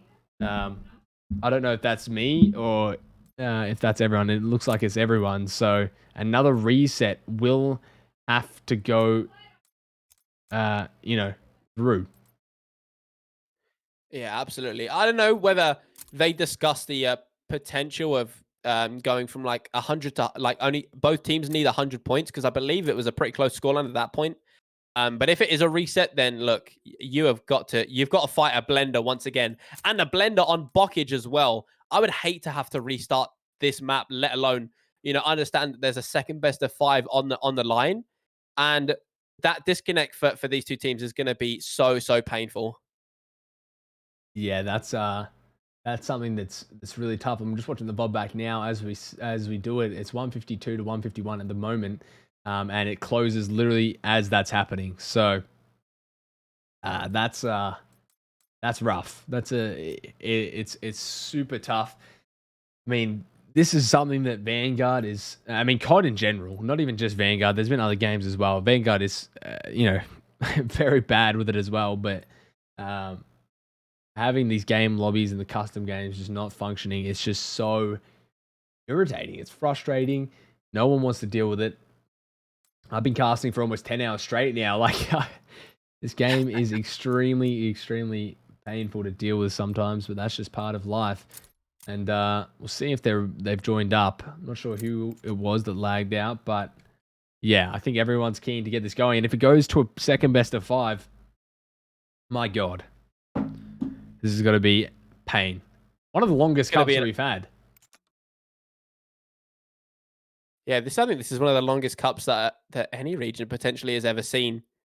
You know, going into grand finals, losers finals, it being so long as it is. But again, testament to these teams and these players putting in the grind to try and, you know, close out this victory. Again, like yourself as well, 10 hours of casting. I'll be honest with you. I woke up. So I live in EU. For me, it's about 1 a.m., 1 p.m. even. I woke up at 7. You know, jumped on. I had 8 hours sleep beforehand. For Narski though, he's been up casting this for 10 hours. So the guy is putting in some absolute work alongside these players as well. But yeah, if this goes to a second best of 5, it is going to be a grueler. This is going to be a long series. But point blank even. Look, they're going to try and stop that from happening. The blockage could have gone either way from that scoreline we had. I don't know. They're starting from 0-0. So it is a complete map reset. Yeah, I mean, that is tough, having a complete map reset. And blockage is one of those maps that's just so chaotic, so 50-50. So I can understand the map reset. It can really go anyone's way. You can't really say definitively who's got what. Even if they have advantage over a hill, it really doesn't mean much. So I'm expecting to see a similar showing in the second time around. Point Blank did start off very strong in that P1. Probably not going to get that same privilege again. But going in blockage hardpoint, I mean, it was going pretty even. I think Point Blank need to try and, you know, hold a little bit better. Maybe cut off some of these pinches, as you were saying, start covering the flanks a little bit better. And a lot of the success that Void is having might start to dwindle. But it's going to a full map reset. So going into it is starting now. So we won't have to wait a long time to get it started up again. But yeah, crazy. Yes, it's unfortunate again that we had that lobby disconnect, but it's Vanguard at the end of the day. So what more do you expect? But you know, with the scoreline as close as it was, I'm expecting nothing different. There is a phrase that you never win the restart, but I don't think that counts here because the scoreline was so close. So again, it is literally like open field, open game for either of these two teams to take the victory. If Void Collective win this, then they would have won the first best of 5, and there will be a second. If Point Blank can win this map, then it will be. You have got to be shitting me. I apologize, excuse my French, but my God, another reset. This game is just something. There's always something, isn't there, with this game? Always something. Sorry to cut you off as well, but okay, now I'm getting dev error. It's just all, you know, all happening right at the end as well. We love to see it right at the end of the finals. So close, and the game starts to give up on us a little bit. But you know, prayers for Vanguard. I don't think Vanguard actually even deserves our prayers at this point. But you know, again, for as frustrating it is for us, I know it's going to be frustrating for the viewers. It will definitely be frustrating for the players as well. So, you know, just a little bit of peace and a little bit of grace with the players. This game is already in the bin. So we're just fighting out the last few cups, the last of what Vanguard, you know, is. And hopefully, fingers crossed, Modern Warfare 2 2022. That's a lot of twos. Yeah, twos and that. Should be a well, you know, I'm not even going to say it because I don't want to jinx it. Yeah, let's not even go into the realm. Let's hope it's you know, let's hope it's a bad COD. So then the you know, the COD does a reversal, because every time I'm hoping it's a good COD, it seems to be a Vanguard. So hopefully it gets flipped on its head, and we pray for bad COD, and then we get received one of the best CODs we've ever seen. But either way, hopefully they can at least do some simple things right, like maybe even give us the privilege of a LAN function. Wouldn't that be cool? That'd be nice. Yeah, that's pretty out there. I don't know if they would be able to do that. It's never been in any other COD, but yeah, Vanguard unable to really supply us in that department. Hopefully Breakables are in it as well. That would be awesome. would love to have, what else is there? Some dev errors. Really quick as well. Yeah. It's quicker than, I think it was Ghosts that had the highest time to kill. Mm. So, you know, hopefully it's as quick as that. I just hope it's one bullet. And, it's just hard. It's just hardcore. Yeah. Hopefully we have, you know, like cameraing and stuff like that, like slide cancels that are unbeatable. You know, guns that are overpowered. You know, stuff like that. I really hope we have that. Yeah, that would be lovely if we could pray for that for Christmas this year. I guess it's early this year. It's October, I think it comes out. But no, things are looking up for MW2. All jokes aside, the game itself I have no idea about, but the things planned for that game is looking pretty promising. So at least that's something to look forward to. Hopefully this match can start. That's what I'm praying for, that we can get this started again. I'm going to make sure the team's the right way around, which they are. And yeah, we'll have a look. But we'll get into this game, hopefully. I think it is starting.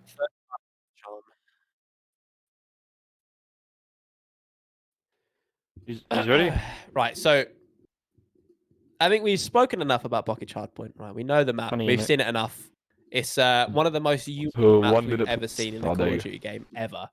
You know, it's literally like playing competitive on Shipment on Nuketown, right? That's what it gets compared to.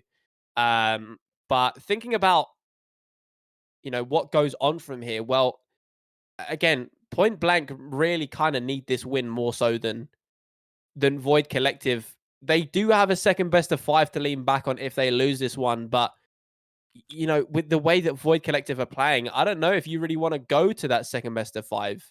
That I feel like that could be really detrimental towards you and your team with the ability that Void Collective are showing in this series. Yeah, and you know, going to a second best of 5, it's tiring. You don't want to go there, especially after you've had some absolute daggers like that Control. And yeah, we'll have to see how it pans out. Still waiting on someone to join up in the lobby. So might even send this to a break as much as I had to do it.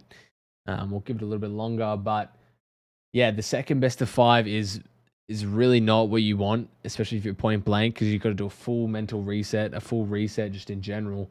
And they've got the momentum going into it, saying we've won the first best of 5. Can we get, you know, we're gonna pull out a second best of 5, and yeah, it's gonna be very tough. So Point Blank really need to win this hardpoint and win the next search and try and close it out.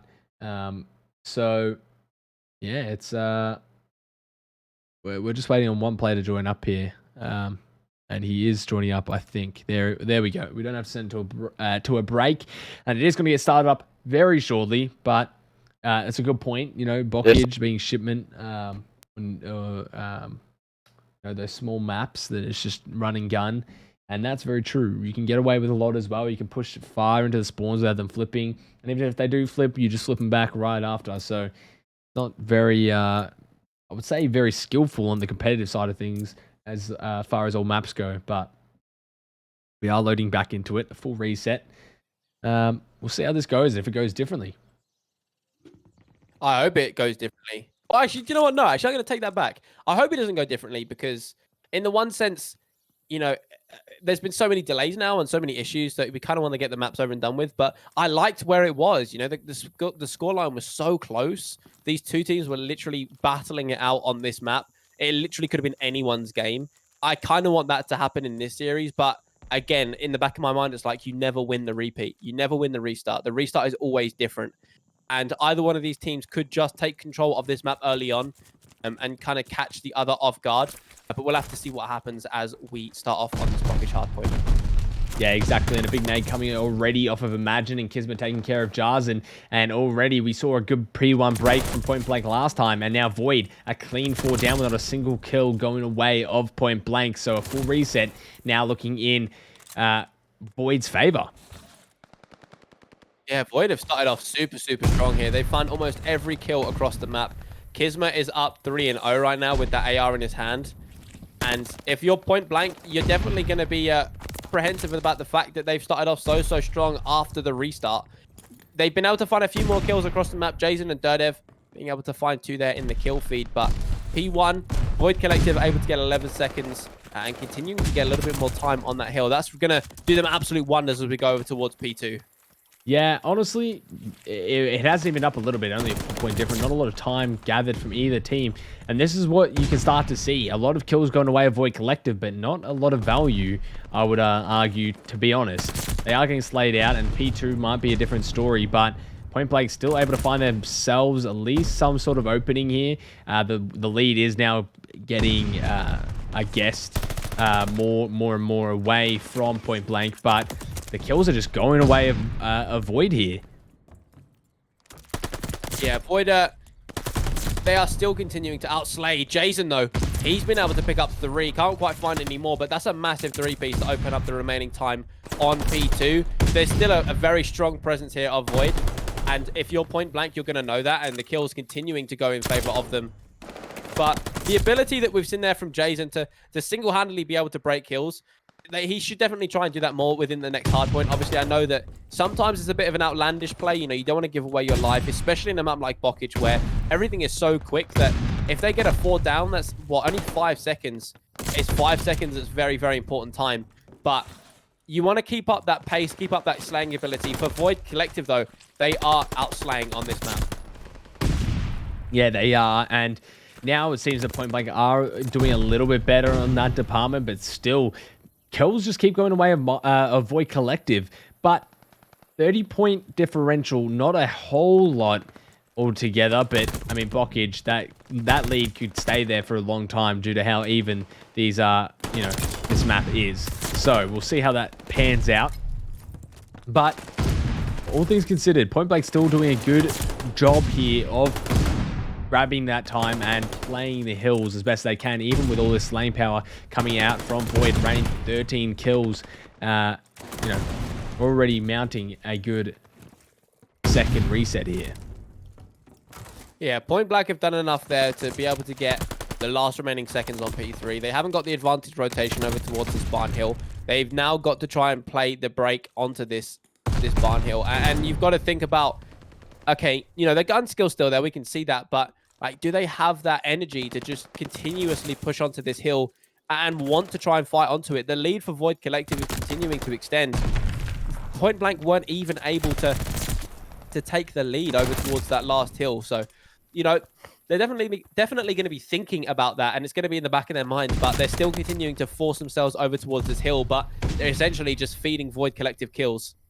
Yeah, this is so tough for Point Blank right now. They just seem like stagnant. They just can't find an opening, and Void just seem too strong here. They're just absolutely slaying Point Blank down, but still, that being said, it's not like it's a complete lost game as of yet. The points are going towards Void Collective, but only a 40-point difference. It's not like this is a map like Berlin or Tuscan where you would expect such a different kind of outcome here. Yeah, in the back of my mind, I was expecting this to still be close, right? Going into the restart, both of these teams are still very present. They're still here. They've both been playing the same amount today, even with Point Blank having to wait for the losers' final stuff to be finished and that losers' bracket as a whole to be finished. But going into this restart, Void Collective have kind of woken up a little bit, and they're utilizing the fact that Point Blank had just been sitting around, waiting for the lobby to reset, and the kills continuing to go in their favor. You've got Imagine 12 and 9, Spawn is 13 and 14, Rain 15 and 17 and 15, and Kisma 15 and 12. I would actually say, with Spawn, he's playing a lot better than he did at the start of this series, and now started to pick up more and more kills across the map. And that is definitely a factor as to how Void Collective are taking control of this map the way that they are, with every player on the map doing what they need to do. But for Point Blank, you've got to try and take this second rotation and try and grab a hold of it and get some more time. Otherwise, Void Collective are going to start running all over you. Yeah, and I mean, as we were saying before, Void Collective was slaying out Point Blank super heavily, but look at the lead now. It's pretty much diminished into almost nothing. 10 points, if that, 20. So it's really not that much of an advantage, all things considered, even though the kills were just getting found from Void Collective. And that's one of the things you see a lot on Bokich, is not necessarily how much you're killing, but how you're playing the points and where you're grabbing your hill time. And yeah, Void not looking as ahead as I would have thought. They were 50 points ahead, but just off of that P5. All it took for Point Blank to be back in it. Going over towards P2 now. It is going to be Point Blank with that advantage. They've been able to find a few kills over towards this side of the map to fizzle out the presence of Void Collective. And now they've got to try and solidify this hill time. Not over Chow, not over peak anything. It's all down to the fundamentals at this point. You've just got to play COD the way you know how to play it. Spawn and Kismet, though, they're going to be able to find two. Cronus Khan's going to be able to find one, but does get taken down by Imagine. And again, Void Collective just taking control of that slaying department. But for Point Blank, like it feels like they're just being broken so easily at this point. Void Collective being able to find more and more kills across the map. Jason, he is trying his absolute best. 20 and 21. Cronus Khan as well. 21 and 16 now, but you're still continuing not to get that lead, get that hill time, and that lead is starting to extend once again. Yeah, and really just not being able to find a way into this P2 is just costing them greatly here into this the second rotation of hard points. But I mean, Point Blank just once again in the other side of the blender. It's not looking good for them in this Bockage hard point. A 60-point lead isn't good, especially after that reset. It's just so tough for this team to get back in it. And I can understand why. You've had that control. You've gone for another map. You started off hot. You've evened it out. It's looking like anyone's game, and then you have to reset once again. It's just heartbreak after heartbreak, just really tiring for the mental. And just as I say that, Limax still making a good fight for the team, and the kills looking a little bit more even now. It just feels like Void are getting a little bit more impactful with their kills, more than Point Blank here. Limax is really trying to do it all. He does get taken down as Rain finds a two-piece, but the rest of his teammates, they're like, I'd like to understand where their thought process was, because it was really Limax, the only person on the hill there. There was still a good chunk amount of time, and Point Blank, you know, I don't know whether they were trying to flip the spawns or they were trying to stop the push from Void Collective, but in the end, Void were able to push on for the scraps, push through the defense of Point Blank, and they've also been able to acquire the rotation to this barn hill. And for Point Blank, everything you try and do just never ends up working in your favor. Something's got to flip for them, otherwise Void Collective could be sending us to a second best of 5. Yeah, exactly. And that's, you know, that's part of the issue here, is that Point Blank aren't able to get that groove and able to find the correct kills where it's needed. But just I say that, they're able to have a successful break on to this P4. And it's all up to Kismet at the front of the hill here to try and break. Yeah, he's trying his absolute very best. He's been able to find one. He's got teammates here to try and give him some assistance. Imagine was able to find one with Jason. He's been able to find a second. It's now a 1v1. Him versus Cronus Khan. And he's able to find that kill, but Rain from behind, able to pick up the trade. And this barn hill has been very heavily contested. 14 seconds left. And Jason still alive over towards the point to find some more kills. Dodev's going to be there with some assistance. And again, outside of this, the time that they're getting still isn't enough to make it that bit closer. 196 to 144. P5 is going to pop. It does look like, though, Point Blank have done enough to get their advantage over towards this hill. They've just got to try and defend it from the forces of Void Collective. Yeah, you've really got to start mounting that attack and trying to get in here for P5. If they can get a lot of tilt time here like they did last time, then you're able to start thinking, okay, we're actually back in this. It's not over just quite yet. And Jarzen and Limax just working together here in tandem as Limax picks up a 3-4 streak as well for Limax. One of those players you need to go big so you can light that spark, that fire underneath the team and just really catapult off of it so you can keep getting this time and keep being in this game. This is a massive hill for Point Blank. And this is really the last chance you're going to get. As soon as you go to the second bracket reset, it's not going to be good if you're Point Blank. They've been able to hold that P5 so well. And almost kind of catapulted themselves back into this hard point a little bit. From that, though, you have got to start chaining some hills together. It's got to start linking some hill time. Otherwise, again, it's just going to be the same story. Point Blank, bring it back a little bit, but Void Collective continue to run away with that lead. They've got to try and push through to this P1, get a few seconds there, and then push through to P2. Void Collective, though, still continuing to get that time, still continuing to find kills across the map, as Imagine has worked his way up to a 3 streak. Spawn's worked his way up to a 2. All the kills across the map, again, going in favor of Void Collective. Yeah, and Dodo having a tough map here, 22 kills, not really doing a whole lot for the team on the kill department. having a slow map on the reset. Also 37 deaths for Dirtev. A lot of engagements coming from him, but not a lot of winning engagements. Cronus could now trying to keep this alive for point blank, but only 20 seconds left on the clock for 20 seconds of points left for Void Collective. It's not going to be good going into this P2. They need an exceptional hold to stay in this game and not make this a second best of 5. They almost had an opportunity there to set themselves up for success. They had all 4 players over towards P2, and now they kind of still do. The players coming off of spawn. It looks like Point Blank might have been able to jump on that point, but Void Collective, they rotated around that mid side, that river side of the map. They found a lot of the kills, pushing Point Blank out, and now their presence over towards this hill is thick. They just haven't quite been able to jump on the point yet. But again, oh my word, Limax shutting down Rain there in bottom barn isn't going to be able to do any more. Jason's going to be the next person up, but there's only 10 seconds left now. Void Collective, that's all they need. And Point Blank, second best of 5 is something you don't want to go, but it is so close within the grasp of Void Collective. You have got to try and play perfect Call of Duty from this point on. Yeah, and Point Blank is doing everything they can to stop the bleeding here, to stop them getting any of these points and make this a second best of 5. They can at least rest easy for this P2, but they need to hold this P3, which Void has proved time and time again is really their strongest hill on this map. So they would need an absolute turnaround to keep this alive for Point Blank. Limax just playing this hill as best as he can. Like, there's not much the Point Blank can do except for try and outslay them, and that's something that they've really struggled with against this team.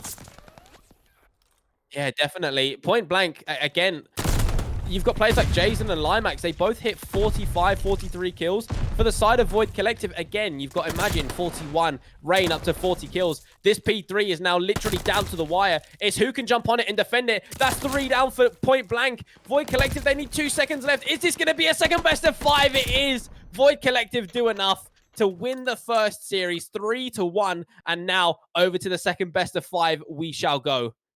Yeah, I mean, what a map, and I think that's largely due to Rain dropping 40 and his counterpart Dirtev dropping 26. I mean, that's such a large kill differential. It doesn't really matter what map it is. Getting that many kills, what is that, like 14 different kills? That's going to be found somewhere, right? So it's not easy, and the second best of 5 will come through, and you've got to be tired. I mean, I'm tired just casting. So you've got to be tired playing. It's not easy to try and get the second best of 5 going, but it will happen. And we'll see if they're going to take a break, how they're going to deal with this. If they are, we'll send it and send it to a break. But yeah, second best of 5. Here we go. Might send it to a break, but we'll be back very shortly, and a bracket reset up and coming.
Alrighty, ladies and gentlemen, we are back for a bracket reset. Point Blank versus Void winners finals. And an interesting little first best of 5, 3-1. I'm joined here by Miggle. He was on a little earlier, but he's back to join me in Jacko's absence. How are we, Miggle? Good, man. It's been really good to watch from the sidelines here. Just how much these teams have been pushing. Impressive bracket reset as well. Let's see how these next possibly 5 games pan out. Yeah, I mean, that's one of the things, right? They've done the bracket reset. Now it's up to Point Blank to show that they can really still pull this off. But Void have gone this far through their losers run. Do you want it to all go to waste? Who has more drive? Limax now the last person alive, has already dropped 3. Looking to make it a 4, but Jarzen there to help him out. And now Point Blank starting off with a bang. Yeah, right there. They had such a successful break. Now let's see. It looks like they are coming for the pinch. Dirta does catch the one coming. Limax does pick up Kizma. And Spawn responds with a trade. Dirta as well. And now just going back and forth. And you can see now they're setting up for P2. Yeah, this setup on P2 will be crucial to how we collective play this. But already, Point Blank looking like a completely different animal on this Berlin already. 40 points straight for this P1. They always start off very explosive, very hot. They just need to keep that momentum if they are to win this. But Dirtev now pushing out the back, trying to find maybe a second for himself. Not going to quite come through. And Jarzen now pushing for this P2 break, and he does find it. Beautiful stuff from Point Blank to secure P2. And now time starting to tick away again for Point Blank. Yeah, look at this. Point Blank now with just a hard hold onto this P2. 53-2. I can't remember which map it was earlier, where one team just could not break, and I believe it was Berlin as well. Yeah. And look now, Void's got the point back, but look at Dirtev already set up on P3. Does catch 1 and does catch 2 as well. And they're just gonna let Void have this the rest of the time while they just have a solid hold on both the spawns and the next point.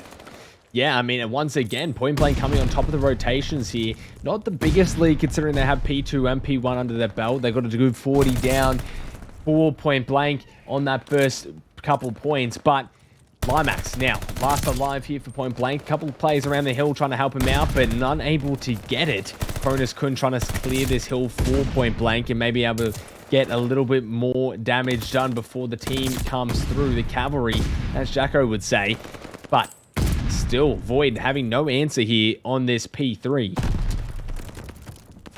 Yeah, as you can see, you can already see, look at Kizma on the map, routing the P4, maybe being able to catch Limax out here.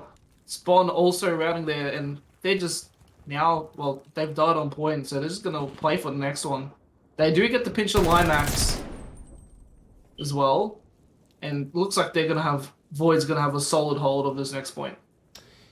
Yeah, and they will. They're so good at holding P4. Every time we see Void play this P4, they hold it very well. Unfortunately, Kizma and Jarzen missing each other there. But Jarzen able to help out now, clear this point, and that's a clean break from Point Blank. Now Rain trying to hold on to this for Void, and he is able to do so. Void actually getting some points on the board now. Finally, a nice little smack there from Imagine going to take down Cronus, but this is a big kill for Void. This could put them back in the game. Still not enough to really solidify their spot, but at least good enough to start mounting a comeback. Yeah, P4's one of those hills where you'll get it, and then people will just pinch the top of your head. There's not as much angles, but if they come from behind, it's very much open. And it's the same with P5. There's not much where you can hide and get a lot of these points. Yeah, very hard to play your life on the hill. They are just going to, you know, chalk it up, not really go for that push. They have P5 kind of on lock, but a good little spread setup from Void, hitting it from as many angles as you can, make it difficult for Point Blank to really hold it. But Limax playing that P3 and then dropping down and looking to get a third, and he does find it. 3 dropping for Limax, and now Point Blank able to soak up some of that hill time on P5, which is a fairly neutral hill most of the time. So Point Blank making the best out of a bad situation, I guess, on P5. Yeah, well, Void actually getting all 4, and they're just gonna have stranglehold of this point possibly for the rest of this until P1 does come back up. Rain now watching him to docks, I believe. Limax does catch out Kisma on the point. Daredevil is gonna sprint past. Does get Rain does eventually do pick up. And let's see now what both teams decide to do. It looks like Void's already on point. Yeah, this is really tough. Rain 6 and 14 having a bit of a tough map here off the start. Double neg, more than double neg, but can't be on form every single time. 2 dropping now for Void. Only 1 person left on the point as Rain tries to come in and get that help, which he does, but not able to secure that point. And P1 looking a little bit up in the air now as Point Blank starts to mount this attack and break for P1. Void trying to hold this as best as they can. Cronus couldn't, trying to find those opening kills so his team can get in and doing a good job of it. But not enough. Void still hanging in there. Even Kisma, the last person alive on the point, now up to Imagine, the 80 FOV warrior, trying to make some kills happen for himself. Yeah, do eventually get the point, but 10 seconds left. Left on this point. Looks like Void's gotten the spawns there, so they'll be able to access this point easier. But look at number 6. Look at Cronus on the flank. Imagine might be reading this actually. Yeah, it's not looking like they're getting a lot of pressure on this P2. Point Blank still a whole 60 points up, but if they don't get this P2, it'll be more than that. Dirtev playing some nice patience there, able to pick up 2 for himself.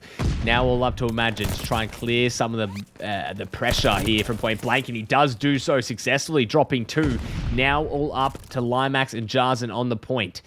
Will they be able to secure some more time for Point Blank here? Jarzen trying to play his life, just getting shot at, snapping around left, right, and center, getting some whiplash, but no kills to be found. And Point Blank still coming out on top of this point. They need to rotate and set up for new, but at the same time, a lot of time to be had on this scrap. Yeah, you can just see they're just playing a bit of tango and going back and forth and still fighting for the scrap time. Imagine is going to pick up that kill, and Void gets rid of 3, and now they just have full control of this P3. Point Blank, though, time then, have been able to somehow break these points, no matter how hard the hold is. Let's see if Void can hold this solidly for the next point. Yeah, and Limax doing a good job of trying to break through here, just get some shots on, but can't get the kill. Imagine now coming through with Spawn and does find him. That's got to be one of the worst ways to die ever. Does eventually break, though. Point Blank spawning them out. No one yet spawning for Void. Still somehow spawning at the back, and now Point Blank are looking a bit shaky on this break, but they do somehow find a way to get through it. They do spawn up, and that's a good little 20 seconds of time going towards Point Blank. Yeah, no one in this game actually being able to get like kill streaks going, as we do see Cronus have a bit of a TK there, but no one's been able to get consistently streaks. People have just been going back and Point Blank, however, is getting the upper hand time again. Void Collective has this hold on P4. Let's see if this pinch coming in from Limax works out. Doesn't quiet. Yeah, that was almost a really good play from Limax. Dev actually getting a good nade, able to clear that point. Now someone else has to fill that space, and that's going to cost them a lot of lives. 2 dropping now, and possibly a 3rd here if someone else can get it. Rain doing a good job of bringing it back, but still struggling a little bit on this Berlin. Almost lining them up. Cronus taking care of some good kills. Now 20 seconds of scrap going to Point Blank. The lead is dwindling. It's not as oppressive as it once was, but still Point Blank on each hill somehow getting a good 20 odd points and being able to really make a difference here in this hardpoint, breaking the 200 mark. Only 50 points left for Point Blank to get. And this is looking good for their second best of 5. A map that was lost in the first rotation is now going to go to way of Point Blank if this continues. Yeah, Point Blank now just showing up, as I do say that, Kisma does get it too. And now, let's see if Point Blank can just finish it off strong, get this map, or will Void Collective somehow turn this around and impress us with a comeback. yeah, I mean, that's one of the biggest things I've seen from Void. They just had to get some of this time on this point. Dirtev trying to play his life as best as he can before the help comes in. And Cronus Kun is going to be that support. Shots going through, but not enough to get the kill. You've really just got to work on P1, and the lead is going slowly and slowly away from point blank. Beautiful play from Dirtev, reading the route from Kisma. Now you've got to patch up and go to P1 and get some of that time towards point blank. Yeah, Spawn picking up Limax. However, point blank will have a solid hold of P1 on this new rotations. And although point blank has the point, you'd like to imagine Void obviously has a mentality of down, but they're still in it, and they do take this point now, and goes back to point blank actually, as I say that. Dirtev picks up 4 actually. Jarzen does pick up 1, and Dirtev does eventually get picked off. Yeah, but solid break for point blank. Yeah, you've got to really be able to hold this well. If you are point blank, they can win it off of this. But as many points as you can really grab before Void start to mount the break. Nades coming through, all up to Dirtev now. Doesn't know where to shoot. All on Jarzen's shoulders. Not going to be enough, but they do get the rotation through. Not a lot of time that can be gained from Void breaking that. And now P2 spawns going towards point blank. And this is looking very, very good for point blank. Coming through really what was looking like a bit of a mixy P1, and now a very solid P2 as Cronus picks up 3 to try and secure this for his team. 5 streak for Cronus, only 10 points left. This would be a massive start to the second best of 5 if you are point blank. 6 streak, make that a 7 streak for Cronus Kun as he starts tearing up every single member of Void as they try and push this point, and it's not going to be enough. Void, not enough players. 248, 249, and that's going to be the match. Point blank, making map 1 look easy. With a 50-point lead in this Berlin hardpoint. Yeah, impressive showing from both teams on point blank, being able to pull it out. Big kill streak, I believe it was from Cronus up in the end. Big kill streak just to be able to give them that map. And you'd like to think point blank, you've got all the momentum on your side. If they get this S&D, they can probably...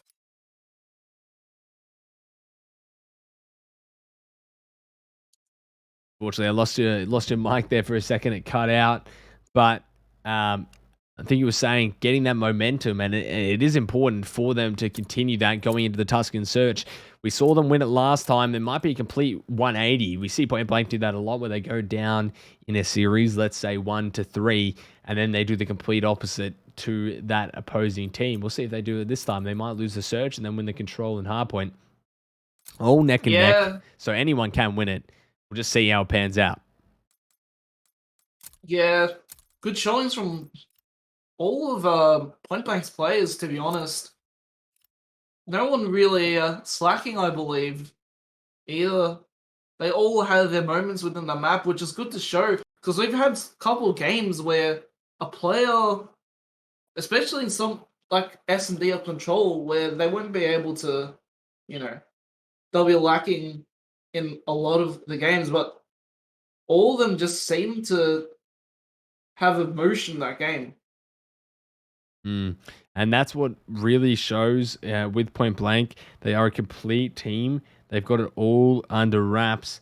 And yeah, it's good to see that they're finally finding that stride here in the second best of 5, having a bit of a weird first series. Now a more straightforward second series. Tuscan Search and Destroy up now. See if they have a similar showing. If they go up in this search, they are in a very, very good position. And it'll be exciting to see how this pans out. Yeah, if you're Void, maybe thinking of bringing something weird just to catch point blank out. Maybe stop the momentum. Maybe do something that they won't expect, just to throw them off. Possibly, but we'll see what happens in this match.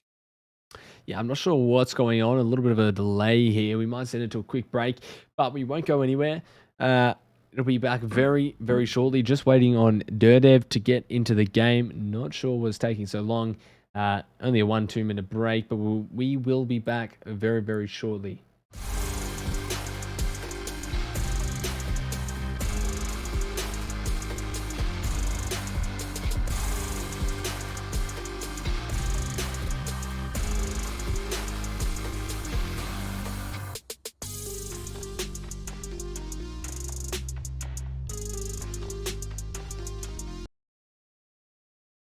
never mind. We actually didn't go anywhere.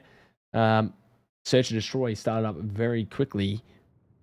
Thought there might have been a bit of a slow start once again, but you know, either way, they have done it. They've started it up, and map number 2, 1-0 up now to Point Blank. It's gonna look favorable for them going into this Tuscan. They are very good at this map, and we saw them play extremely well. It was around 11, a very close map, but yeah, not enough. Yeah, let's see how they're gonna be able to. If Point Blank's gonna push us up, and it looks like the lobby's broken. Lobby is gonna be closed. Maybe I shouldn't have taken it off, but we shall see. Okay, we are gonna try and get it started up quickly, which is good because I do not want this to take any longer. Probably the longest cup I've ever seen. 10:41 p.m. I don't think I've ever casted for 11 hours straight. Excuse my yawn there, but it is very... It's been a long day. Oh, it's been an absolute killer day. Usually we're done by like 7 p.m. max. Yeah, there's been some issues here and there, but hopefully you guys watching at home are enjoying the COD. Been some really good matches here today. Definitely. And yeah, there has been some great matches. At least it hasn't been boring, that's for sure. Every team has put on a great show and made it exciting nonetheless. Now in the winners finals.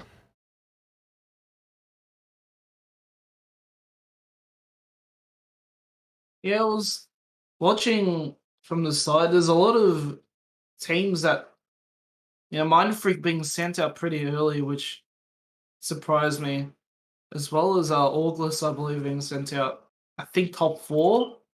And we've normally seen them top 3, top 2 most of the time. And seeing these teams now, and especially Void Collective popping off just of late,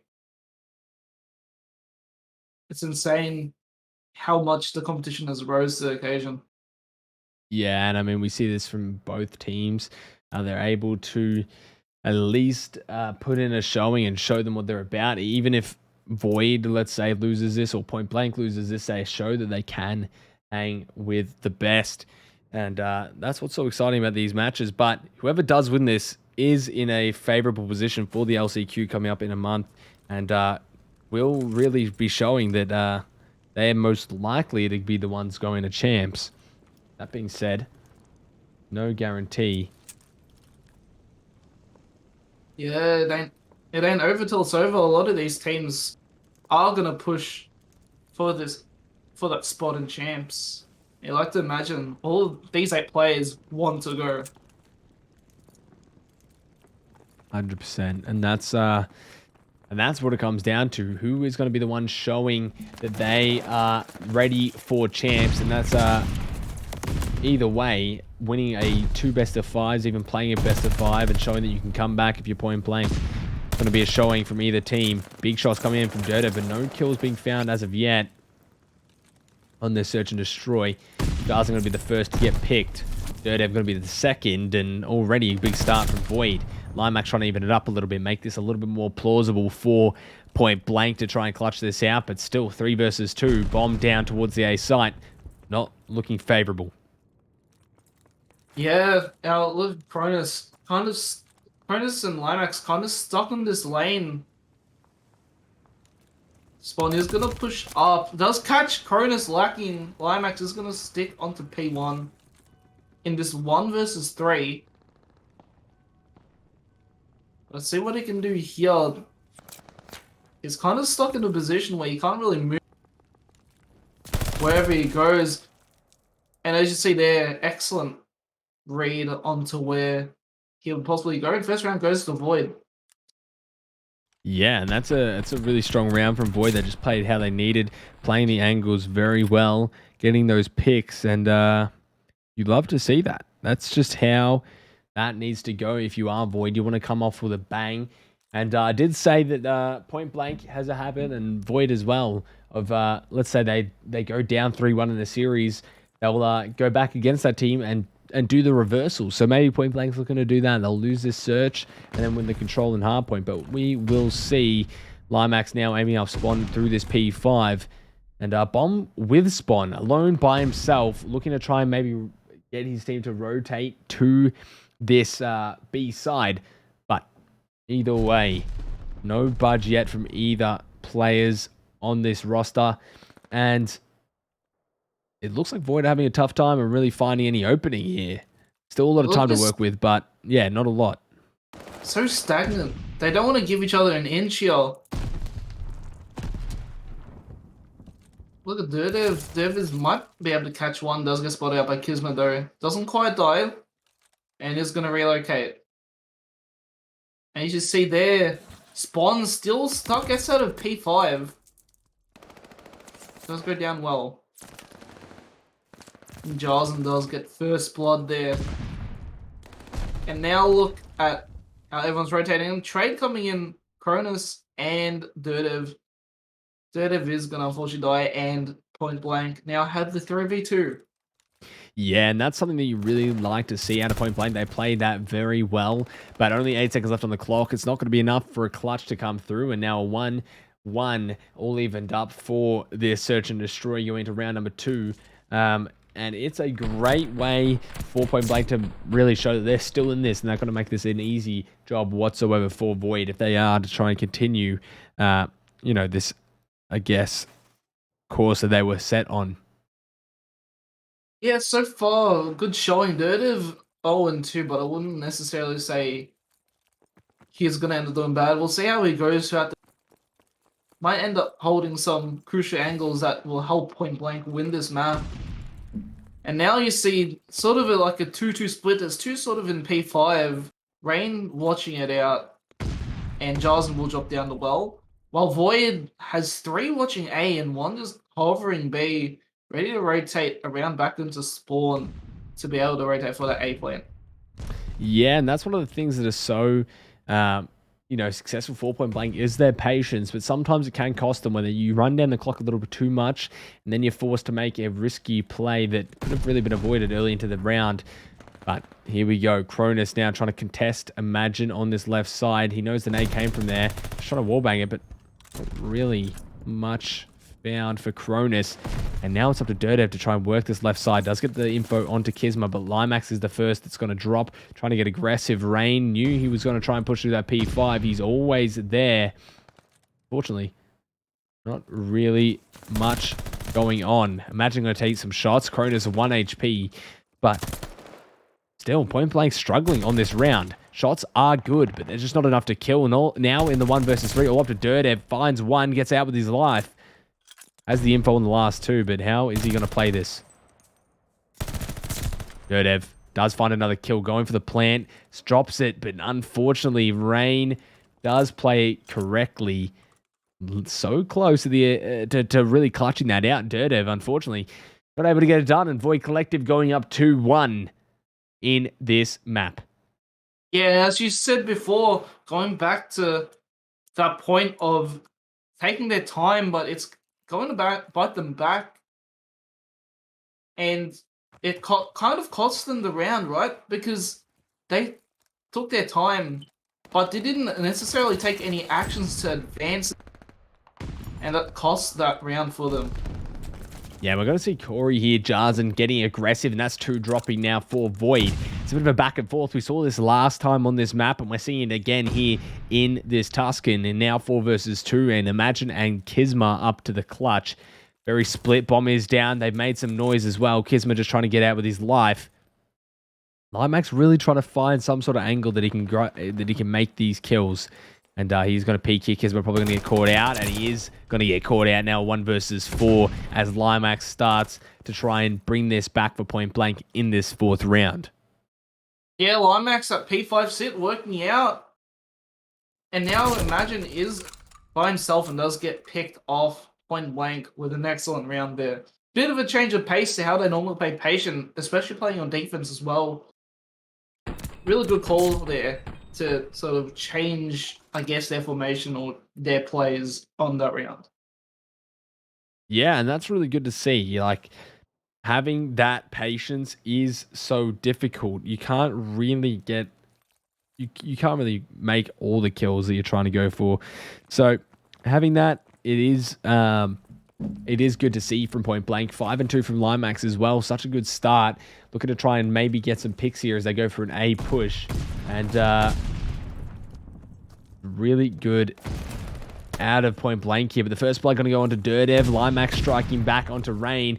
Bomb is down, but easy to grab. And Jarzen now picking off Imagine. Trying to find this bomb down, but Kisma there ready to take him out. 2 versus 2. Now Jarzen looking to try and make some plays happen for Point Blank. 8 on his side. Doesn't quite find him. Now leaving Cronus Kun in the 1 versus 2. We've seen him in the clutch before. He is capable, but will he be able to do it this time? Yeah, Limax pushing out there doesn't quite work out. Does get, I think, from behind and as well as I believe either Jarzen or Dirdev that was left in the 2v2. But now look at this. I mean, they're quite split up, but this might end up working in their favor.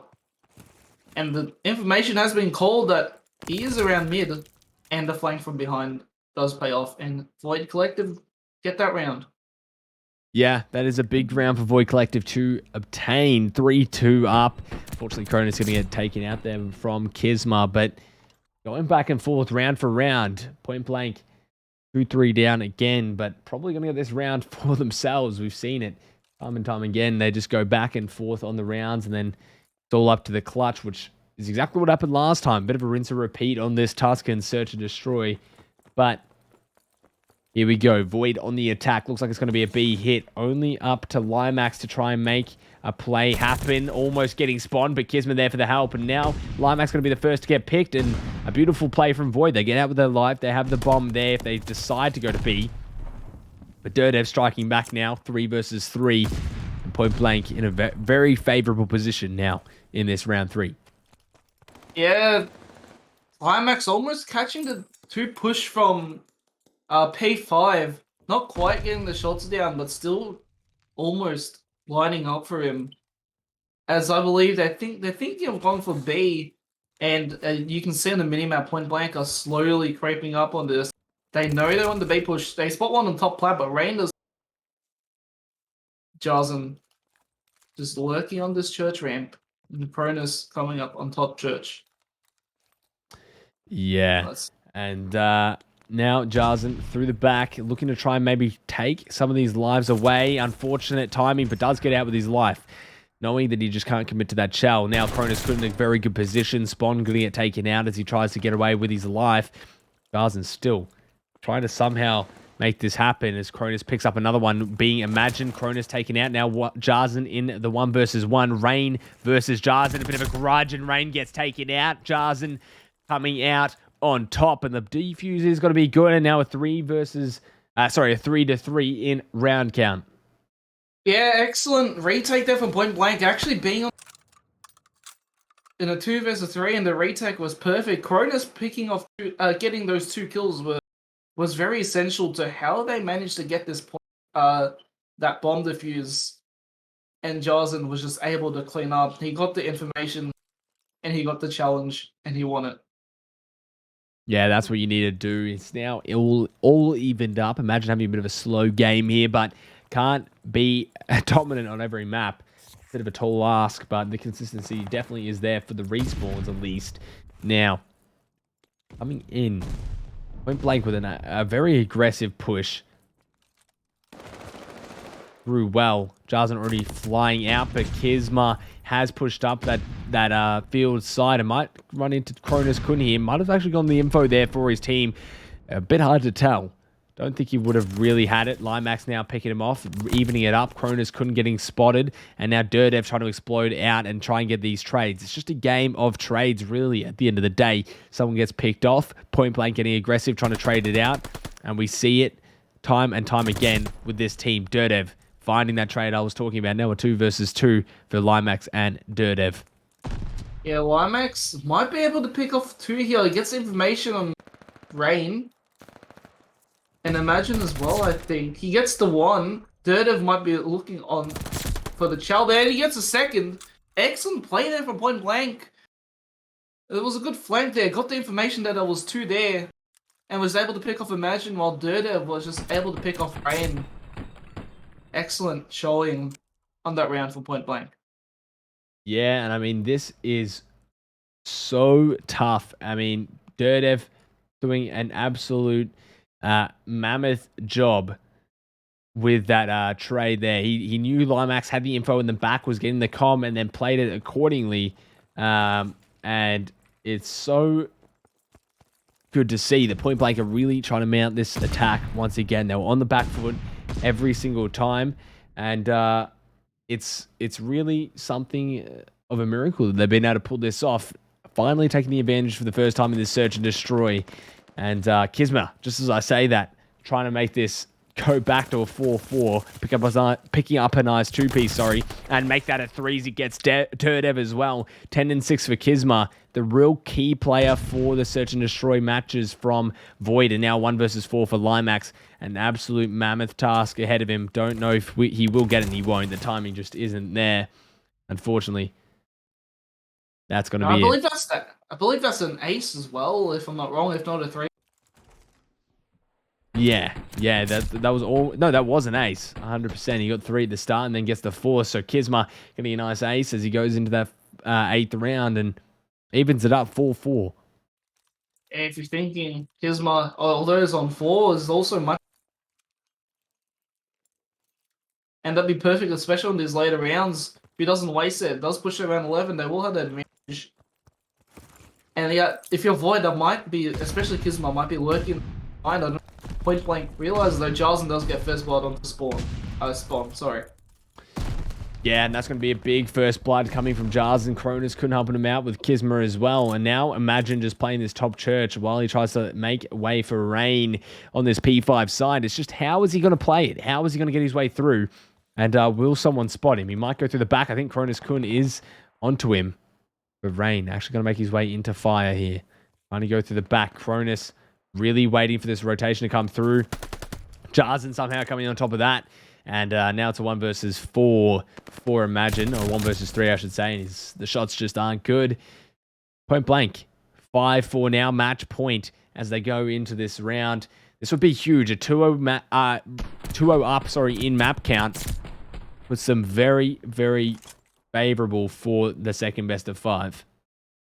Yeah, you have to imagine that Point Blank, they can't get too ahead of themselves. If they start ego challenging everything, they might end up losing this. But if you Void Collective, you want to have that mid-game mental reset. You want to win this. Otherwise, Point Blank can just run away with it. Yeah, and you don't want that if you are Void Collective. This is such a big map for Point Blank to win if they pull this off. And they've also got defense. Very favorable for Point Blank in this round. Dirtev does get spotted from Imagine. And Dirtev trying to put these shots into Imagine. Gets out with his life. No one there to try and help out. Finish that kill. And Rain now. Subby in hand. He has switched up. He was on the AR, but now has switched up mid-game. Not sure how they're going to play this. It's very tough. Dirtev still playing this A site. 44 seconds left. It's a lot of time to work with, but time is of the essence. Spawn with the bomb in hand. Jarzen actually trying to play him as best as he can. Somehow still getting away with his life. Kisma with the first pick. Finds his way through, and here we go. Void exploding right now as they take down 2 members of Point Blank. And Dirtev is going to strike back before getting traded. Now Limax in the 1 versus 3. He does do well to make it a 1 versus 2. Big nade. Might get a tag, and he does find it.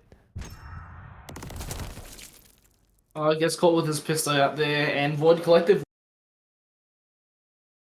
on to round 11 now. Each team has just been taking it time and time again. But if you think, I think they've been taking 1 each, so Point Blank might end up winning this, but you can never count Void Collective out. Yeah, and that's the thing. Kisma 13-7. They're making this around 11, a bit of a repeat from last time. And if you are Point Blank, you do need to clutch this out. Time and pressure is mounting. Fortunately, this is going to be a bit of a P5 hit, and Lomax does drop it. Maybe actually trying to bait that A hit. Garzan playing in the mid. Trying to get any sort of info. We've seen him play this spot a lot this match. He's gotten some really good picks here. He might end up picking off Gizmo. Gizmo might be looking to cross mid here. Oh, big pick from Jarzan. Actually getting the first bottom to Kizma now. You've just got to play safe. 50 seconds left. They know he's here. Imagine probably looking to try and get this kill. Cronus popping some shots. Now Imagine has two people to worry about. Spawn does find Jarzan though. Jarzan unable to move. Still getting that info. 3 versus 3. And Bomb is with Spawn. So it looks like they might have to go for an A hit. 30 seconds left. It's not a lot of time to work with. Cronus Kun just playing this A site, but Spawn does get through. Cronus Kun might read this coming. Doesn't quite kill Dirtiv off screen. Does it catch a second one? No, he don't. Ooh. He might catch him. No, he doesn't. And we're on 2-on-2. But it's 12 seconds left. Let's see if they get the plant down here. Spawn is going to have to get this plant. Limax is going to pick off one. And it's just Spawn. Bomb is down. Yeah, Let's see how to play this retake. Because Spawn can easily just get this 1v2. Yeah, this is so tough for Spawn. I mean, he's got the post plant, so he does have advantage, but they're just going to wait for him to come back and think and check. And they do. This is very tough. They're on the hunt. 24 seconds left. Still more than winnable for Spawn. They really need to make this kill, and they need to make it now, and it is going to come through point blank. Take it. 2-0 now. Match point in the map. And it's going to be very, very tough for point blank to do... for Void to try and mount this comeback going into this control. Going to be Tuscan again, but yeah, this is going to be very, very tough. Yeah, if you're Void, you want to have a mental reset here. You want to sort of put these past two maps behind you because you have a long game ahead of you. If you win this one, then you want to win the next, and as soon as you know it, it's a reverse sweep. But we'll see. Mental reset they'll have to do there. They'll have to, hype themselves up. They know they want to win this. Everyone wants to win this. So we'll see what he does, or what they do here. Yeah, it's really about how they can continue this momentum. If they can make this a 3-0 clean, that puts them in a good position.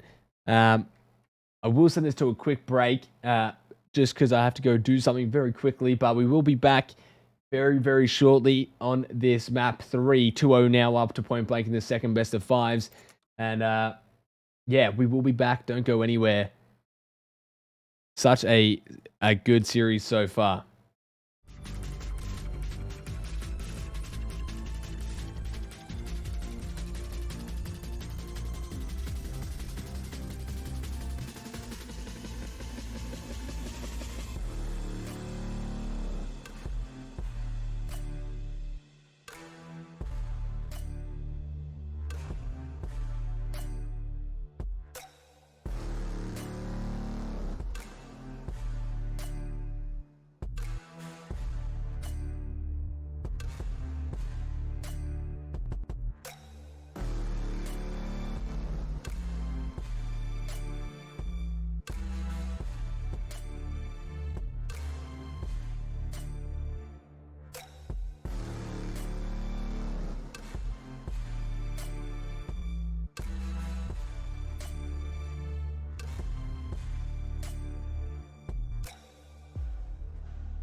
All right, map number 3 is going to be a 2-0 up, 2-point blank match point in there in the series, and match point.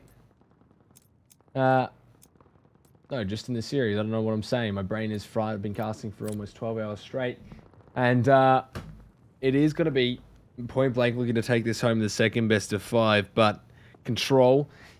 Unfortunately, an absolute dagger loss last time from point blank in the Control. They're looking to try and clean it up here now.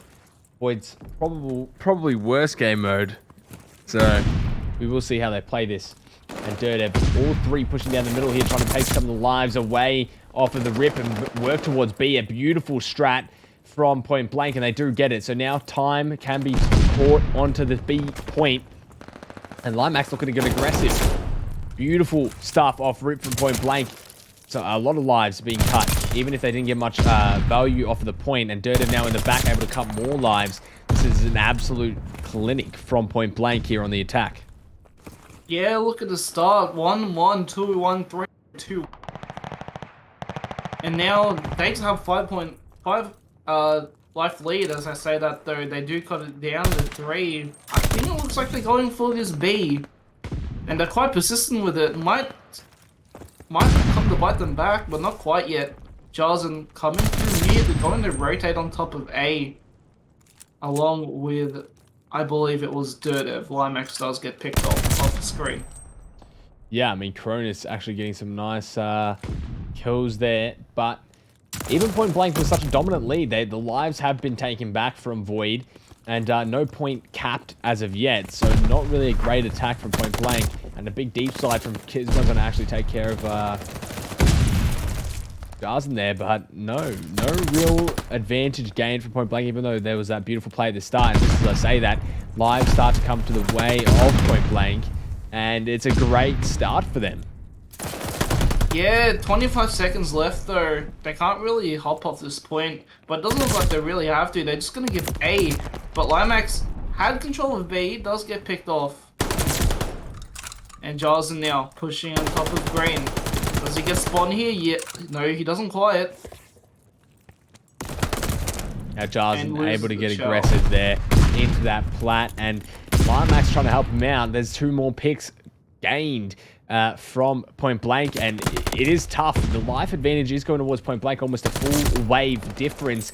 Pretty much only 1 wave of Void left. 5 lives remaining. That's only 1 respawn, and 56 seconds to work with.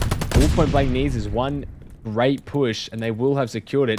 Gizmo also going to get taken out by a team nade. Was probably dead there anyways. Dirtev actually pushed up pretty far, and this is going to be tough for Void to hold. Even if 1 person drops, then you're already down a player on this break. 2 people going to drop, 1 life left, and this looks like it will be the attack. They're probably going to try and delay a little bit. They did get the tick, I believe, as well. And what a start from Point Blank. An attack round 1. I believe it was a similar story last time, and going to be a similar story this time. Yeah, it was a really good attack there on the side of Point Blank. Excellent pushes, excellent. Did get a lot of the kills at the start, and Void just couldn't answer back, and that leads to Point Blank getting 1-0. Let's see how Void can respond, or will Point Blank fight back? As I say that, it's a 2-for-1 trade on the side of for the benefit of Collective. Looks like they're gonna go for A. Yeah, possibly. There's 2 sitting on B. Does Jarzen get the second? Sorry, I think I'm looking at the right point. Never mind. Yeah, and it's a really good start from Void. You need to try and mount that kind of attack on the A, and it's unfortunately probably going to go the way of Point Blank, and you really don't want them to get a lot of pressure here on this attack. You've already done the hard yards and won the attack on what is a tough kind of showing here, but Jarzen still making that last little push for Point Blank here, and I think you've just got to chalk A, play for these spawns. Look at Imagine so far back, trying to play as deep as he can. It's actually a very smart play. You'd expect him to be behind the tank, but playing a little bit deeper back, able to find 1 kill out of that. And Void really struggling on this second best of 5, especially on this control here. Unfortunately, backs against the wall. Really the crunch time plays. Can't wait to hear the game chat. I know everyone's excited to see what will happen when they win. If they win, I probably shouldn't count them out yet. My apologies. It's just Point Blank have really just been on a tear right now, and winning that attack is so huge. It's just so hard to win attacks on control. We did see Void do it last time and Point Blank, but again, not the same map, not the same match. Second best of 5. So, see how Point Blank handle this. Void now coming into their own, have a 3 life lead, and almost have a second tick kill on B. Very good showing from Void, just being able to hold on top of this point, and Point Blank not going to be able to retake it back, and looks like Limax gets 1, he's contesting the point, does he get the second? Yes it does. This brings Point Blank back into it, but there's 1:40 left for Void. No rush there, but 3 life lead remaining. Getting this 3rd tick might be huge for them as well, but they do have a 1 tick lead in terms of total ticks. Yeah, and that's really tough if you are Point Blank. You kind of need to win this round so you don't go to ticks, because 2 ticks on this B site is huge, and you just want to stop any kind of chance of them winning. And again, Void doing what Point Blank did to them on the attack, and not looking good at all. If they win off ticks, that's an awful way for Point Blank to go out in this round. Team nade all collapsing, really, and they do win off of the ticks. So Void Collective taking a really big attack there. You need to win both these next rounds if you are Point Blank, otherwise you're going to have a bad run. Yeah, in similar fashion, you saw the team nade. Same thing happened last round.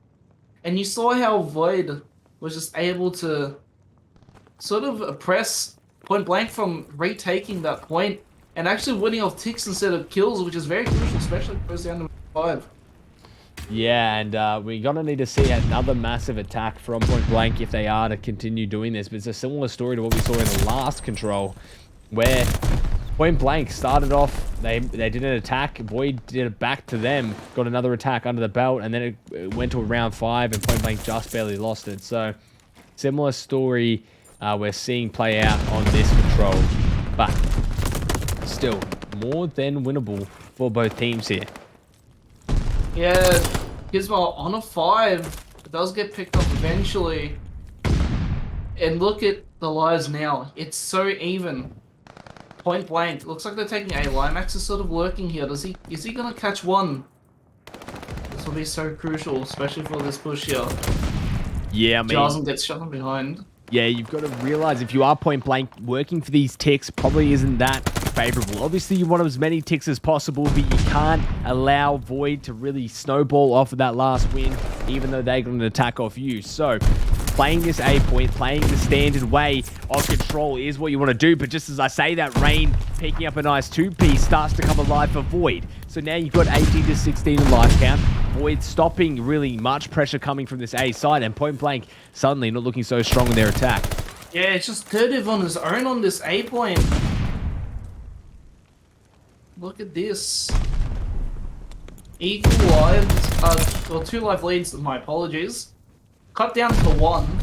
This is still very much doable. From the side of Point Blank, they take this round. And they take the next.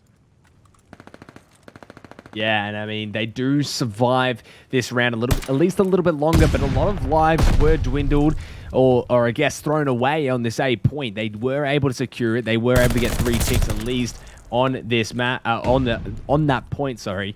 And now they've got to start to work this B point. If they can mount another attack and somehow pull this off, it will be a good position for Point Blank. But now we're starting to look at this, and it's not looking good. The kill feed lining up purple, just not looking great for Point Blank. Limax trying to push some kills here, but again, not really that great of a position for Point Blank.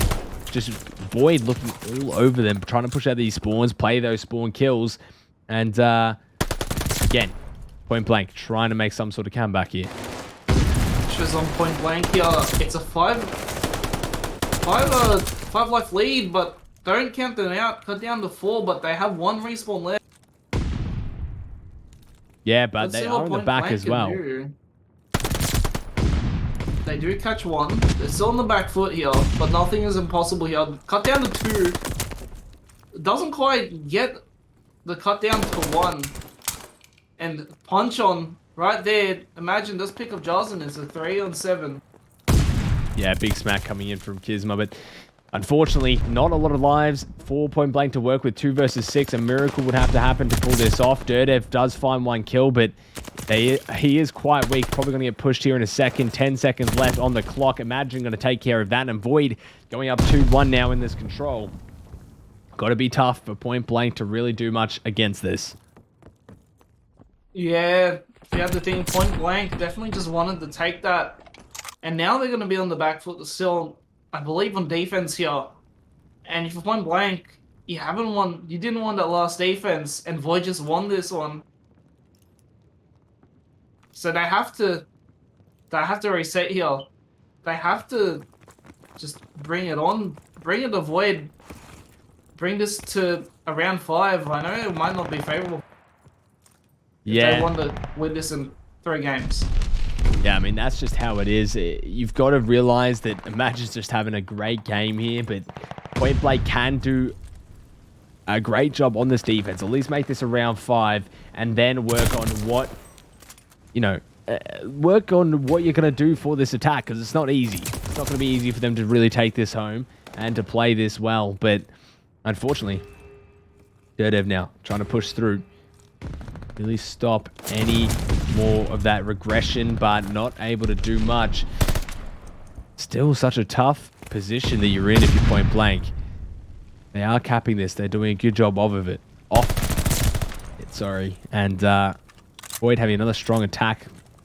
pretty big life lead coming through as well. They have the time to do it. 2 minutes on the clock. B now to work with. Start to realize not looking too good for Point Blank. Yeah, and if you're Point Blank, I wonder if you're thinking about next map, or do you still want to bring this back? Obviously, they still can, but they got three games to work with, or 2 rather, in this best of 5. But you don't want to let Void have that momentum of best of 5, because just having that momentum, knowing you can reverse sweep something, can just affect the team mentally, both positively and negatively. And you have to think, Point Blank, what's going through their minds? Are they thinking about this, as I said before, for their next game? Yeah, I mean, that's part of it. Point Blank now trying to mount this attack. Limax trying to go through the back, do this flank. We've seen him do it a few times, but already he's trying to do it and the whole team's dead. Point Blank working around each other perfectly. Dirtev hunting this kill in the back. Shots go in. Just unable to fucking chase this kill. I don't know where he's going with it. Imagine taking him out. And beautiful stuff from Imagine. Still on that 80 FOV, making it work. 30 and 18, a mammoth game for him. Still on the respawns, Imagine just so dominant. Honestly, might be the best AR we've got at the moment in this region. The way he's been playing is just out of this world. Now Void starting to get onto this point, and I think this control isn't looking too good for Point Blank. You've got life disadvantage. The time is starting to mount. Not a lot of time to work with. And Point Blank need to do a lot to really bring themselves back in this. Yeah, and 20 seconds remaining. Point Blank down 3. And we'll see what they're able to do here to make that 4. Does he catch Cronus? Yes, he does. He almost gets Jarzen, but Imagine is just there to respond. Yeah, they really just need one clear of this point, and they are home and hosed, at least towards round 5. Point Blank still in this, and Jarzen somehow finding 2 out of nowhere. Point Blank really getting that 4th round underneath their belt, and now going to round 5. Match point for Point Blank in the series and round, but match point also for Void in this map. Void need this round to stay in it and go another map and try and make this at least a little bit more feasible to win this second best of 5, but Point Blank unfortunately coming out on top here on that defense. Yeah, if you're Point Blank, can you do what you did in round 1 and just have a really good attack here?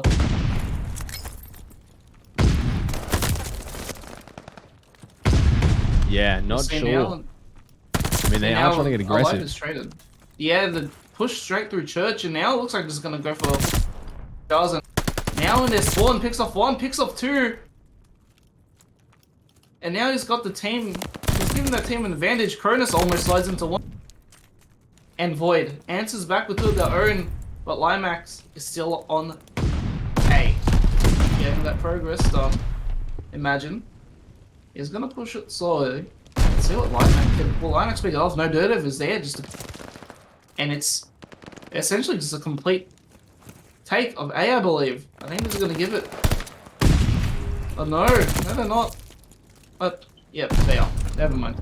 Yeah, and I mean, that was a really good play from Point Blank, just playing safe, getting that point, making sure that you have as much time as possible to try and get to this B. Not a lot of lives lost from either team.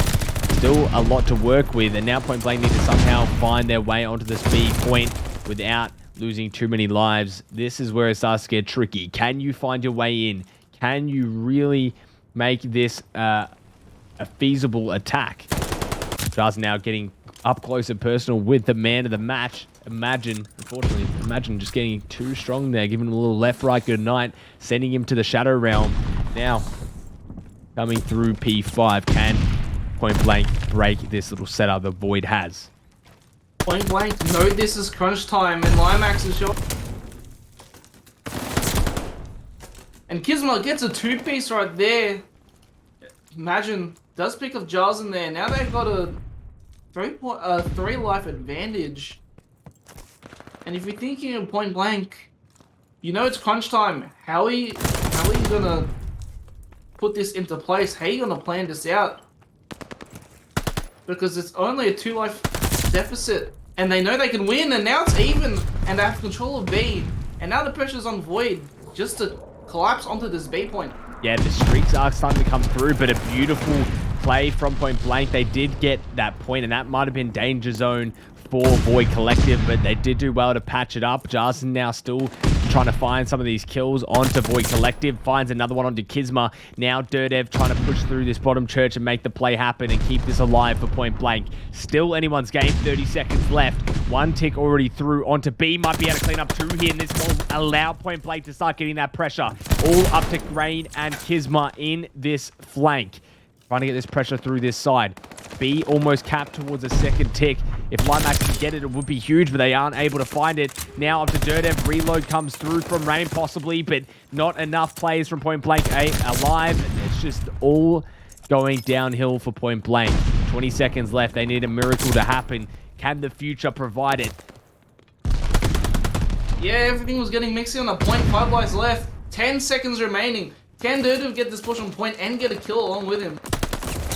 Yeah, Going Dirtev. quiet. Not a And lot. it's looking like it's over for Point Blank. Bonus good, not enough time to get on the objective. So winnable there in the final seconds. But Void Collective are going to stay alive for another map, making this 3-2 in the second bracket reset. And they mount the reverse sweep. A tall ask, but not out of the realm of impossibility whatsoever. Void.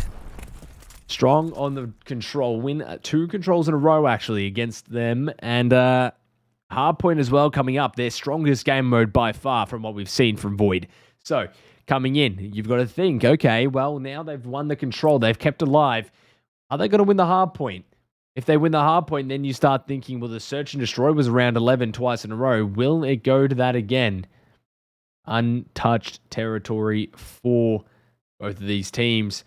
We will see shortly. Going to send it to a short break. Won't be long, maybe a minute or 2. See where the lobby's at actually before we do that. But yeah, wow, what an absolute showing we've had from both of these teams so far. Yeah, especially on the last map. There's a bit of back and forth, a bit of you take one, the other person takes one, you take one, the other person takes one. And it's been like this the whole series as well. It's just been back and forth. But let's see if Point Blank can end this on the game 4, or will Void come one step closer to getting that reverse sweep? Yeah, I mean, Bro, where the fuck do you keep going? Let's play. Corey putting in some harsh Fucking words 3 there. hours. I'm happy that Sit they're still and taking play the some game. time. Gonna let don't want to interject. Cut off any of the game sound. Jarson already getting a little bit feisty in the chat, telling them to hurry up. They have been taking a long time. I'm not gonna lie, 11:30 p.m. I've been casting for almost 11 and a half hours straight. So if you're wondering why my casting isn't at tip-top form, that's why. I've literally not had a break. 11 and a half hours. Been an absolute mission. I'm just praying that Point Blank pack them up in this map, to be honest, because I am just waiting for this to end. But nah, I'm just kidding. It's great to see these teams really fighting and battling it out right before champs. And yeah, it's good to see where the standings are. 8 people in the lobby. We're waiting on 1 to join, I believe. So shouldn't be too long. Hopefully they don't muck around in the pre-game lobby a bit too much. I'm just gonna leave them rejoin to make sure that everything's all good. But yeah, just waiting on 1. Yeah, it's gonna be Birdcage hardpoint, so things are gonna get a bit mixy in this map. Yeah, I mean, this is one of the maps that are so chaotic. We saw Point Blank have a good showing against them before, but it was actually Void that looked really strong on this map. It was neck and neck, and then Void played them again, and we saw that it was completely different. Yeah. Looks like I think we've got everyone in, I believe, or we're waiting on one more.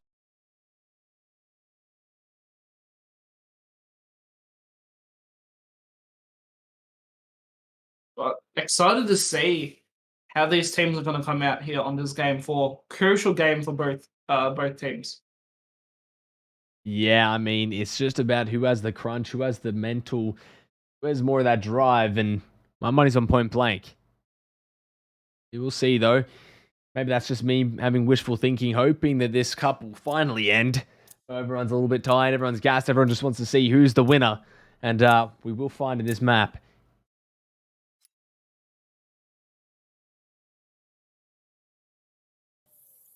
As we head into this match here, game number 4, hype surrounding it. Comms probably on fire right now. Each team has something proven in this map. Point Blank wants this to be over. Void wants to continue momentum. Yeah, I mean, it's just about how you start. We saw Point Blank have a really good start before that reset on this map before. See if they can do it again. Not really sure how they're going to play this. Here we go. Game number 4. Nades coming out already. The setups already coming out for both teams. Kismet gets first blood. Spawn responds as well.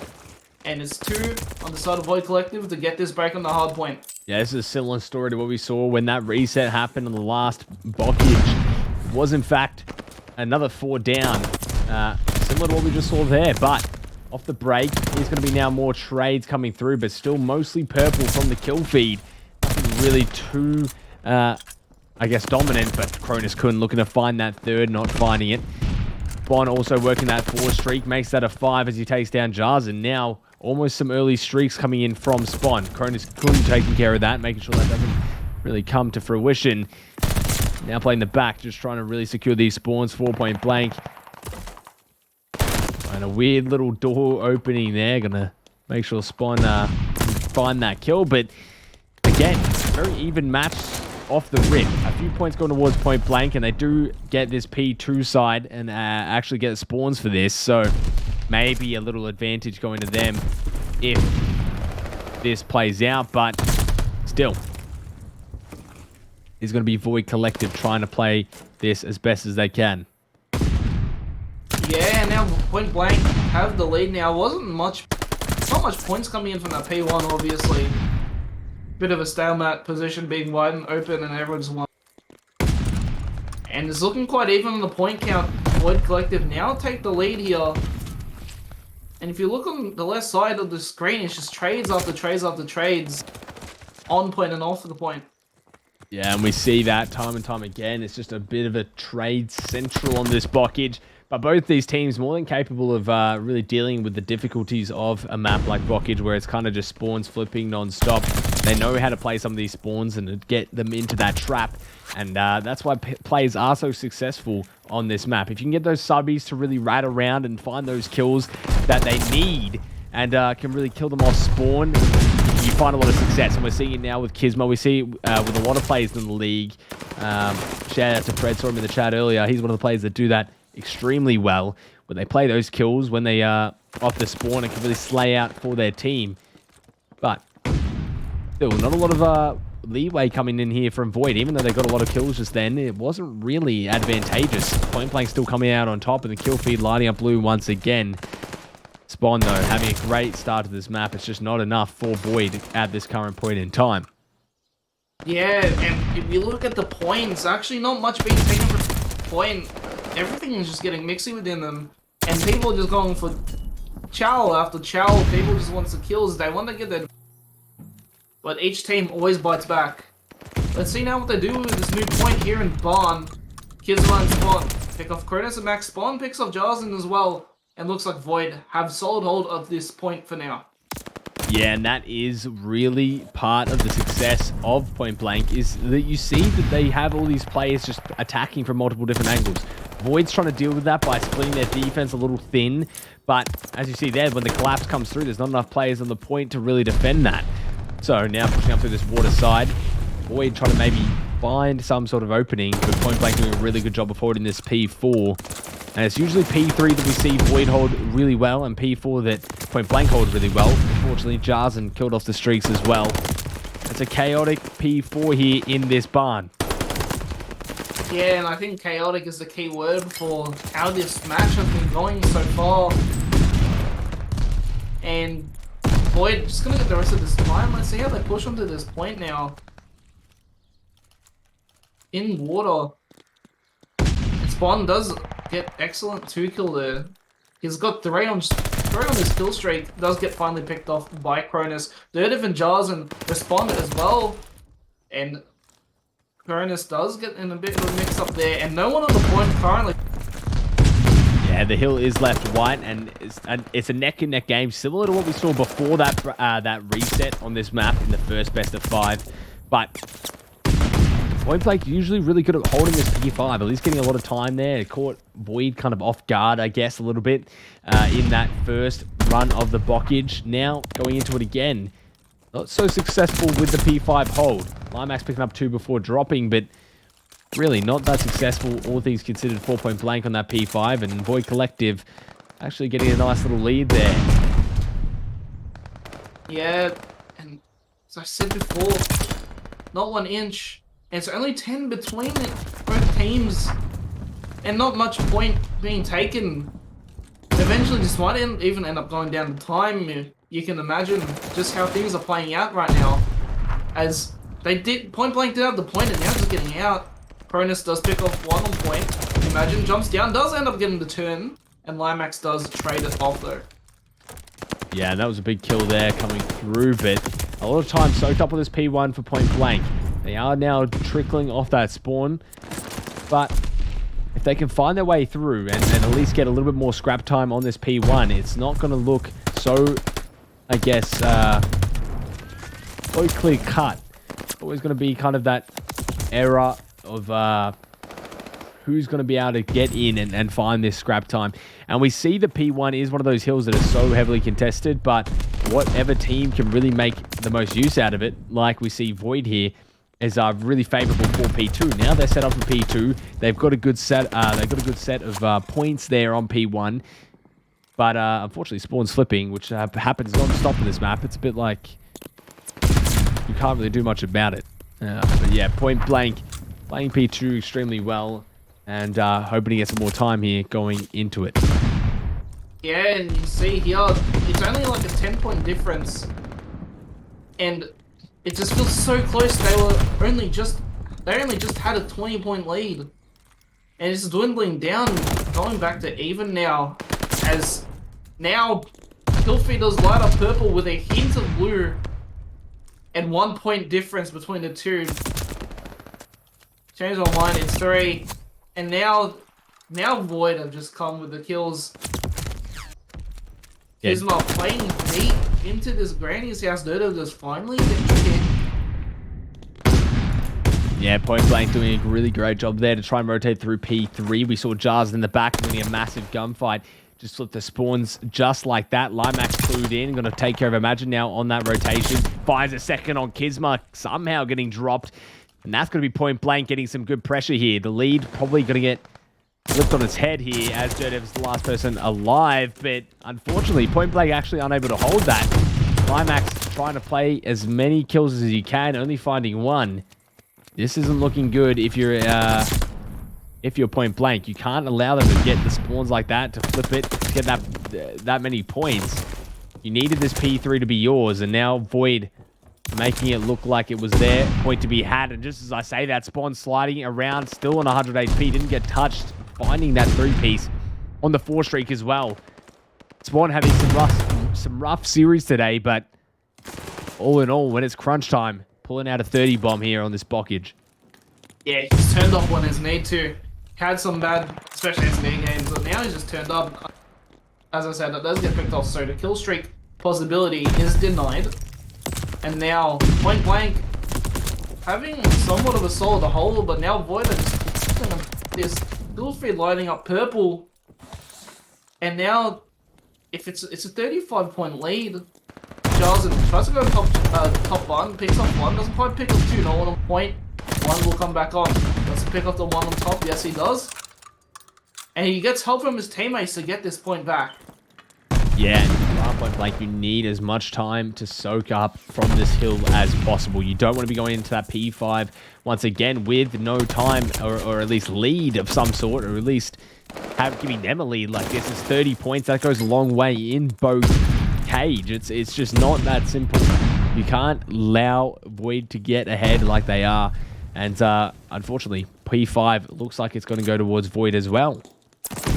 Yeah, I just want to point out as well, earlier in the, especially on the minimap, literally all of the player icons were right next to each other. It just shows how fast-paced, how close quarters this map is, how this map isn't forgiving. As I say that, no one on point, kills after kills, point blank will take care of it though. Void, this one on the side, looking to come pinch it. Good nade onto Dirtiv by Kizma. Jarzen picks off one. Doesn't quite pick off a second there, but just lurking behind. Grim Reaper there. Jarzen gets a second. Will he get a third? No, he doesn't quite. Yeah, But look at these points made back. That's just some really good quality COD from Jarzen, getting the kills for his team there, slaying out the top of that P5 and able to allow his team to get some more points than they usually wouldn't be able to. You really struggle on that P5 when so many people are just running in and somehow flying into that hill, getting that time. But now we're all evened up going into this third set of rotations of these hard points, and P1 is active once again. Limax now getting a nice 2, knows where the third one is, looking to hunt for it, almost gets it, but not quite. And now up to Cronus could try and clean up and try and pave way for his team to get in here. They know the spawn's flipped. Very good game sense from Cronus Kun here to try and now get some kills on this P1. You can't allow much time to go towards Void here. That's the mistake that they've been doing on both sets of rotations of these hills. But now Point Blank actually looking good here on this P1 and able to at least find a little bit more time, you'd imagine. But still, not really doing too much. 30 seconds left though, and there's only 30 seconds. Pressure's on Point Blank to play this the rest of this hard point perfectly. Void Collective, they only might want to capture a couple points to the point where they can just leave the point half of the time, just to let the time dwindle. But on this map, it's kind of impossible. 8-point difference here between the two. Make that 12. I should note as well, 19 seconds left. Yeah, there's only so much you can do. Contests coming through as well. Wouldn't make this easier. 20-point differential. Then all Void has to do is really work on leaving it white or contesting, which they are doing. Point Blank can get a lot of time here on this P2 if they play it correctly. Point Blank also, if they can really secure this lead, which Cronus Kun is helping do so much now, dropping 3 for this potential dub. 6 streak as well. 7 streak would secure the glide. Looking to find it. Only needs 1 kill for it. Bill doesn't know how to play it. Does he try and get a little bit over aggressive and risk losing the streaks? But he does find it. That's a glide now for Cronus. Cronus looking to come alive on this bow cage. So close, 11 seconds left. How do you play this if you are Void? Do you leave it white, or do you risk Point Blank getting those kills, or do you contest? What is the plan? Trying to just play as many points as you can. Now testing. Limax alone on this point. Oh, the inkling that there might be another player as he does tell. 4 seconds left. It's not looking good for Point Blank. Point Blank need to get in here and try and stop Void from getting a lot of this time. Glide coming through. I don't think it's going to come through. Point Blank on the point, but somehow Void closing it out now with 215 to 207 in that hard point. We're going to map 5. Such a close game there. Each team not giving an inch, but at the end of the day, it comes to Void playing this time perfectly, being able to get the lead and holding on to it. And, you know, letting the time dwindle down. Look how close it was, only points. But it just goes to show, even when it's crunch time, Void is just ice cold. They don't let it shake them, and they're just able to hold. Yeah, I mean, that's the biggest problem I think Point Blank had, was they weren't able to get any solid holds on any of those hills. And it did cost them that map, unfortunately. And the time was part of the issue. Now we're going to a search and destroy. We haven't seen these teams play each other on this map. First best of 5 got ended short. This is as long as it possibly could be. I think I'm getting cursed. 12 hours we're coming up on in this stream. Appreciate everyone for sticking with us. We're going to a map 5. And this is as pretty much close as it can get. Yeah. It's for both these teams, it's crunch time. They both want the win. They're 1 point, they're 1 game away from this, and both can smell it. Do they want to? They want this. They all want this, and it will come down to who wants this more in this grand finals race. It. I can tell you, I want this to end. I'm so tired, I could go to bed, but kidding. I just want to see who wins. Void Collective have done all the way through pretty much from their losers run, have done an absolute immaculate job with their matches. So we'll see if they can continue that going into here. They've done so much to make this a map 5 in the second best of 5. Looking to make this a 2-peat in the Cup champs. Point Blank looking to take their first cup in a long time. They won the land, but can they do it again online? This is so close, neck and neck. This is really, I mean, this is something. Yeah. Game 5.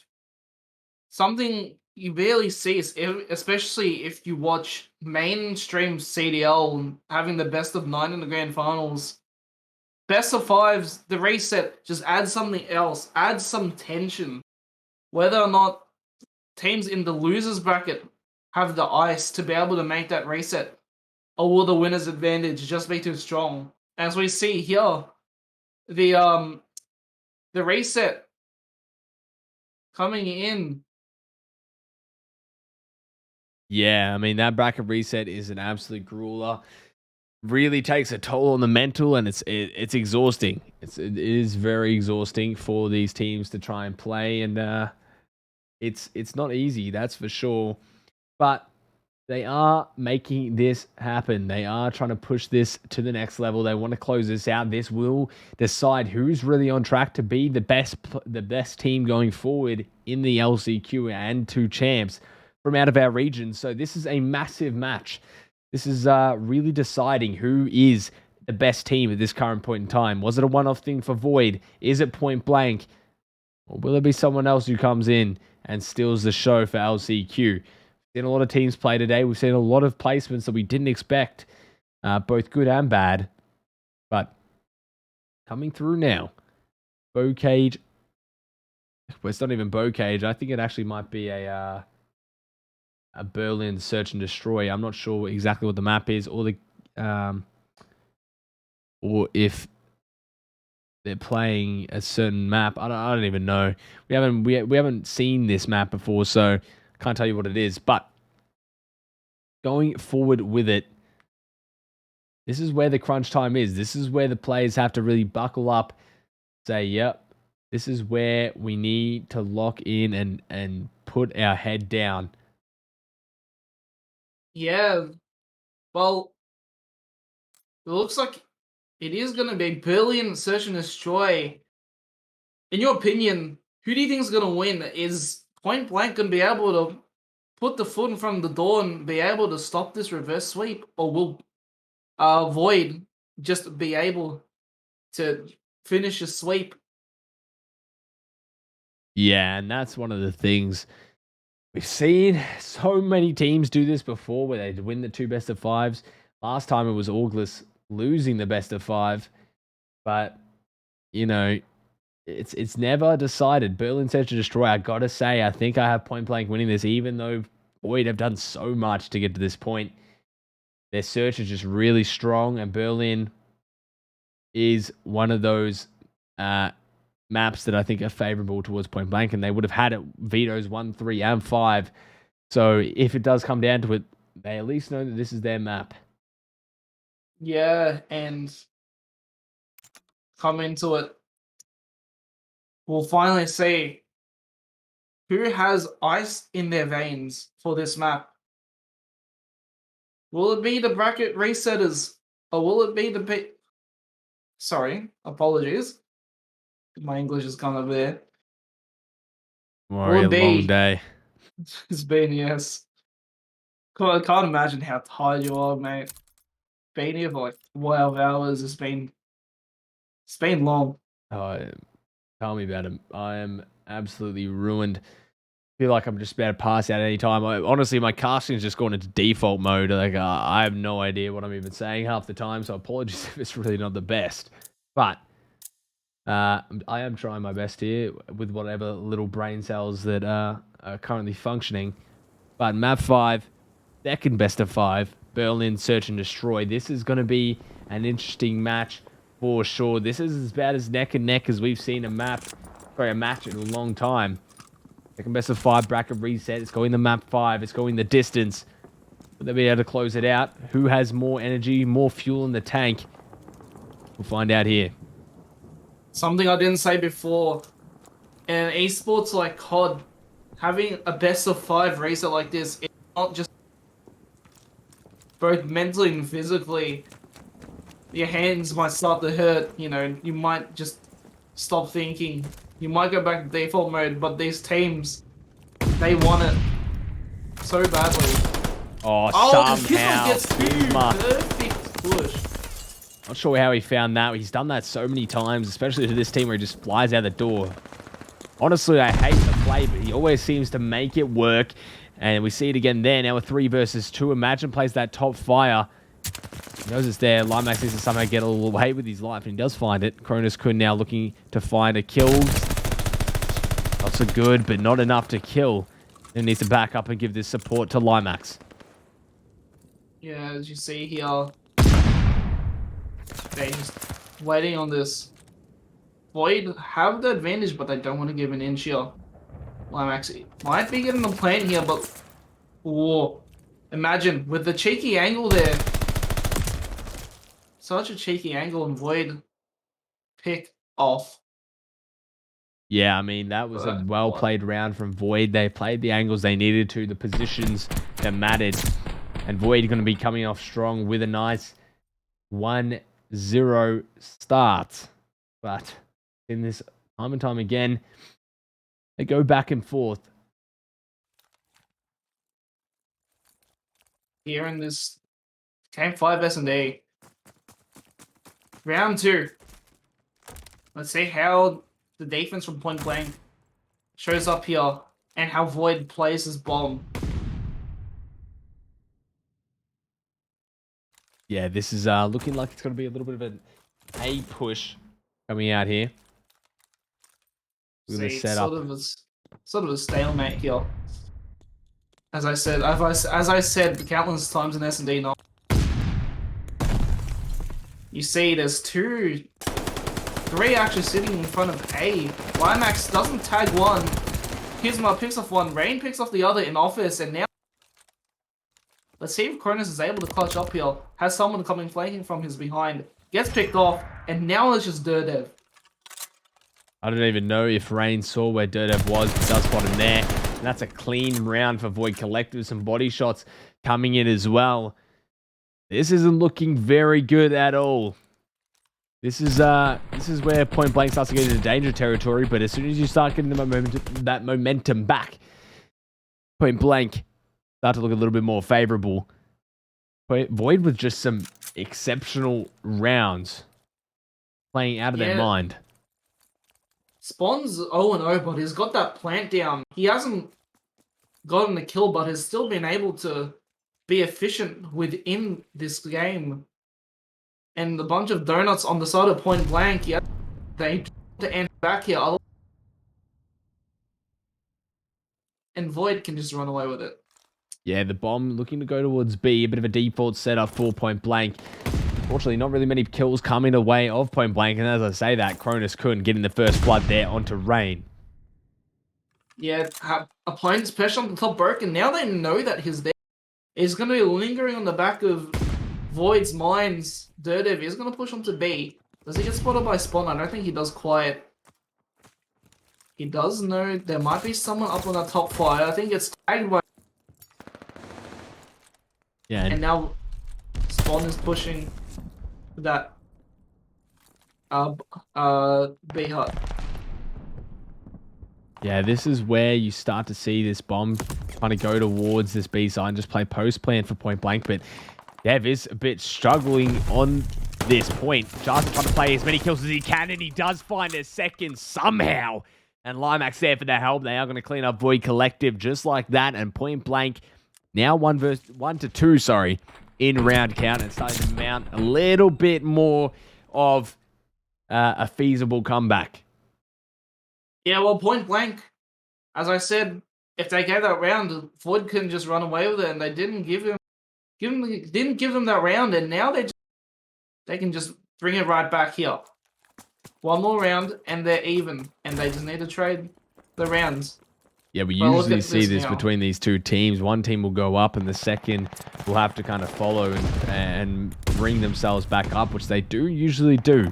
We'll see if they can continue that. Dirtev with a nice name might take out Rain. Not quite. Bomb does go down on B, though, so Dirtev must know that someone is in this site. Might not be expecting 2, though. Spawn almost peeking himself through that window. Yeah, we did see the same sort of thing happen in game 2, where it was back and forth, and it was at round 11. But look at this now. Cronus pushing in from bottom post. He knows there's one where he's pushing now, and one watching on the bomb. Dirtev picks off one. Kizma does get the trade, though. He knows that Imagine is on top of this roof. I don't think there's enough time to defuse. Yeah, there's not enough time to get this kill, go to the defuse, and also take down Kizma. Another great round from Void. Unfortunately, point blank just a little slow to act. Cronus also not getting that kill, and it's just all going together for Void Collective. What looked like a pretty solid grand finals here for this best of 5s. 2-0 up. The reverse sweep is coming to fruition here for Void Collective. Point blank, backs against the wall. This is their second chance at the best of 5, and unable to get the best against Void Collective. They are struggling here. 6-2 from Kizma. An absolute showing from this team. Yeah, Kizma just being able to fag out here. Rain somehow as well. And if you're looking at Spawn, he may be 1 and 2, but he's got 2 points down. As I believe when he went 0 and 6, he was still putting down those bombs on that win. What a kill from Limax there. Somehow finding the first spot onto Kizma. Coming on top of that gunfight. Now it's up to Imagine in this top 5 to try and find some of these kills. Does get spotted, but not quite enough to get any major info. And look at Limax pushed up so far. Not able to get any more value out of that. But a free plant and post plant position for point blank now. And look at the positioning. Look at this hold. Perfect. Very hard to break. A lot of the possible routes they can run. Just fully covered. Spawn almost knows that Cronus is in that trainer back there. I think he's going to send 2 to push. Rain might go around. Cronus almost picks off Rain. They got 12 seconds left to defuse. Jarson picks off one. Picks off another. Picks up a nice little 2-piece for himself. Takes care of that with ease. Now making it 2 to 3. And that's what you needed. If you make that 4 to 1, point blank looking in big danger territory, but still keeping it now. Getting around like that. Beautiful plays from Limax. Really got the attention of Void there. Bringing them all towards him in fire. That allowed point blank to get that bomb site down, that B site. They played post plan, and there's just not enough time for Void to really work with. And that's why that was so successful. But now, Void still with the lead. They had that round to drop. Okay, now we regain. Go for a little safe plant, maybe, or even a push towards A. And Jarson and Limax going to push through the middle here and try and make the play happen. But Kizma with the read takes down 2. And that's that entire round gone to waste pretty much for point blank. It's up to Cronus, Kun, and Dirtev to try and clutch this out. Not impossible, but still on the back foot. Cronus is the last alive. Running through everyone on point blank there. Just going through the mid-map. Making sure every play gets shut down. Another ace for Kizma. Put that into the books. And that's what we like to see out of a player like Kizma. 4-2 up now. Void Collective. We're going to make this a match point very soon.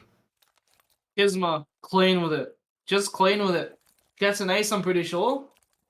And now they're 2 rounds up. Void, they just show their confidence with, especially Kizma, on that push. And now, point blank, on the back foot, both in-game and mentally, possibly. they can just take this away. They can just win from this. Yeah, this is a very difficult situation for this point blank team. They really need to regain and try and make something happen. Shots are good from Cronus, but not enough to kill.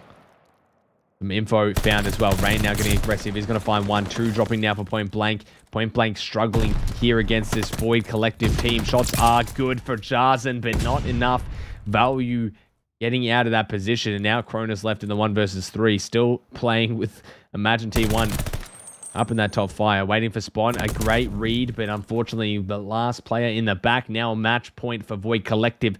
Backs against the wall here for point blank. The second best of 5. The reverse sweep coming in from Void Collective. They're looking to take this home in this search and destroy right now. Yeah, and just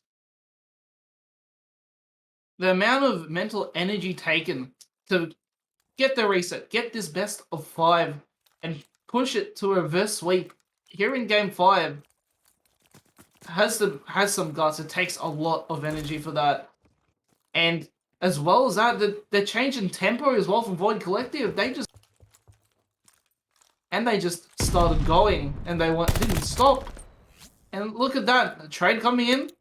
Spawn gets first blood. Jarzen trades out Rain, and now it's just Jarzen left here on docks. It's game 5, match point. That's the game. Doesn't, and that's Void Collective are your cup winners. They have done it. They've made the reverse sweep, and that's really how. That's not how I expected that search and destroy to go. But Void Collective have done it. They've taken it home for all the chips. A 2-time cup winner now. Not much that Jarzen can say about that. Rain really showing why it wasn't a fluke. And Kizma really putting on a show there. 14-3, an absolute mammoth game. Putting Void on the back. See if there's any chatter, but I don't think there will be. Back-to-back Cup champions. That's very impressive, in my opinion. Especially coming off the back of, being in such a deficit. And, getting that mental energy to get back into the game. That's just excellent, both mental and in-game change from Void Collective. Yeah, and I mean, great job from all the teams. Void doing it once again. Really getting it done. 2 best of 5s to make that happen. And yeah, what more can I say? An absolute mammoth game. And appreciate everyone for joining in. Appreciate Miguel, you casting with me, and all the other casters that helped out today. That's all I've got. Be sure to follow me on Twitter I'll chuck it in the chat, and be sure to follow all the casters on Twitter that are linked, and show some support to the community. I'm going to look for someone to host. But yeah, what an absolute unbelievable just an absolutely unbelievable cup. First of all, I'm absolutely gassed. 12 hours straight non-stop casting. I literally am about to pass out. Appreciate the subs as well. OFT bro, an absolute legend, dropping a nice little $5. Appreciate you heaps. And that's going to be it from me. Any last words from you, Miguel? No, just thank you guys for watching. Such a long cop. It's already midnight for most of us here in Australia, and probably later for New Zealand, I'm pretty sure. So thank you guys for staying up with us to see who was going to win this cup. Yeah, and I'm just looking for someone to raid here to host, but that's pretty much going to be all but it for me. I don't really know who I can to host here. Not really that many people going on that I can see. But appreciate everyone for tuning in. Appreciate all the support. It's been absolutely amazing. Sorry if the casting kind of lacked towards the end, but I'm absolutely just chalked. I am ready to go to bed. I do not want to be casting anymore. I'm glad this is over. GG's to all the teams that played. A great showing from everyone in this cup. And interesting going into this LCQ with the teams that are playing. something that I didn't expect, honestly. How this shaped out, this cup, and absolutely insane. There's no one actually streaming Vanguard right now. I just had a look, and looks like I'm the top streamer. So no one actually at all in Vanguard right now. So we might have to chalk it there. I know this guy's pretty good. He's playing COD Ghosts, actually. We'll give him a little UK streamer.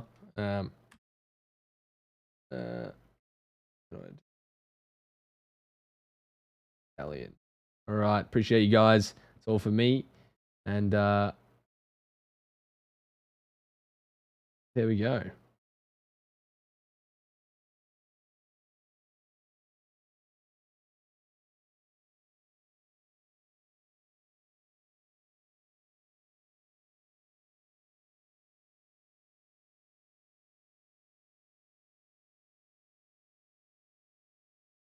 Can I even raid this? What's going on here?